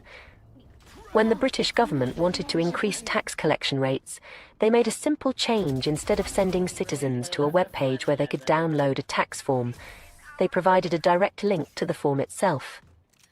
This minor adjustment increased response rates from 19.2% to 23.4%, translating to millions in additional tax revenue. The key takeaway is clear: create an environment where doing the right thing is as easy as possible. Much of the challenge in building better habits comes down to finding ways to reduce the friction associated with positive behaviors while increasing the friction associated with negative ones. One intriguing approach to this is the concept of resetting the room as practiced by Oswald Knuckles, an IT developer from Mississippi. After finishing an activity, Knuckles takes a moment to prepare the space for its next use. After watching TV, he returns the remote to its designated spot, arranges the pillows and folds the blanket. When leaving his car, he disposes of any trash. While waiting for the shower to warm up, he quickly wipes down the toilet. This practice serves a dual purpose. It's not just about cleaning up after the last action, but about reducing friction for the next one. By resetting each space to its optimal state, Knuckles is essentially laying out a welcome mat for his future self. He's making it easier to engage in positive behaviors by ensuring that the environment is always primed and ready. This approach can be applied broadly across various aspects of our lives. For instance, preparing your workout clothes the night before reduces the friction of getting ready for exercise in the morning. Setting out your writing materials or opening your document editor before bed makes it easier to start writing first thing in the day. Clearing your desk at the end of each workday sets the stage for a productive start the next morning. The beauty of this strategy is its simplicity and scalability. Small actions consistently applied can dramatically reshape our environment and, by extension, our behavior. It's a practical application of the idea that our physical space both reflects and influences our mental state. Moreover, the act of resetting our environment can itself become a rewarding habit. It provides a sense of closure to activities, creates a tangible sense of accomplishment, and fosters a mindset of continuous improvement. Over time, this practice can lead to a more organized, intentional way of living that extends far beyond the physical spaces we inhabit. In conclusion, the path to lasting habit change is often more about smart engineering than brute force willpower. By understanding the role of friction in our behaviors, optimizing our environments, and consistently preparing for future actions, we can make significant strides towards our goals with less struggle and more sustainability. This approach acknowledges our human tendencies towards the path of least resistance while harnessing that same tendency to work in our favor. As we navigate the complexities of modern life, with its myriad distractions and competing priorities, these strategies offer a roadmap for reclaiming our time and energy. They remind us that often, the most profound changes come not from grandiose gestures, but from thoughtful adjustments to our daily routines and surroundings. By making our positive habits more convenient and our negative habits less so, we create an environment that naturally nudges us towards our best selves. Ultimately, this perspective invites us to view our habits not as battles to be won through sheer force of will, but as opportunities for intelligent design. It encourages us to be architects of our own behavior, crafting spaces and routines that align with our deepest aspirations. In doing so, we not only increase our chances of success, but also reduce the mental and emotional toll of constant self-regulation. As we move forward, let's challenge ourselves to look at our habits through this lens of friction and flow. Where can we straighten the hose in our lives? How can we reset our rooms, both literally and figuratively, to prime ourselves for success? By asking these questions and acting on the answers, we open up new possibilities for growth, achievement, and fulfillment. The journey of self-improvement need not be a constant uphill battle. With the right approach, it can be a thoughtfully designed path of gradual, sustainable progress. In the intricate tapestry of human behavior, habits stand out as the threads that weave our daily lives together. These automatic routines, often performed with little conscious thought, shape our experiences and outcomes in profound ways. Understanding the power of habits and learning to harness them effectively can be transformative, leading to increased productivity, better health, and greater overall satisfaction in life. Consider the case of Twyla Tharp, a renowned dancer and choreographer whose success is inextricably linked to her daily rituals. Each morning, without fail, Tharp begins her day by hailing a cab to take her to the gym. This simple act might seem insignificant at first glance, but it serves as the cornerstone of her entire routine. By habitualizing this small action, Tharp has effectively removed any opportunity for hesitation or second-guessing. The moment she steps into the cab, the rest of her morning unfolds almost automatically.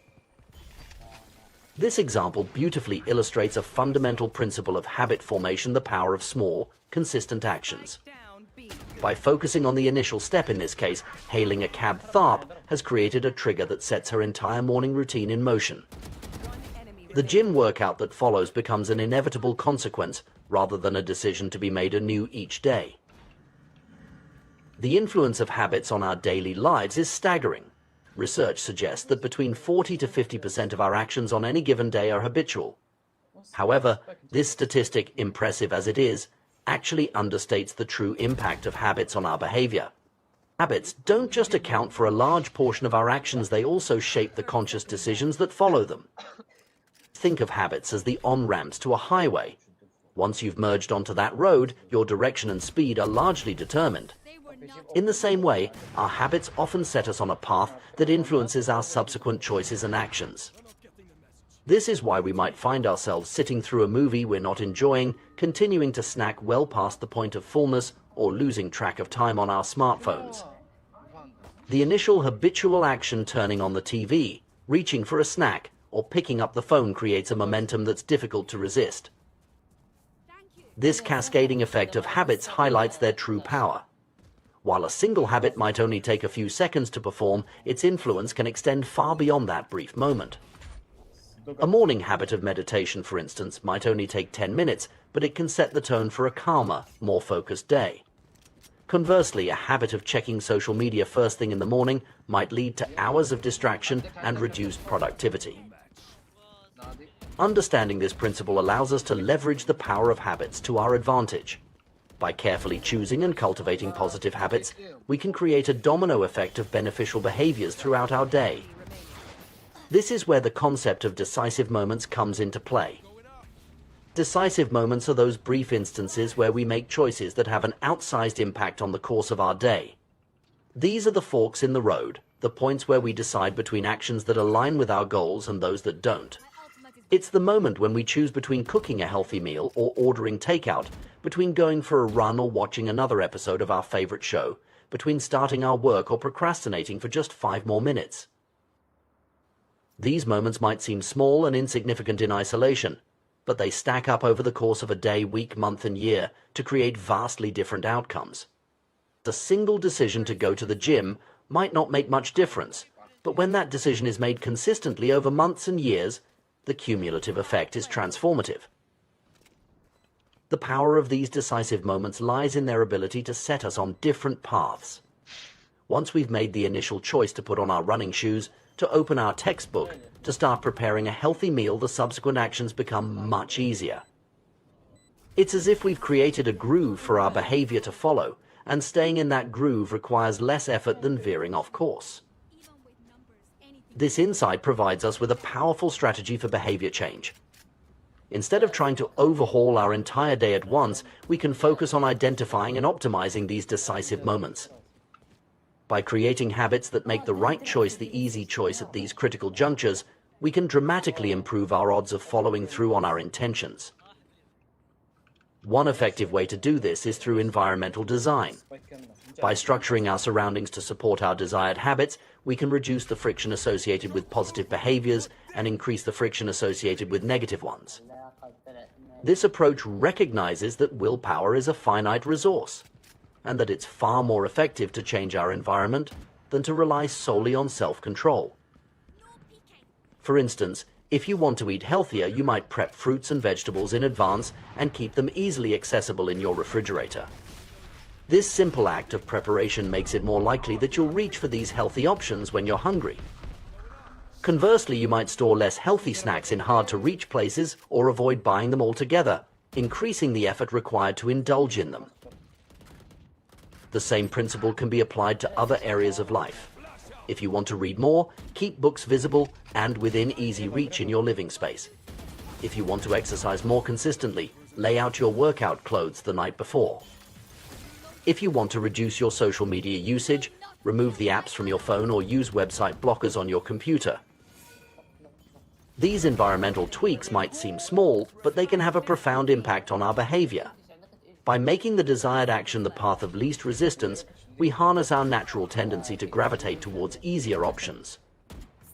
This strategy aligns our environment with our intentions, making it more likely that we'll follow through on our goals, even when our motivation wavers.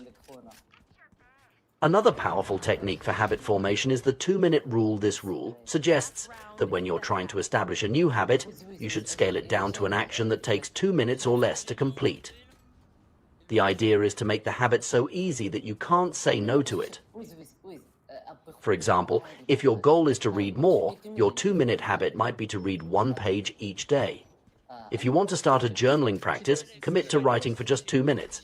If you're trying to establish a meditation habit, begin with just 2 minutes of mindful breathing. The beauty of this approach is twofold. First, it makes the habit so easy that you're likely to follow through even on days when you're tired or unmotivated. Second, it gets you over the often challenging hurdle of simply starting. Once you've begun the activity, you'll often find that you continue beyond the 2-minute mark. This strategy recognizes that consistency is more important than intensity when it comes to habit formation.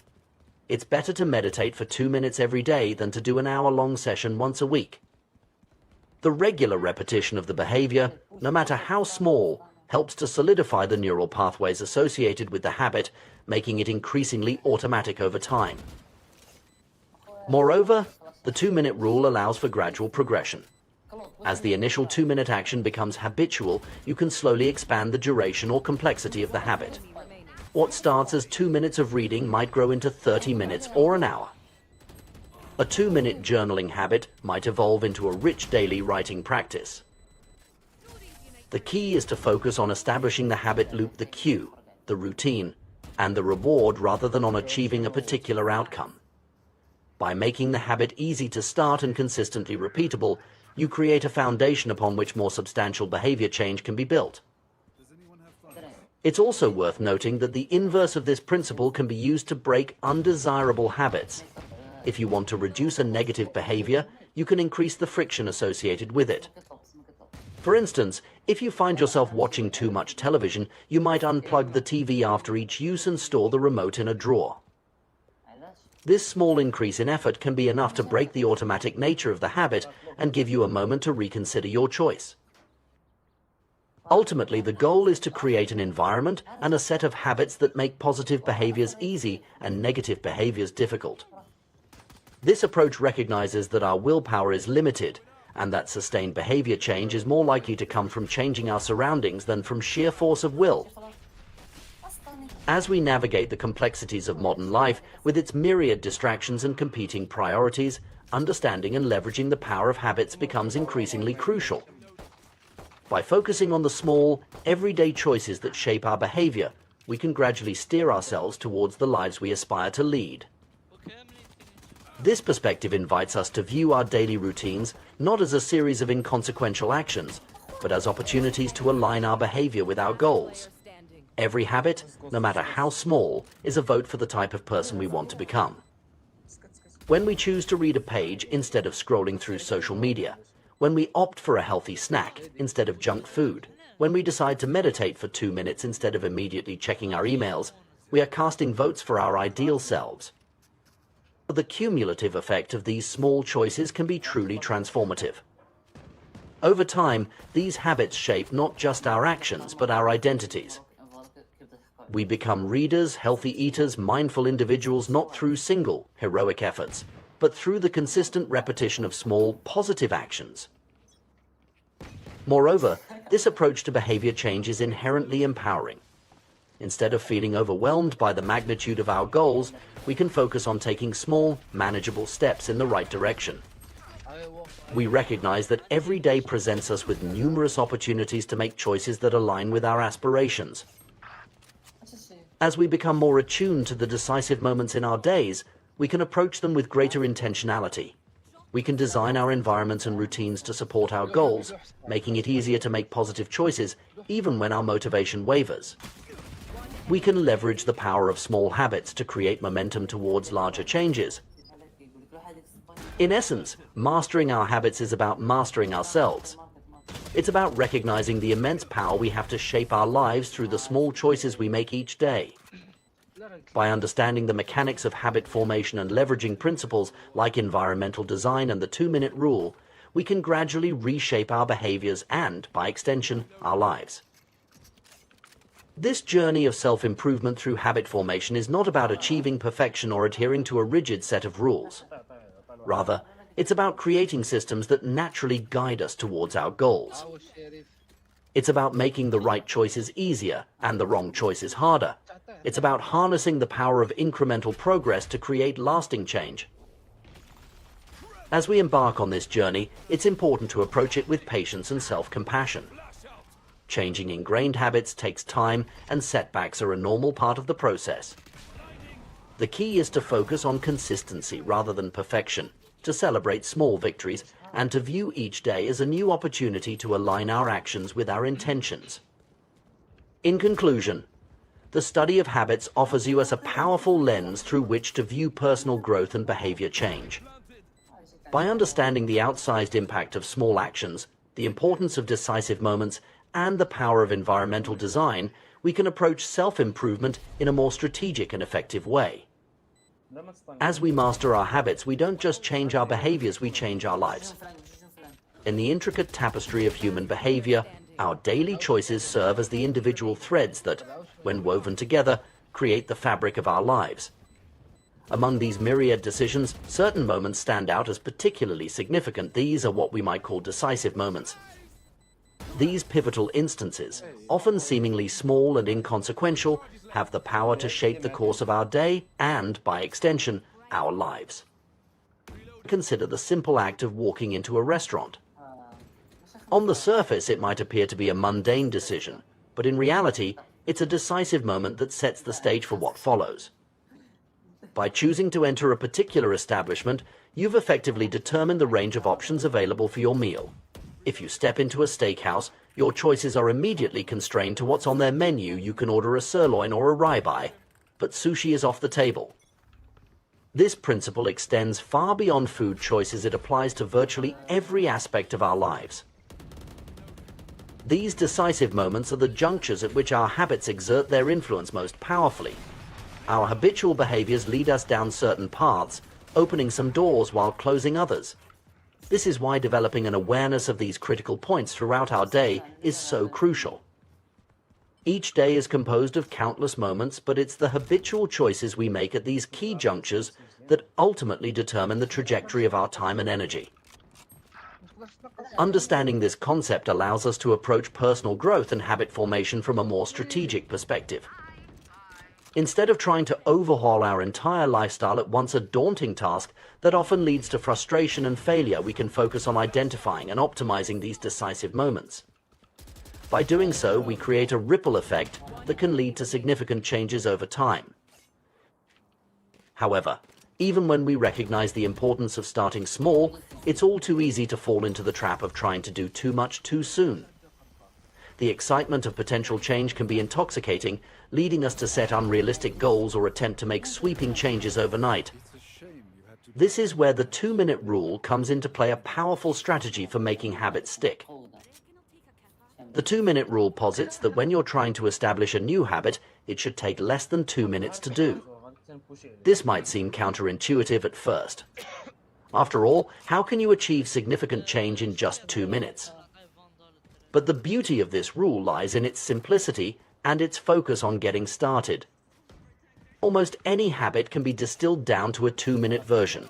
Want to read more? Start with reading just 1 page before bed. Aiming to exercise regularly? Begin by simply putting on your workout clothes. Hoping to improve your diet? Start by adding 1 vegetable to your plate at dinner. The key is to make the initial action so easy that it's almost impossible to say no to it. This approach is powerful for several reasons. Firstly, it removes the intimidation factor that often comes with trying to establish new habits. Reading an entire book might seem daunting, but reading a single page is manageable for anyone. Secondly, it leverages the principle of momentum. Once you've started an activity, it's much easier to continue. You might sit down intending to read just 1 page, only to find yourself engrossed in the book an hour later. The 2-minute rule isn't about limiting yourself to only 2 minutes of an activity. Rather, it's about creating what we might call a gateway habit, a small, easy action that naturally leads you down a more productive path. It's about mastering the art of showing up consistently, which is the foundation of any lasting habit. This concept aligns with the idea that habits must be established before they can be improved. Many people make the mistake of trying to optimize a habit before it's even become a regular part of their routine. But if you can't consistently show up, you have little hope of mastering the finer details. The 2-minute rule allows you to focus on the most critical aspect of habit formation: consistency. As you become more consistent with your 2-minute habit, it begins to serve as a ritual that signals the beginning of a larger routine. This ritualization is actually an ideal way to approach mastering difficult skills. By standardizing the beginning of a process, you make it easier to slip into a state of deep focus. Athletes often have specific warm-up routines that help them get into the right mindset for peak performance. Writers might have a particular ritual they follow before sitting down to work. These routines serve as triggers that tell your brain it's time to focus on the task at hand. Some might view the 2-minute rule as a psychological trick, and in a sense it is. You know that your ultimate goal is to do more than just 2 minutes of an activity. But this trick is based on sound psychological principles. It's about making the barrier to entry so low that you can't help but take action. And once you've taken that first step, you've already overcome the hardest part: getting started. If the idea of tricking yourself doesn't sit well with you, try this variation: do the activity for 2 minutes and then stop, even if you want to continue. Go for a run, but stop after 2 minutes. Start meditating, but stop after 2 minutes. Study a new language, but stop after 2 minutes. This approach can be particularly effective because it leaves you wanting more, which increases the likelihood that you'll return to the activity the next day. This strategy has proven effective for many people across various goals.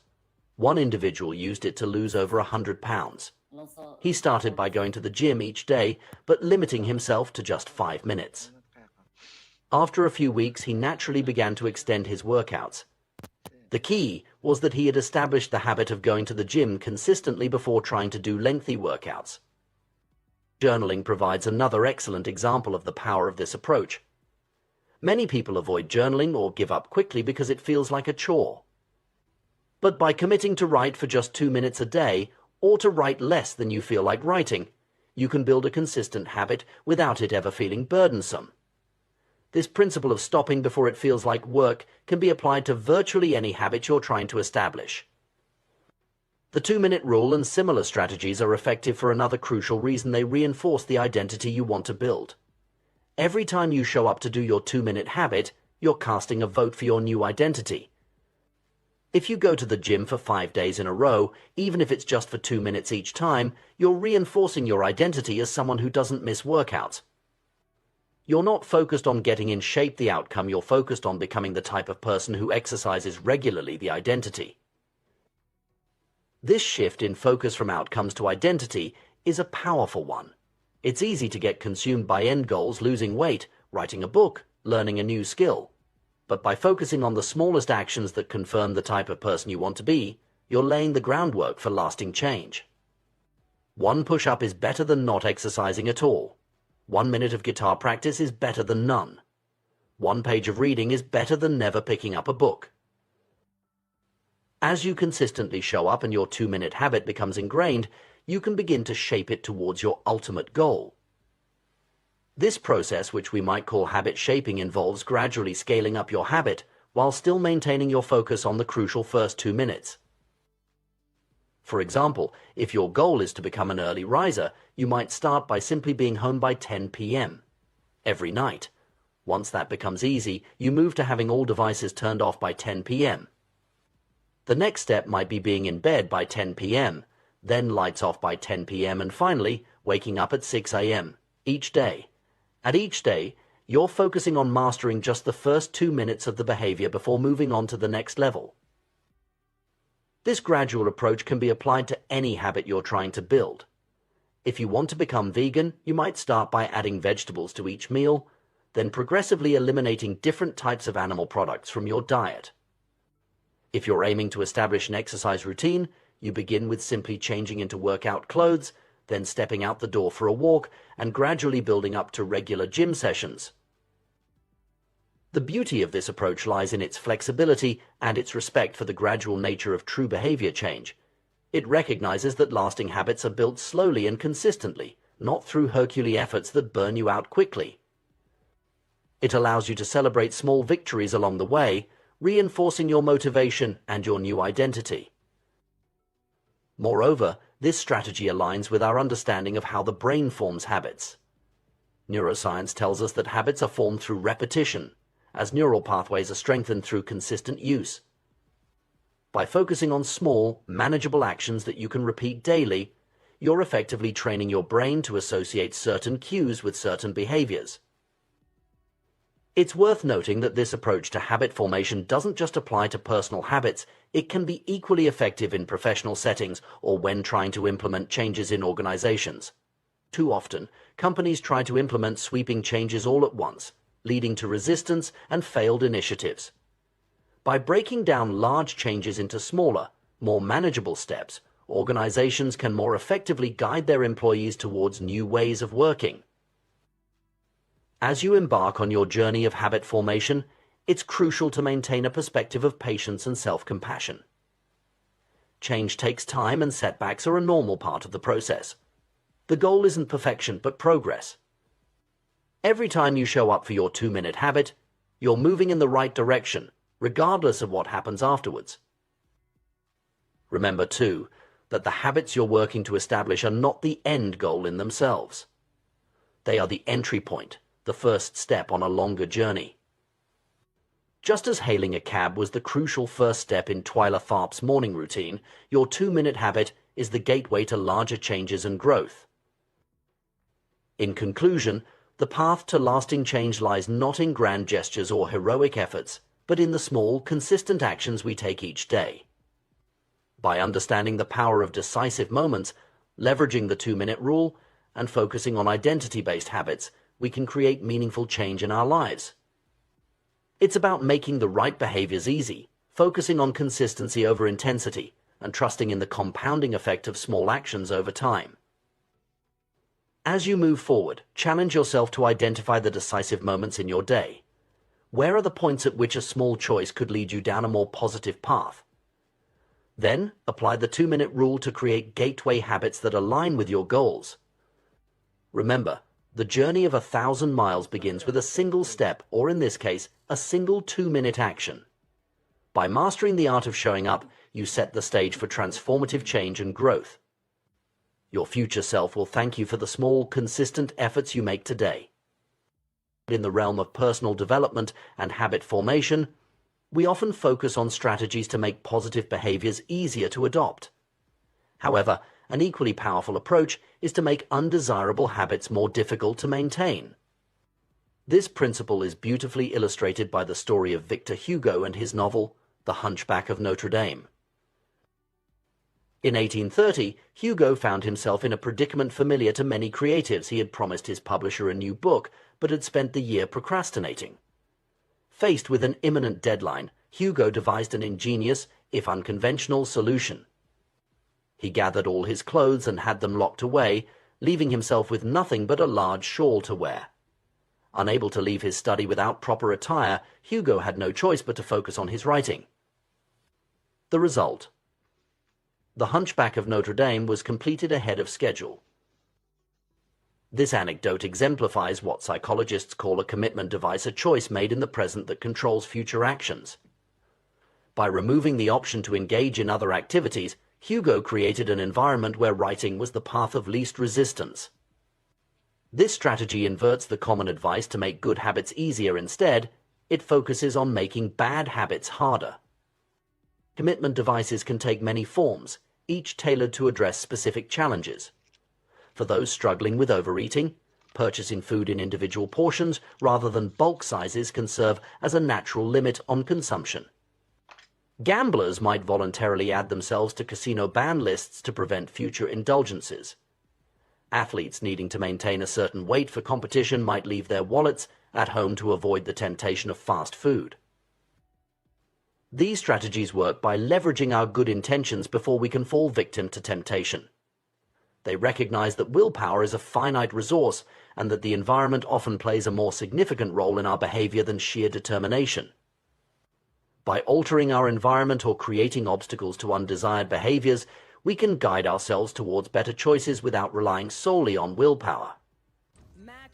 The key to effective commitment devices is to make the effort required to break a good habit or engage in a bad one greater than the effort to maintain the desired behavior. For instance, if you're trying to establish a fitness routine, you might schedule and pay for classes in advance. The financial commitment and the social expectation of attendance create a situation where following through requires less effort than cancelling. While commitment devices are powerful tools for behavior change, we can push this concept even further. Instead of just making bad habits difficult, we can strive to make good habits inevitable and bad habits impossible. This approach is exemplified by the story of John Henry Patterson and the invention of the cash register. In the mid-1800s, Patterson owned a small supply store that was struggling due to employee theft. At the time, this was a common problem with no easy solution. However, Patterson's fortunes changed when he discovered Ritty's incorruptible cashier, the first cash register. By automatically locking away cash and receipts after each transaction, the machine made theft practically impossible. The results were immediate, and dramatic. Patterson's business went from losing money to turning a significant profit within 6 months. The brilliance of the cash register lay in its ability to automate ethical behavior. Rather than trying to change the employee's mindset or increase surveillance, it simply removed the option to steal. This principle can be applied to various aspects of our lives.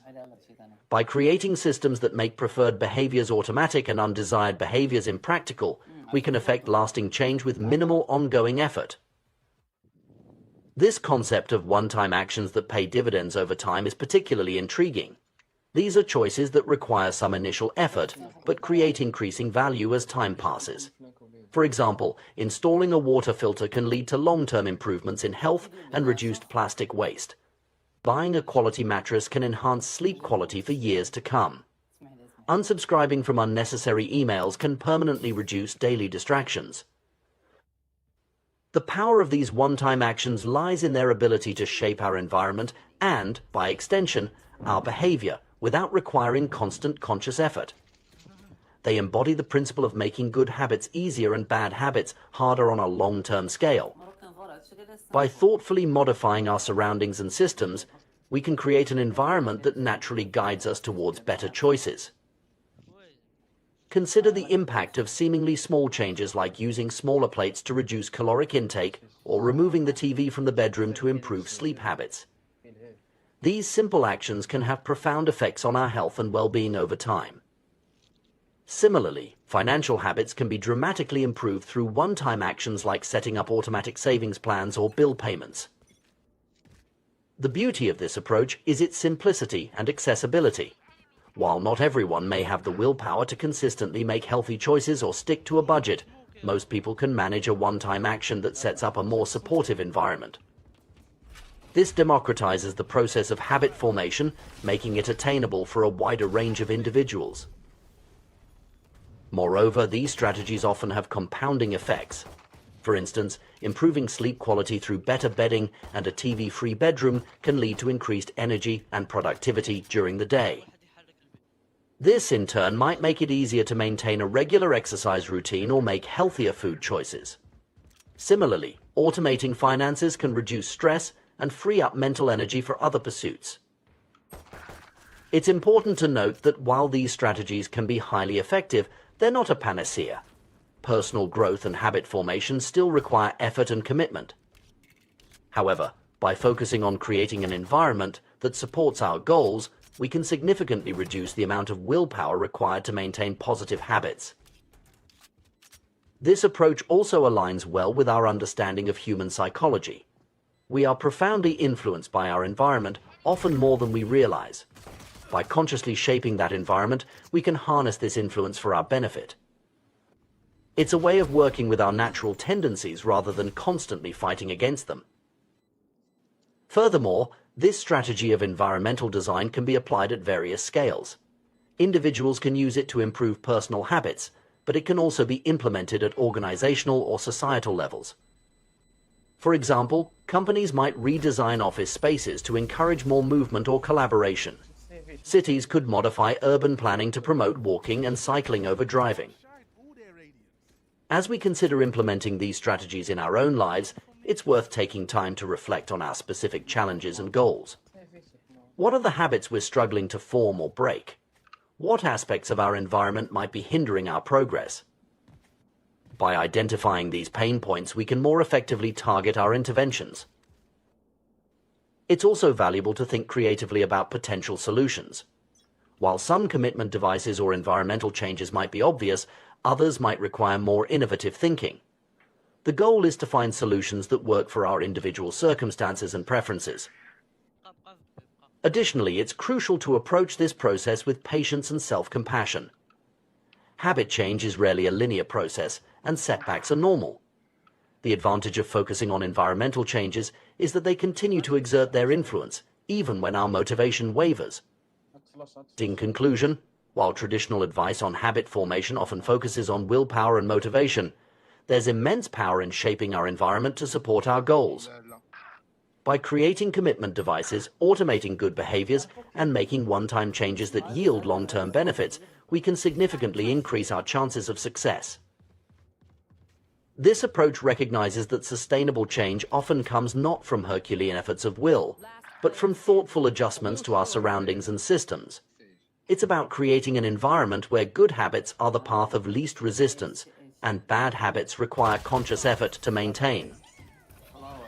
As we move forward in our personal growth journeys, let's consider how we can leverage these principles. What commitment devices might help us overcome our specific challenges? What one-time actions could we take to set ourselves up for long-term success? By answering these questions and taking action, we can create lasting change with less ongoing effort, freeing up our mental energy to focus on what truly matters in our lives. Remember, the goal isn't perfection, but progress. Every step we take to align our environment with our aspirations is a step towards becoming the person we want to be. By making good habits inevitable and bad habits impossible, we're not just changing our behaviors, we're reshaping our lives. In the realm of personal development and habit formation, we often focus on strategies to make positive behaviors easier to adopt.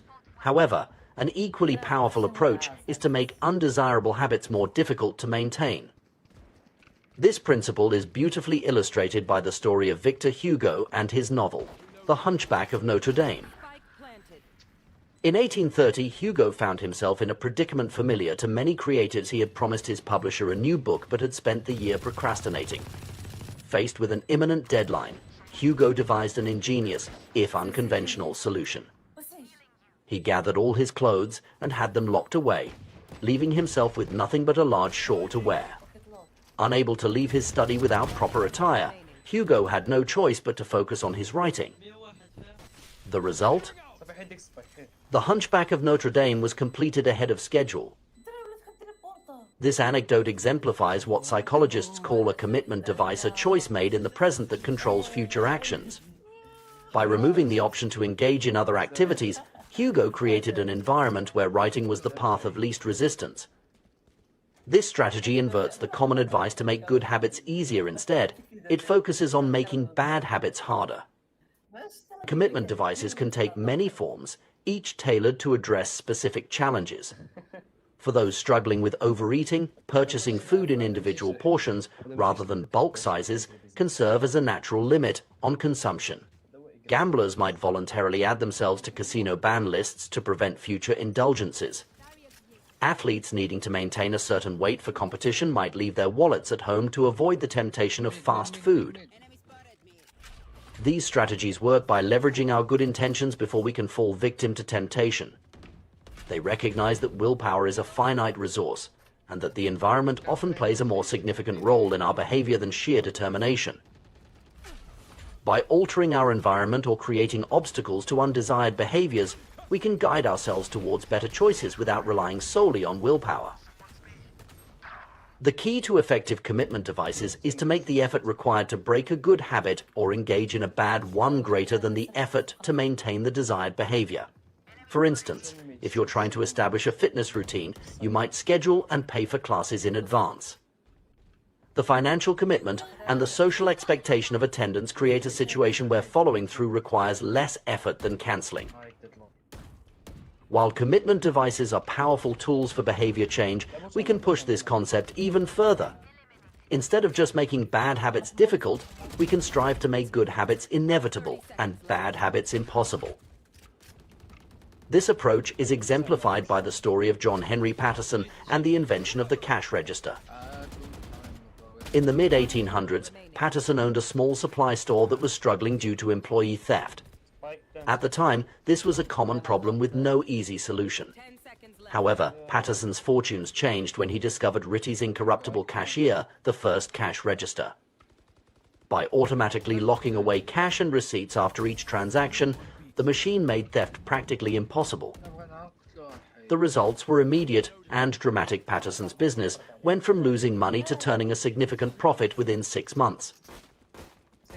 The brilliance of the cash register lay in its ability to automate ethical behavior.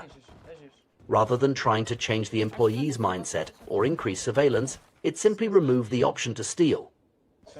This principle can be applied to various aspects of our lives. By creating systems that make preferred behaviors automatic and undesired behaviors impractical, we can effect lasting change with minimal ongoing effort. This concept of one-time actions that pay dividends over time is particularly intriguing. These are choices that require some initial effort, but create increasing value as time passes. For example, installing a water filter can lead to long-term improvements in health and reduced plastic waste. Buying a quality mattress can enhance sleep quality for years to come. unsubscribing from unnecessary emails can permanently reduce daily distractions. The power of these one-time actions lies in their ability to shape our environment and, by extension, our behavior without requiring constant conscious effort. They embody the principle of making good habits easier and bad habits harder on a long-term scale. By thoughtfully modifying our surroundings and systems, we can create an environment that naturally guides us towards better choices. Consider the impact of seemingly small changes like using smaller plates to reduce caloric intake or removing the TV from the bedroom to improve sleep habits. These simple actions can have profound effects on our health and well-being over time. Similarly, financial habits can be dramatically improved through one-time actions like setting up automatic savings plans or bill payments. The beauty of this approach is its simplicity and accessibility. While not everyone may have the willpower to consistently make healthy choices or stick to a budget, most people can manage a one-time action that sets up a more supportive environment. This democratizes the process of habit formation, making it attainable for a wider range of individuals. Moreover, these strategies often have compounding effects. For instance, improving sleep quality through better bedding and a TV-free bedroom can lead to increased energy and productivity during the day. This, in turn, might make it easier to maintain a regular exercise routine or make healthier food choices. Similarly, automating finances can reduce stress and free up mental energy for other pursuits. It's important to note that while these strategies can be highly effective, they're not a panacea. Personal growth and habit formation still require effort and commitment. However, by focusing on creating an environment that supports our goals, we can significantly reduce the amount of willpower required to maintain positive habits. This approach also aligns well with our understanding of human psychology. We are profoundly influenced by our environment, often more than we realize. By consciously shaping that environment, we can harness this influence for our benefit. It's a way of working with our natural tendencies rather than constantly fighting against them. Furthermore, this strategy of environmental design can be applied at various scales. Individuals can use it to improve personal habits, but it can also be implemented at organizational or societal levels. For example, companies might redesign office spaces to encourage more movement or collaboration. Cities could modify urban planning to promote walking and cycling over driving. As we consider implementing these strategies in our own lives, it's worth taking time to reflect on our specific challenges and goals. What are the habits we're struggling to form or break? What aspects of our environment might be hindering our progress? By identifying these pain points, we can more effectively target our interventions. It's also valuable to think creatively about potential solutions. While some commitment devices or environmental changes might be obvious, others might require more innovative thinking. The goal is to find solutions that work for our individual circumstances and preferences. Additionally, it's crucial to approach this process with patience and self-compassion. Habit change is rarely a linear process, and setbacks are normal. The advantage of focusing on environmental changes is that they continue to exert their influence even when our motivation wavers. In conclusion, while traditional advice on habit formation often focuses on willpower and motivation, there's immense power in shaping our environment to support our goals. By creating commitment devices, automating good behaviors, and making one-time changes that yield long-term benefits, we can significantly increase our chances of success. This approach recognizes that sustainable change often comes not from Herculean efforts of will, but from thoughtful adjustments to our surroundings and systems. It's about creating an environment where good habits are the path of least resistance and bad habits require conscious effort to maintain. As we move forward in our personal growth journeys, let's consider how we can leverage these principles. What commitment devices might help us overcome our specific challenges? What one-time actions could we take to set ourselves up for long-term success? By answering these questions and taking action, we can create lasting change with less ongoing effort, freeing up our mental energy to focus on what truly matters in our lives. Remember, the goal isn't perfection, but progress. Every step we take to align our environment with our aspirations is a step towards becoming the person we want to be. By making good habits inevitable and bad habits impossible, we're not just changing our behaviors, we're reshaping our lives. in the bustling streets of a Pakistani neighborhood, where unsanitary conditions once led to widespread illness and disease, a remarkable transformation took place. This change wasn't brought about by advanced medical treatments or cutting-edge technology, but by something as simple as soap and the habit of hand-washing. The story begins with contaminated water sources causing epidemics of diarrhea, vomiting, and abdominal pain. In this densely populated area, nearly 1/3 of the children were malnourished, and the close quarters allowed viruses and bacterial infections to spread like wildfire. It was this dire public health crisis that brought researcher Stephen Luby and his team to Pakistan. Upon arrival, Luby and his colleagues quickly realized that in such an environment with poor sanitation, the simple act of washing one's hands could make a significant difference in the health of the residents. However, they soon discovered a surprising fact: many people were already aware that hand washing was important. This revelation highlights a crucial point about human behavior. Knowledge alone is often not enough to change habits or improve outcomes. The residents understood the importance of hand washing, but their practices were inconsistent and haphazard. Some would merely run their hands under water quickly, others would wash only one hand, and many would simply forget to wash their hands before preparing food. The problem wasn't a lack of information, it was a lack of consistency. This scenario is not unique to hand washing or to this particular community. We often see similar patterns in various aspects of our lives. We know we should exercise regularly, eat a balanced diet, or save money for the future, yet we struggle to consistently follow through on these intentions. This gap between knowledge and action is a fundamental challenge in behavior change. Recognizing this, Luby and his team took an innovative approach. They partnered with Procter & Gamble to supply the neighborhood with Safeguard soap. This wasn't just any ordinary soap, it was a premium product that provided a more enjoyable hand-washing experience. The soap foamed easily, allowing people to lather their hands with suds, and it had a pleasant scent. Suddenly, hand-washing became slightly more pleasurable. This strategy tapped into a powerful principle of behavior change: make it satisfying. We are more likely to repeat behaviors that provide immediate, positive feedback. The pleasant sensory experience of using the Safeguard soap, the feel of the lather, the appealing scent created a small but significant reward for the act of hand-washing. The results were dramatic.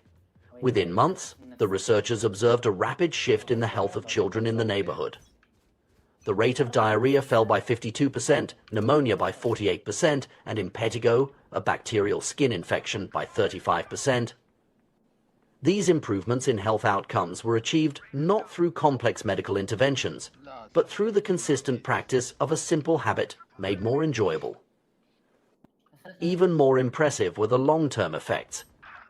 When the researchers returned to some of the households in Karachi 6 years later, they found that over 95% of households who had been given the soap for free and encouraged to wash their hands still had a hand-washing station with soap and water available. The researchers hadn't provided any soap to the intervention group for over 5 years, yet the habit had become so ingrained that the practice was maintained. This long-term adherence to the hand-washing habit illustrates another critical aspect of behavior change: the power of habit formation. Once a behavior becomes habitual, it requires less conscious effort and decision-making. It becomes an automatic response to certain cues or situations. In this case, the residents had internalized hand-washing as a routine part of their daily lives, continuing the practice even years after the initial intervention. The success of this hand-washing initiative in Pakistan exemplifies what can be considered the fourth law of behavior change: make it satisfying. This principle asserts that we are more likely to repeat a behavior when the experience is satisfying. It's a logical concept: feelings of pleasure, even minor ones, signal to our brain that a behavior is worth remembering and repeating. This principle isn't limited to hand-washing.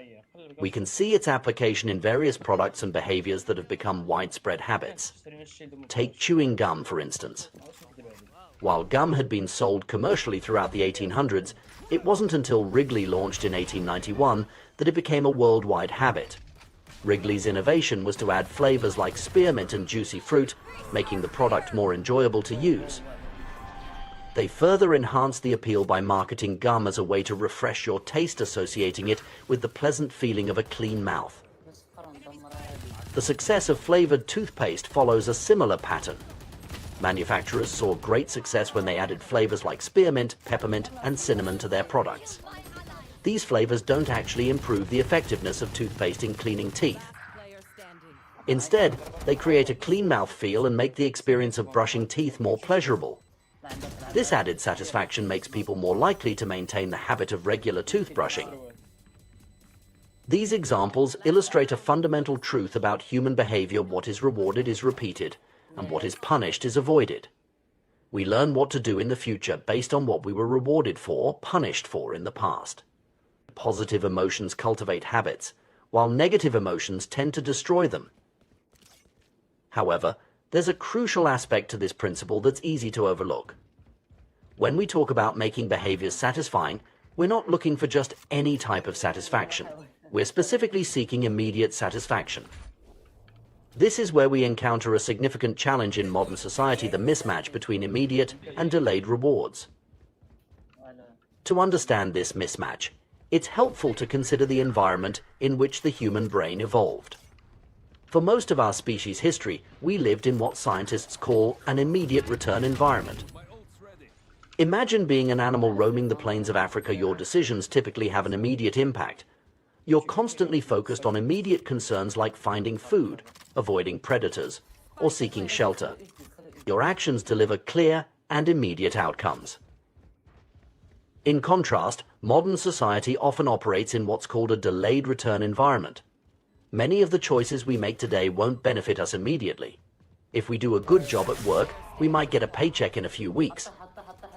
If we exercise today, we might see health benefits months or years down the line. If we save money now, it might secure our retirement decades in the future.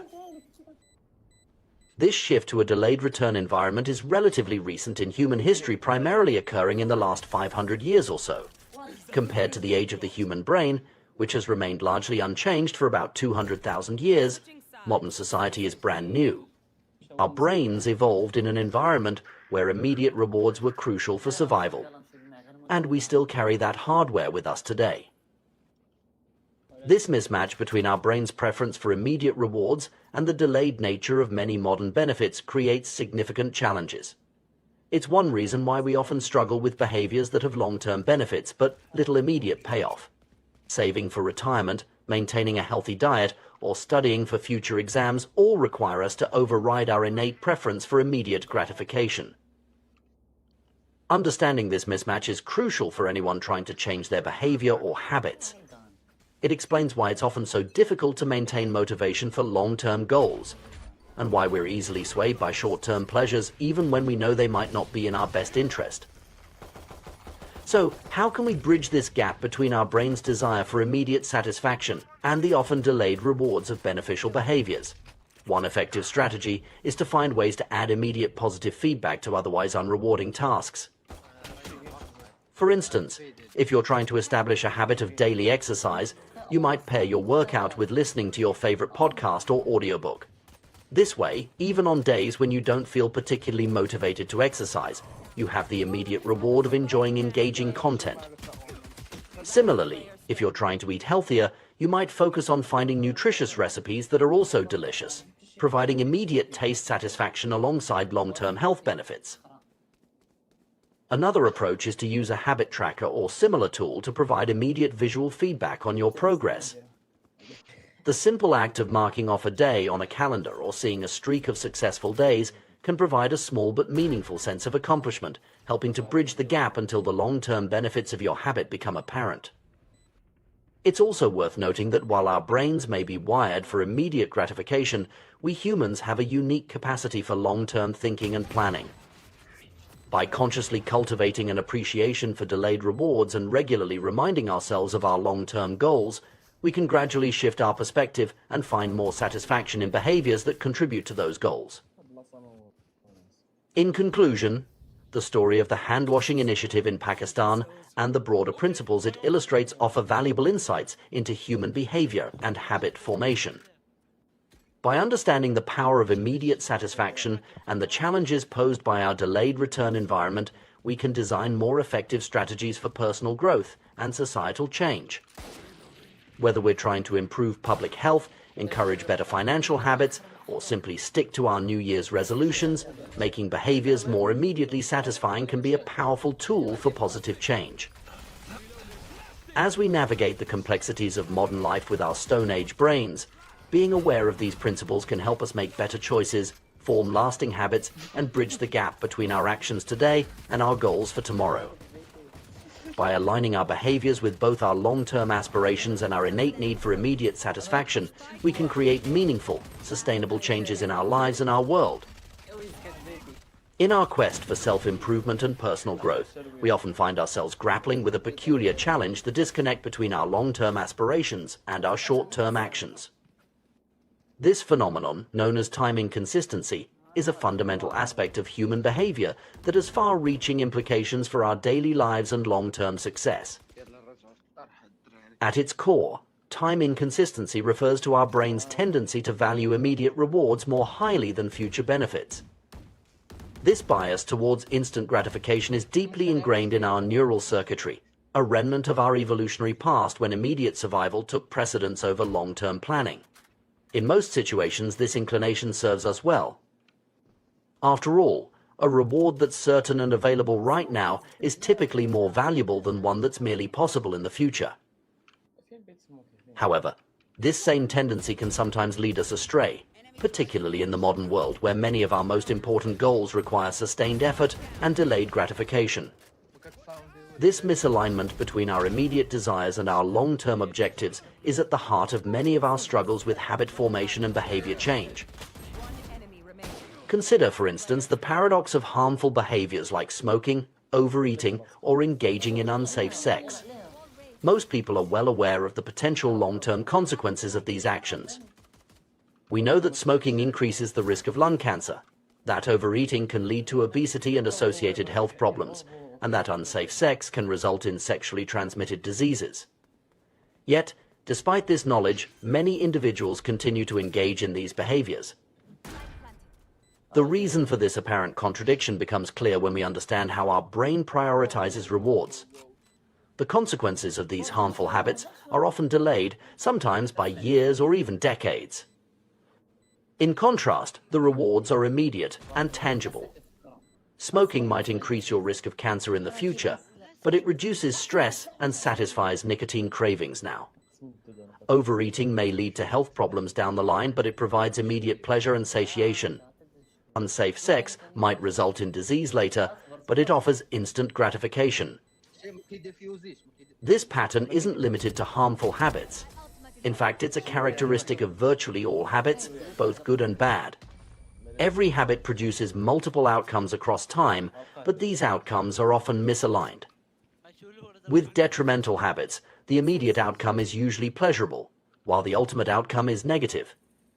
Conversely, with beneficial habits, the immediate experience is often unenjoyable, but the long-term results are positive. Take exercise, for example. The immediate experience of working out can be uncomfortable, even painful. Your muscles ache, you're out of breath, and you might prefer to be relaxing on the couch. However, the long-term benefits of regular exercise, improved health, increased energy, better mood are substantial. The challenge lies in overcoming the immediate discomfort to reap these future rewards. This misalignment of outcomes across time creates a significant hurdle for behavior change. When we make plans to improve ourselves, whether it's losing weight, writing a book, or learning a new language, we're essentially making plans for our future selves. In these moments of planning, it's easy to see the value in actions that have long-term benefits. We all want better lives for our future selves, after all. However, when the moment of decision arrives, we're no longer choosing for that idealized future self. Instead, we're choosing for our present self, who craves comfort, pleasure, and immediate satisfaction. This is why relying solely on good intentions is rarely effective for long-term behavior change. The brain's bias towards the present moment is simply too strong. Understanding this tendency can help explain many of the seemingly irrational choices we make in our daily lives. It's why we might choose to watch TV instead of studying, even though we know studying will lead to better grades. It's why we might grab fast food instead of cooking a healthy meal, even though we're trying to eat better. In each of these moments, the allure of immediate gratification overpowers our longer-term goals. This preference for instant gratification reveals an important truth about success. Most people spend their days chasing quick hits of satisfaction. The path less traveled is the road of delayed gratification. If you're willing to wait for rewards, you'll often face less competition and potentially reap greater benefits. As the saying goes, the last mile is always the least crowded. Research consistently supports this idea. Studies have shown that individuals who are better at delaying gratification tend to have higher SAT scores, lower levels of substance abuse, lower likelihood of obesity, better responses to stress, and superior social skills. We've all observed this play out in our own lives. The student who resists the temptation to procrastinate and completes their assignments on time generally achieves better grades. The individual who forgoes purchasing junk food at the grocery store often maintains a healthier diet at home. At some point, success in nearly every field requires the ability to ignore an immediate reward in favor of a delayed, but ultimately more significant reward. This is true whether you're an athlete training for a competition, an entrepreneur building a business, or a writer working on a novel. The ability to delay gratification is a crucial skill for achieving long-term success. However, it's important to note that while delaying gratification is often the wise approach, it's not always easy or intuitive. Our brains are not naturally wired for long-term thinking, and constantly fighting against our instincts for immediate reward can be exhausting and unsustainable. So how can we work with our brain's tendencies rather than against them? The key lies in finding ways to make delayed gratification more appealing and immediate. Here are some strategies that can help. 1. Add immediate pleasure to long-term beneficial habits. Find ways to make habits with delayed rewards more immediately enjoyable. If you're trying to exercise more, pair your workout with listening to your favorite podcast or audiobook. This way you get an immediate reward enjoying the content along with the long-term benefits of exercise. 2. Add immediate consequences to harmful habits. Similarly, try to associate immediate, small negative consequences with habits you're trying to break. If you're trying to cut back on social media use, for example, you could commit to doing 10 push-ups every time you catch yourself mindlessly scrolling. 3. Use visual cues and tracking. Our brains respond well to visual feedback. Use habit trackers or charts to give yourself an immediate sense of accomplishment when you stick to a good habit. The satisfaction of marking off a day on a calendar can be a powerful motivator. 4.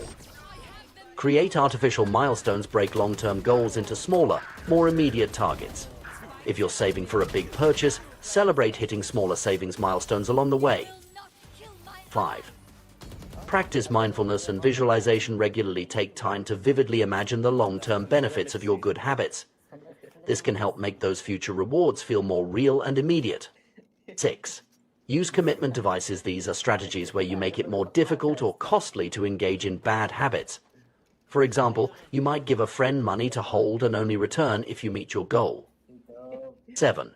Reframe the immediate experience. Instead of focusing on the discomfort of a challenging habit, try to find aspects of the immediate experience to appreciate. For example, instead of dwelling on the physical strain of exercise, focus on the sense of accomplishment or the endorphin rush. 8. Create a reward system. Set up a system where you give yourself small, immediate rewards for sticking to your long-term habits. These rewards don't have to be large or costly. The key is that they're immediate and consistently applied. One particularly effective strategy is to turn instant gratification to your advantage by using a technique called reinforcement. This involves providing yourself with an immediate reward for completing a desired behavior. The key here is to make the reward instant and directly tied to the habit you're trying to build. For example, if you're trying to build a habit of daily meditation, you might reward yourself with a small piece of dark chocolate immediately after each session. The taste of the chocolate becomes an immediate, positive reinforcement for your meditation practice. Over time, your brain begins to associate meditation with this pleasant reward, making it easier to stick to the habit. This approach can be especially helpful when dealing with habits of avoidance behaviors you want to stop doing. It can be challenging to feel satisfied when you're simply not doing something, like not buying unnecessary items or not drinking alcohol. In these cases, you can create a system that makes the avoidance visible and rewarding. For instance, you could open a savings account labeled for something you want, like dream vacation or new guitar. Every time you successfully avoid a temptation, say, not buying that unnecessary gadget or skipping that expensive night out, you transfer the money you would have spent into this account. This way, you're turning the act of not doing something into a positive, but visible action. You're essentially creating a loyalty program for yourself, where your points accumulate towards something you genuinely want. This strategy not only provides immediate satisfaction, but also helps to reframe the experience of avoiding temptation. Instead of feeling deprived, you feel like you're actively working towards a goal. The immediate reward of seeing your savings grow feels much better than the nebulous sense of having resisted a temptation. It's worth noting that while these strategies can be highly effective, they're not magic bullets. Changing ingrained habits and overcoming our natural bias towards immediate gratification is a challenging process that requires patience, persistence, and self-compassion. It's normal to struggle and occasionally give in to temptation. The key is to view these moments not as failures, but as opportunities to learn and adjust your approach. Moreover, it's crucial to remember that delayed gratification isn't always the right choice. Sometimes, immediate experiences are valuable in their own right. The key is to find a balance that aligns with your values and long-term goals while still allowing for present enjoyment.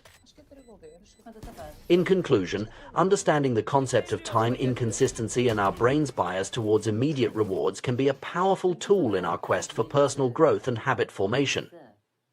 By acknowledging this aspect of our nature, we can design strategies that work with our brain's tendencies rather than against them. Whether it's adding immediate pleasures to beneficial habits, creating visible rewards for avoidance behaviors, or using reinforcement techniques, these approaches can help bridge the gap between our present actions and our future aspirations. Ultimately, the ability to delay gratification and work towards long-term goals is a skill that can be developed and strengthened over time. It's a journey of self-discovery and continuous improvement, one that requires patience, creativity, and a deep understanding of our own motivations and tendencies. By mastering this skill, we open ourselves up to greater achievements, deeper satisfaction, and a life more closely aligned with our true values and aspirations.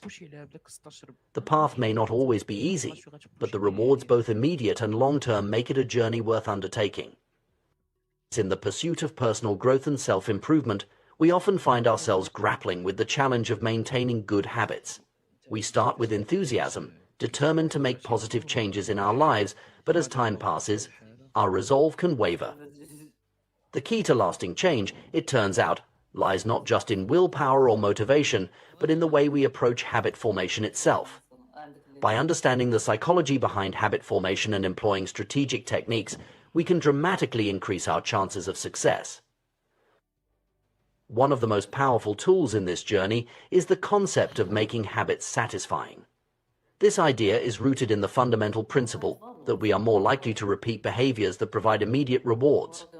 Our brains are wired to seek pleasure and avoid pain, and this instinct plays a crucial role in shaping our habits. However, there's a catch. Many of the habits we want to cultivate, like exercising regularly, eating healthily, or saving money, don't provide immediate gratification. Their benefits are often delayed, sometimes by months or even years. This delay can make it challenging to stick with these habits, especially when we're faced with more immediately rewarding alternatives.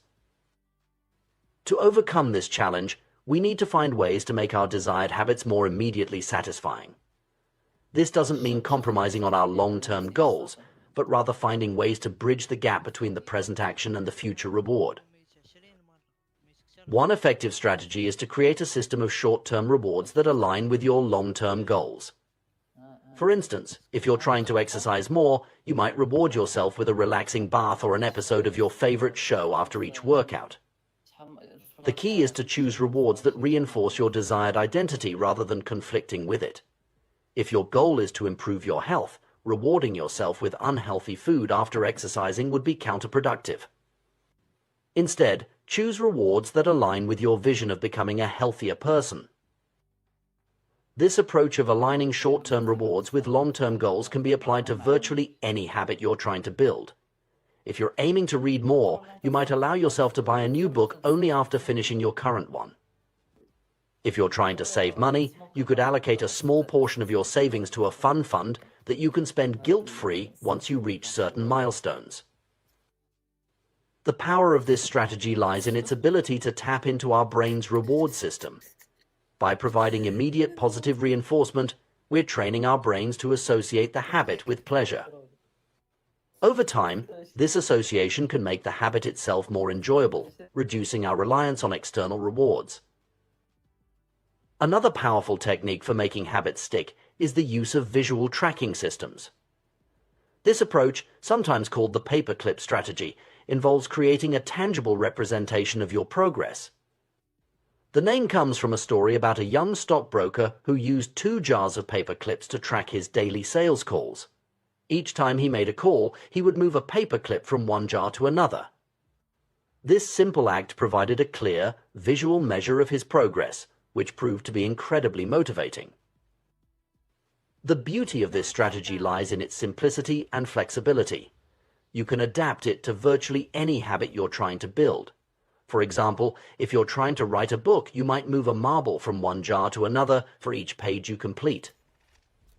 If you're aiming to increase your daily step count, you could use a similar system to track your progress. These visual tracking systems work on multiple levels. First, they provide immediate satisfaction. The act of moving a paperclip or marking an X on a calendar gives you a small sense of accomplishment, which can be particularly motivating on days when you might not feel like sticking to your habit. Second, they make your progress visible. On days when you're feeling discouraged, you can look at your tracker and see how far you've come, which can provide the motivation to keep going. Perhaps the most comprehensive form of visual tracking is the habit tracker. This tool, which can be as simple as a calendar where you mark off each day you complete your habit, has been used by many successful individuals throughout history. Benjamin Franklin famously used a small booklet to track 13 personal virtues, while comedian Jerry Seinfeld is known for his don't break the chain approach to writing jokes every day. Habit tracking is powerful because it leverages multiple principles of behavior change simultaneously. It makes the habit obvious by providing a visual cue, attractive by showcasing your progress, and satisfying by giving you a sense of accomplishment each time you mark off a day. Moreover, habit tracking keeps you honest. Many of us have a tendency to overestimate how consistently we perform our habits. By keeping a record, we're forced to confront the reality of our behavior. This awareness alone can be a powerful motivator for change. The effectiveness of habit tracking has been demonstrated in numerous studies. Research has shown that people who track their progress on goals like losing weight, quitting smoking, and lowering blood pressure are more likely to succeed than those who don't. One study found that individuals who kept a daily food log lost twice as much weight as those who didn't track their eating habits. However, it's important to note that while tracking can be a powerful tool, it's not without potential pitfalls. One risk is becoming too focused on the act of tracking itself, rather than the underlying behavior you're trying to change. Remember, the tracker is a tool to support your habit, not the goal itself. Another potential issue is the risk of breaking the chain. Missing a day on your tracker can be discouraging, and some people might be tempted to give up entirely after a slip-up. It's crucial to remember that consistency matters more than perfection. If you miss a day, simply pick up where you left off. The goal is progress, not perfection. As you continue with your habit, you may find that the external rewards and tracking systems become less necessary. This is a natural and positive progression. Over time, the habit itself can become intrinsically rewarding. For example, someone who starts exercising for weight loss might initially need external motivators, but over time they may come to enjoy the energy boost and sense of accomplishment that comes with each workout.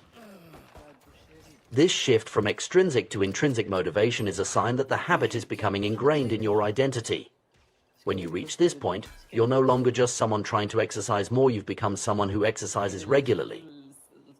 This identity-based approach to habit formation can be incredibly powerful and sustainable. However, reaching this point takes time and consistency.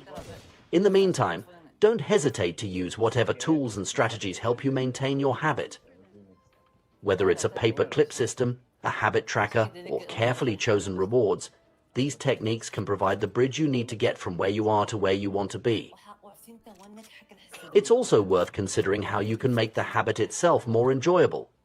This might involve finding ways to make the process more pleasant or combining the habit with activities you already enjoy.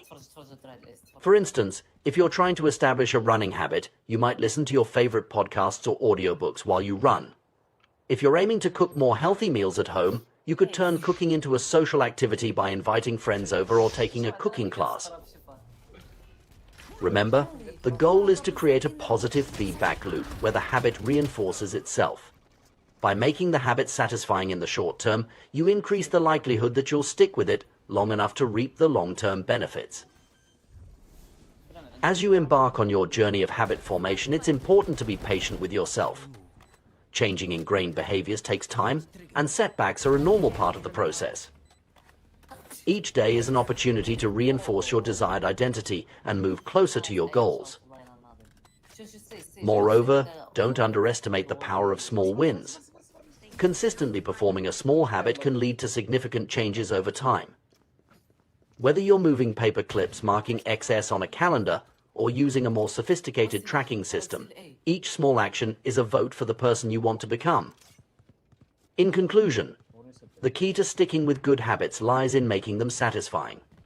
By providing immediate rewards, using visual tracking systems, and gradually shifting towards intrinsic motivation, we can bridge the gap between our present actions and our future goals.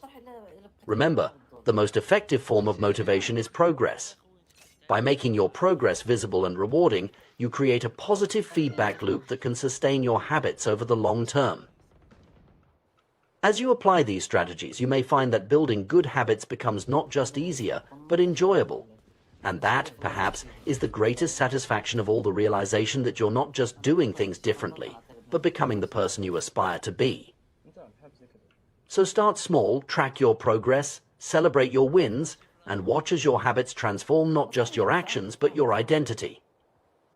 In the quest for personal growth and self-improvement, we often find ourselves grappling with the challenge of maintaining good habits.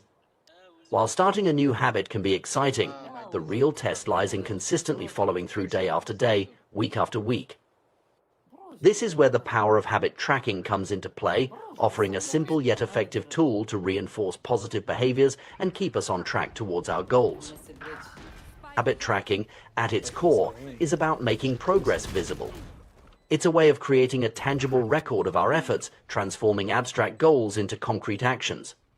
This visibility serves multiple purposes, each contributing to the overall effectiveness of the habit-building process. First and foremost, tracking creates a visual cue that reminds us to act. In our busy lives, it's easy to forget or postpone the habits we're trying to build. A habit tracker, whether it's a simple calendar with X's marking completed days or a more elaborate system, serves as a constant reminder of our commitments. It's a gentle nudge prompting us to take action when we might otherwise let things slide. But the power of habit tracking goes beyond mere reminders. It taps into our innate desire for progress and achievement. As we mark off each successful instance of our habit, we create a streak. This streak becomes a source of motivation in itself. We see the progress we're making, and we don't want to break the chain. This phenomenon, sometimes called the don't break the chain method, has been used by successful individuals across various fields, from comedians to writers to athletes. The satisfaction of recording our progress is another key benefit of habit tracking. There's a small but significant sense of accomplishment that comes from crossing an item off a to-do list or marking an X on a calendar. This feeling of satisfaction is immediate and tangible, providing a quick hit of dopamine that reinforces the behavior. In essence, the act of tracking becomes its own reward, making the habit more likely to stick. Moreover, habit tracking shifts our focus from the end result to the process itself. When we're trying to build a new habit, it's easy to get discouraged if we don't see immediate results. For instance, if you're trying to lose weight, you might get frustrated if the number on the scale doesn't change as quickly as you'd like. But by tracking your workouts or healthy meals, you're focusing on what you can control your daily actions rather than the outcome, which can be influenced by many factors beyond your control. This focus on process over outcome is crucial for long-term success. It helps us build a new identity, casting votes for the type of person we want to become with each action we take. Every time we mark off a completed habit, we're not just recording an action, we're reinforcing a belief about ourselves. We're saying, I'm the type of person who doesn't miss workouts, or I'm a writer who writes every day. Over time, these small actions and the beliefs they reinforce can lead to significant changes in our self-image and, consequently, our behavior. Despite these benefits, many people resist the idea of habit tracking. It can feel like an additional burden, adding another task to our already busy lives. Some worry that it will take too much time or that they'll forget to do it. Others may feel that it's unnecessary, that they should be able to remember to do the habit without needing to track it. These concerns are valid, but they often overlook the long-term benefits of tracking in favor of short-term convenience. While it's true that tracking requires some effort, this investment of time and energy can pay significant dividends in terms of habit adherence and personal growth.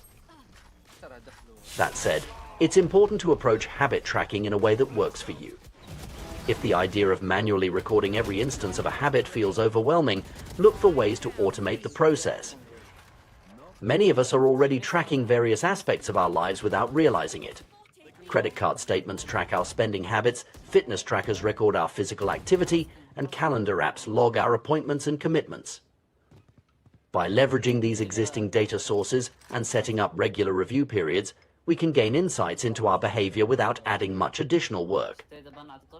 For habits that do require manual tracking, it's often best to focus on just one or two key behaviors rather than trying to track everything at once. Choose the habits that are most important to you or that you're struggling with the most. By limiting your focus, you increase the likelihood of consistent tracking. Another key to successful habit tracking is to record each instance of the habit immediately after it occurs. This approach, combined with habit stacking linking a new habit to an existing one, can make tracking feel more natural and less of a chore. For example, you might decide to record your workout immediately after putting away your gym bag or log your meditation session right after turning off your meditation app. While consistent tracking can be incredibly powerful, it's important to remember that perfection is not the goal. Life is unpredictable, and there will inevitably be times when our habits get disrupted. The key is not to let these disruptions derail you as completely.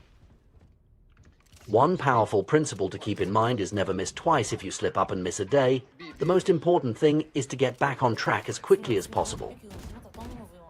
Missing once is an accident, missing twice is the start of a new habit. By recommitting to the habit immediately after a slip-up, you prevent a temporary setback from turning into a permanent abandonment of your goals. This principle of quick recovery is a distinguishing feature of successful individuals across various fields.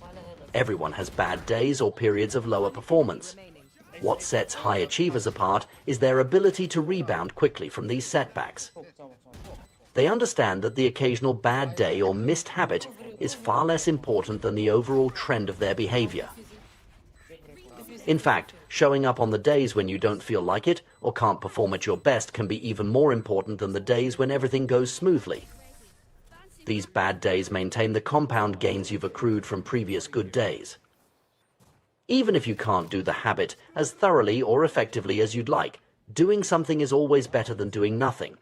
It's about maintaining momentum and reinforcing your identity as someone who follows through on their commitments. This approach also helps avoid the all-or-nothing mindset that can be so detrimental to habit formation. Too often, people fall into the trap of thinking that if they can't do something perfectly, they shouldn't do it at all.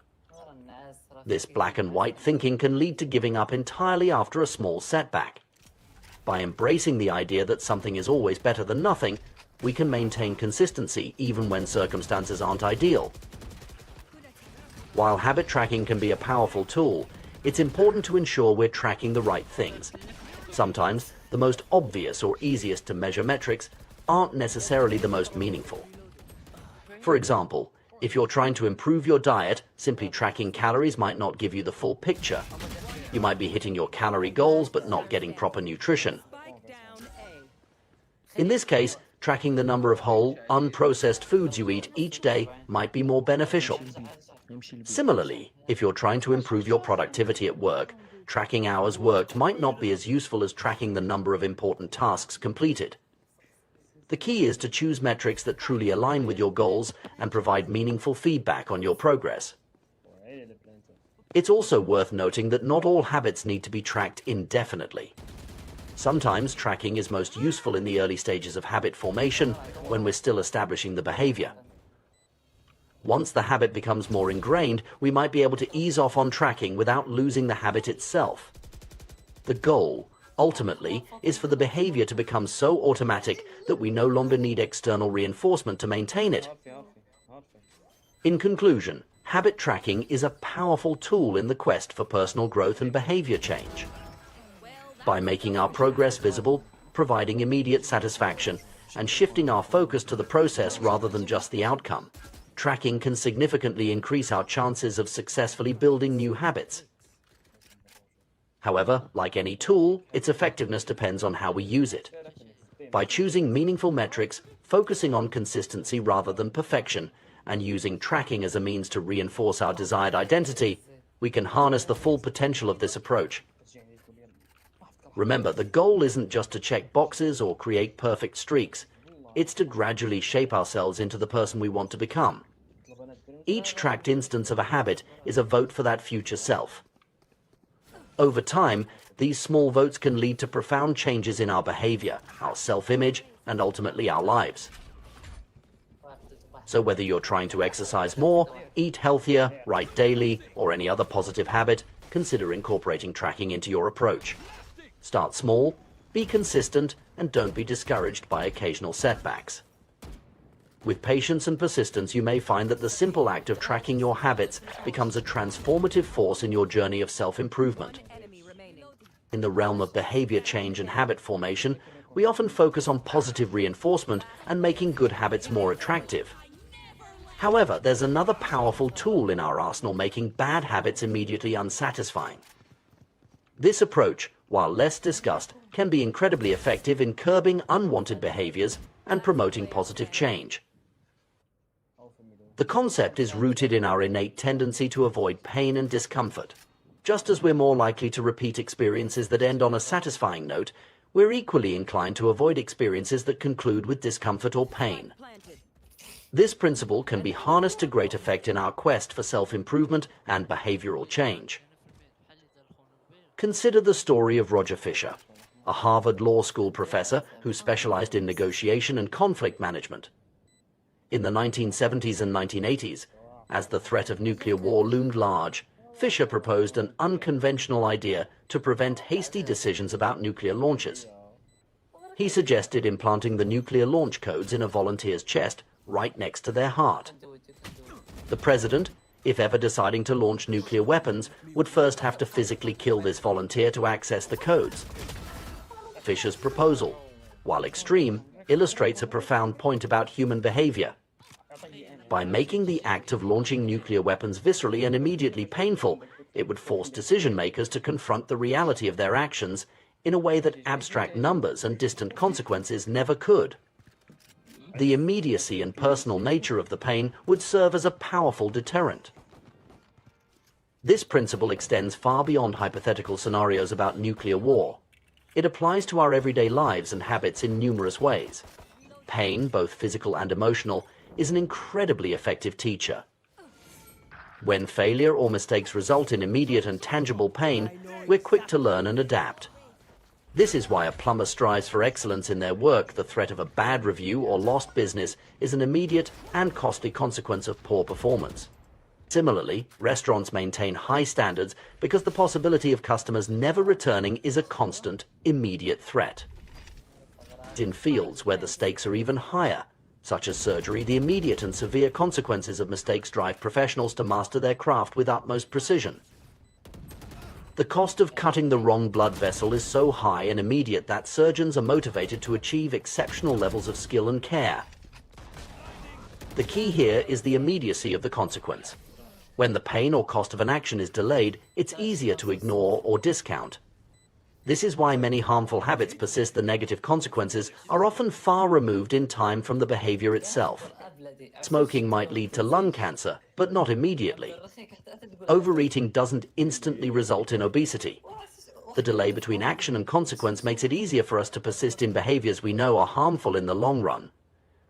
To leverage this principle for positive change, we need to find ways to make the consequences of bad habits more immediate and tangible. This could involve creating artificial consequences or finding ways to bring long-term effects into the present moment. For instance, some people use apps that donate money to causes they dislike every time they break a commitment to exercise. The immediate financial pain serves as a powerful motivator. However, it's crucial to note that for this approach to be effective, the strength of the consequence must match the relative strength of the behavior it's trying to correct. A minor inconvenience won't be enough to deter a deeply ingrained habit. The cost of procrastination must outweigh the perceived benefit of putting things off. The discomfort of exercise must be less than the pain of remaining sedentary. Moreover, the consequences need to be reliably enforced.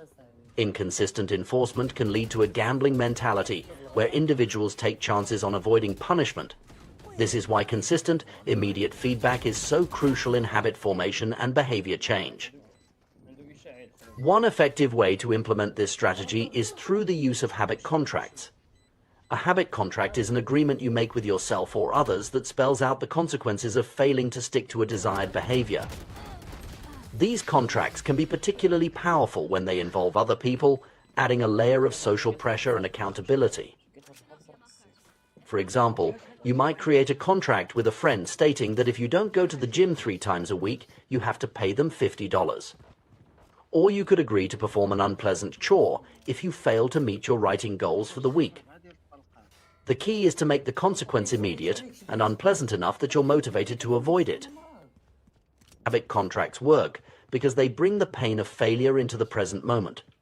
Instead of worrying about abstract long-term consequences, you're faced with a concrete, immediate cost for not following through. This immediacy can be a powerful motivator, especially in the early stages of habit formation when the long-term benefits aren't yet apparent. However, it's important to use this strategy judiciously. While making bad habits painful can be effective, it's not always the most sustainable or healthy approach in the long term. Ideally, as you progress in your habit formation journey, you should be able to transition from avoiding pain to seeking pleasure in the habit itself. Moreover, it's crucial to strike a balance. If the consequences you set for yourself are too severe, you might find yourself avoiding the situation entirely rather than facing the possibility of failure.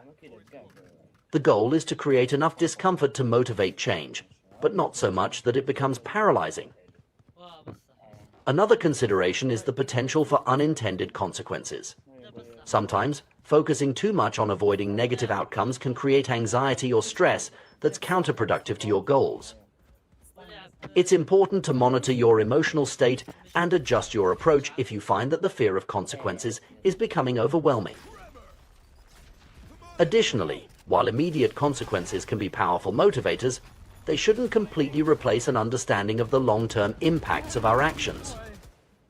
Ideally, the immediate consequences we create for ourselves should serve as reminders or proxies for the more distant effects we're trying to avoid or achieve.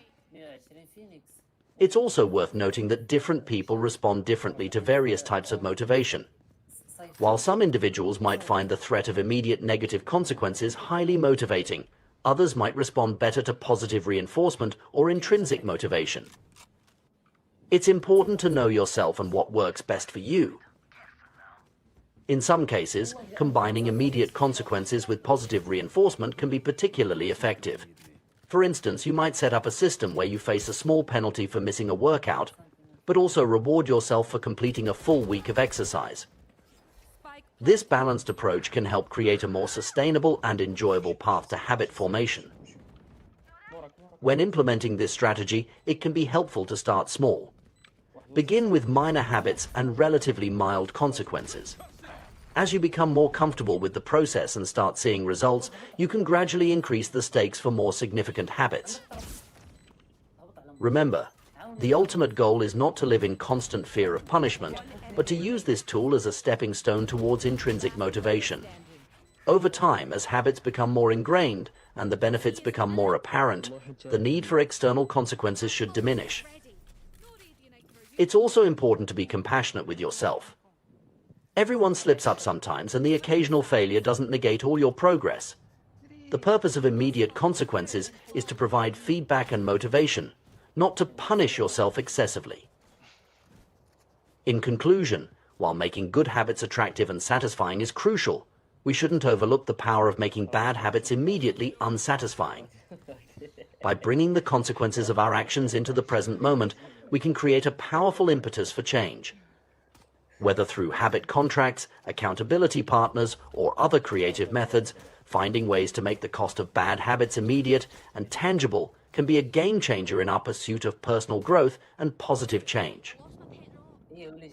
However, this approach should be used thoughtfully and in conjunction with other strategies for habit formation. The goal is not to create a life ruled by fear of consequences, but to use this tool as a stepping stone towards building habits that are intrinsically rewarding and aligned with our long-term goals.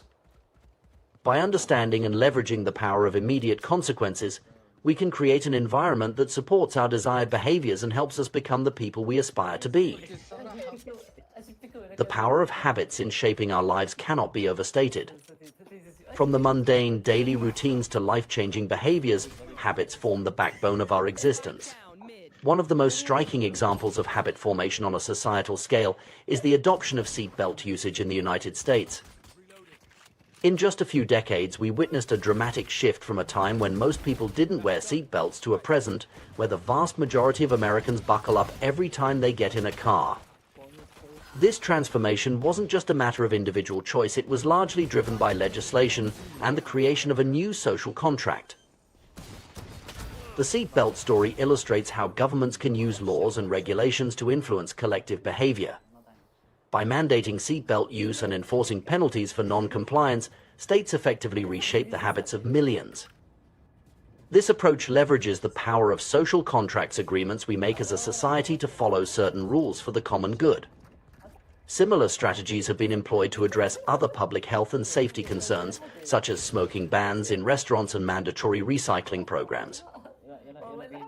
While these large-scale interventions are effective, we can apply similar principles on a personal level to cultivate positive habits or break undesirable ones. Enter the concept of a habit contract, a formalized agreement with yourself and others to hold you accountable for your behavior. This approach recognizes that sometimes willpower alone isn't enough to overcome ingrained patterns or resist temptation. By explicitly stating your commitments and the consequences of failing to meet them, you create a powerful motivational tool. Consider the case of Brian Harris, an entrepreneur who used a habit contract to achieve his health and fitness goals. After the birth of his son, Harris realized he needed to make some changes to his lifestyle. Instead of relying solely on good intentions, he drafted a detailed contract outlining his objectives, the specific actions he would take, and the consequences of non-compliance. Crucially, he involved his wife and personal trainer as accountability partners, having them sign the contract alongside him. Harris's contract was comprehensive, breaking down his overall goal into phases and specifying daily habits like logging his food intake and weighing himself.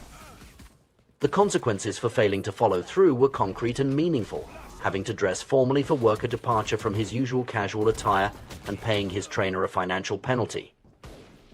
This level of detail and the inclusion of external accountability proved to be highly effective. As someone who initially viewed such contracts as unnecessarily formal, I've come to appreciate their value. The act of signing a physical document signals a deeper level of commitment than a mere verbal agreement or mental note. It transforms vague intentions into concrete promises, not just to yourself but to others. This external accountability taps into our innate desire to be seen as reliable and trustworthy by those around us. The power of accountability extends beyond formal contracts. Simply having someone to check in with regularly can significantly boost our likelihood of sticking to a new habit or breaking an old one. Comedians, writers, and other creatives often use this approach, partnering with colleagues to ensure they produce work consistently. The knowledge that someone is watching and expecting results can be a powerful motivator, helping us overcome procrastination and laziness. In our digital age, we can even automate accountability. Thomas Frank, an entrepreneur, devised an ingenious system to ensure he wakes up early each morning. If he fails to rise by his target time, a pre-scheduled tweet goes out to his followers, offering a small financial reward to the first few people who call him out on his tardiness. This public commitment adds an extra layer of motivation to his morning routine. These strategies work because they tap into fundamental aspects of human psychology. We are social creatures, deeply concerned with how others perceive us. The desire to present our best selves to the world influences many of our behaviors, from personal grooming to academic and professional achievements. By leveraging this innate social awareness, habit contracts and accountability partnerships make the consequences of our actions or inactions immediate and tangible. However, it's important to note that the effectiveness of these strategies can vary from person to person. Some individuals might find the pressure of external accountability motivating, while others might feel overwhelmed or rebellious. The key is to find an approach that resonates with your personality and goals. Moreover, while consequences and accountability are powerful tools, they shouldn't be the only factors driving habit formation. Ideally, we want to cultivate habits that are intrinsically rewarding, where the behavior itself becomes satisfying over time. External motivators can be excellent for jump-starting change, but long-term success often depends on developing a genuine appreciation for the benefits of the habit itself. As we consider the broader implications of habit formation, it's worth reflecting on the interplay between individual choices and societal norms. The seatbelt example demonstrates how personal habits can be shaped by collective agreements and expectations. At the same time, widespread individual adoption of certain behaviors can lead to shifts in social norms and even policy changes. This dynamic relationship between personal habits and societal trends highlights the importance of thoughtful habit cultivation. The choices we make in our daily lives not only affect our individual well-being, but can contribute to larger social movements and cultural shifts. By being intentional about the habits we develop, we have the potential to influence not just our own lives, but the world around us. The science of habit formation has come a long way in recent years, offering insights into the mechanics of behavior change. We now understand that habits are formed through a loop of cue, routine, and reward. By manipulating these elements, we can increase our chances of successfully adopting new behaviors or breaking undesirable ones. For those looking to create positive habits, there are several strategies to consider. Making the cue for a desired behavior obvious and visible in your environment can serve as a constant reminder. Pairing a new habit with something you already enjoy, a technique known as temptation bundling, can make it more attractive. Reducing friction by preparing your environment in advance can make good habits easier to perform. And finding ways to make the habit immediately satisfying can reinforce the behavior. Conversely, breaking bad habits often involves inverting these principles. Removing cues that trigger unwanted behaviors, making the habit less attractive or more difficult to perform, and creating immediate negative consequences can all help in breaking detrimental patterns. One particularly effective tool for both creating and breaking habits is the use of a habit tracker. This simple practice of recording each successful day of performing or avoiding a particular behavior can be remarkably motivating. The visual representation of your progress creates a sense of accomplishment and taps into our natural desire to maintain streaks or chains of success.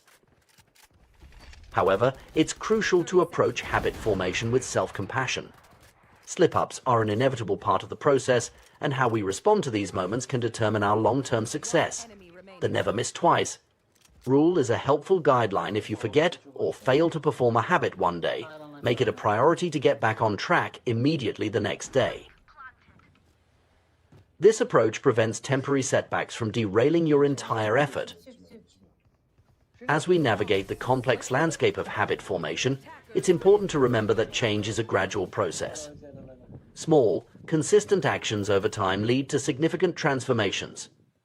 The power of habits lies not in dramatic, overnight changes, but in the compounding effect of daily choices. Moreover, the journey of habit formation is deeply personal. What works for one person may not work for another. Experimentation and self-reflection are key to finding the strategies that resonate with your unique circumstances and personality. Be willing to adjust your approach as you learn more about yourself and your responses to different techniques. In conclusion, the science and practice of habit formation offer powerful tools for personal growth and societal change. From seatbelt laws to personal fitness goals, the principles of habit creation and modification shape our lives in countless ways. By understanding these principles and applying them thoughtfully, we can take greater control of our behaviors and, by extension, our destinies. Whether through formal contracts, accountability partnerships, or simple daily tracking, we have the ability to reshape our habits and, in doing so, reshape our lives. The journey may be challenging, but the potential rewards in health, productivity, and overall well-being are immeasurable. As we continue to uncover new insights into human behavior, the possibilities for positive change, both individual and collective, are truly exciting.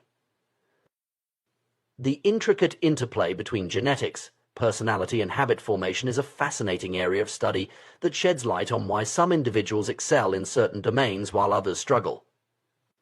This complex relationship underscores the importance of aligning our habits and pursuits with our innate tendencies and strengths. Consider the remarkable stories of Michael Phelps and Hicham Garouge, two athletes who achieved unparalleled success in their respective sports. Phelps, with his towering frame and uniquely proportioned body, dominated the swimming world, while El Garouge's compact build and exceptionally long legs made him a force to be reckoned with in middle-distance running. Their physical attributes, largely determined by genetics, played a crucial role in their rise to the top of their fields. However, it would be a mistake to assume that their success was solely due to their genetic makeup. Both athletes undoubtedly invested countless hours in training, honing their skills, and perfecting their techniques. Their genetic predispositions provided a foundation, but it was their dedication to cultivating habits aligned with their natural abilities that allowed them to reach the pinnacle of athletic achievement. This principle extends far beyond the realm of sports. In every area of life, from career choices to personal hobbies, understanding and leveraging our genetic predispositions can significantly impact our potential for success and satisfaction. The key lies in recognizing that genes don't dictate our destiny, rather, they highlight areas of opportunity where we're more likely to thrive. The influence of genetics on our behavior is pervasive and often subtle. Research has shown that our genes play a role in shaping a wide array of traits and tendencies, from our television viewing habits to our likelihood of developing addictions. Even seemingly personal characteristics, such as our response to authority or our level of proactivity, have genetic underpinnings. However, it's crucial to understand that genetic influence doesn't equate to genetic determinism. Our genes interact with our environment in complex ways, and the expression of genetic traits can be modulated by external factors. This interplay between nature and nurture is what makes human behavior so intricate and varied. One of the most significant ways our genetic makeup manifests is through our personality. The widely accepted Big Five model of personality traits provides a framework for understanding these innate tendencies. This model breaks down personality into 5 broad dimensions: openness to experience, conscientiousness, extroversion, agreeableness, and neuroticism. Each of these traits exists on a spectrum, and our position on these spectrums is influenced by our genetic makeup. For instance, extroversion, which ranges from outgoing and energetic to solitary and reserved, has been linked to biological factors observable from infancy. Studies have shown that babies who turn toward loud noises are more likely to grow up to be extroverts, while those who turn away tend to become introverts. Similarly, individuals high in agreeableness, characterized by kindness and consideration, often have naturally higher levels of oxytocin, a hormone associated with social bonding and trust. This biological predisposition might make it easier for them to form habits around social activities or acts of kindness. Understanding these innate tendencies can be immensely helpful when it comes to habit formation. When we try to establish habits that align with our natural inclinations, we're more likely to find them satisfying and sustainable. For example, an individual high in openness to experience might find it easier to cultivate a habit of trying new foods or visiting new places, while someone high in conscientiousness might excel at developing organizational or planning habits. However, it's important to note that our personality traits are not immutable. While they have a genetic basis, they can also be influenced by our experiences and environment. This malleability means that we have the capacity to develop traits and habits that don't come naturally to us, albeit with more effort. The key to leveraging our genetic predispositions for habit formation lies in self-awareness. By understanding our natural tendencies, we can make informed decisions about which habits to cultivate and how to approach their formation. This doesn't mean we should limit ourselves only to activities that come easily. Rather, it suggests that we should be strategic in our approach to personal growth and development.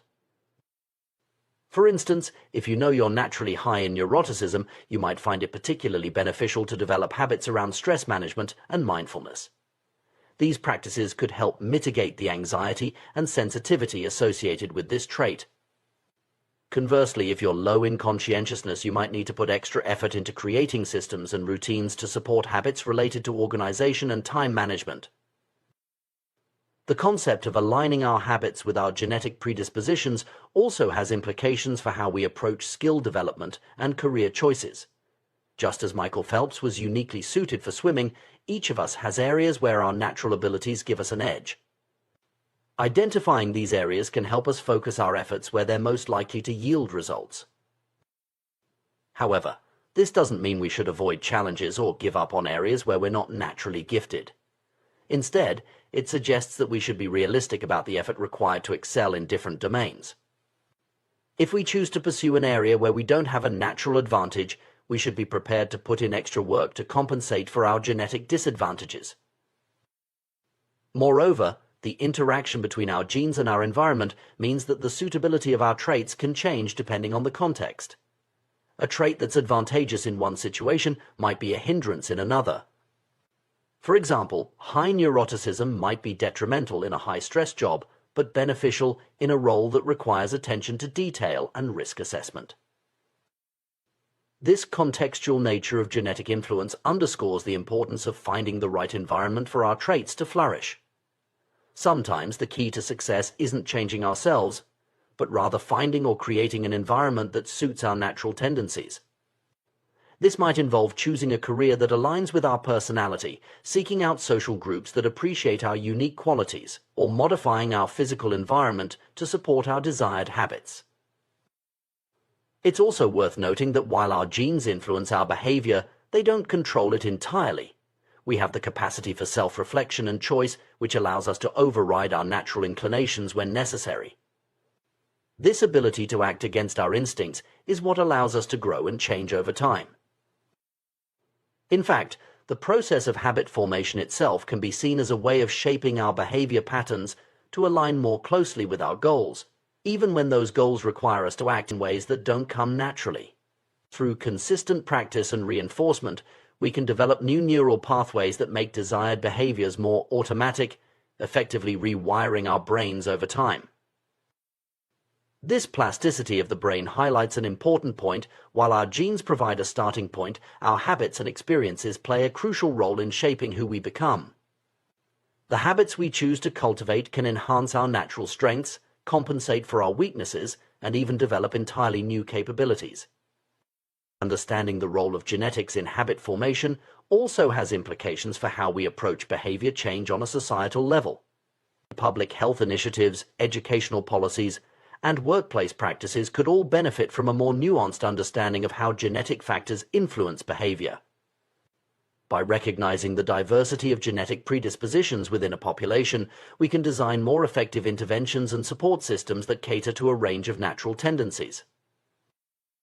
For instance, smoking cessation programs might be more effective if they offer a variety of approaches, recognizing that individuals with different genetic profiles might respond better to different strategies. Similarly, educational systems could be designed to accommodate a wider range of learning styles and personality types, helping each student find the approach that best suits their innate tendencies. As our understanding of genetics and behavior continues to evolve, we're likely to gain even more insights into how our genes shape our habits and tendencies. This knowledge has the potential to revolutionize our approach to personal development, allowing us to craft more effective strategies for growth and change. However, as we delve deeper into this field, it's crucial to maintain a balanced perspective. While genetic factors are important, they are just one piece of the puzzle.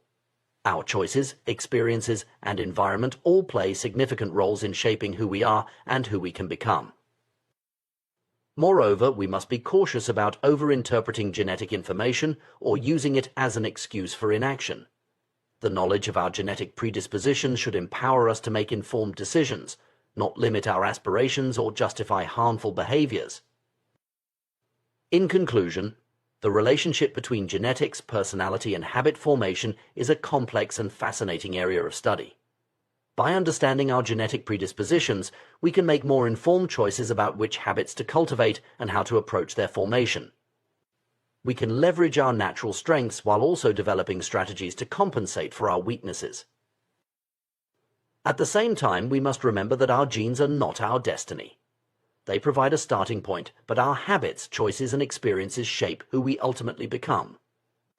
By combining self-awareness of our genetic tendencies with intentional habit formation, we can work towards becoming the best versions of ourselves, regardless of the hand we were dealt by our DNA.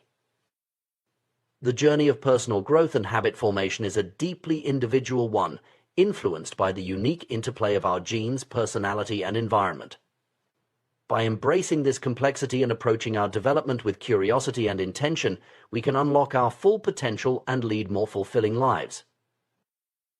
The journey of personal growth and habit formation is a complex and fascinating process, deeply influenced by our innate tendencies and the environments we find ourselves in.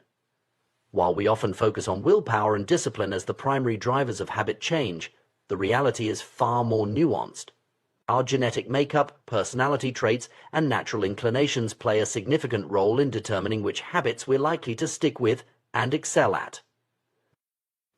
Consider the trait of neuroticism, a personality characteristic that all individuals possess to varying degrees. Those who score high in neuroticism tend to be more anxious and prone to worry. This isn't simply a matter of choice or weakness. Research has linked this trait to increased sensitivity in the amygdala, the brain region responsible for threat detection. Essentially, these individuals are hardwired to be more attuned to potential dangers in their environment. Understanding these innate tendencies doesn't mean we're prisoners of our genes or personalities. Rather, this knowledge empowers us to work with our natural inclinations rather than against them. For instance, a person who scores lower on conscientiousness might struggle with organization and routine. Instead of fighting this tendency, they might benefit more from focusing on environmental design strategies to support their habits. This could involve setting up systems that make desired behaviors easier and undesired ones more difficult. The key takeaway here is the importance of tailoring our habits to our individual personalities and preferences. Too often, we fall into the trap of trying to adopt habits that work for others or that are currently trendy without considering whether they're a good fit for us personally. This approach is often counterproductive and can lead to frustration and failure. Instead, we should seek out versions of habits that bring us joy and satisfaction. If you're trying to incorporate more exercise into your routine, don't force yourself to follow a bodybuilding regimen if you find it tedious. Perhaps you'd be more motivated by rock climbing, cycling, or dancing. The specific activity matters less than finding something that resonates with you personally. This principle extends to all areas of life. If you're trying to read more, don't feel pressured to tackle dense non-fiction if you find yourself drawn to romance novels or science fiction. The goal is to cultivate the habit of reading the genre as secondary. By choosing activities that naturally appeal to us, we're more likely to stick with them in the long run. However, finding the right habits is only part of the equation. To truly thrive, we need to identify areas where we have a natural advantage, situations where the odds are in our favor. This concept is crucial for maintaining motivation and achieving success. Think about it: when we engage in activities that come easily to us, we're more likely to perform well. This leads to positive feedback, praise, and often tangible rewards like better pay or increased opportunities. This positive reinforcement creates a virtuous cycle, energizing us and propelling us to even greater heights of performance. The challenge, of course, is identifying these areas of natural advantage. Life is short, and we don't have the luxury of trying every possible career, hobby, or skill. This is where the concept of the explore-exploit trade-off comes into play. In the early stages of any new endeavor, whether it's a career, a relationship, or a hobby, there should be a period of exploration. This is the time to cast a wide net, try out different possibilities, and gather information. In relationships, we call this dating. In education, it's the liberal arts approach. In business, it might manifest as split testing or market research. After this initial exploratory phase, the focus shifts to exploiting the best options you've discovered. However, it's crucial to maintain some level of exploration even at this stage. A common rule of thumb is to spend about 80 to 90% of your time and energy on your primary focus, while reserving 10 to 20% for continued exploration and experimentation. This balance isn't fixed, it should be adjusted based on your current situation. If you're succeeding in your chosen area, it makes sense to double down on what's working. If you're struggling, that's a sign to increase your exploratory efforts. The optimal approach also depends on your time constraints. Early in your career or when starting a new project, you have more latitude for exploration. As deadlines approach or as you advance in your field, the focus naturally shifts more towards exploitation of your established skills and knowledge. But how do you navigate this process of discovery? There are several key questions you can ask yourself to help identify areas where you're likely to thrive. What activities feel like fun to you but seem like work to others?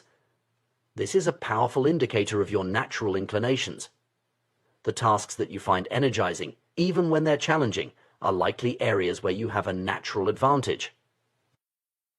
When do you lose track of time? The state of flow, where you're so engrossed in an activity that you lose awareness of your surroundings, is a strong sign that you're engaged in something well suited to your abilities and interests. Where do you seem to get better results than the average person?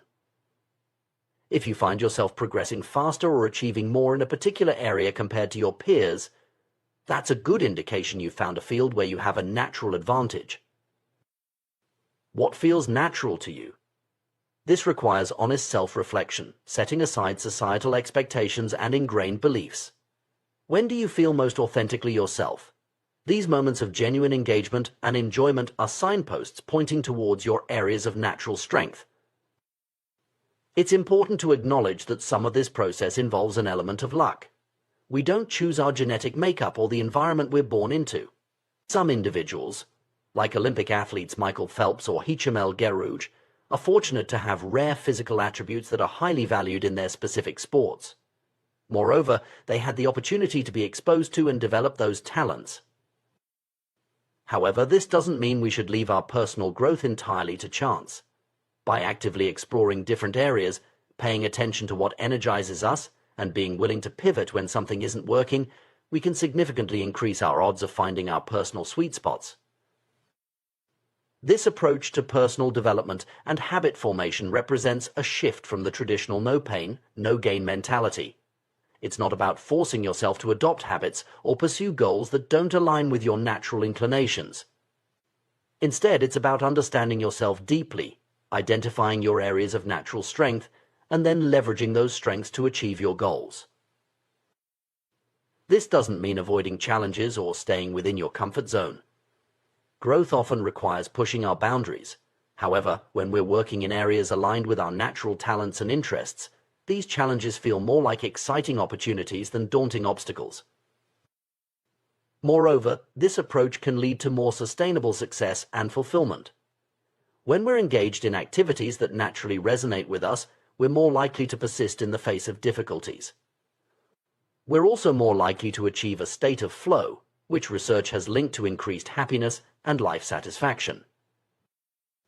It's worth noting that this process of self-discovery and alignment is ongoing.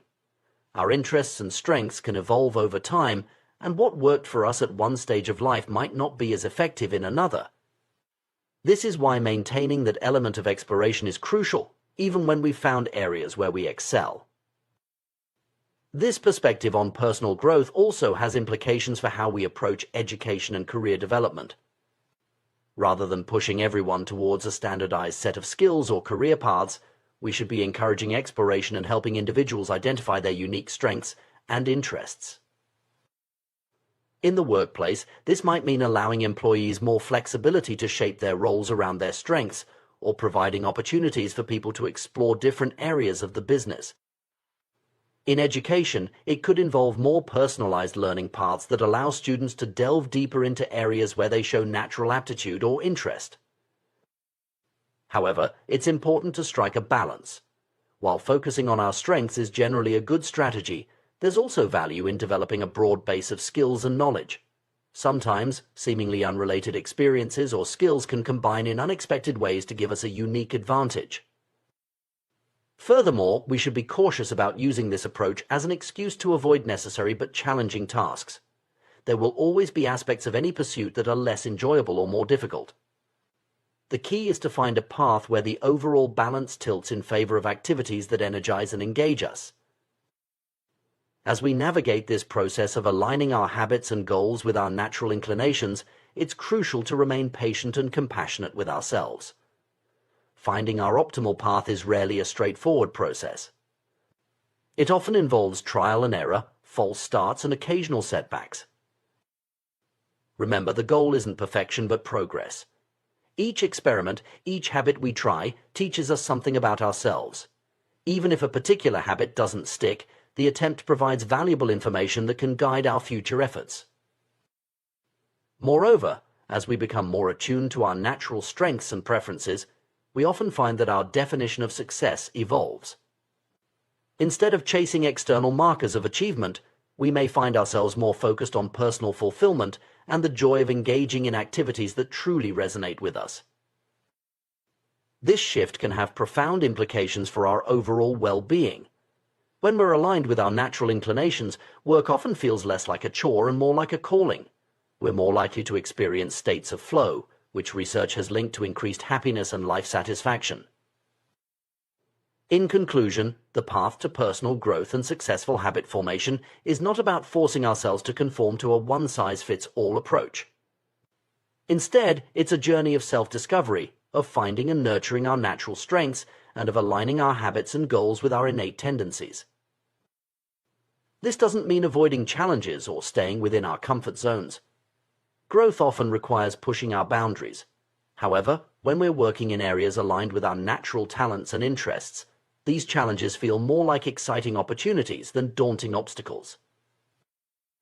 By understanding our genetic predispositions, personality traits, and areas of natural strength, we can craft a personal development strategy that works with us, rather than against us. This approach not only increases our chances of success, but also leads to a more fulfilling and enjoyable journey. Remember, the goal is not to become someone else, but the best version of yourself. By embracing your unique combination of traits and talents, and continually exploring and refining your path, you can create a life filled with habits that not only serve you well, but also bring you joy and satisfaction. The journey to success in any field is often long, challenging, and filled with unexpected twists and turns.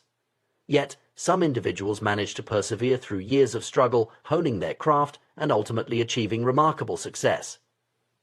The story of Steve Martin, one of America's most beloved comedians, perfectly illustrates this path of persistent dedication and gradual improvement. Martin's journey began in the most humble of circumstances as a 10-year-old boy selling guidebooks at Disneyland. This early exposure to the world of entertainment sparked a passion that would shape the rest of his life. As he transitioned to working in the park's magic shop, Martin began to experiment with performance, trying out simple tricks and jokes on visitors. It was here that he discovered his true calling was not in magic, but in comedy and performance more broadly. The road from this realization to stardom was long and arduous. Martin spent his teenage years performing in small clubs around Los Angeles, often to indifferent or non-existent audiences. He would sometimes deliver his routine to empty rooms, persisting even when there was no one there to appreciate his efforts. This dedication to his craft, even in the face of apparent failure, is a testament to Martin's intrinsic motivation and love for comedy. What's particularly noteworthy about Martin's journey is the gradual, incremental nature of his progress. He didn't burst onto the scene with a fully formed hour-long set. Instead, he started with routines that lasted only a minute or two. Over time, he expanded his material, reaching 5 minutes in high school, then 10 minutes, and eventually 20 minutes by the age of 19. Even then, he had to pad his show with poetry readings just to fill the time slot. This gradual expansion of his repertoire highlights a crucial aspect of skill development and habit formation: the importance of consistent, incremental progress. Martin didn't try to leap from novice to expert overnight. Instead, he focused on steady improvement, constantly refining and expanding his material. This approach allowed him to build his skills and confidence gradually, avoiding the overwhelming pressure that might have come from trying to create a full-length show right from the start. Martin's persistence is particularly impressive given the nature of stand-up comedy. Few endeavors are as immediately and brutally honest in their feedback as comedy. A joke either lands or it doesn't, and the comedian knows instantly whether they've succeeded or failed. The courage required to face this potential rejection night after night, for years on end, is remarkable.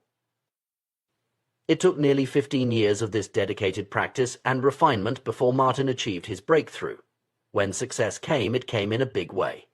His tours drew tens of thousands of fans, and he quickly rose to the top of his field. But this overnight success was, in reality, the result of almost 2 decades of persistent effort. Martin's own reflection on his journey is particularly insightful. He describes it as 10 years spent learning, 4 years spent refining, and 4 years as a wild success. This breakdown offers a valuable perspective on the nature of mastery and success. The learning phase, the longest part of the journey, is where the foundational skills are developed. The refining phase is where these skills are honed and polished. Only after these 2 crucial phases does the success phase begin. This pattern of long-term dedication leading to eventual success is not unique to Martin or to comedy. It's a common thread in the stories of many high achievers across various fields. But it raises an important question: why are some people able to stick with their habits and pursuits for years or even decades, while others struggle to stay motivated? The answer lies, in part, in understanding the nature of motivation and how our brains respond to challenges. Research in psychology and neuroscience has consistently shown that humans are most motivated when working on tasks of just manageable difficulty. This concept, sometimes referred to as the Goldilocks rule, suggests that we are most engaged when the challenge we face is neither too easy nor too hard, but just right. When a task is too easy, we quickly become bored. Our brains crave stimulation and growth, and an unchallenging activity fails to provide either. On the other hand, when a task is too difficult, we become frustrated and demotivated. The constant experience of failure without progress is disheartening and can lead to giving up. The sweet spot lies in between these extremes. When we're working on something that stretches our abilities but remains within reach, we enter a state of optimal engagement. This state is often associated with the concept of flow, described by psychologist Mihaly Csikszentmihalyi as a condition of full immersion in an activity characterized by energized focus and enjoyment. In Martin's case, we can see how he intuitively followed this principle throughout his career. He consistently pushed himself to expand his routines and improve his craft, but he did so in manageable increments. Each small success a new joke that landed well, a slightly longer routine successfully delivered, provided the motivation to continue pushing forward. This approach of seeking just manageable difficulty can be applied to any habit or skill we're trying to develop. Whether it's learning a new language, improving our fitness, or developing a professional skill, the key is to find that sweet spot where we're challenged but not overwhelmed. For example, if you're trying to develop a reading habit, you might start with short articles or novellas rather than diving straight into complex literature. As your reading stamina improves, you can gradually increase the length and complexity of your chosen texts. Similarly, if you're working on improving your physical fitness, you might begin with short, manageable workouts and progressively increase the duration and intensity as your strength and endurance improve. The beauty of this approach is that it creates a self-reinforcing cycle of motivation and improvement. As we successfully navigate challenges at the edge of our abilities, we experience a sense of accomplishment and growth. This positive experience motivates us to continue engaging with the activity, which in turn leads to further improvement. Over time, tasks that once seemed daunting become manageable, allowing us to take on even greater challenges. However, maintaining this optimal level of challenge requires constant adjustment. As we improve at a task, what was once challenging becomes easy. To maintain motivation, we need to continually seek out new challenges that match our growing abilities. This might involve learning new skills, taking on more complex projects, or setting more ambitious goals. In Martin's comedy career, we can see this principle in action. He didn't stop once he could consistently deliver a 5-minute routine. Instead, he continually pushed himself to expand his material, try new comedic styles, and perform for larger audiences. Each new challenge provided fresh motivation and opportunities for growth. This need for continual challenge and growth aligns with another key aspect of long-term motivation, the importance of intrinsic motivation. While external rewards like money, fame, or recognition can provide short-term motivation, sustainable long-term engagement typically comes from intrinsic factors: the personal satisfaction, enjoyment, or sense of purpose we derive from an activity. For Martin, the love of performance and the creative satisfaction of crafting and delivering jokes provided this intrinsic motivation. Even when external success was lacking, when he was performing to empty rooms or uninterested audiences, this internal drive kept him going. Cultivating this kind of intrinsic motivation is crucial for maintaining any long-term habit or pursuit. It involves connecting with the inherent value or enjoyment of the activity itself rather than focusing solely on external outcomes. This might mean focusing on the sense of accomplishment you feel after a workout, rather than just the number on the scale, or savoring the process of creating art, rather than fixating on selling your work. Another crucial factor in maintaining long-term motivation is the environment we create for ourselves. Our surroundings, both physical and social, can have a profound impact on our ability to stick with our habits and pursuits. In Martin's case, immersing himself in the world of entertainment first at Disneyland, then in the Los Angeles comedy scene, provided constant exposure to his chosen field and opportunities for practice and improvement. Creating a supportive environment for our habits might involve setting up a dedicated workspace for a creative pursuit, surrounding ourselves with like-minded individuals who share our interests, or removing obstacles that make it difficult to engage in our chosen activity. The goal is to make it as easy as possible to engage in the habit consistently, reducing the reliance on willpower alone. The role of failure and setbacks in the journey of habit formation and skill development is also worth considering. Martin's story includes many moments that could be considered failures: jokes that didn't land, performances to empty rooms. Yet he persisted. This resilience in the face of setbacks is a crucial component of long-term success. Developing this resilience involves reframing how we view failure. Rather than seeing setbacks as indictments of our abilities or reasons to give up, we can view them as valuable feedback and opportunities for learning. Each failed joke or performance gave Martin information about what didn't work, helping him refine his material and delivery. This growth mindset, the belief that our abilities can be developed through dedication and hard work, is a powerful tool for maintaining motivation over the long term. It allows us to see challenges as opportunities for growth rather than threats to our self-image. As we reflect on Martin's journey and the principles of motivation and habit formation it illustrates, we can draw several key lessons. 1. Success often requires a long period of dedicated practice and incremental improvement. The overnight success is usually anything but. 2. Maintaining motivation over the long term requires finding the right level of challenge tasks that stretch our abilities without overwhelming us. 3. Intrinsic motivation deriving satisfaction and enjoyment from the activity itself is crucial for sustaining long-term engagement. 4. Creating a supportive environment can make it easier to stick with our habits and pursuits. 5. Resilience in the face of setbacks, coupled with a growth mindset, allows us to persist through difficulties and learn from our failures. 6. Continual adjustment and seeking out new challenges is necessary to maintain engagement as our skills improve. These principles can be applied to any area of life where we're seeking to develop new skills, form positive habits, or achieve long-term goals. Whether we're aspiring comedians like Martin, or simply individuals looking to improve our health, learn a new skill, or advance in our careers, understanding and applying these concepts can help us stay motivated and achieve our objectives. In conclusion, the story of Steve Martin's rise to comedic stardom offers more than just an inspiring tale of perseverance. It provides a roadmap for anyone looking to achieve mastery in their chosen field or stick with a challenging habit over the long term.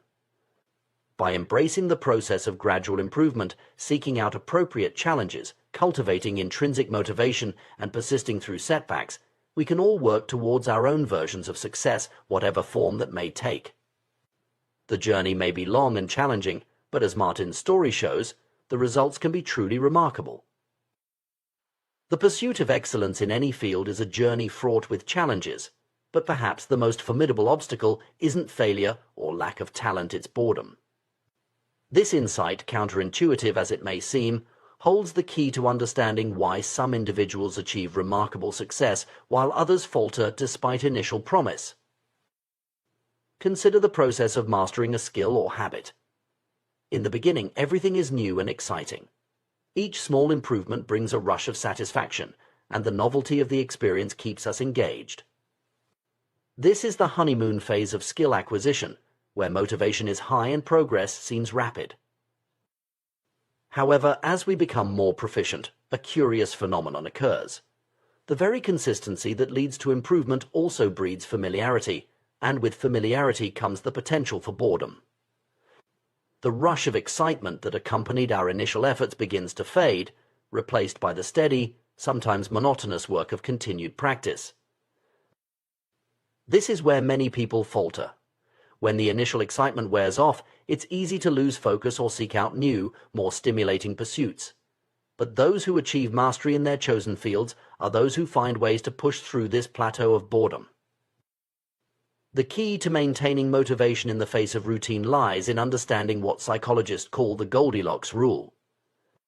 This principle suggests that humans experience peak motivation when engaging in tasks that are right at the edge of their current abilities, not so easy as to be boring, but not so difficult as to be discouraging. Imagine playing a game of tennis. If you're facing an opponent who is significantly less skilled than you, the game quickly becomes tedious. There's no challenge, no excitement. Conversely, if you're up against a professional player who outclasses you in every aspect, the game becomes frustrating and demoralizing. But when you play against someone of similar skill level, something magical happens. The game becomes engaging, challenging, and deeply satisfying. You're pushed to your limits, but victory remains within reach. This is the Goldilocks zone of just manageable difficulty. The concept extends far beyond sports. In any field of endeavor, finding this sweet spot of challenge is crucial for maintaining long-term motivation. It's a delicate balance pushed too hard, and you risk burnout not hard enough, and boredom sets in. Consider the career of a successful comedian. They don't start with hour-long specials in packed arenas. Instead, they begin with short sets in small clubs, gradually expanding their repertoire and tackling more challenging venues. Each step presents a new challenge, keeping the work engaging and pushing the boundaries of their abilities. This principle of incremental challenge is vital in habit formation and skill development. When starting a new habit, it's important to keep things simple and achievable. But once the habit is established, it's equally important to find ways to keep it challenging and engaging. For instance, if you're developing a writing habit, you might start with a goal of writing 100 words a day. As this becomes comfortable, You could increase the word count, tackle more complex topics, or experiment with different styles of writing.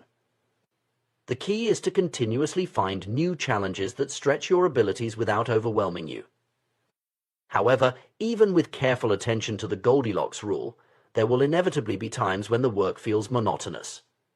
This is where the true test of mastery begins. The ability to persist through periods of boredom, to continue showing up and putting in the work even when it's not exciting, is what separates the amateurs from the professionals.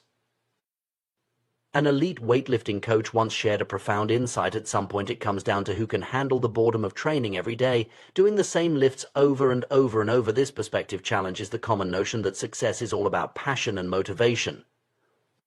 While these elements are important, they are not sufficient. True mastery requires the ability to persist even when the initial excitement has faded. This insight is liberating in a way. It means that those who achieve greatness aren't necessarily more passionate or motivated than the rest of us. They simply have developed the ability to push through the periods of boredom and continue their practice regardless of how they feel on any given day. The challenge, then, is to fall in love with boredom. To find satisfaction not just in the exciting moments of breakthrough, but in the quiet, consistent work that leads to those breakthroughs. This doesn't mean that the work should always feel tedious. Indeed, finding ways to inject novelty and challenge into your practice is crucial for long-term engagement.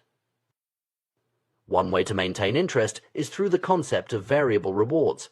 This principle, well known in psychology, explains why activities like gambling can be so addictive. When rewards are unpredictable, they create a stronger dopamine response in the brain, enhancing memory recall and accelerating habit formation. While not all habits should or could involve variable rewards, imagine if flossing only sometimes resulted in clean teeth. Understanding this principle can help in designing practices that remain engaging over time. For instance, a fitness routine could incorporate different types of workouts, a reading habit could explore various genres, or a meditation practice could experiment with different techniques. However, it's important to note that novelty alone is not the answer. Jumping from one new thing to another may keep boredom at bay, but it prevents the deep learning and skill development that comes from sustained practice. The key is to find a balance between consistency and novelty to keep the core of the practice steady while finding new challenges within it. This brings us to another crucial point: the importance of identity in maintaining long-term habits.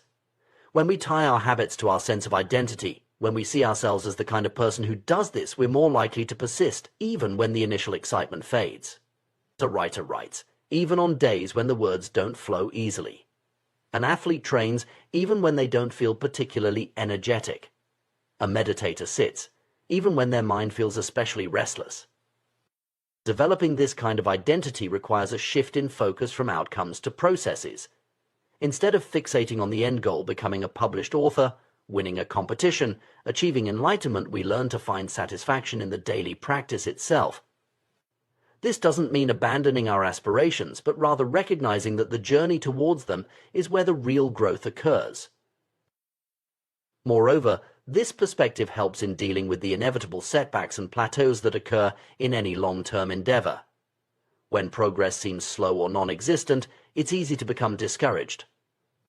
But if we've learned to appreciate the process itself, we can find satisfaction in the simple act of showing up and doing the work, regardless of immediate results. This mindset also helps in managing expectations. Often we have unrealistic ideas about how quickly we should progress or how consistently we should feel motivated. Understanding that boredom and frustration are normal parts of the journey can help us persist through these challenging periods. It's also worth considering the role of community in maintaining long-term motivation. Surrounding ourselves with others who share our goals and values can provide support, accountability, and inspiration during times when our individual motivation flags. This could be a formal group, like a writing circle or a sports team, or simply a network of like-minded individuals pursuing similar goals. Another strategy for maintaining engagement over the long term is to periodically step back and reconnect with the bigger picture. Why did you start this practice in the first place? What are the larger goals or values that it serves? Sometimes, zooming out and reminding ourselves of the broader context can reignite our motivation and help us push through periods of tedium. It's also important to recognize that motivation often follows action, not the other way around. We often think we need to feel motivated in order to act, but in reality, taking action even when we don't feel particularly inspired can generate its own motivation. This is why the simple act of showing up, of starting the work even when we don't feel like it, is so powerful. Ultimately, the ability to persist through boredom is a skill that can be developed, like any other. It requires practice, patience, and a willingness to sit with discomfort. But the rewards of this skill are immense. It's what allows us to push past the plateaus that stop most people, to achieve levels of mastery that seem out of reach to those who rely solely on sporadic bursts of motivation. This doesn't mean that the journey should be joyless. Indeed, finding ways to enjoy the process, to find satisfaction in the daily work, is crucial for long-term success. But it does mean accepting that not every moment will be exciting or inspiring, and learning to find value in the steady, consistent effort that leads to true mastery. In conclusion, the path to excellence in any field is not just about talent, opportunity, or even passion. It's about the willingness to show up day after day, to put in the work even when it's not exciting, to fall in love with the boredom of consistency. It's about finding the right level of challenge to keep ourselves engaged, while also developing the mental toughness to push through periods of tedium. This perspective on mastery and habit formation offers both a challenge and a comfort. It challenges us to persist beyond the point where many would give up, to embrace the sometimes monotonous work of improvement. But it also offers comfort in knowing that those who achieve greatness aren't superhuman, they simply have developed the ability to stay the course, to find satisfaction in the journey as much as the destination. As we pursue our own paths to mastery, whether in our careers, our hobbies, or our personal development, let us remember this crucial lesson. Let us strive to find the right balance of challenge and consistency, to inject novelty into our practices while maintaining their core, and above all, to cultivate the mental fortitude to push through boredom. For it is in these quiet moments of persistence, when no one is watching and motivation is low, that true mastery is forged. The pursuit of excellence is a journey that requires more than just talent or sporadic bursts of motivation. It demands consistency, dedication, and a willingness to embrace the monotony that often accompanies mastery. This is a truth that applies across all fields, whether you're an athlete, artist, entrepreneur, or professional in any domain. Consider the contrast between professionals and amateurs. Professionals adhere rigorously to their schedules, refusing to let life's distractions derail their progress. They have a clear vision of what matters most to them and work tirelessly towards their goals with unwavering purpose. Amateurs, on the other hand, often find themselves blown off course by the urgent demands of daily life, struggling to maintain focus on their long-term objectives. This distinction is particularly evident in the realm of habit formation. Take meditation, for instance. Many people approach meditation as fair-weather practitioners, only engaging in the practice when they feel particularly inspired or when life is going smoothly. However, true growth and transformation come from consistency, especially when it's challenging. The same principle applies to athletics, writing, or any other pursuit. To achieve greatness, one must be willing to show up and put in the work regardless of mood or circumstance. There's a common misconception that successful individuals always feel motivated and energized to tackle their goals. The reality is quite different. Even the most accomplished people frequently face moments of reluctance or lack of enthusiasm. The key difference is their ability to push through these feelings and take action anyway. They understand that regret often comes from inaction, not from pushing oneself to complete important tasks. This idea extends to the concept of deliberate practice, which is crucial for achieving mastery in any field. Deliberate practice involves focused, intentional efforts to improve specific aspects of performance. It's not always enjoyable, and it certainly isn't easy, but it's essential for progress. The willingness to engage in deliberate practice, even when it feels tedious or challenging, is what separates the truly exceptional from the merely good. Interestingly, the path to excellence often requires embracing boredom. This might seem counterintuitive, as we often associate passion and excitement with high achievement.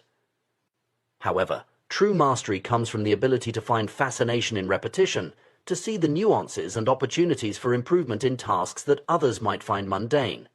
It's about falling in love with the process, not just the outcome. This brings us to an important psychological principle known as the Goldilocks rule.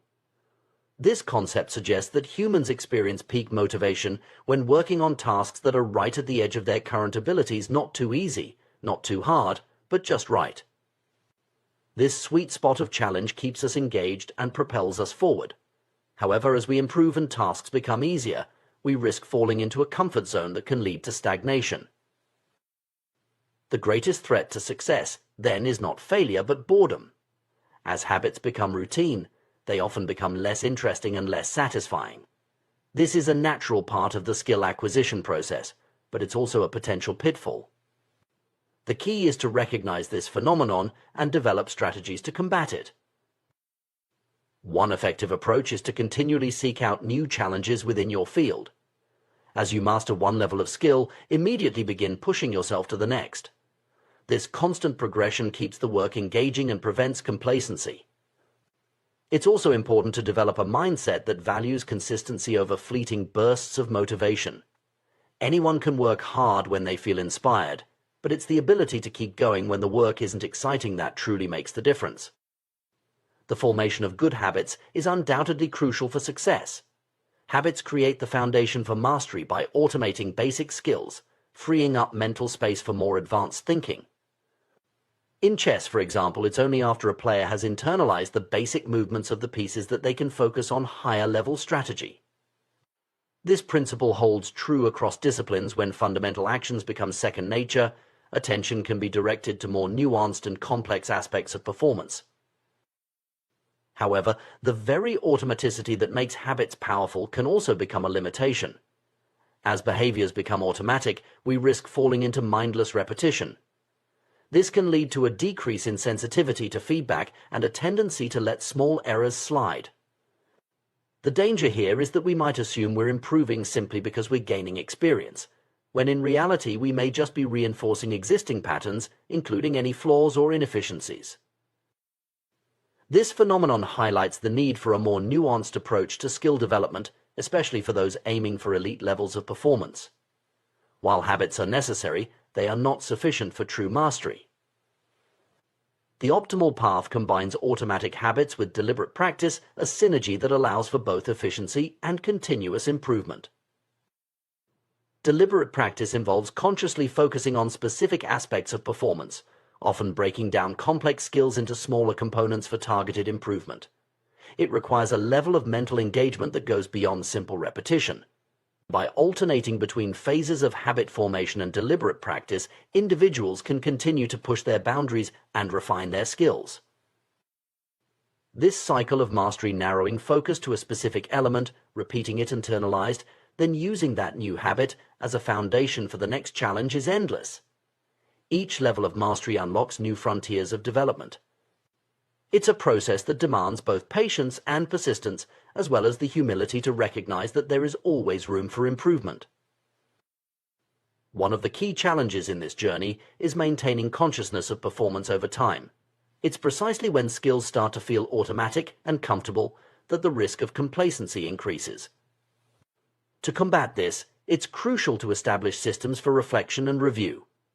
Regular assessment of performance, identification of areas for improvement, and setting new goals can help maintain the edge needed for continued growth. The Career Best Efforts CBE program implemented by Pat Riley for the Los Angeles Lakers in the 1986 to 1987 season provides an excellent example of such a system. After a disappointing playoff performance that didn't live up to the team's potential, Riley developed a method to track each player's performance metrics and encourage consistent improvement. The goal was for each player to improve their output by at least 1% over the course of the season. What made this program particularly effective was its holistic approach. It wasn't just about points scored or other obvious statistics. Riley included unsung hero deeds in his evaluations, things like diving for loose balls, helping teammates on defense, and other efforts that might not show up in the box score but contribute significantly to team success. This comprehensive view of performance encouraged players to focus on all aspects of their game, not just the most visible ones. The CBE program illustrates several key principles of effective habit formation and performance improvement. First, it emphasizes the importance of establishing a baseline understanding current performance levels before setting goals for improvement. Second, it focuses on small, incremental improvements rather than dramatic overhauls. This approach makes progress feel more achievable and sustainable. Third, it recognizes and rewards effort and behavior, not just outcomes. This helps to reinforce the right habits and mindset, even when results might fluctuate due to factors outside an individual's control. Implementing a similar system of reflection and review can be beneficial in any field. Regular self-assessment, seeking feedback from mentors or peers, and setting specific, measurable goals for improvement can help maintain focus and drive progress. It's about creating a framework that encourages continuous growth and prevents the onset of complacency. The journey to mastery is not a straight line. It involves periods of rapid growth followed by plateaus, moments of breakthrough insights, and times of frustrating stagnation. The key is to embrace this process, understanding that each phase plays a role in long-term development. The plateaus, in particular, are often where the most important work happens, refining skills, ingraining habits, and preparing for the next leap forward. In conclusion, the path to excellence is paved with consistent effort, deliberate practice, and a willingness to embrace the sometimes monotonous nature of skill development. It requires the discipline to stick to schedules and routines, even when motivation wanes. It demands the humility to continually seek improvement, even after achieving a high level of proficiency. And it calls for the wisdom to implement systems that promote ongoing reflection and adjustment. True mastery is not about reaching a final destination, but about committing to a lifelong journey of growth and refinement. It's about finding joy in the process, challenges in the familiar, and opportunities for improvement in every repetition. By cultivating these attitudes and approaches, we can unlock our full potential and push the boundaries of what's possible in our chosen fields. The road may be long and at times arduous, but for those committed to excellence, it's a journey worth taking. The journey to excellence in any field is a complex and multifaceted process, one that requires not only talent and dedication but also a systematic approach to improvement. This is perhaps nowhere more evident than in the world of professional sports, where the margins between success and failure are often razor thin. The story of the Los Angeles Lakers' transformation in the 1980s under coach Pat Riley provides a fascinating case study in how to cultivate a culture of continuous improvement and achieve sustained success. In 1986, the Lakers were already a formidable team, boasting some of the most talented players in the NBA. However, despite their individual brilliance, they fell short of expectations in the playoffs, failing to reach the NBA Finals. This setback prompted Riley to develop an innovative system he called the Career Best Effort CBE program, designed to push each player to consistently perform at and beyond their previous best. The CBE program was revolutionary in its approach to performance measurement and improvement. It went beyond traditional statistics, incorporating a wide range of factors that contributed to a player's overall impact on the game. This comprehensive evaluation system assigned numerical values to various actions on the court, including both obvious contributions like points scored and rebounds, as well as less tangible efforts such as diving for loose balls or helping teammates on defense. What made the CBE system particularly effective was its emphasis on personal improvement rather than comparison to others. Each player's performance was measured against their own past achievements, with the goal of improving by at least 1% over the course of the season. This approach recognized that different players have different roles and strengths, and that true excellence comes from maximizing one's own potential rather than trying to emulate others. The implementation of the CBE program had a profound impact on the Lakers' performance. In the following season, they claimed the NBA championship, and they repeated this feat the next year, becoming the first team in 2 decades to win back-to-back titles. This success demonstrated the power of a systematic approach to improvement, even for a team that was already considered among the best in the league. The principles underlying the CBE program extend far beyond the basketball court. They speak to a fundamental truth about the nature of excellence and the path to mastery in any field. At its core, the program was about creating a culture of reflection, review, and continuous improvement. It provided a structured framework for players to assess their performance, identify areas for growth, and track their progress over time. This approach to performance enhancement aligns closely with the practices of top performers across various disciplines. From world-class athletes to successful business leaders, those who consistently operate at the highest levels tend to engage in regular self-reflection and performance review. These practices serve multiple purposes. They provide accountability, help identify strengths and weaknesses, and guide future efforts for improvement. Consider, for example, the routines of elite athletes like Eliud Kipchoge, one of the greatest marathoners of all time. Despite his numerous accolades, including an Olympic gold medal, Kipchoge maintains a habit of taking detailed notes after every training session. He reviews his performance, looking for even the smallest opportunities for improvement. This level of self-awareness and commitment to growth is a hallmark of true excellence. Similarly, in the world of comedy, performers like Chris Rock demonstrate the value of systematic review and iteration. When developing new material, Rock performs at small clubs dozens of times, meticulously recording audience reactions and refining his jokes based on this feedback. This process of constant refinement and adaptation is what allows him to consistently deliver top-tier performances on the biggest stages. The 50th law, hustler. And so he forced himself to face and overcome this one powerful fear. At the age of 20 and at the peak of his hustling success, he decided to cut his ties to the game and dive into the music racket without any connections or a safety net. Because he had no plan B, because it was either succeed at music or go under, he operated with a frantic, bold energy that got him noticed in the rap world. He was still a very young man when he had faced down some of the worst fears that can afflict a human: abandonment, violence, radical change, and he had emerged stronger and more resilient.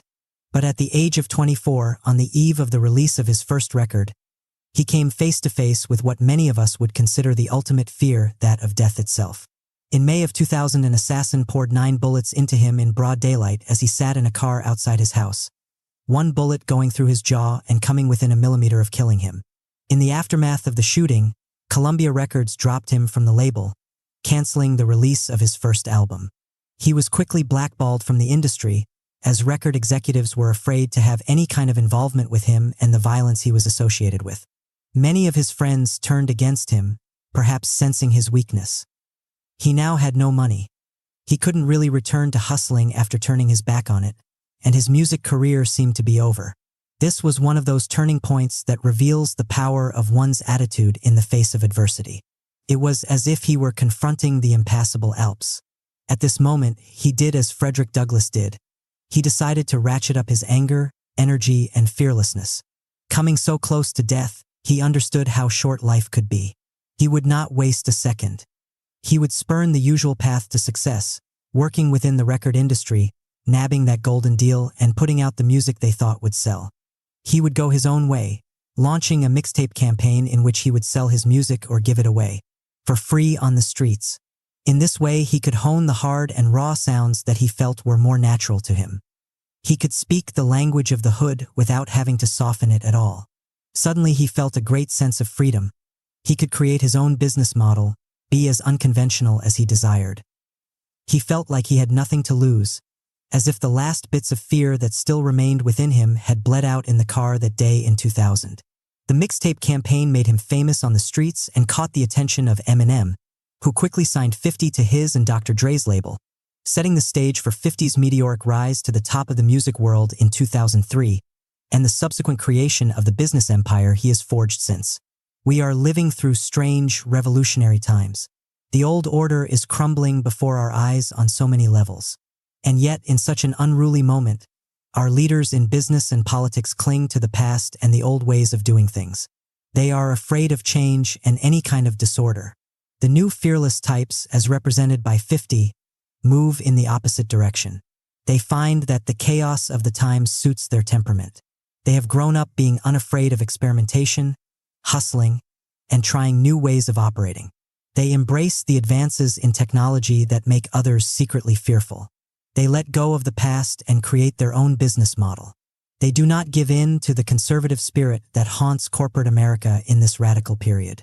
And at the core of their success is a premise, a law of power that has been known and used by all the fearless spirits in the past and is the foundation of any kind of success in the world. The 50th law. The greatest fear people have is that of being themselves. They want to be 50 Cent or someone else. They do what everyone else does even if it doesn't fit where and who they are. But you get nowhere that way. Your energy is weak and no one pays attention to you. You're running away from the one thing that you own. What makes you different? I lost that fear. And once I felt the power that I had by showing the world I didn't care about being like other people. I could never go back. 50 Cent. The 50th law is based on the following premise. We humans have generally little control over circumstances.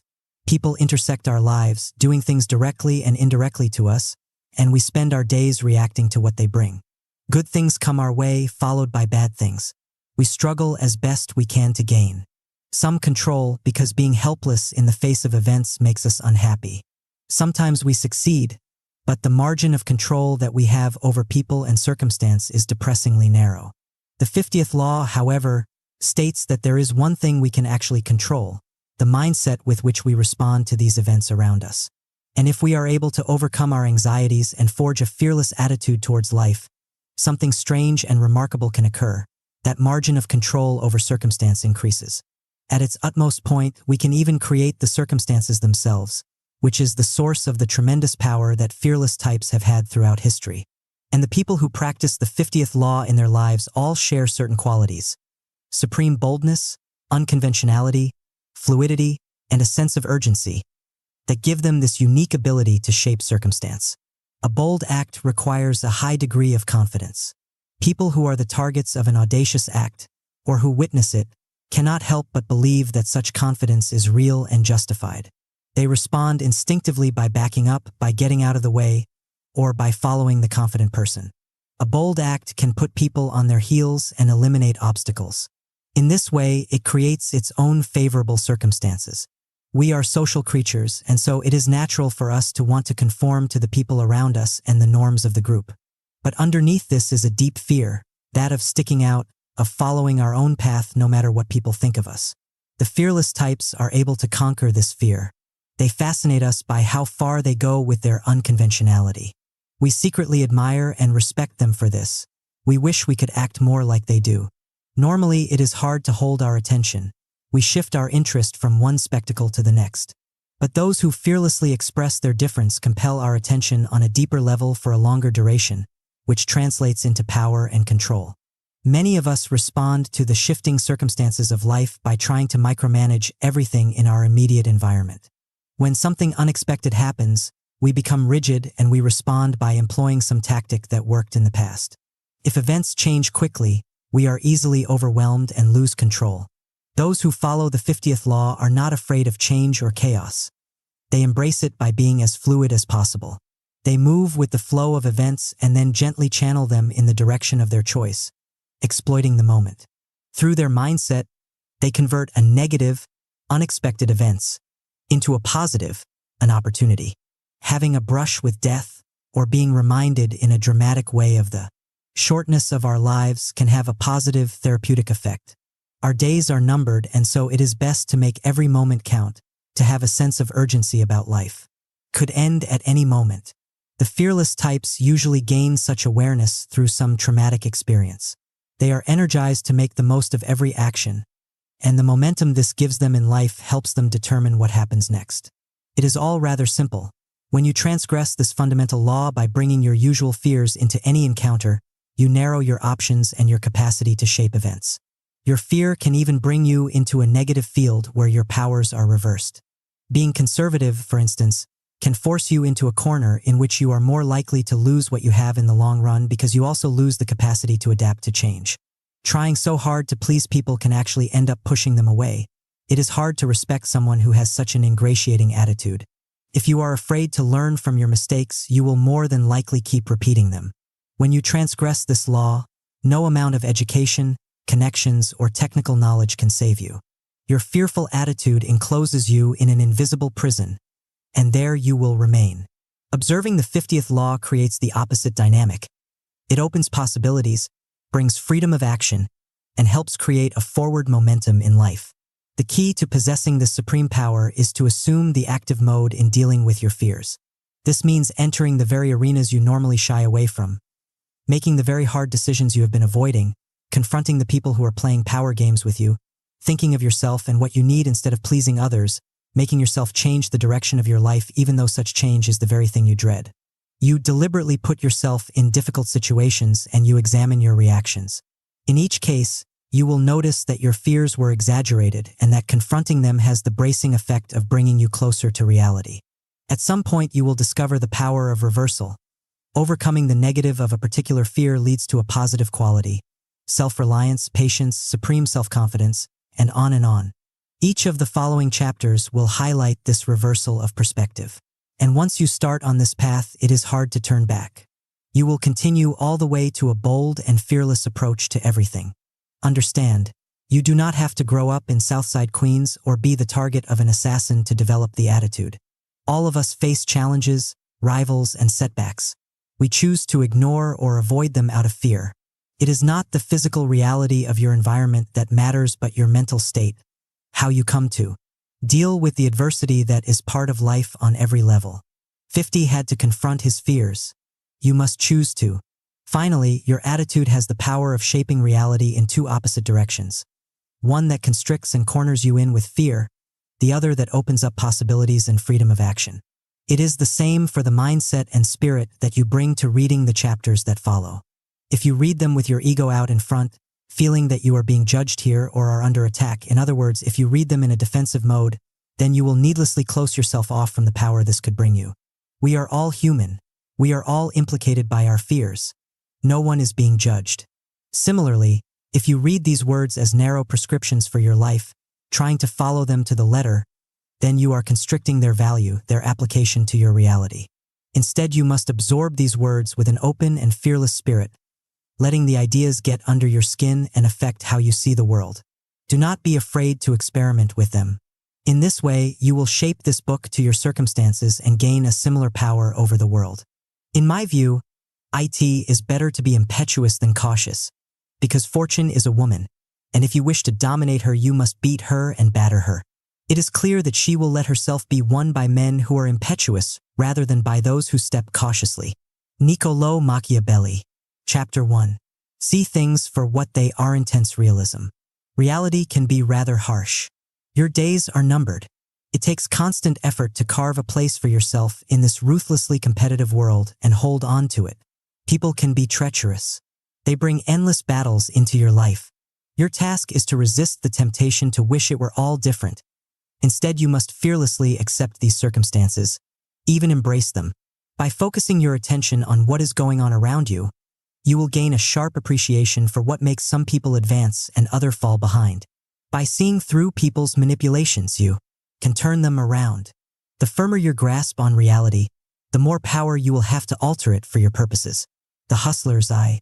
This is life, new and strange. Strange, because we fear it. New, because we have kept our eyes turned from it. Men are men and life is life, and we must deal with them as they are.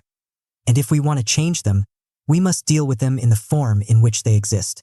Richard Wright. As a boy, Curtis Jackson, aka 50 Cent, had one dominant drive: ambition. He wanted more than anything the very things that it seemed he could never have: money, freedom, and power.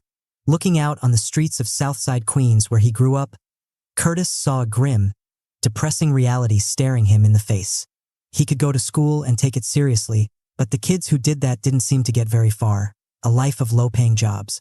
He could turn to crime and make his money fast, but the ones who went for that either died young or spent much of their youth in prison. He could escape it all by taking drugs. Once you start down that path, there is no turning back. The only people he could see who led the life that he dreamed of were the hustlers, the drug dealers. They had the cars, the clothes, the lifestyle, the degree of power that matched his ambitions. And so by the age of 11, he had made the choice to follow that path and become the greatest hustler of them all. The further he got into it, however, the more he realized that the reality was much grimier and harsher than he had imagined. The drug fiends, the customers, were erratic and hard to figure out. The fellow hustlers were all fighting over the same limited number of corners, and they'd stab you in the back in an instant. The big-time dealers who ran the neighborhood could be violent and heavy-handed. If you did too well, someone would try to take what you had. The police were everywhere. One wrong move could land you in prison. How could he possibly succeed amid this chaos and avoid all of the inevitable dangers? It seemed impossible. One day he was discussing the troublesome aspects of the game with an older hustler named Truth, who told him something he would never forget. "Don't complain about the difficult circumstances," he said. "In fact, the hard life of these streets is a blessing if you know what you're doing. Because it is such a dangerous world, a hustler has to focus intensely on what's going on around him. He has to get a feel for the streets, whose trouble, where there might be some new opportunity. He has to see through all the bullshit people throw at him, their games, their lousy ideas. He has to look at himself, see his own limitations and stupidity. All of this sharpens the eye to a razor's edge, making him a keen observer of everything. That's his power. The greatest danger we face," he told Curtis, "is not the police or some nasty rival. It's the mind going soft. I've seen it happen to many a hustler," he said. "If things go well, he starts thinking it will go on forever and he takes his eyes off the streets. If things go bad, he starts wishing it were all different and he comes up with some foolish scheme to get quick, easy money. Either way, he falls fast. Lose your grip on reality on these streets and you might as well kill yourself." In the months to come, Curtis thought more and more about what Truth had told him, and it began to sink in. He decided to transform the hustler's words into a kind of code that he would live by. He would trust no one. He would conceal his intentions, even from friends and partners. And no matter how high or low life brought him, he would remain the supreme realist, keeping his hustler's eye sharp and focused. Over the next few years, he became one of the savviest hustlers in his neighborhood, operating a small crew that brought him good money. The future looked promising, but a moment's inattention got him trapped in a police sting. And at the age of 16, he was sentenced to 9 months in a shock rehabilitation center in upstate New York. In this unfamiliar space and with time to reflect, suddenly the words of Truth came back to him. This was not the time to get depressed or to dream, but to fix that hustler's eye on himself and the world he lived in. See it as it is, no matter how ugly. He had unbridled ambition. He wanted real power, something he could build on. But no street hustler lasts that long. It's a young man's game. By the time hustlers reach their 20s, they slow down and something bad happens or they go scurrying into a low-paying job. And what blinds them to this reality is the money and lifestyle in the moment. They think it will go on forever. They're too afraid to try something else. It doesn't matter how clever you are. There's a ceiling to how high you can rise. He had to wake up and get out while he was still young and his ambitions could be realized. He would not be afraid. And so based on these reflections, he decided he would make a break into music. He would find a mentor, someone who could teach him the ropes. He would learn everything he could about music and the business. He would have no plan B. It was either make it there or die. Operating with a kind of desperate energy, he made the transition into music, carving a place for himself by creating a sound that was hard-driving and reflected the realities of the streets. After a relentless mixtape campaign in New York, he got the attention of Eminem, and a record deal followed. Now he seemed to have realized his childhood ambitions. He had money and power. People were nice to him. Everywhere he went they flattered him, wanting to be a part of his success. He could feel it happening. The good press, the sycophantic followers, it was all starting to go to his head and dull his vision. On the surface everything looked great, but what was the reality here? Now more than ever he needed that clear, penetrating eye to see past all the hype and glamour. The more he looked at it, the more he realized that the reality of the music business was as harsh as the streets. The executives who ran the labels were ruthless. They distracted you with their charming words, but in fact they could care less about your future as an artist.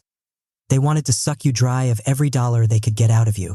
Once you were no longer so hot, you would find yourself slowly pushed to the side. Your decline would be all the more painful for having once tasted success. In truth, you were a pawn in their game. A corner hustler had more power and control over his future than a rapper did. And what about the business itself? Record sales were falling because people were pirating music or buying it in different forms. Anyone with 2 eyes could see that. The old business model had to go. But these very same executives who seemed so sharp were afraid to confront this reality. They held on tightly to the past and would bring everyone down with them. Not 50. He would avoid this fate by moving in a different direction. He would forge a diversified business empire, music merely being a tool to get there. His decisions would be based on his intense reading of the changing environment that he had detected in music but was infecting all levels of business. Let others depend on their MBAs, their money, and their connections. He instead would rely upon that hustler's eye that had brought him from the bottom of America to the top in just a few short years. The fearless approach. Reality is my drug. The more I have of it, the more power I get and the higher I feel. Minus 50 Cent. You might imagine that the streets that molded 50 and the code he created for himself have little to do with your circumstances, but that is merely a symptom of your dreaming, of how deeply you are infected with fantasies and how afraid you are to face reality. The world has become as grimy and dangerous as the streets of Southside Queens. A global, competitive environment in which everyone is a ruthless hustler, out for him or herself. Truth's words apply to you as much as to 50. The greatest danger you face is your mind growing soft and your eye getting dull. When things get tough and you grow tired of the grind, your mind tends to drift into fantasies. You wish things were a certain way, and slowly, subtly, you turn inward to your thoughts and desires. If things are going well, you become complacent, imagining that what you have now will continue forever. You stop paying attention. Before you know it, you end up overwhelmed by the changes going on and the younger people rising up around you, challenging your position. Understand, you need this code even more than 50. His world was so harsh and dangerous it forced him to open his eyes to reality and never lose that connection. Your world seems cozier and less violent, less immediately dangerous. It makes you wander and your eyes mist over with dreams. The competitive dynamic, the streets, the business world, is in fact the same, but your apparently comfortable environment makes it harder for you to see it. Reality has its own power, you can turn your back on it, but it will find you in the end, and your inability to cope with it will be your ruin. Now is the time to stop drifting and wake up, to assess yourself, the people around you, and the direction in which you are headed in as cold and brutal a light as possible. Without fear. Think of reality in the following terms. The people around you are generally mysterious. You are never quite sure about their intentions. They present an appearance that is often deceptive. Their manipulative actions don't match their lofty words or promises. All of this can prove confusing. Seeing people as they are, instead of what you think they should be, would mean having a greater sense of their motives. It would mean being able to pierce the facade they present to the world and see their true character. Your actions in life would be so much more effective with this knowledge. Your line of work is another layer of reality. Right now, things might seem calm on the surface, but there are changes rippling through that world. Dangers are looming on the horizon. Soon your assumptions about how things are done will be outdated. These changes and problems are not immediately apparent. Being able to see through to them before they become too large would bring you great power. The capacity to see the reality behind the appearance is not a function of education or cleverness. People can be full of book knowledge and crammed with information but have no real sense of what's going on around them. It is in fact a function of character and fearlessness. Simply put, realists are not afraid to look at the harsh circumstances of life. They sharpen their eye by paying keen attention to details, to people's intentions, to the dark realities hiding behind any glamorous surface. Like any muscle that is trained, they develop the capacity to see with more intensity. It is simply a choice you have to make. At any moment in life you can convert to realism, which is not a belief system at all, but a way of looking at the world. It means every circumstance, every individual is different, and your task is to measure that difference, then take appropriate action. Your eyes are fixed on the world, not on yourself or your ego. What you see determines what you think and how you act.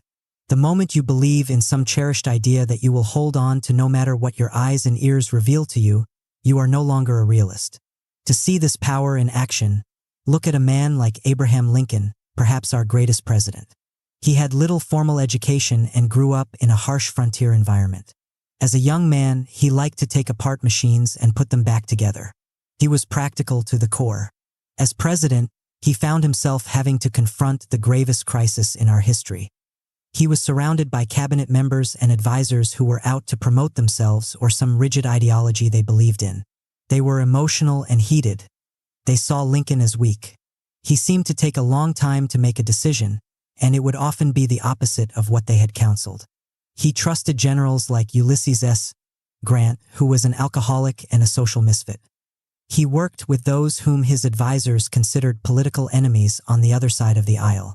What they didn't realize at the time was that Lincoln came to each circumstance without preconceptions.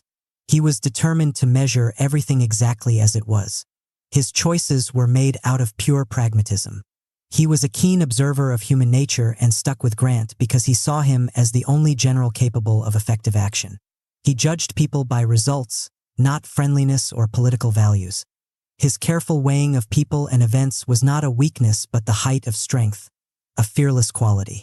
And working this way, he carefully guided the country past countless dangers. It is not a history we are accustomed to reading about, since we prefer to be swept up in great ideas and dramatic gestures. But the genius of Lincoln was his ability to focus intensely on reality and see things for what they were. He was a living testament to the power of realism. It might seem that seeing so much of reality could make one depressed, but the opposite is the case. Having clarity about where you are headed, what people are up to, and what is happening in the world around you will translate into confidence and power, a sensation of lightness. You will feel more connected to your environment, like a spider on its web. Whenever things go wrong in life, you will be able to right yourself faster than others, because you will quickly see what is really going on and how you can exploit even the worst moment. And once you taste this power, you will find more satisfaction from an intense absorption in reality than from indulging in any kind of fantasy. Keys to fearlessness. Know the other, know yourself, and the victory will not be at risk. Know the ground, know the natural conditions, and the victory will be total. Sun Tzu. America was once a country of great realists and pragmatists. This came from the harshness of the environment, the many dangers of frontier life. We had to become keen observers of everything going on around us to survive. In the 19th century, such a way of looking at the world led to innumerable inventions, the accumulation of wealth, and the emergence of our country as a great power. But with this growing power, the environment no longer pressed upon us so violently, and our character began to change. Reality came to be seen as something to avoid. Secretly and slowly we developed a taste for escape, from our problems, from work, from the harshness of life. Our culture began to manufacture endless fantasies for us to consume. And fed on such illusions, we became easier to deceive, since we no longer had a mental barometer for distinguishing fact from fiction. This is a dynamic that has repeated itself throughout history. Ancient Rome began as a small city-state. The citizens were tough and stoic. They were famous for their pragmatism. But as they moved from being a republic to an empire and their power expanded, everything reversed itself. Their citizens' minds hungered for newer and newer forms of escape. They lost all sense of proportion. Petty political battles consumed their attention more than much larger dangers on the outskirts of the empire. The empire fell well before the invasion of the barbarians. It collapsed from the collective softness of its citizens' minds and the turning of their back on reality. Understand, as an individual you cannot stop the tide of fantasy and escapism sweeping a culture, but you can stand as an individual bulwark to this trend and create power for yourself. You were born with the greatest weapon in all of nature, the rational, conscious mind. It has the power to expand your vision far and wide, giving you the unique capacity to distinguish patterns in events, learn from the past, glimpse into the future, see through appearances. Circumstances are conspiring to dull that weapon and render it useless by turning you inward and making you afraid of reality. Consider it war. You must fight this tendency as best you can and move in the opposite direction. You must turn outward and become a keen observer of all that is around you. You are doing battle against all the fantasies that are thrown at you. You are tightening your connection to the environment. You want clarity, not escape and confusion. Moving in this direction will instantly bring you power among so many dreamers. Regard the following as exercises for your mind, to make it less rigid, more penetrating and expansive, a sharper gauge of reality. Practice all of them as often as you can. Rediscover curiosity, openness. One day it came to the attention of the ancient Greek philosopher Socrates that the oracle at Delphi had pronounced him the wisest man in the world. This baffled the philosopher. He did not think himself worthy of such a decree. It made him uncomfortable. He decided to simply go around Athens and find a person who was wiser than he. That should be easy and it would disprove the oracle. He engaged in many discussions with politicians, poets, craftsmen, and fellow philosophers. He began to realize that the oracle was right. All the people he talked to had such a certainty about things, venturing solid opinions about matters of which they had no experience. They were full of so much air.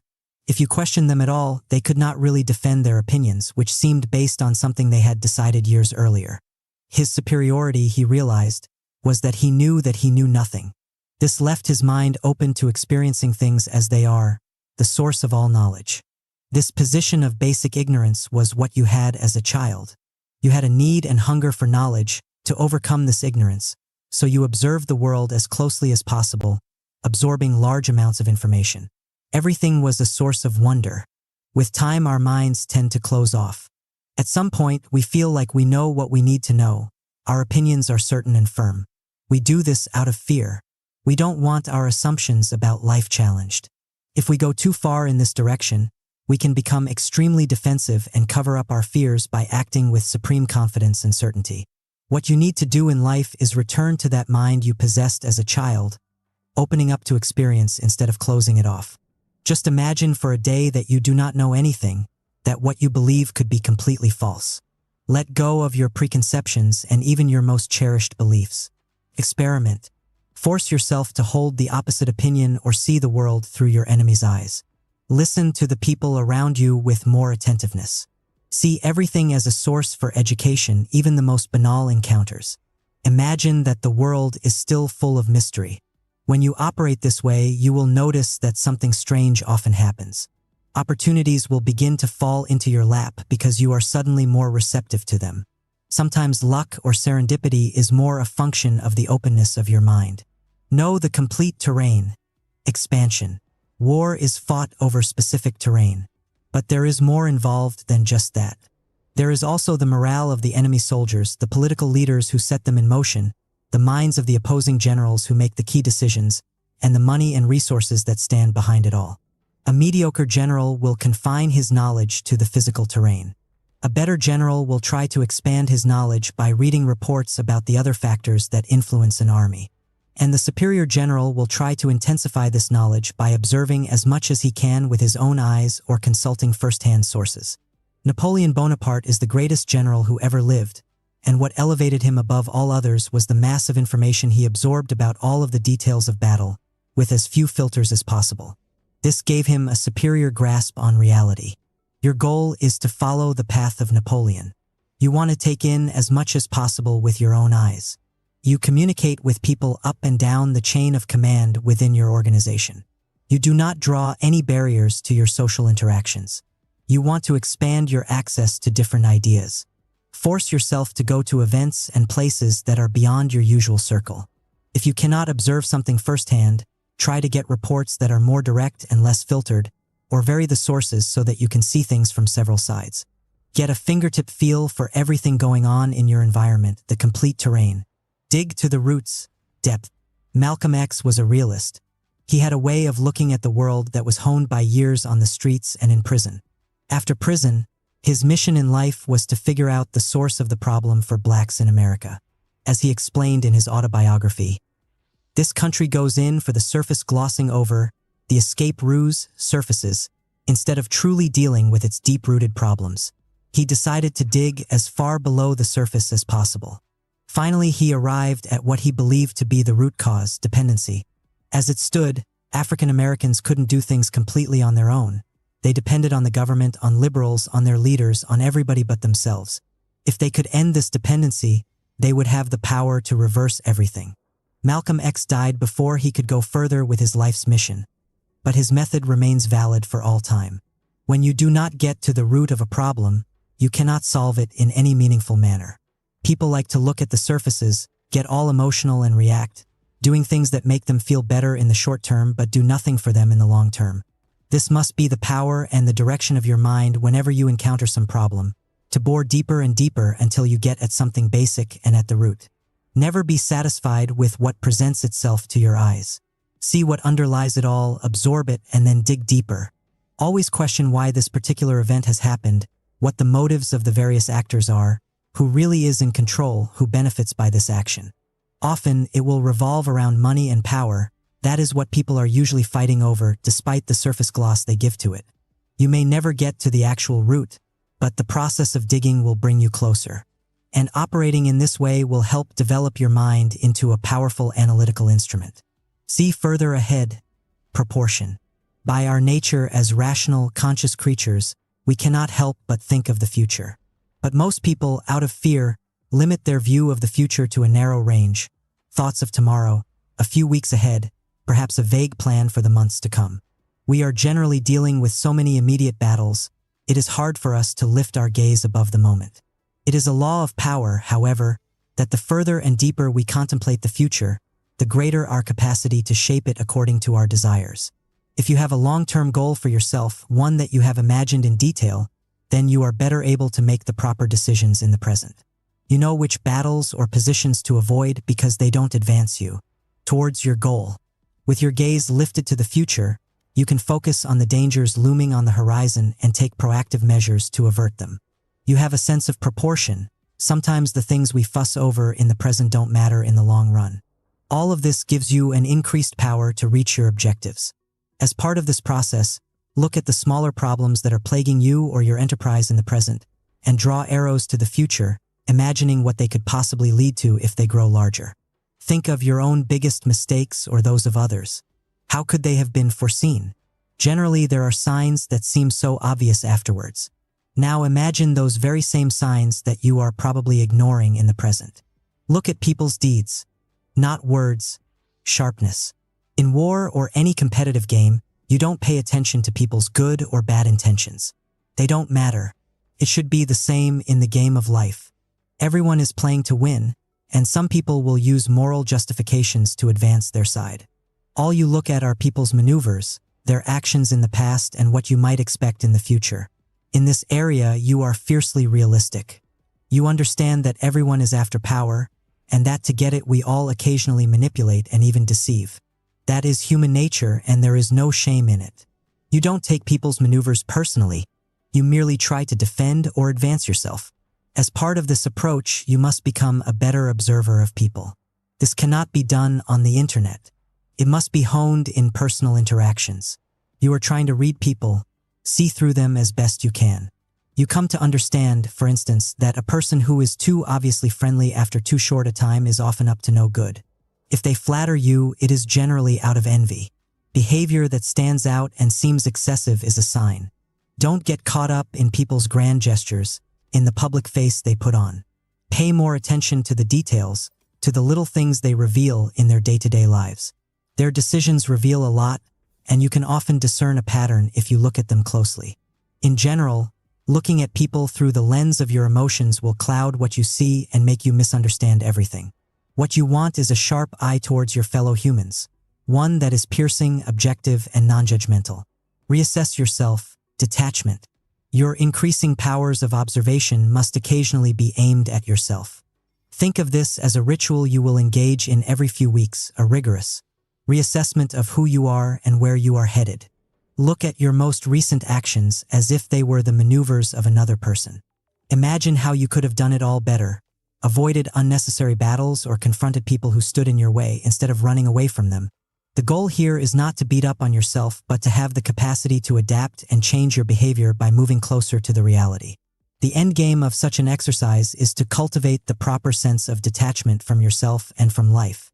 It is not that you want to feel this detachment at every moment. There are times that require you to act with heart and boldness, without doubts or self-distance. On many occasions, however, you need to be able to assess what is happening, without your ego or emotions coloring your perceptions. Moving to a calm, detached inner position to observe events will become a habit and something you can rely on amid any crisis. At those moments in life when others lose their balance, you will find yours with relative ease. As a person who cannot be easily ruffled by events, you will attract attention and power. Reversal of perspective. The word realist often comes with some negative connotations. Realists, according to conventional wisdom, can be practical to a fault. They often lack a feel for the finer, higher things in life. Taken too far, such types can be cynical, manipulative, Machiavellian. They stand in contrast to dreamers, people of high imagination who inspire us with their ideals or divert us with their fantastical creations.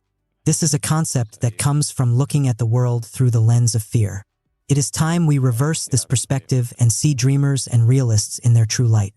The dreamers, those who misread the actual state of affairs and act upon their emotions, are often the source of the greatest mistakes in history, the wars that are not thought out, the disasters that are not foreseen. Realists, on the other hand, are the real inventors and innovators. They are men and women of imagination, but their imagination is in close contact with the environment, with reality. They are empirical scientists, writers with a sharp understanding of human nature, or leaders who guide us thoughtfully through crises. They are strong enough to see the world as it is, including their own personal inadequacies. Let us take this further. The real poetry and beauty in life comes from an intense relationship with reality in all its aspects. Realism is in fact the ideal we must aspire to, the highest point of human rationality. People who cling to their delusions find it difficult, if not impossible, to learn anything worth learning. A people under the necessity of creating themselves must examine everything, and soak up learning the way the roots of a tree soak up water. James Baldwin, Chapter 2. Make everything your own, self-reliance. When you work for others, you are at their mercy. They own your work. They own you. Your creative spirit is squashed. What keeps you in such positions is a fear of having to sink or swim on your own. Instead, you should have a greater fear of what will happen to you if you remain dependent on others for power. Your goal in every maneuver in life must be ownership, working the corner for yourself. When it is yours to lose, you are more motivated, more creative, more alive. The ultimate power in life is to be completely self-reliant, completely yourself. The hustler's empire. Human nature is so constituted that it cannot honor a helpless man, although it can pity him, and even this it cannot do long, if the signs of power do not arise. Frederick Douglass. After serving a short sentence in a Brooklyn rehabilitation program for his first offense as a drug dealer, Curtis Jackson returned to the streets virtually back at square one. The money he had earned the previous few years as a corner hustler at cocaine operation offered Curtis a job bagging up drugs. He would be paid a daily wage and not a bad one. Curtis desperately needed the money, so he accepted the offer. Perhaps further down the road his friend would cut him in on some of the action and he could reestablish his own business. But from the first day on the job, he realized that this was all a mistake. He was working with a group of other baggers, all former dealers. They were now hired help. They had to show up at a certain time and bow down to the authority of their employers. Curtis had lost not only his money but also his freedom. This new position went against all of the survival lessons he had learned up till then in his short life. Curtis had never known his father, and his mother had been murdered when he was 8 years old. His grandparents had essentially raised him. They were loving and kind, but they had a lot of children to look after and not much time to give individual attention. If he wanted any kind of guidance or advice, there was nobody in his life to turn to. At the same time, if he wanted anything new, such as clothes, he did not feel comfortable asking his grandparents. They did not have much money. What all of this meant was that he was essentially alone in this world. He could not rely on anyone to give him anything. He would have to fend for himself. Then crack cocaine exploded on the streets in the mid-1980s and everything changed in neighborhoods like his. In the past, large gangs controlled the drug business, and to be involved you had to fit into their structure and spend years moving up the ladder.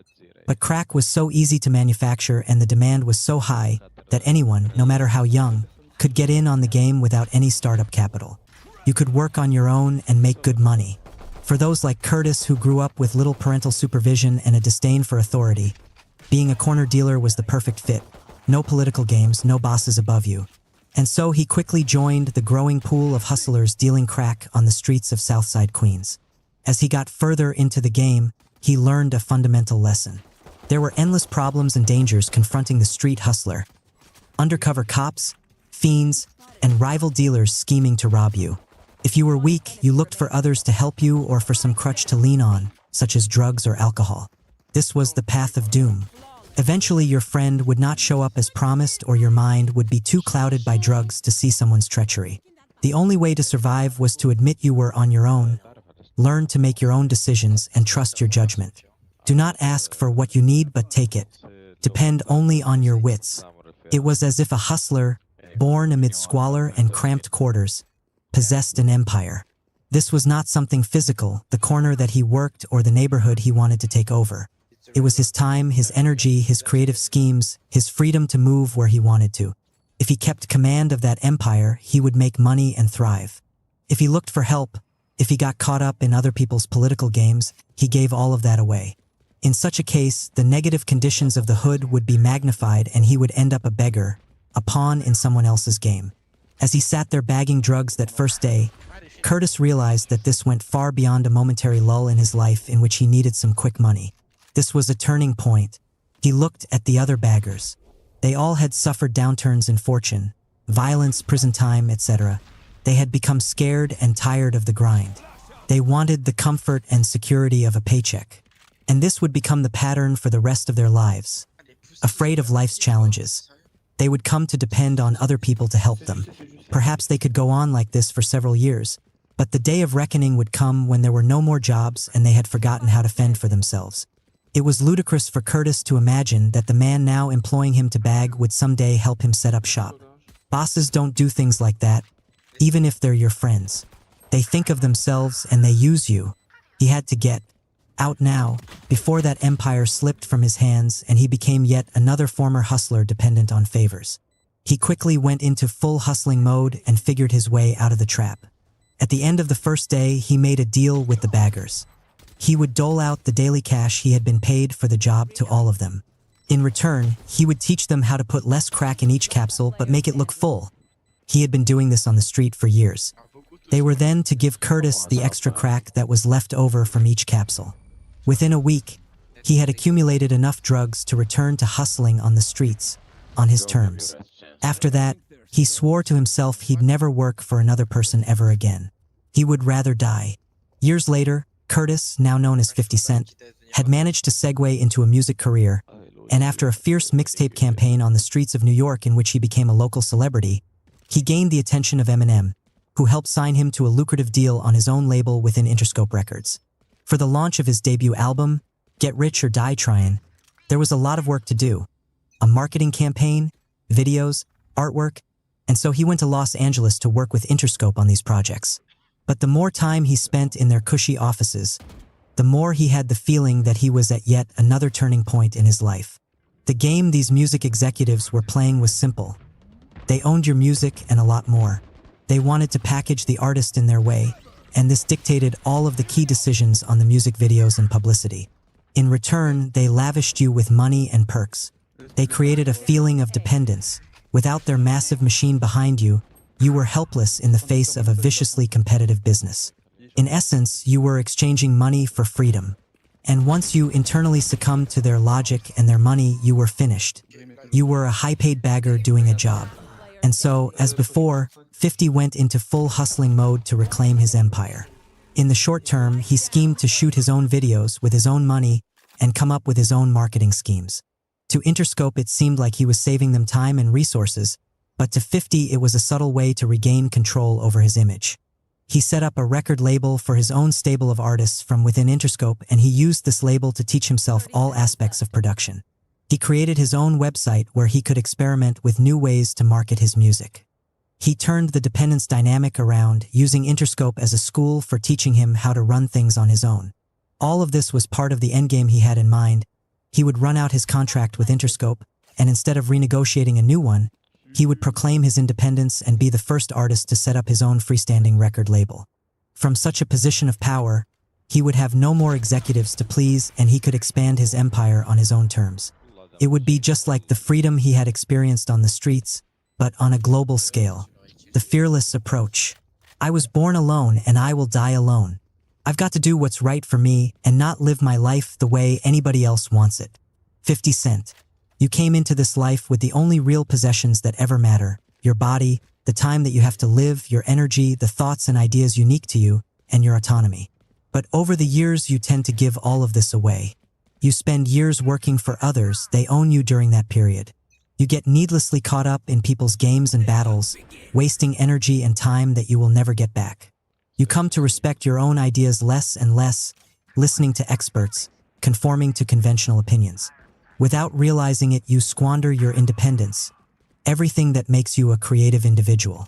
Before it is too late, you must reassess your entire concept of ownership. It is not about possessing things or money or titles. You can have all of that in abundance, but if you are someone who still looks to others for help and guidance, if you depend on your money or resources, then you will eventually lose what you have when people let you down, adversity strikes, or you reach for some foolish scheme out of impatience.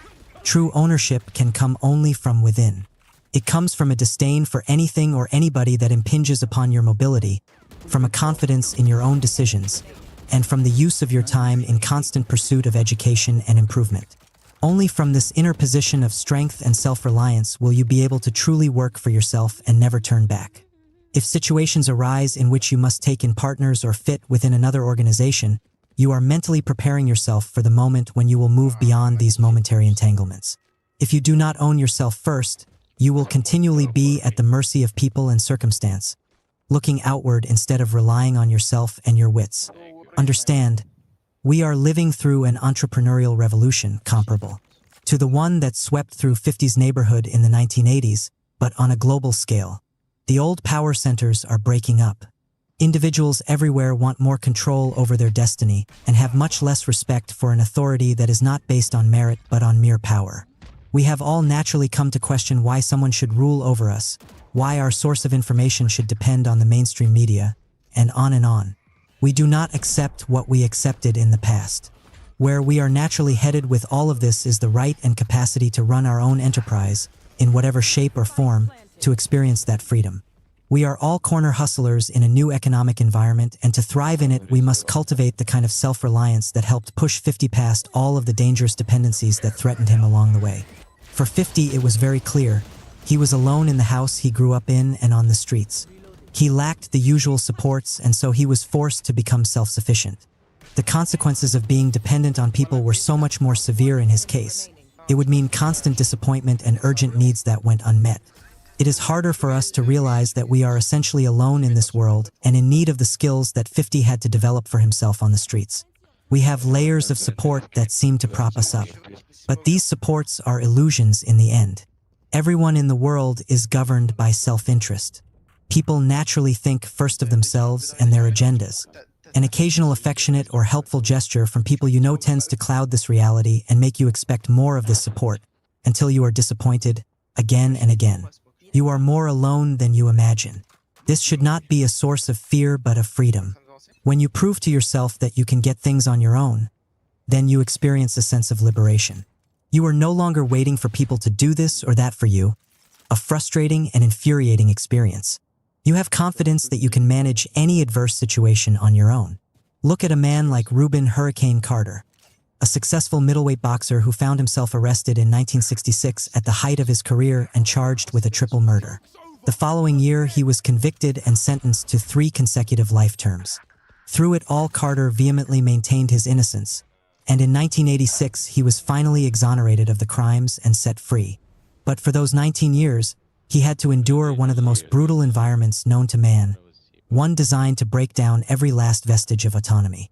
Carter knew he would be freed at some point, but on the day of his release, would he walk the streets with a spirit crushed by years in prison? Would he be the kind of former prisoner who keeps coming back into the system because he can no longer do anything for himself? He decided that he would defeat the system. He would use the years in prison to develop his self-reliance so that when he was freed it would mean something. For this purpose, he devised the following strategy. He would act like a free man while surrounded by walls. He would not wear their uniform or carry an ID badge. He was an individual, not a number. He would not eat with the other prisoners, do the assigned tasks, or go to his parole hearings. He was placed in solitary confinement for these transgressions, but he was not afraid of the punishments, nor of being alone. He was afraid only of losing his dignity and sense of ownership. As part of this strategy, he refused to have the usual entertainments in his cell, television, radio, pornographic magazines. He knew he would grow dependent on these weak pleasures, and this would give the wardens something to take away from him. Also, such diversions were merely attempts to kill time. Instead, he became a voracious reader of books that would help toughen his mind. He wrote an autobiography that gained sympathy for his cause. He taught himself law, determined to get his conviction overturned by himself. He tutored other prisoners in the ideas that he had learned through his reading. In this way, he reclaimed the dead time of prison for his own purposes. When he was eventually freed, he refused to take civil action against the state. That would acknowledge he had been in prison and needed compensation. He needed nothing. He was now a free man with the essential skills to get power in the world. After prison, he became a successful advocate for prisoners' rights and was awarded several honorary law degrees. Think of it this way. Dependency is a habit that is so easy to acquire. We live in a culture that offers you all kinds of crutches.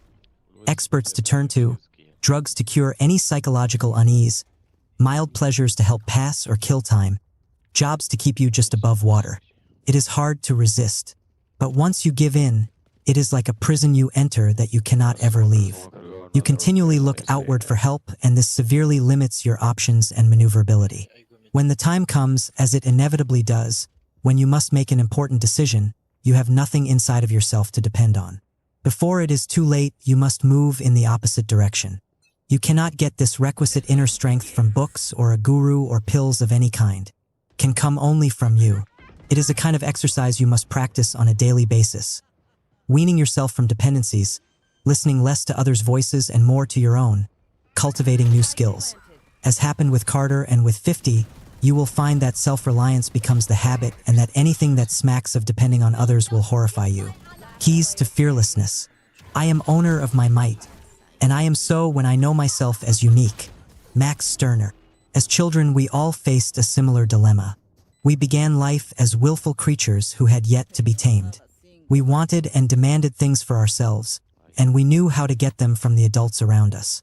And yet, at the same time, we were completely dependent on our parents for so many important things: comfort, protection, love, guidance. And so from deep inside, we developed an ambivalence.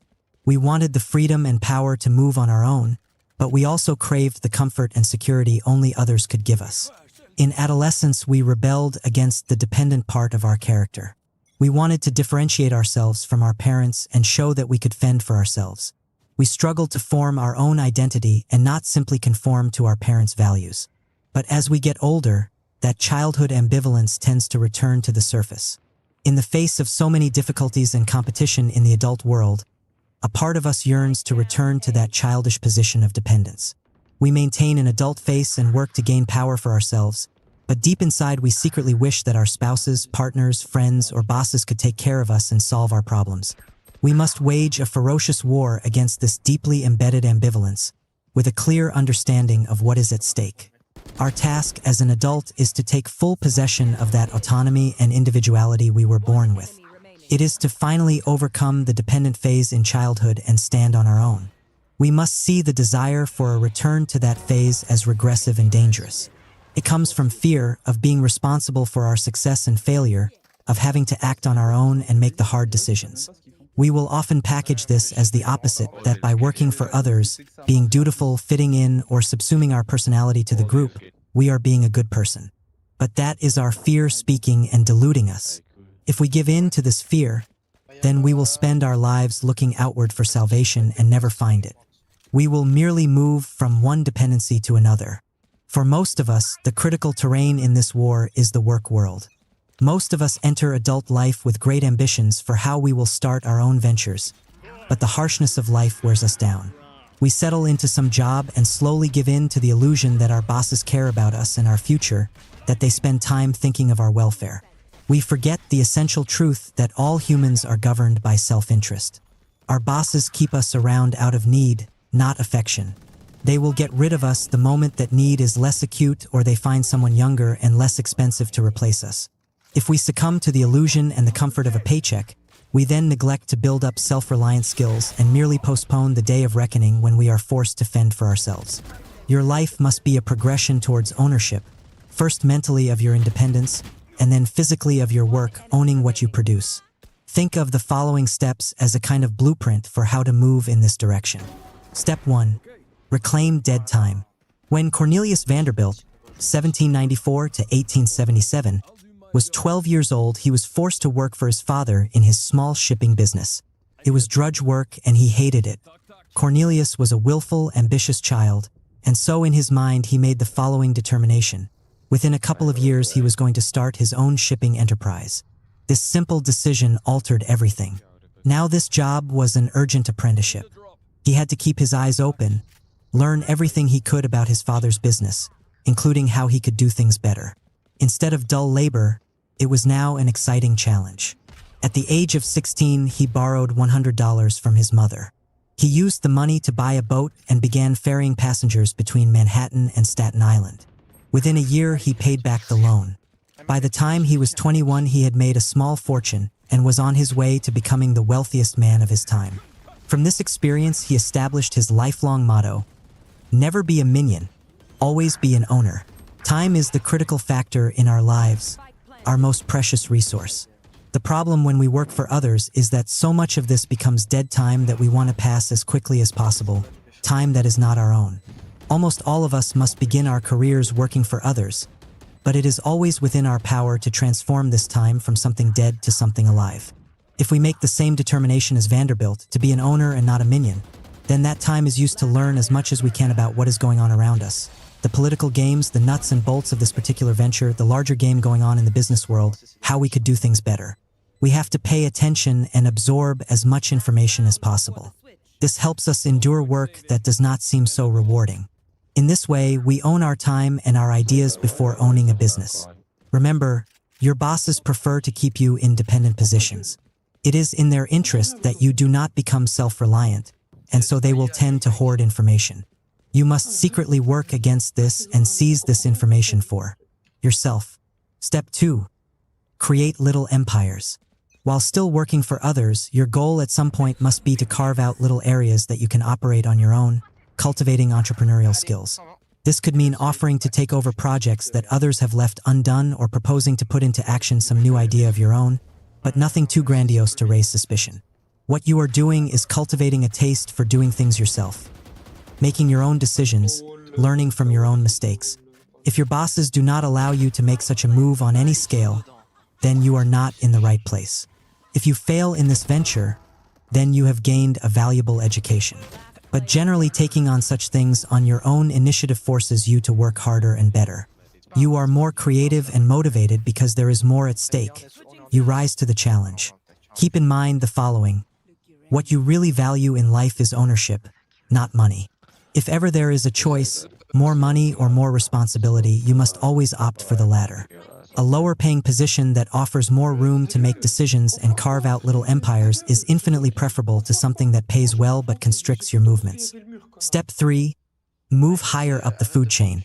In 1499, Pope Alexander VI managed to carve out a principality for his son, Cesare Borgia, in the Romagna district of Italy. This was not easy. All kinds of rival powers were competing for control of the country. Families that dominated the political scene, foreign kings scheming to take over certain regions, city-states with spheres of influence, and finally the church itself.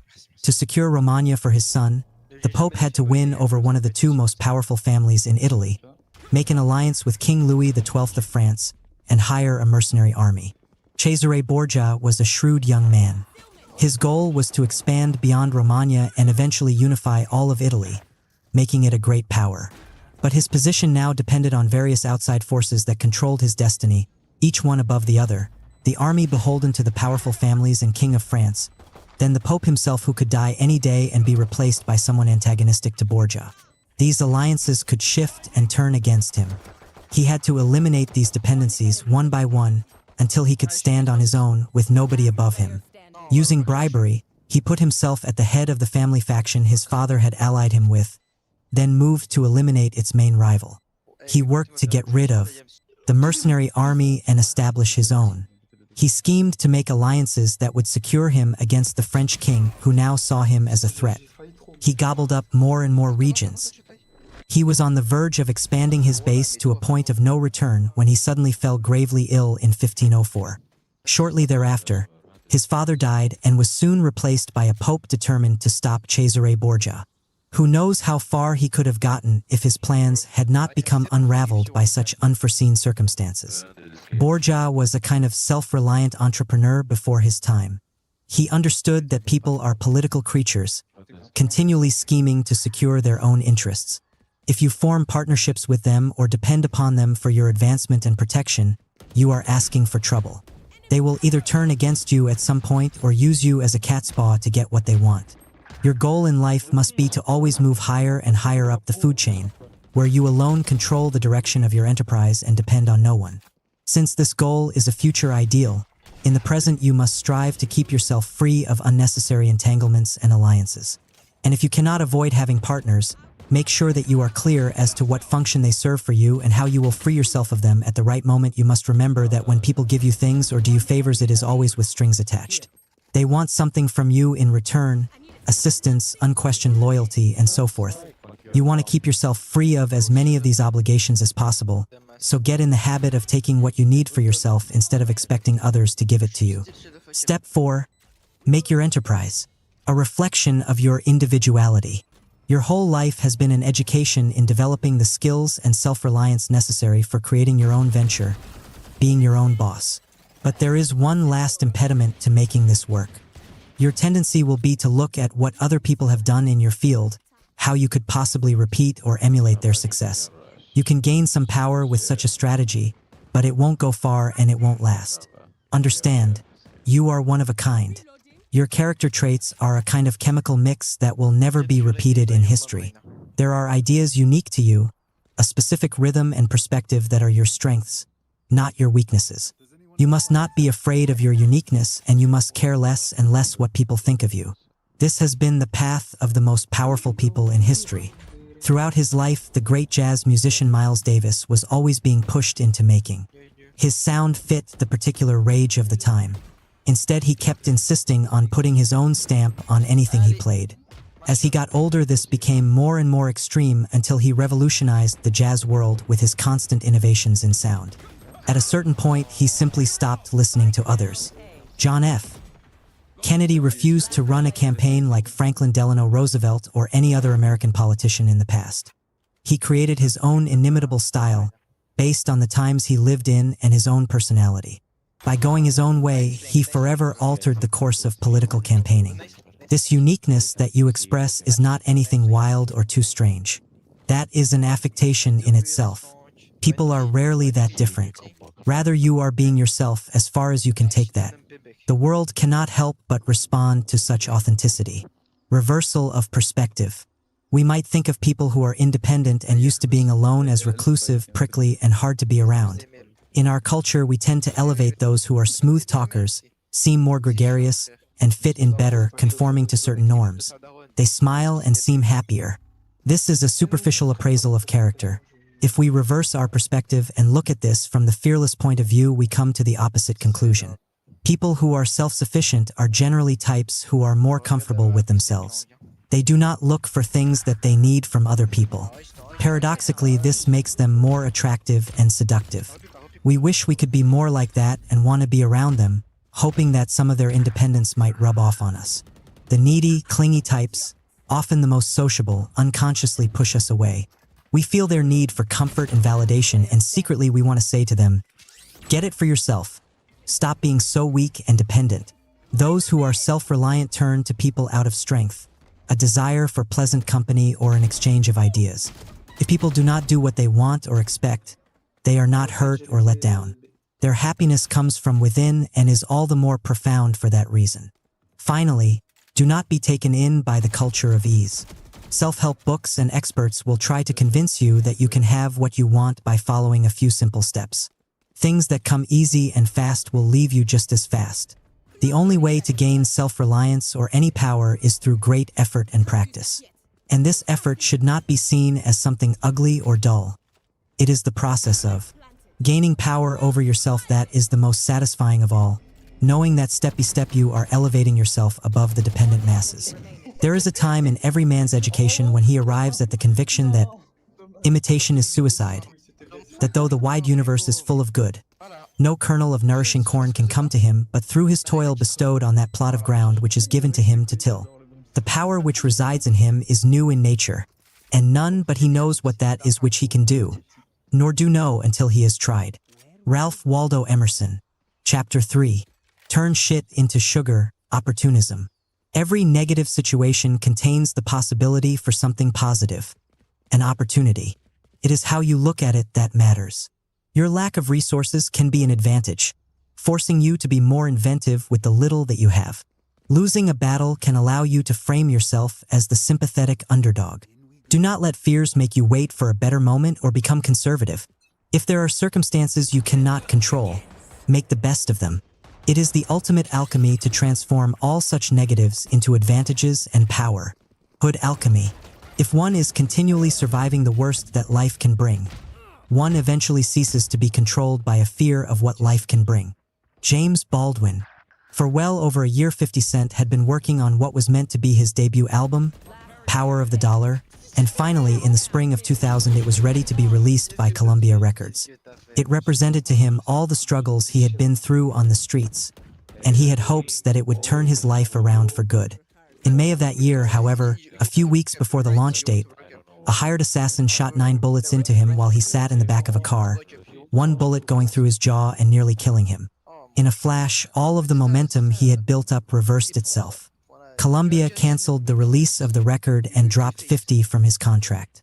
There was too much violence associated with him. It was bad for business. A few inquiries made it clear that other labels felt the same. He was being blackballed from the industry. One executive told him flatly he would have to wait at least 2 years before he could think of resurrecting his career. The assassination attempt was the result of an old drug beef from his days as a dealer. The killers could not afford to let him survive and would try to finish the job. 50 had to keep a low profile. At the same time, he had no money and could not return to street hustling. Even many of his friends, who had hoped to be part of his success as a rapper, started to avoid him. In just a few short weeks, he had gone from being poised for fame and fortune to hitting the bottom. And there seemed no way to move out of the corner he found himself in. Could this be the end of all his efforts? It would have been better to die that day than to feel this powerlessness. But as he lay in bed at his grandparents' house, recovering from the wounds, he listened a lot to the radio, and what he heard gave him an incredible rush of optimism. An idea started, taking shape in his mind that the shooting was in fact a great blessing in disguise, that he had narrowly survived for a reason. The music on the radio was also packaged and produced. Even the tough stuff, the gangsta rap, was fake. The lyrics did not reflect anything from the streets that he knew. The attempt to pass it off as real and urban angered him to a point he could not endure. This was not the time for him to be afraid and depressed, or to sit around and wait a few years while all of the violence around him died down. He had never been a fake studio gangsta, and now he had the 9 bullet wounds to prove it. This was the moment to convert all of his anger and dark emotions into a powerful campaign that would shake the very foundations of hip-hop. As a hustler on the streets, 50 had learned a fundamental lesson. Access to money and resources is severely limited in the hood. A hustler must transform every little event and every trifling object into some gimmick for making money. Even the worst shit that happens to you can be converted into gold if you are clever enough. All of the negative factors now facing him, little money, no connections, the price on his head, could be turned into their opposites, advantages, and opportunities. That is how he would confront the seemingly insurmountable obstacles now in his path. He decided to disappear for a few months and, holed up in various friends' houses, he began to recreate himself and his music career. With no executives to have to please or worry about, he could push his lyrics and the hard sounds as far as he wanted. His voice had changed as a result of the pieces of bullets still lodged in his tongue. It now had a hiss. It was still painful for him to move his mouth, so he had to rap more slowly. Instead of trying to normalize and retrain his voice, he determined to turn it into a virtue. His new style of rapping would be more deliberate and menacing. That hiss would remind listeners of the bullet that had gone through his jaw. He would play all of that up. In the summer of 2001, just as people had begun to forget about him, 50 suddenly released his first song to the streets. It was called Fuck You, the title and the lyrics summarizing how he felt about his killers and everyone who wanted him to go away. Just putting out the song was message enough. He was defying his assassins openly and publicly. 50 was back, and to shut him up, they would have to finish the job. The palpable anger in his voice and the hard-driving sound of the song made it a sensation on the streets. It also came with an added punch. Because he seemed to be inviting more violence, the public had to grab up everything he produced before he was killed. The life and death angle made for a compelling spectacle. Now the songs started to pour out of him. He fed off all the anger he felt and the doubts people had had about him. He was also consumed with a sense of urgency. This was his last chance to make it, and so he worked night and day. 50's mixtapes began to hit the street at a furious pace. Soon he realized the greatest advantage he possessed in this campaign, the feeling that he had already hit bottom and had nothing to lose. He could attack the record industry and poke fun at its timidity. He could pirate the most popular songs on the radio and put his own lyrics over them to create wicked parodies. He didn't care about the consequences. And the further he took this, the more his audiences responded. They loved the transgressive edge to it. It was like a crusade against all the fake crap on the radio, and to listen to 50 was to participate in the cause. On and on he went, transforming every conceivable negative into a positive. To compensate for the lack of money to distribute his mixtapes far and wide, he decided to encourage bootleggers to pirate his tracks and spread his music around like a virus. With the price still on his head, he could not give concerts or do any kind of public promotion. But somehow he turned even this into a marketing device. Hearing his music everywhere but not being able to see him only added to the mystique and the attention people paid to him. Rumors and word of mouth helped form a kind of 50 mythology. He made himself even scarcer to feed this process. The momentum now was devastating. You could not go far in New York without hearing his music blasted from some corner. Soon one of his mixtapes reached the ears of Eminem, who decided this was the future of hip-hop and quickly signed 50 in early 2003 to his and Drive Dre's label, Shady Aftermath, completing one of the most rapid and remarkable turnarounds in fortune in modern times. The fearless approach. Every negative is a positive. The bad things that happen to me, I somehow make them good. That means you can't do anything to hurt me. 50 Cent. Events in life are not negative or positive. They are completely neutral. The universe does not care about your fate. It is indifferent to the violence that may hit you or to death itself. Things merely happen to you. It is your mind that chooses to interpret them as negative or positive. And because you have layers of fear that dwell deep within you, your natural tendency is to interpret temporary obstacles in your path as something larger, setbacks and crises. In such a frame of mind, you exaggerate the dangers. If someone attacks and harms you in some way, you focus on the money or position you have lost in the battle, the negative publicity, or the harsh emotions that have been churned up. This causes you to grow cautious, to retreat, hoping to spare yourself more of these negative things. It is a time, you tell yourself, to lay low and wait for things to get better. You need calmness and security. What you do not realize is that you are inadvertently making the situation worse. Your rival only gets stronger as you sit back. The negative publicity becomes firmly associated with you. Being conservative turns into a habit that carries over into less difficult moments. It becomes harder and harder to move to the offensive. In essence, you have chosen to cast life's inevitable twists of fortune as hardships, giving them a weight and endurance they do not deserve. What you need to do, as 50 discovered, is take the opposite approach. Instead of becoming discouraged and depressed by any kind of downturn, you must see this as a wake-up call, a challenge that you will transform into an opportunity for power. Your energy levels rise. You move to the attack, surprising your enemies with boldness. You care less what people think about you, and this paradoxically causes them to admire you. The negative publicity is turned around. You do not wait for things to get better. You seize this chance to prove yourself. Mentally framing a negative event as a blessing in disguise makes it easier for you to move forward. It is a kind of mental alchemy, transforming shit into sugar. Understand, we live in a society of relative prosperity, but in many ways this turns out to be a detriment to our spirit. We come to feel that we naturally deserve good things, that we have certain privileges due to us. When setbacks occur, it is almost a personal affront or punishment. How could this have happened? We ask. We either blame other people or we blame ourselves. In both cases, we lose valuable time and become unnecessarily emotional. In places like the hood or in any kind of materially impoverished environment, the response to hardship is much different. Their bad things happening assume a kind of normality. They are part of daily life. The hustler thinks, I must make the most of what I have, even the bad stuff, because things are not going to get better on their own. It is foolish to wait. Tomorrow may bring even worse shit. If 50 had waited, as he had been counseled, he would be just another rapper who had had a moment of success and then faded quickly away. The hood would have consumed him. This hustler mindset is more realistic and effective. The truth is that life is by nature harsh and competitive.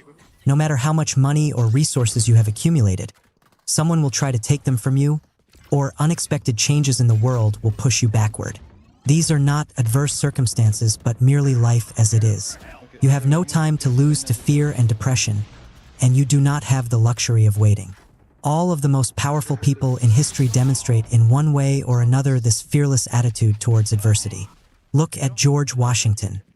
He was a wealthy landowner, but his attitude towards life had been forged by years fighting for the British in the French and Indian War, amid the harsh environment of frontier America. In 1776, Washington was made Supreme Commander of the American Revolutionary Army. At first glance, this position seemed more like a curse. The army was a semi-organized mob. It had no training, was poorly paid and outfitted, and its morale was low. Most of the soldiers did not really believe they could succeed in defeating the all-powerful British. Throughout 1777, British forces pushed this weak American army around, from Boston to New York, until by the end of the year Washington had been forced to retreat to New Jersey. This was the darkest moment in his career and in the war for independence.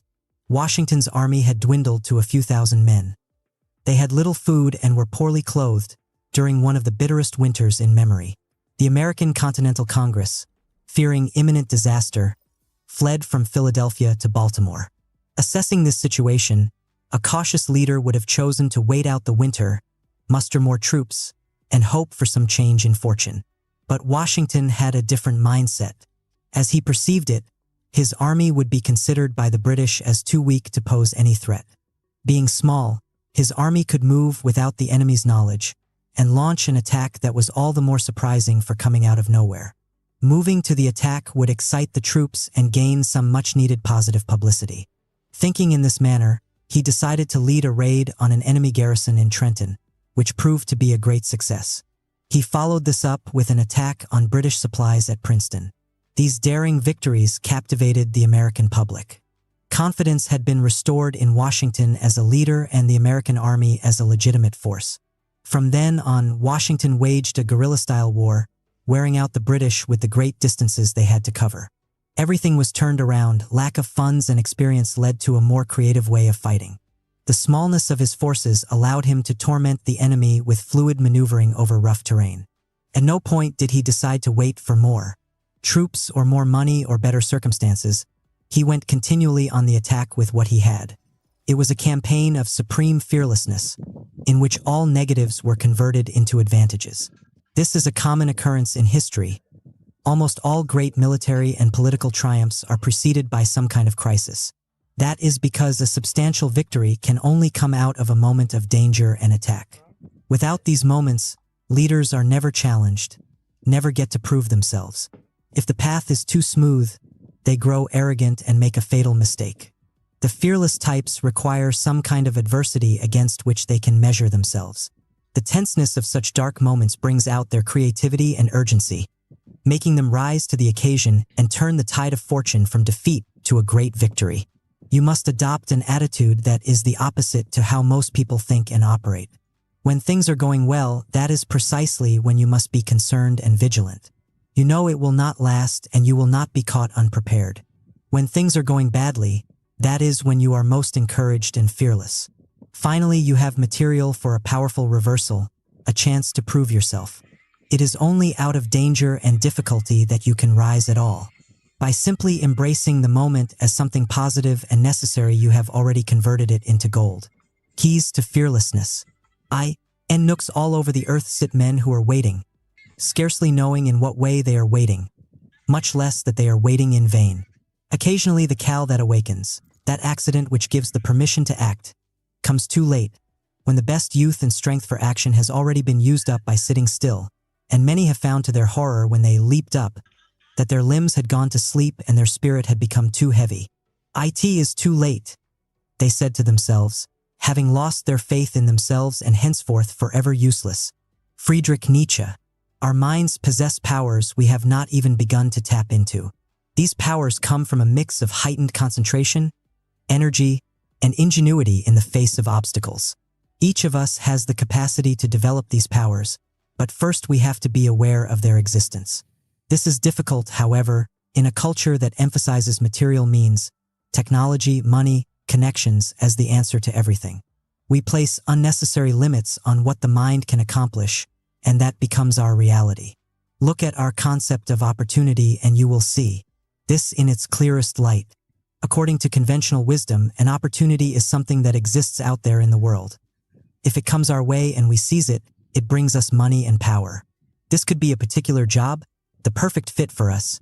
It could be a chance to create or join a new venture. Could be meeting the appropriate person. In any event, it depends on being at the right place at the right time and having the proper skills to take advantage of this propitious moment. We generally believe there are only a few such golden chances in life, and most of us are waiting for them to cross our path. This concept is extremely limited in scope. It makes us dependent on outside forces. It stems from a fearful, passive attitude towards life that is counterproductive. It constrains our minds to a small circle of possibility. The truth is that for the human mind, everything that crosses its path can be a potential tool for power and expansion. Many of us have had the following experience. We find ourselves in an urgent, difficult situation. Perhaps we have to get something done in an impossibly short amount of time, or someone we had counted on for help does not come through, or we are in a foreign land and must suddenly fend for ourselves. In these situations, necessity crowds in on us. We have to get work done and figure out problems quickly, or we suffer immediate consequences. What usually happens is that our minds snap to attention. We find the necessary energy because we have to. We pay attention to details that normally elude us, because they might spell the difference between success and failure, life and death. We are surprised at how inventive we become. It is at such moments that we get a glimpse of that potential mental power within us that generally lies untapped. If only we could have such a spirit and attitude in everyday life. This attitude is what we shall call opportunism. True opportunists do not require urgent, stressful circumstances to become alert and inventive. They operate this way on a daily basis. They channel their aggressive energy into hunting down possibilities for expansion in the most banal and insignificant events. Everything is an instrument in their hands, and with this enlarged notion of opportunity, they create more of it in their lives and gain great power. Perhaps the greatest opportunist in history is Napoleon Bonaparte. Nothing escaped his attention.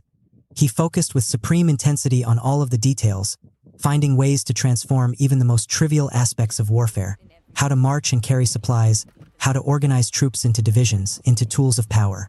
He ruthlessly exploited the slightest mistake of his opponents. He was the master at turning the worst moments in battle into material for a devastating counterattack. All of this came out of Napoleon's determination to see everything around him as an opportunity. By looking for these opportunities, he found them. This became a mental skill that he refined to an art. This power is open to each and every one of us if we put into practice the following four principles of the art. Make the most of what you have. In 1704, a Scottish sailor named Alexander Selkirk found himself marooned on a deserted island some 400 miles off the coast of Chile. All he had with him was a rifle, some gunpowder, a knife, and some carpenter's tools. In exploring the interior, he saw nothing but a bunch of goats, cats, rats, and some unfamiliar animals that made strange noises at night. It was a shelterless environment. He decided to keep to the shoreline, slept in a cave, found enough to eat by catching fish, and slowly gave way to a deep depression. He knew he would run out of gunpowder, his knife would get rusty, and his clothes would rot on his back. He could not survive on just fish. He did not have enough supplies to get by, and the loneliness was crushing. If only he had brought over more materials from his ship. Then suddenly the shoreline was invaded by sea lions. It was their mating season. Now he was forced to move inland. There, he could not simply harpoon fish and sit in a cave brooding. He quickly discovered that this dark forest contained everything he needed. He built a series of huts out of the native woods. He cultivated various fruit trees. He taught himself to hunt the goats. He domesticated dozens of feral cats. They protected him against the rats and provided him much-needed companionship. He took apart his useless rifle and fashioned tools out of it. Recalling what he learned from his father, who had been a shoemaker, he made his own clothes out of animal hides. It was as if he had suddenly come to life and his depression disappeared. He was finally rescued from the island, but the experience completely altered his way of thinking. Years later, he would recall his time there as the happiest in his life. Most of us are like Selkirk when he first found himself stranded. We look at our material resources and wish we had more. But a different possibility exists for us as well, the realization that more resources are not necessarily coming from the outside and that we must use what we already have to better effect. What we have in hand could be research material for a particular book, or people who work within our organization. If we look for more information outside people to help us, it won't necessarily lead to anything better. In fact, the waiting and the dependence makes us less creative. When we go to work with what is there, we find new ways to employ this material. We solve problems, develop skills we can use again and again, and build up our confidence. If we become wealthy and dependent on money and technology, our minds atrophy and that wealth will not last. Turn all obstacles into openings. The great boxer Joe Louis encountered a tremendous obstacle in the racism of the 1930s. Jack Johnson had preceded Louis as the most famous black boxer of his time. Johnson was supremely skilled and he beat his white opponents with ease. But he was an emotional fighter. Encountering hostile crowds that chanted "Kill the nigger" only made him more heated and angry. He found himself in constant trouble and quickly burned out from all the hatred. Louis was equally talented, but as he perceived it, he could not gloat or show emotion in the ring. That would incite the white audiences and feed into the stereotype of the out-of-control black boxer. And yet a fighter thrives off his emotions, his fighting spirit, and uses this to overwhelm his opponent. Instead of rebelling against this state of affairs or giving up, Louis decided to use it to his advantage. He would show no emotions in the ring. After knocking someone out, he would calmly return to his corner. Opponents and the audience would try to bait him into an emotional response, but he resisted. All of his spirit and anger went into forging this cold and intimidating mask. The racists could not rail against this. He became known as the Embalmer. And it was enough to see his grim expression when you entered the ring to feel your legs getting weak. In essence, Louis turned this obstacle into his greatest strength. An opportunist in life sees all hindrances as instruments for power. The reason is simple. Negative energy that comes at you in some form is energy that can be turned around to defeat an opponent and lift you up. When there is no such energy, there is nothing to react or push against. It is harder to motivate yourself. Enemies that hit you have opened themselves up to a counterattack in which you control the timing and the dynamic. If bad publicity comes your way, think of it as a form of negative attention that you can easily reframe for your purposes. You can seem contrite or rebellious, whatever will stir up your base. If you ignore it, you look guilty. If you fight it, you seem defensive. If you go with it and channel it in your direction, you have turned it into an opportunity for positive attention. In general, obstacles force your mind to focus and find ways around them. They heighten your mental powers and should be welcomed. Look for turning points. Opportunities exist in any field of tension. Heated competition, anxiety, chaotic situations. Something important is going on, and if you are able to determine the underlying cause, you can create for yourself a powerful opportunity. Look for any sudden successes or failures in the business world that people find hard to explain. These are often indications of shifts going on under the surface. Perhaps someone has inadvertently hit upon a new model for doing things and you must analyze this. Examine the greatest anxieties of those on the inside of any business or industry. Deep changes going on usually register as fear to those who do not know how to deal with them. You can be the first to exploit such changes for positive purposes. Keep your eye out for any kind of shifts in tastes or values. People in the media or the establishment will often rail against these changes, seeing them as signs of moral decline and chaos. People fear the new. You can turn this into an opportunity by being the first to give some meaning to this apparent disorder, establishing it as a positive value. You are not looking for fads, but deep-rooted changes in people's tastes. One opportunity you can always bank on is that a younger generation will react against the sacred cows of the older generation. If the older set valued spontaneity and pleasure, you can be sure that the younger set will crave order and orthodoxy. By attacking the values of the older generation before anyone else, you can gain powerful attention. Move before you are ready. Most people wait too long to go into action, generally out of fear. They want more money or better circumstances. You must go the opposite direction and move before you think you are ready. It is as if you are making it a little more difficult for yourself, deliberately creating obstacles in your path. But it is a law of power that your energy will always rise to the appropriate level. When you feel that you must work harder to get to your goal because you are not quite prepared, you are more alert and inventive. This venture has to succeed, and so it will. This has been the way of powerful people from ancient to modern times. When Julius Caesar was faced with the greatest decision of his life, whether to move against Pompey and initiate a civil war or wait for a better moment, he stood at the Rubicon River that separated Gaul from Italy with only the smallest of forces. Although it seemed insanity to his lieutenants, he judged the moment right. He would compensate for the smallness of his troops with their heightened morale and his own strategic wits. He crossed the Rubicon, surprised the enemy, and never looked back. When Barack Obama was contemplating a run for president in 2006, almost everyone advised him to wait his turn. He was too young, too much of an unknown. Hillary Clinton loomed over the scene. He threw away all their conventional wisdom and entered the race. Because everything and everyone was against him, he had to compensate with energy, superior strategy, and organization. He rose to the occasion with a masterful campaign that turned all of its negatives into virtues. His inexperience represented change, etc. Remember, as Napoleon said, the moral is to the physical as 3 to 1, meaning the motivation and energy levels you or your army bring to the encounter have 3 times as much weight as your physical resources. With energy and high morale, a human can overcome almost any obstacle and create opportunity out of nothing. Reversal of perspective. In modern usage, opportunist is generally a derogatory term that refers to people who will do anything for themselves. They have no core values beyond promoting their own needs. They contribute nothing to society. This, however, is a misreading of the phenomenon and stems from an age-old elitism that wants to see opportunities kept as privileges for a powerful few. Those from the bottom who dare to promote themselves in any way are seen as Machiavellian, while those already on the top who practice the same strategies are merely smart and resourceful. Such judgments are a reflection of fear. Opportunism is in fact a great art that was studied and practiced by many ancient cultures.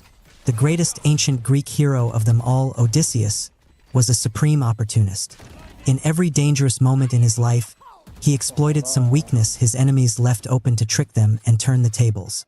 The Greeks venerated him as one who had mastered life's shifting circumstances. In their value system, rigid, ideological people who cannot adapt, who miss all opportunities, are the ones who deserve our scorn. They inhibit progress. Opportunism comes with a belief system that is eminently positive and powerful, one known to the Stoic philosophers of ancient Rome as amor fati, or love of fate. In this philosophy, every event is seen as fated to occur. When you complain and rail against circumstances, you fall out of balance with the natural state of things. You wish things were different.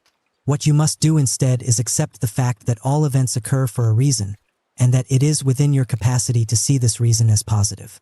Marcus Aurelius compared this to a fire that consumes everything in its path. All circumstances become consumed in your mental heat and converted into opportunities. A man or woman who believes this cannot be hurt by anything or anyone.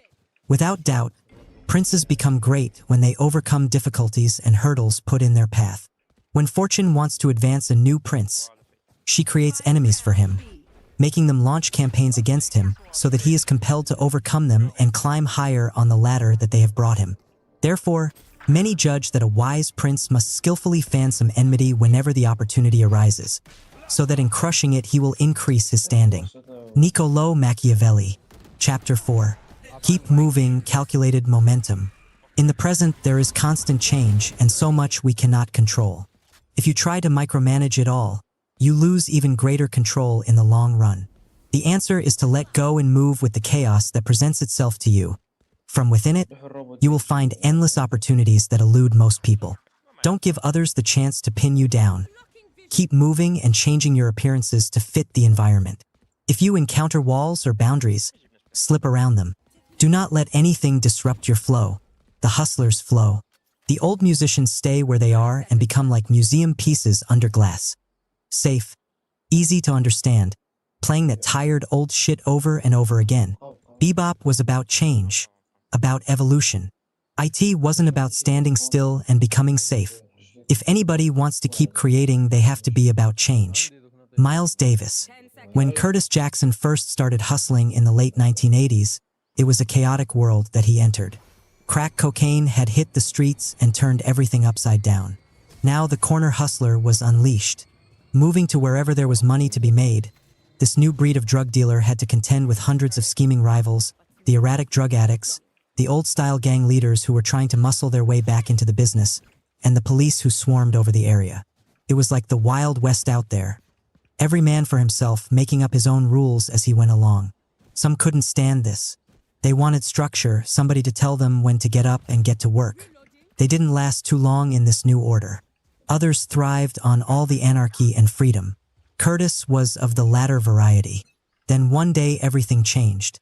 An old-style gangster nicknamed the Godfather made a play for control over the drug traffic of Southside Queens, and he succeeded. He installed his son Jermaine in Curtis's neighborhood, and the son quickly laid down the law. The family was there to bring order to the business. Jermaine would be selling these purple top capsules for a cheap price. It would be one size fits all, his capsules or nothing. Nobody could compete with his prices, and any hustler that tried to defy him would be intimidated into submission. They were now all working for Jermaine. Curtis found this hard to accept. He did not like any kind of authority. He kept trying to get around Jermaine's tight grip on the area by selling his own stuff on the sly, but Jermaine and his team of enforcers kept catching him. Finally, they inflicted a good beating on him, and he decided it would be wise to surrender. For the time being, Jermaine liked Curtis's independent spirit and decided to take the youth under his wing, schooling him on what he was up to. He had done some time in prison and had studied business and economics there. He was going to run the crack cocaine business according to a model inspired by some of the more successful corporations in America. He aimed for control of the local drug business through cheap prices and a complete monopoly on traffic. That was the evolution of all successful enterprises, even the new ones such as Microsoft. He personally hated all the disorder on the streets. It was bad for business and made him uneasy. One day he drove by in his red Ferrari and invited Curtis to come along for a ride. He drove to the nearby Baisley projects, which were controlled back then by the Pharaohs, a gang that was heavily invested in the crack trade and notorious for its violent ways. Curtis watched, with growing discomfort, as Jermaine explained to its leaders his plan for the neighborhood. He couldn't have freelancers and gangs operating on the margins of his empire. The Pharaohs would have to fall in line as well, but he'd find a way to make it profitable for them. The man's arrogance was increasing by the day. Perhaps he would follow this visit up with some violent act to show the Pharaohs he meant what he said. But Curtis had a real bad feeling from that afternoon. Over the next few days, he did whatever he could to avoid running into Jermaine.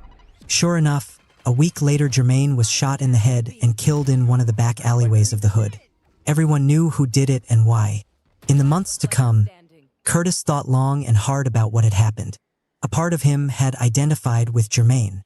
He too had great ambitions and wanted to forge some kind of empire within the hood. With all the competition on the streets, this could never be an easy task. It was natural then for someone like Jermaine to decide that the only way to create this empire was through force and the buildup of a monopoly. But such an effort was futile. Even if he had lasted longer, there were too many people operating on the fringes who resented his takeover and would have done whatever they could to sabotage him. The fiends would have grown tired of his one-size-fits-all approach. They liked variety, even if it was only in the color of the capsules. The police would have taken notice of his large operation and tried to break it up. Jermaine had been living in the past, in ideas cooked up in prison in the 1970s, the grand era of the drug lord. Time had passed him by, and in the ruthless dynamic of the hood, he paid for this with his life. What was needed was a new skill set, a different mentality for handling the chaos. And Curtis would be the hustler to develop these skills to the maximum. For this purpose, he let go of any desire to dominate an area with one large operation. Instead, he started experimenting with 4 or 5 hustles at the same time. Inevitably, one of the angles would work and pay for all the others. He made sure he always had options, room to move in case the police pushed in and cut off one of his access routes. He interacted with the fiends, looking for any changes in their tastes and ways he could appeal to them with some new marketing scheme. He let those who worked for him do things on their own time as long as they produced results. He wanted as little friction as possible. He never stayed tied to one venture, one partner, or one way of doing things for very long. He kept moving. The chaos of the streets was part of his flow, something he learned to exploit by working from within it. Operating this way, he slowly accumulated the kind of hustling empire that could surpass what even Jermaine had attempted. In 2003, Curtis, now known as 50 Cent, found himself thrust into corporate America, working within Interscope Records and dealing with the growing number of businesses that wanted to ally themselves with him. Coming from the streets, with no formal business background, it was natural for him to feel intimidated in this new environment. But within a few months, he saw things differently. The new skills he had developed in the hood were more than adequate. What he noticed about the business executives he dealt with was rather shocking. They operated by these conventions that seemed to have little to do with the incredible changes going on in the business environment. The record industry, for instance, was being destroyed by digital piracy, but the executives could only think of somehow maintaining their monopoly on ownership and distribution. They were incapable of adapting to the changes. They interacted only with themselves, not with their customer base, so their ideas never evolved. They were living in the past when all of the business models were simple and control was easy to come by. They had the Jermaine mentality through and through, and in 50's mind, they would someday suffer a similar fate. 50 would stay true to his street strategies. He would opt for fluid positions and room to move. This meant branching out into ventures that were not at all traditional for a rapper, Vitamin Water, a line of books, an alliance with General Motors and Pontiac. These associations seemed disorderly and random, but it was all tied to his compelling image that he continued to shape. He worked 5 different angles at the same time. If one venture failed, he learned and moved on. The business world was like a laboratory that he would use for constant experimentation and discovery. He would mix and mingle with his employees up and down the line, and with his audience, allowing them to alter his ideas. The centerpiece of this flow strategy would be the internet, a chaotic space with endless opportunity for a hustler like himself. Without knowing exactly where it would lead, he began putting together his own website. At first, it was a place to showcase new videos and get feedback from the public. Soon it began to morph into a social network, bringing together his fans from all over the world. This gave him endless space to market his brand and track the changing moods of his audience. His website would continue to evolve like a living organism. He placed no limits on what it could become. Years later, having moved beyond music into as many varied realms as possible, 50 could look back on all the people he had left far behind. The record executives, fellow rappers, and business leaders who had gone astray amid all the rapid fluctuations in the early part of the century. A whole gallery of Jermaine types who had no flow. No matter the changes to come, he would continue to thrive in this new Wild West environment, just as he had on the streets. The fearless approach. 50 Cent is a person I created. Soon it will be time to destroy him and become somebody else. 50 Cent. As infants, we were surrounded by many things that were unfamiliar and unpredictable. People acting in ways that did not make sense, events that were hard to figure out. This was the source of great anxiety. We wanted the world around us to be more familiar. What was not so predictable became associated in our minds with darkness and chaos, something to dread. Out of this fear, a desire was born deep inside of us to somehow gain greater control over the people and events that eluded our grasp. The only way we knew how to do this was to grab and hold, to push and pull, exerting our will in as direct a manner as possible to get people to do what we wanted. Over the years, this can become a lifelong pattern of behavior, more subtle as an adult but infantile at heart.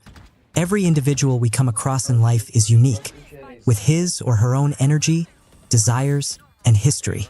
But wanting more control over people, our first impulse is generally to try to push them into conforming to our moods and ideas, into acting in ways that are familiar and comfortable to us. Every circumstance in life is different, but this elicits that old fear of chaos and the unknown. We cannot physically make events more predictable, but we can internally create a feeling of greater control by holding on to certain ideas and beliefs that give us a sense of consistency and order. This hunger for control, common to all of us, is the root of so many problems in life. Staying true to the same ideas and ways of doing things makes it that much harder for us to adapt to the inevitable changes in life. If we try to dominate a situation with some kind of aggressive action, this becomes our only option. We cannot give in or adapt or bide our time. That would mean letting go of our grip, and we fear that. Having such narrow options makes it hard to solve problems. Forcing people to do what we want makes them resentful. Inevitably, they sabotage us or assert themselves against our will. What we find is that our desire to micromanage the world around us comes with a paradoxical effect. The harder we try to control things in our immediate environment, the more likely we are to lose control in the long run. Most people tend to think of these forms of direct control as power itself, something that shows strength, consistency, or character. But in fact, the opposite is the case. They are forms of power that are infantile and weak, stemming from that deep-rooted fear of change and chaos. Before it is too late, you need to convert to a more sophisticated, fearless concept of power, one that emphasizes fluidity. Life has a particular pace and rhythm, an endless stream of changes that can move slowly or quickly. When you try to stop this flow mentally or physically by holding on to things or people, you fall behind. Your actions become awkward because they are not in relation to present circumstances. It is like moving against a current as opposed to using it to propel you forward. The first and most important step is to let go of this need to control in such a direct manner. This means that you no longer see change and chaotic moments in life as something to fear, but rather as a source of excitement and opportunity. In a social situation in which you want the ability to influence people, your first move is to bend to their different energies. You see what they bring and you adapt to this, then find a way to divert their energy in your direction. You let go of the past way of doing things and adapt your strategies to the ever-flowing present. Often what seems like chaos to us is merely a series of events that are new and hard to figure out. You cannot make sense of this apparent disorder if you are reactive and fearful, trying to make everything conform to patterns that exist. Only in your mind, by absorbing more of these chaotic moments with an open spirit, you can glimpse a pattern, a reason why they are occurring, and how you can exploit them. As part of this new concept, you are replacing the old stalwart symbols of power, the rock, the oak tree, etc., with that of water, the element that has the greatest potential force in all of nature. Water can adapt to whatever comes its way, moving around or over any obstacle. It wears away rock over time. This form of power does not mean you simply give in to what life brings you and drift. It means that you channel the flow of events in your direction, letting this add to the force of your actions and giving you powerful momentum. In places like the hood, the concept of flow is more developed than elsewhere. In such an environment, obstacles are everywhere. Those who live there cannot move and make a good living beyond the confines of the hood. If they try to control too many things and become aggressive, they tend to make their lives harder and shorter. The violence they initiate only comes back at them with equal force. With so many physical limitations, hustlers have learned to develop mental freedom. They cannot let their minds be bothered by all these hindrances. Their thoughts have to keep moving, creating new ventures, new hustles, new directions in music and clothes. That is why trends change so quickly in the hood, which often serves as the engine for new styles in the culture at large. With people, hustlers have to adapt to all of their differences, wearing the mask that is appropriate for each situation, deflecting people's suspicions. Hustlers are consummate chameleons. If they can maintain this mental and social fluidity, they can feel a degree of freedom beyond all the physical confinements of the hood. You too face a world full of obstacles and limitations. A new environment where the competition is more global, complicated, and intense than ever before. Like the hustler, you must find your freedom through the fluidity of your thoughts and your constant inventiveness. This means having a greater willingness to experiment, trying several ventures without fear of failing here or there. It also means constantly looking to develop new styles, new directions you can take, freeing yourself up from any inertia that comes with age. In a world full of people who are too conventional in their thinking, who respect the past far too much, such flow will inevitably translate into power and more room to move. The fearless types in history all reveal a greater capacity to handle chaos and to use it for their purposes. No greater example of this can be found than Mao Zedong. China in the 1920s was a country on the verge of radical change. The old imperial order that had suffocated China for centuries had finally fallen apart. But fearing the disorder that could be unleashed in such a vast country, the two parties vying for control, the nationalists and the communists, opted to try to contain the situation as best they could. The nationalists offered the old-style imperial order with a new face. The communists decided to impose on China the Lenin model, waging a proletariat revolution, centered in urban areas, controlling key cities in the country and enforcing strict adherence to party dogma among its followers. This had worked well in the Soviet Union, creating order in a short period of time, but it had no relevance to China. By the end of the decade, the strategy was failing miserably. On the verge of annihilation, the communists turned to Mao, who had a totally different concept of what to do. Mao had been raised in a small village among the country's vast peasant population. As part of his upbringing, he was immersed in the ancient belief systems of Taoism, which saw change as the essence of nature and conforming to these changes as the source of all power. In the end, according to Taoism, you are stronger by having a softness that allows you to bend and adapt. Mao was not afraid of the vast size and population of China. The chaos this could represent would simply become part of his strategy. His idea was to enlist the help of the peasantry so that communist soldiers could blend into the countryside like fish in water. He would not attack city centers or try to occupy any single position in the country. Instead, he would move the army around like a vaporous force that would attack and then disappear, the enemy never knowing where it was coming from or what it was up to. This guerrilla force would stay in constant motion, allowing the enemy no breathing space and giving them a sense of chaos. The nationalists epitomized the opposite school of fighting, conventional to the core. When Mao finally unleashed on them his new brand of warfare, they could not adapt. They held on to key positions, while the communists encircled them in the vast spaces of China. The nationalists' control narrowed to the point of a few cities, and soon they crumbled completely in one of the most remarkably swift turnarounds in military history. Understand, it is not only what you do that must have flow, but also how you do things. It is your strategies, your methods of attacking problems, that must constantly be adapted to circumstances. Strategy is the essence of human action, the bridge between an idea and its realization in the world. Too often these strategies become frozen into conventions, as people mindlessly imitate what worked before. By keeping your strategies attuned to the moment, you can be an agent of change, the one who breaks up these dead ways of acting, gaining tremendous power in the process. Most people in life are rigid and predictable. That makes them easy targets. Your fluid, unpredictable strategies will drive them insane. They cannot foresee your next move or figure you out. That is often enough to make them give way or fall apart. Keys to fearlessness. Thus one's victories in battle cannot be repeated. They take their form in response to inexhaustibly changing circumstances. It can be likened to water, as water varies its flow according to the fall of the land. Sun Tzu. All of us have experienced at some point in our lives a feeling of momentum. Perhaps we do something that strikes a chord and we get recognized for it. This positive attention fills us with unusual confidence, which in turn attracts people to us. Now brimming with self-belief, we are able to pull off another good action.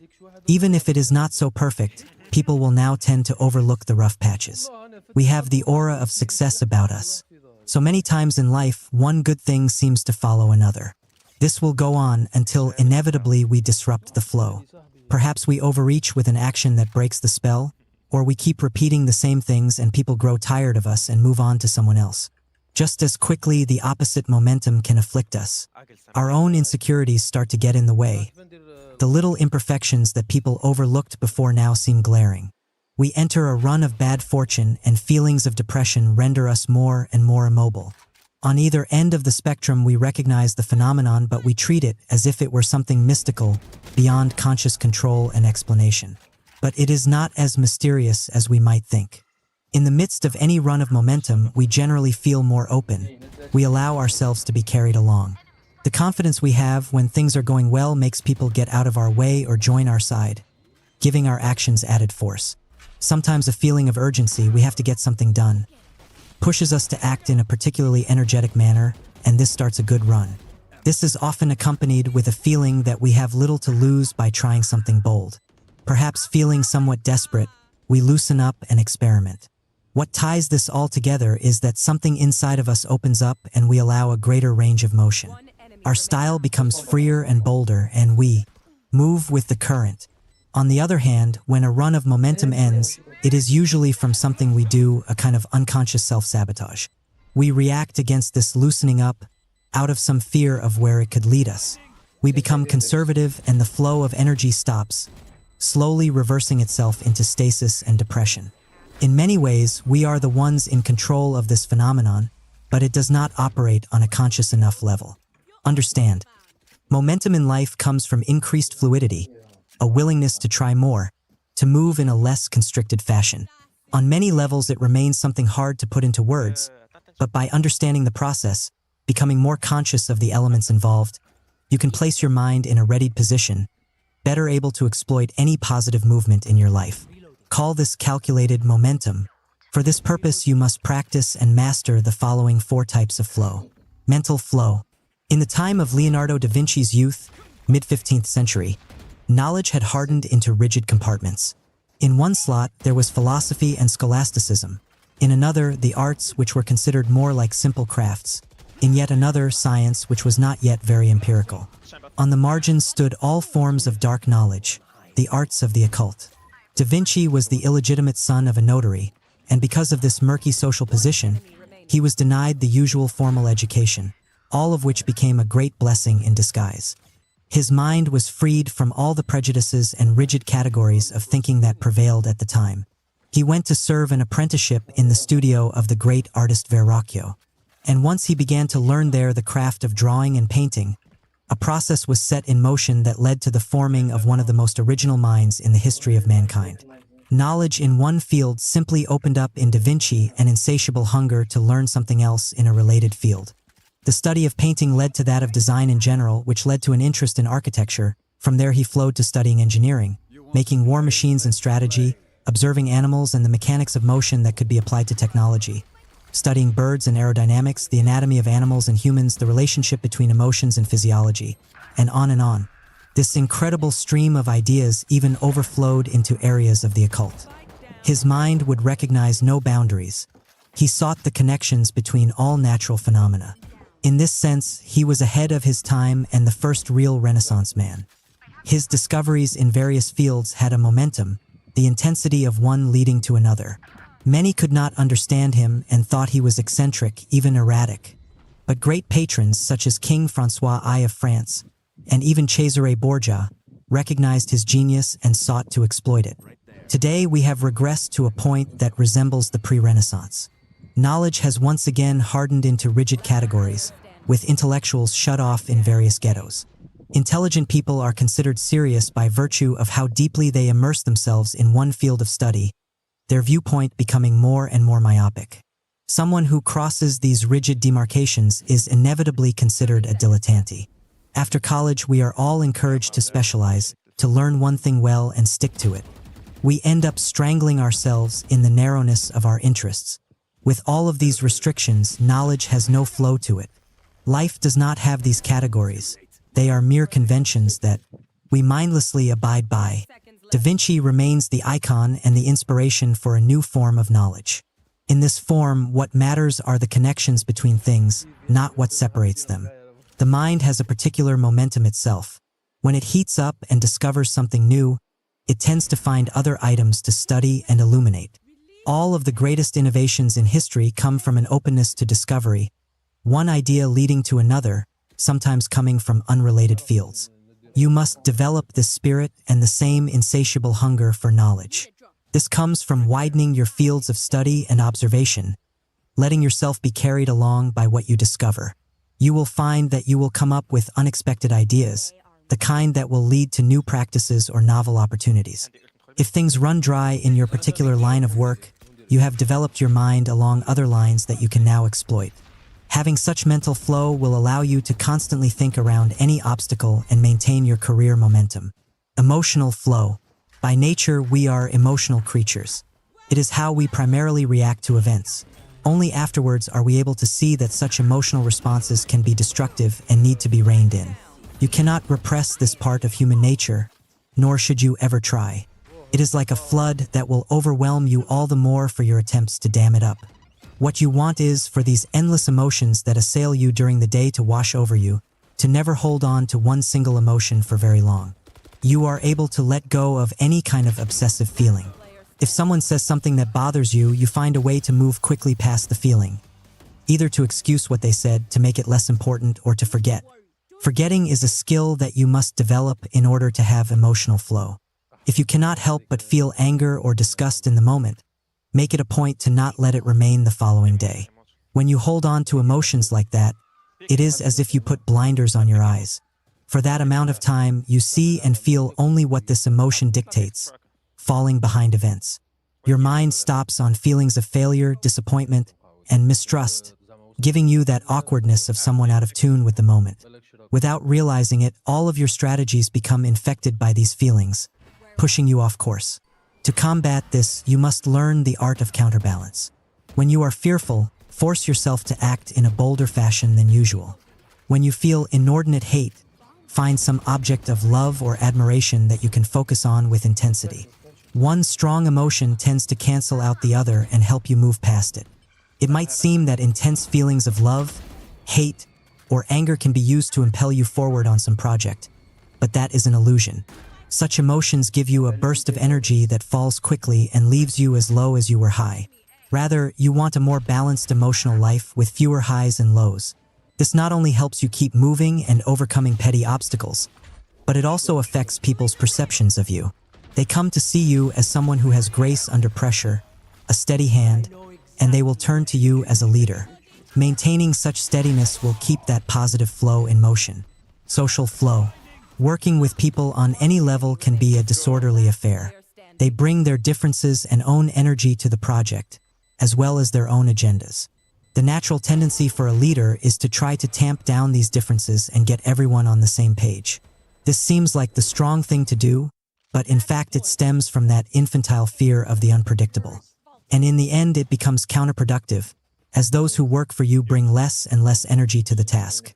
After an initial burst of enthusiasm in your venture, the discontent of those working for you can quickly stifle any momentum you had developed. Early in his career, the great Swedish director Ingmar Bergman used this more tyrannical approach in dealing with his actors, but he began to be dissatisfied with its results and so decided to experiment with something different. He would sketch out the script for a film, leaving the dialogue mostly open. He would then invite his actors to bring their own energy and experiences into the mix, shaping the dialogue to fit their emotional responses. This would make the screenplay come alive from within, and sometimes it would require rewriting parts of the plot. In working with the actors on this level, Bergman would enter their spirit, mirroring their energy as a way to get them to relax and open up. He allowed for this more and more as his career evolved, and the results were astonishing. The actors came to love this, feeling more involved and engaged. They wanted to work with him, and their enthusiasm carried over into their performances, each one better than the last. His films had the feel of something much more lifelike and engaging than those structured around some rigid script.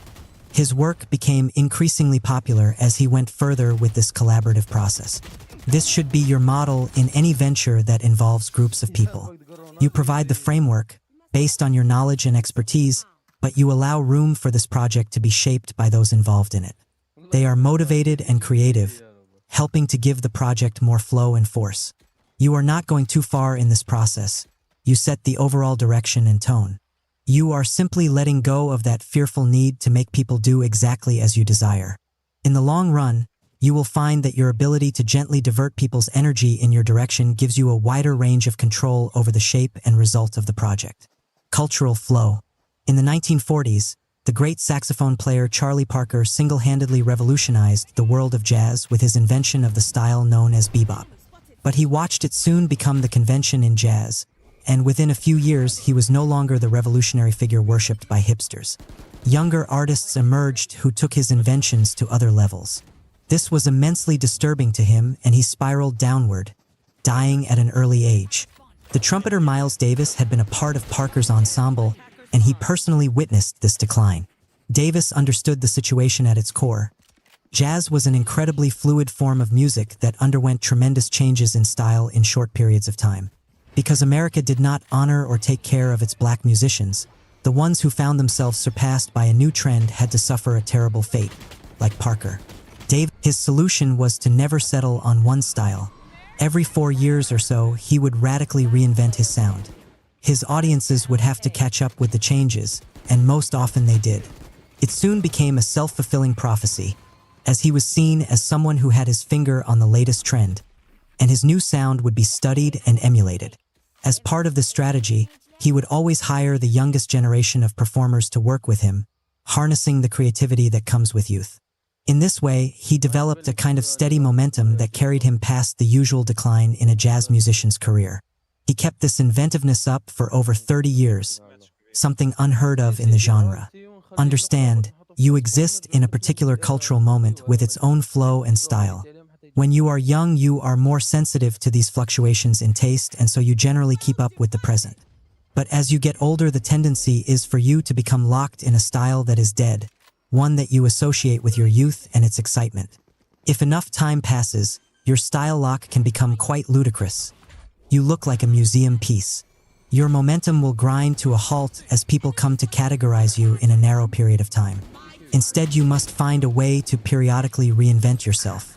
You are not trying to mimic the latest trend that will make you look equally ludicrous. You are simply rediscovering that youthful attentiveness to what is happening around you and incorporating what you like into a newer spirit. You are taking pleasure in shaping your personality, wearing a new mask. The only thing you really have to fear is becoming a social and cultural relic. Reversal of perspective. In Western culture, we tend to associate strength of character with consistency. People who shift around too much with their ideas and image can be judged as untrustworthy and even demonic. We honor those who are true to the past and certain timeless values. On the other hand, people who challenge and change the prevailing conventions are often viewed as destructive figures, at least while they are alive. The great Florentine writer Niccolò Machiavelli saw these values of consistency and order as products of a fearful culture and something that should be reversed. In his view, it is precisely our fixed nature, our tendency to hold to one line of action or thought, that is the source of human misery and incompetence. A leader can come to power through acts of boldness, but when the times shift and require something more cautious, he generally will continue with his bold approach. He is not strong enough to adapt. He is a prisoner of his fixed nature. What raised him above others then becomes the source of his downfall. True figures of power, as Machiavelli saw it, would be people who could shape their own character, call up the qualities that were necessary for the moment, and know how to bend to circumstance. Those who remain true to some idea or value without self-examination often prove to be the worst tyrants in life. They make others conform to dead concepts. They are negative forces, holding back the change that is necessary for any culture to evolve and prosper. This is how you must operate. You actively work to overcome this fixed nature, deliberately trying a different approach and style than your usual one, to get a sense of a different possibility. You come to view periods of stability and order with mistrust. Something isn't moving in your life and in your mind. On the other hand, moments of change and apparent chaos are what you thrive on. They make your mind and spirit jump to life. If you reach such a point, you have tremendous power. You have nothing to fear from moments of transition. You welcome, even create them. Whenever you feel rooted and established in place, that is when you should be truly afraid. People wish to be settled. Only as far as they are unsettled is there any hope for them. Ralph Waldo Emerson, Chapter 5. Know when to be bad, aggression. You will always find yourself among the aggressive and the passive-aggressive who seek to harm you in some way. You must get over any general fears you have of confronting people, or you will find it extremely difficult to assert yourself in the face of those who are more cunning and ruthless. Before it is too late, you must master the art of knowing when and how to be bad, using deception, manipulation, and outright force at the appropriate moments. Everyone operates with a flexible morality when it comes to their self-interest. You are simply making this more conscious and effective. The hustler's setup. To hustlers, every waking hour is lived with both the practical and the subconscious knowledge that if he ever relaxes, if he ever slows down, the other hungry, restless foxes, ferrets, wolves, and vultures out there with him won't hesitate to make him their prey. Malcolm X. In the summer of 1994, Curtis Jackson returned to Southside Queens after having served some time in a rehabilitation program for drug offenders. And to his surprise, in the year he had been away, the hustling game had dramatically changed. The streets were now more crowded than ever with dealers trying to make some money in the crack cocaine trade. Having grown weary over the heated rivalries and violence of the past 8 years, the hustlers had settled into a system where each would have his own corner or two. The drug fiends would come to them for quick transactions. It was easy and predictable for everyone. No need to fight or push people out of the way or even move around.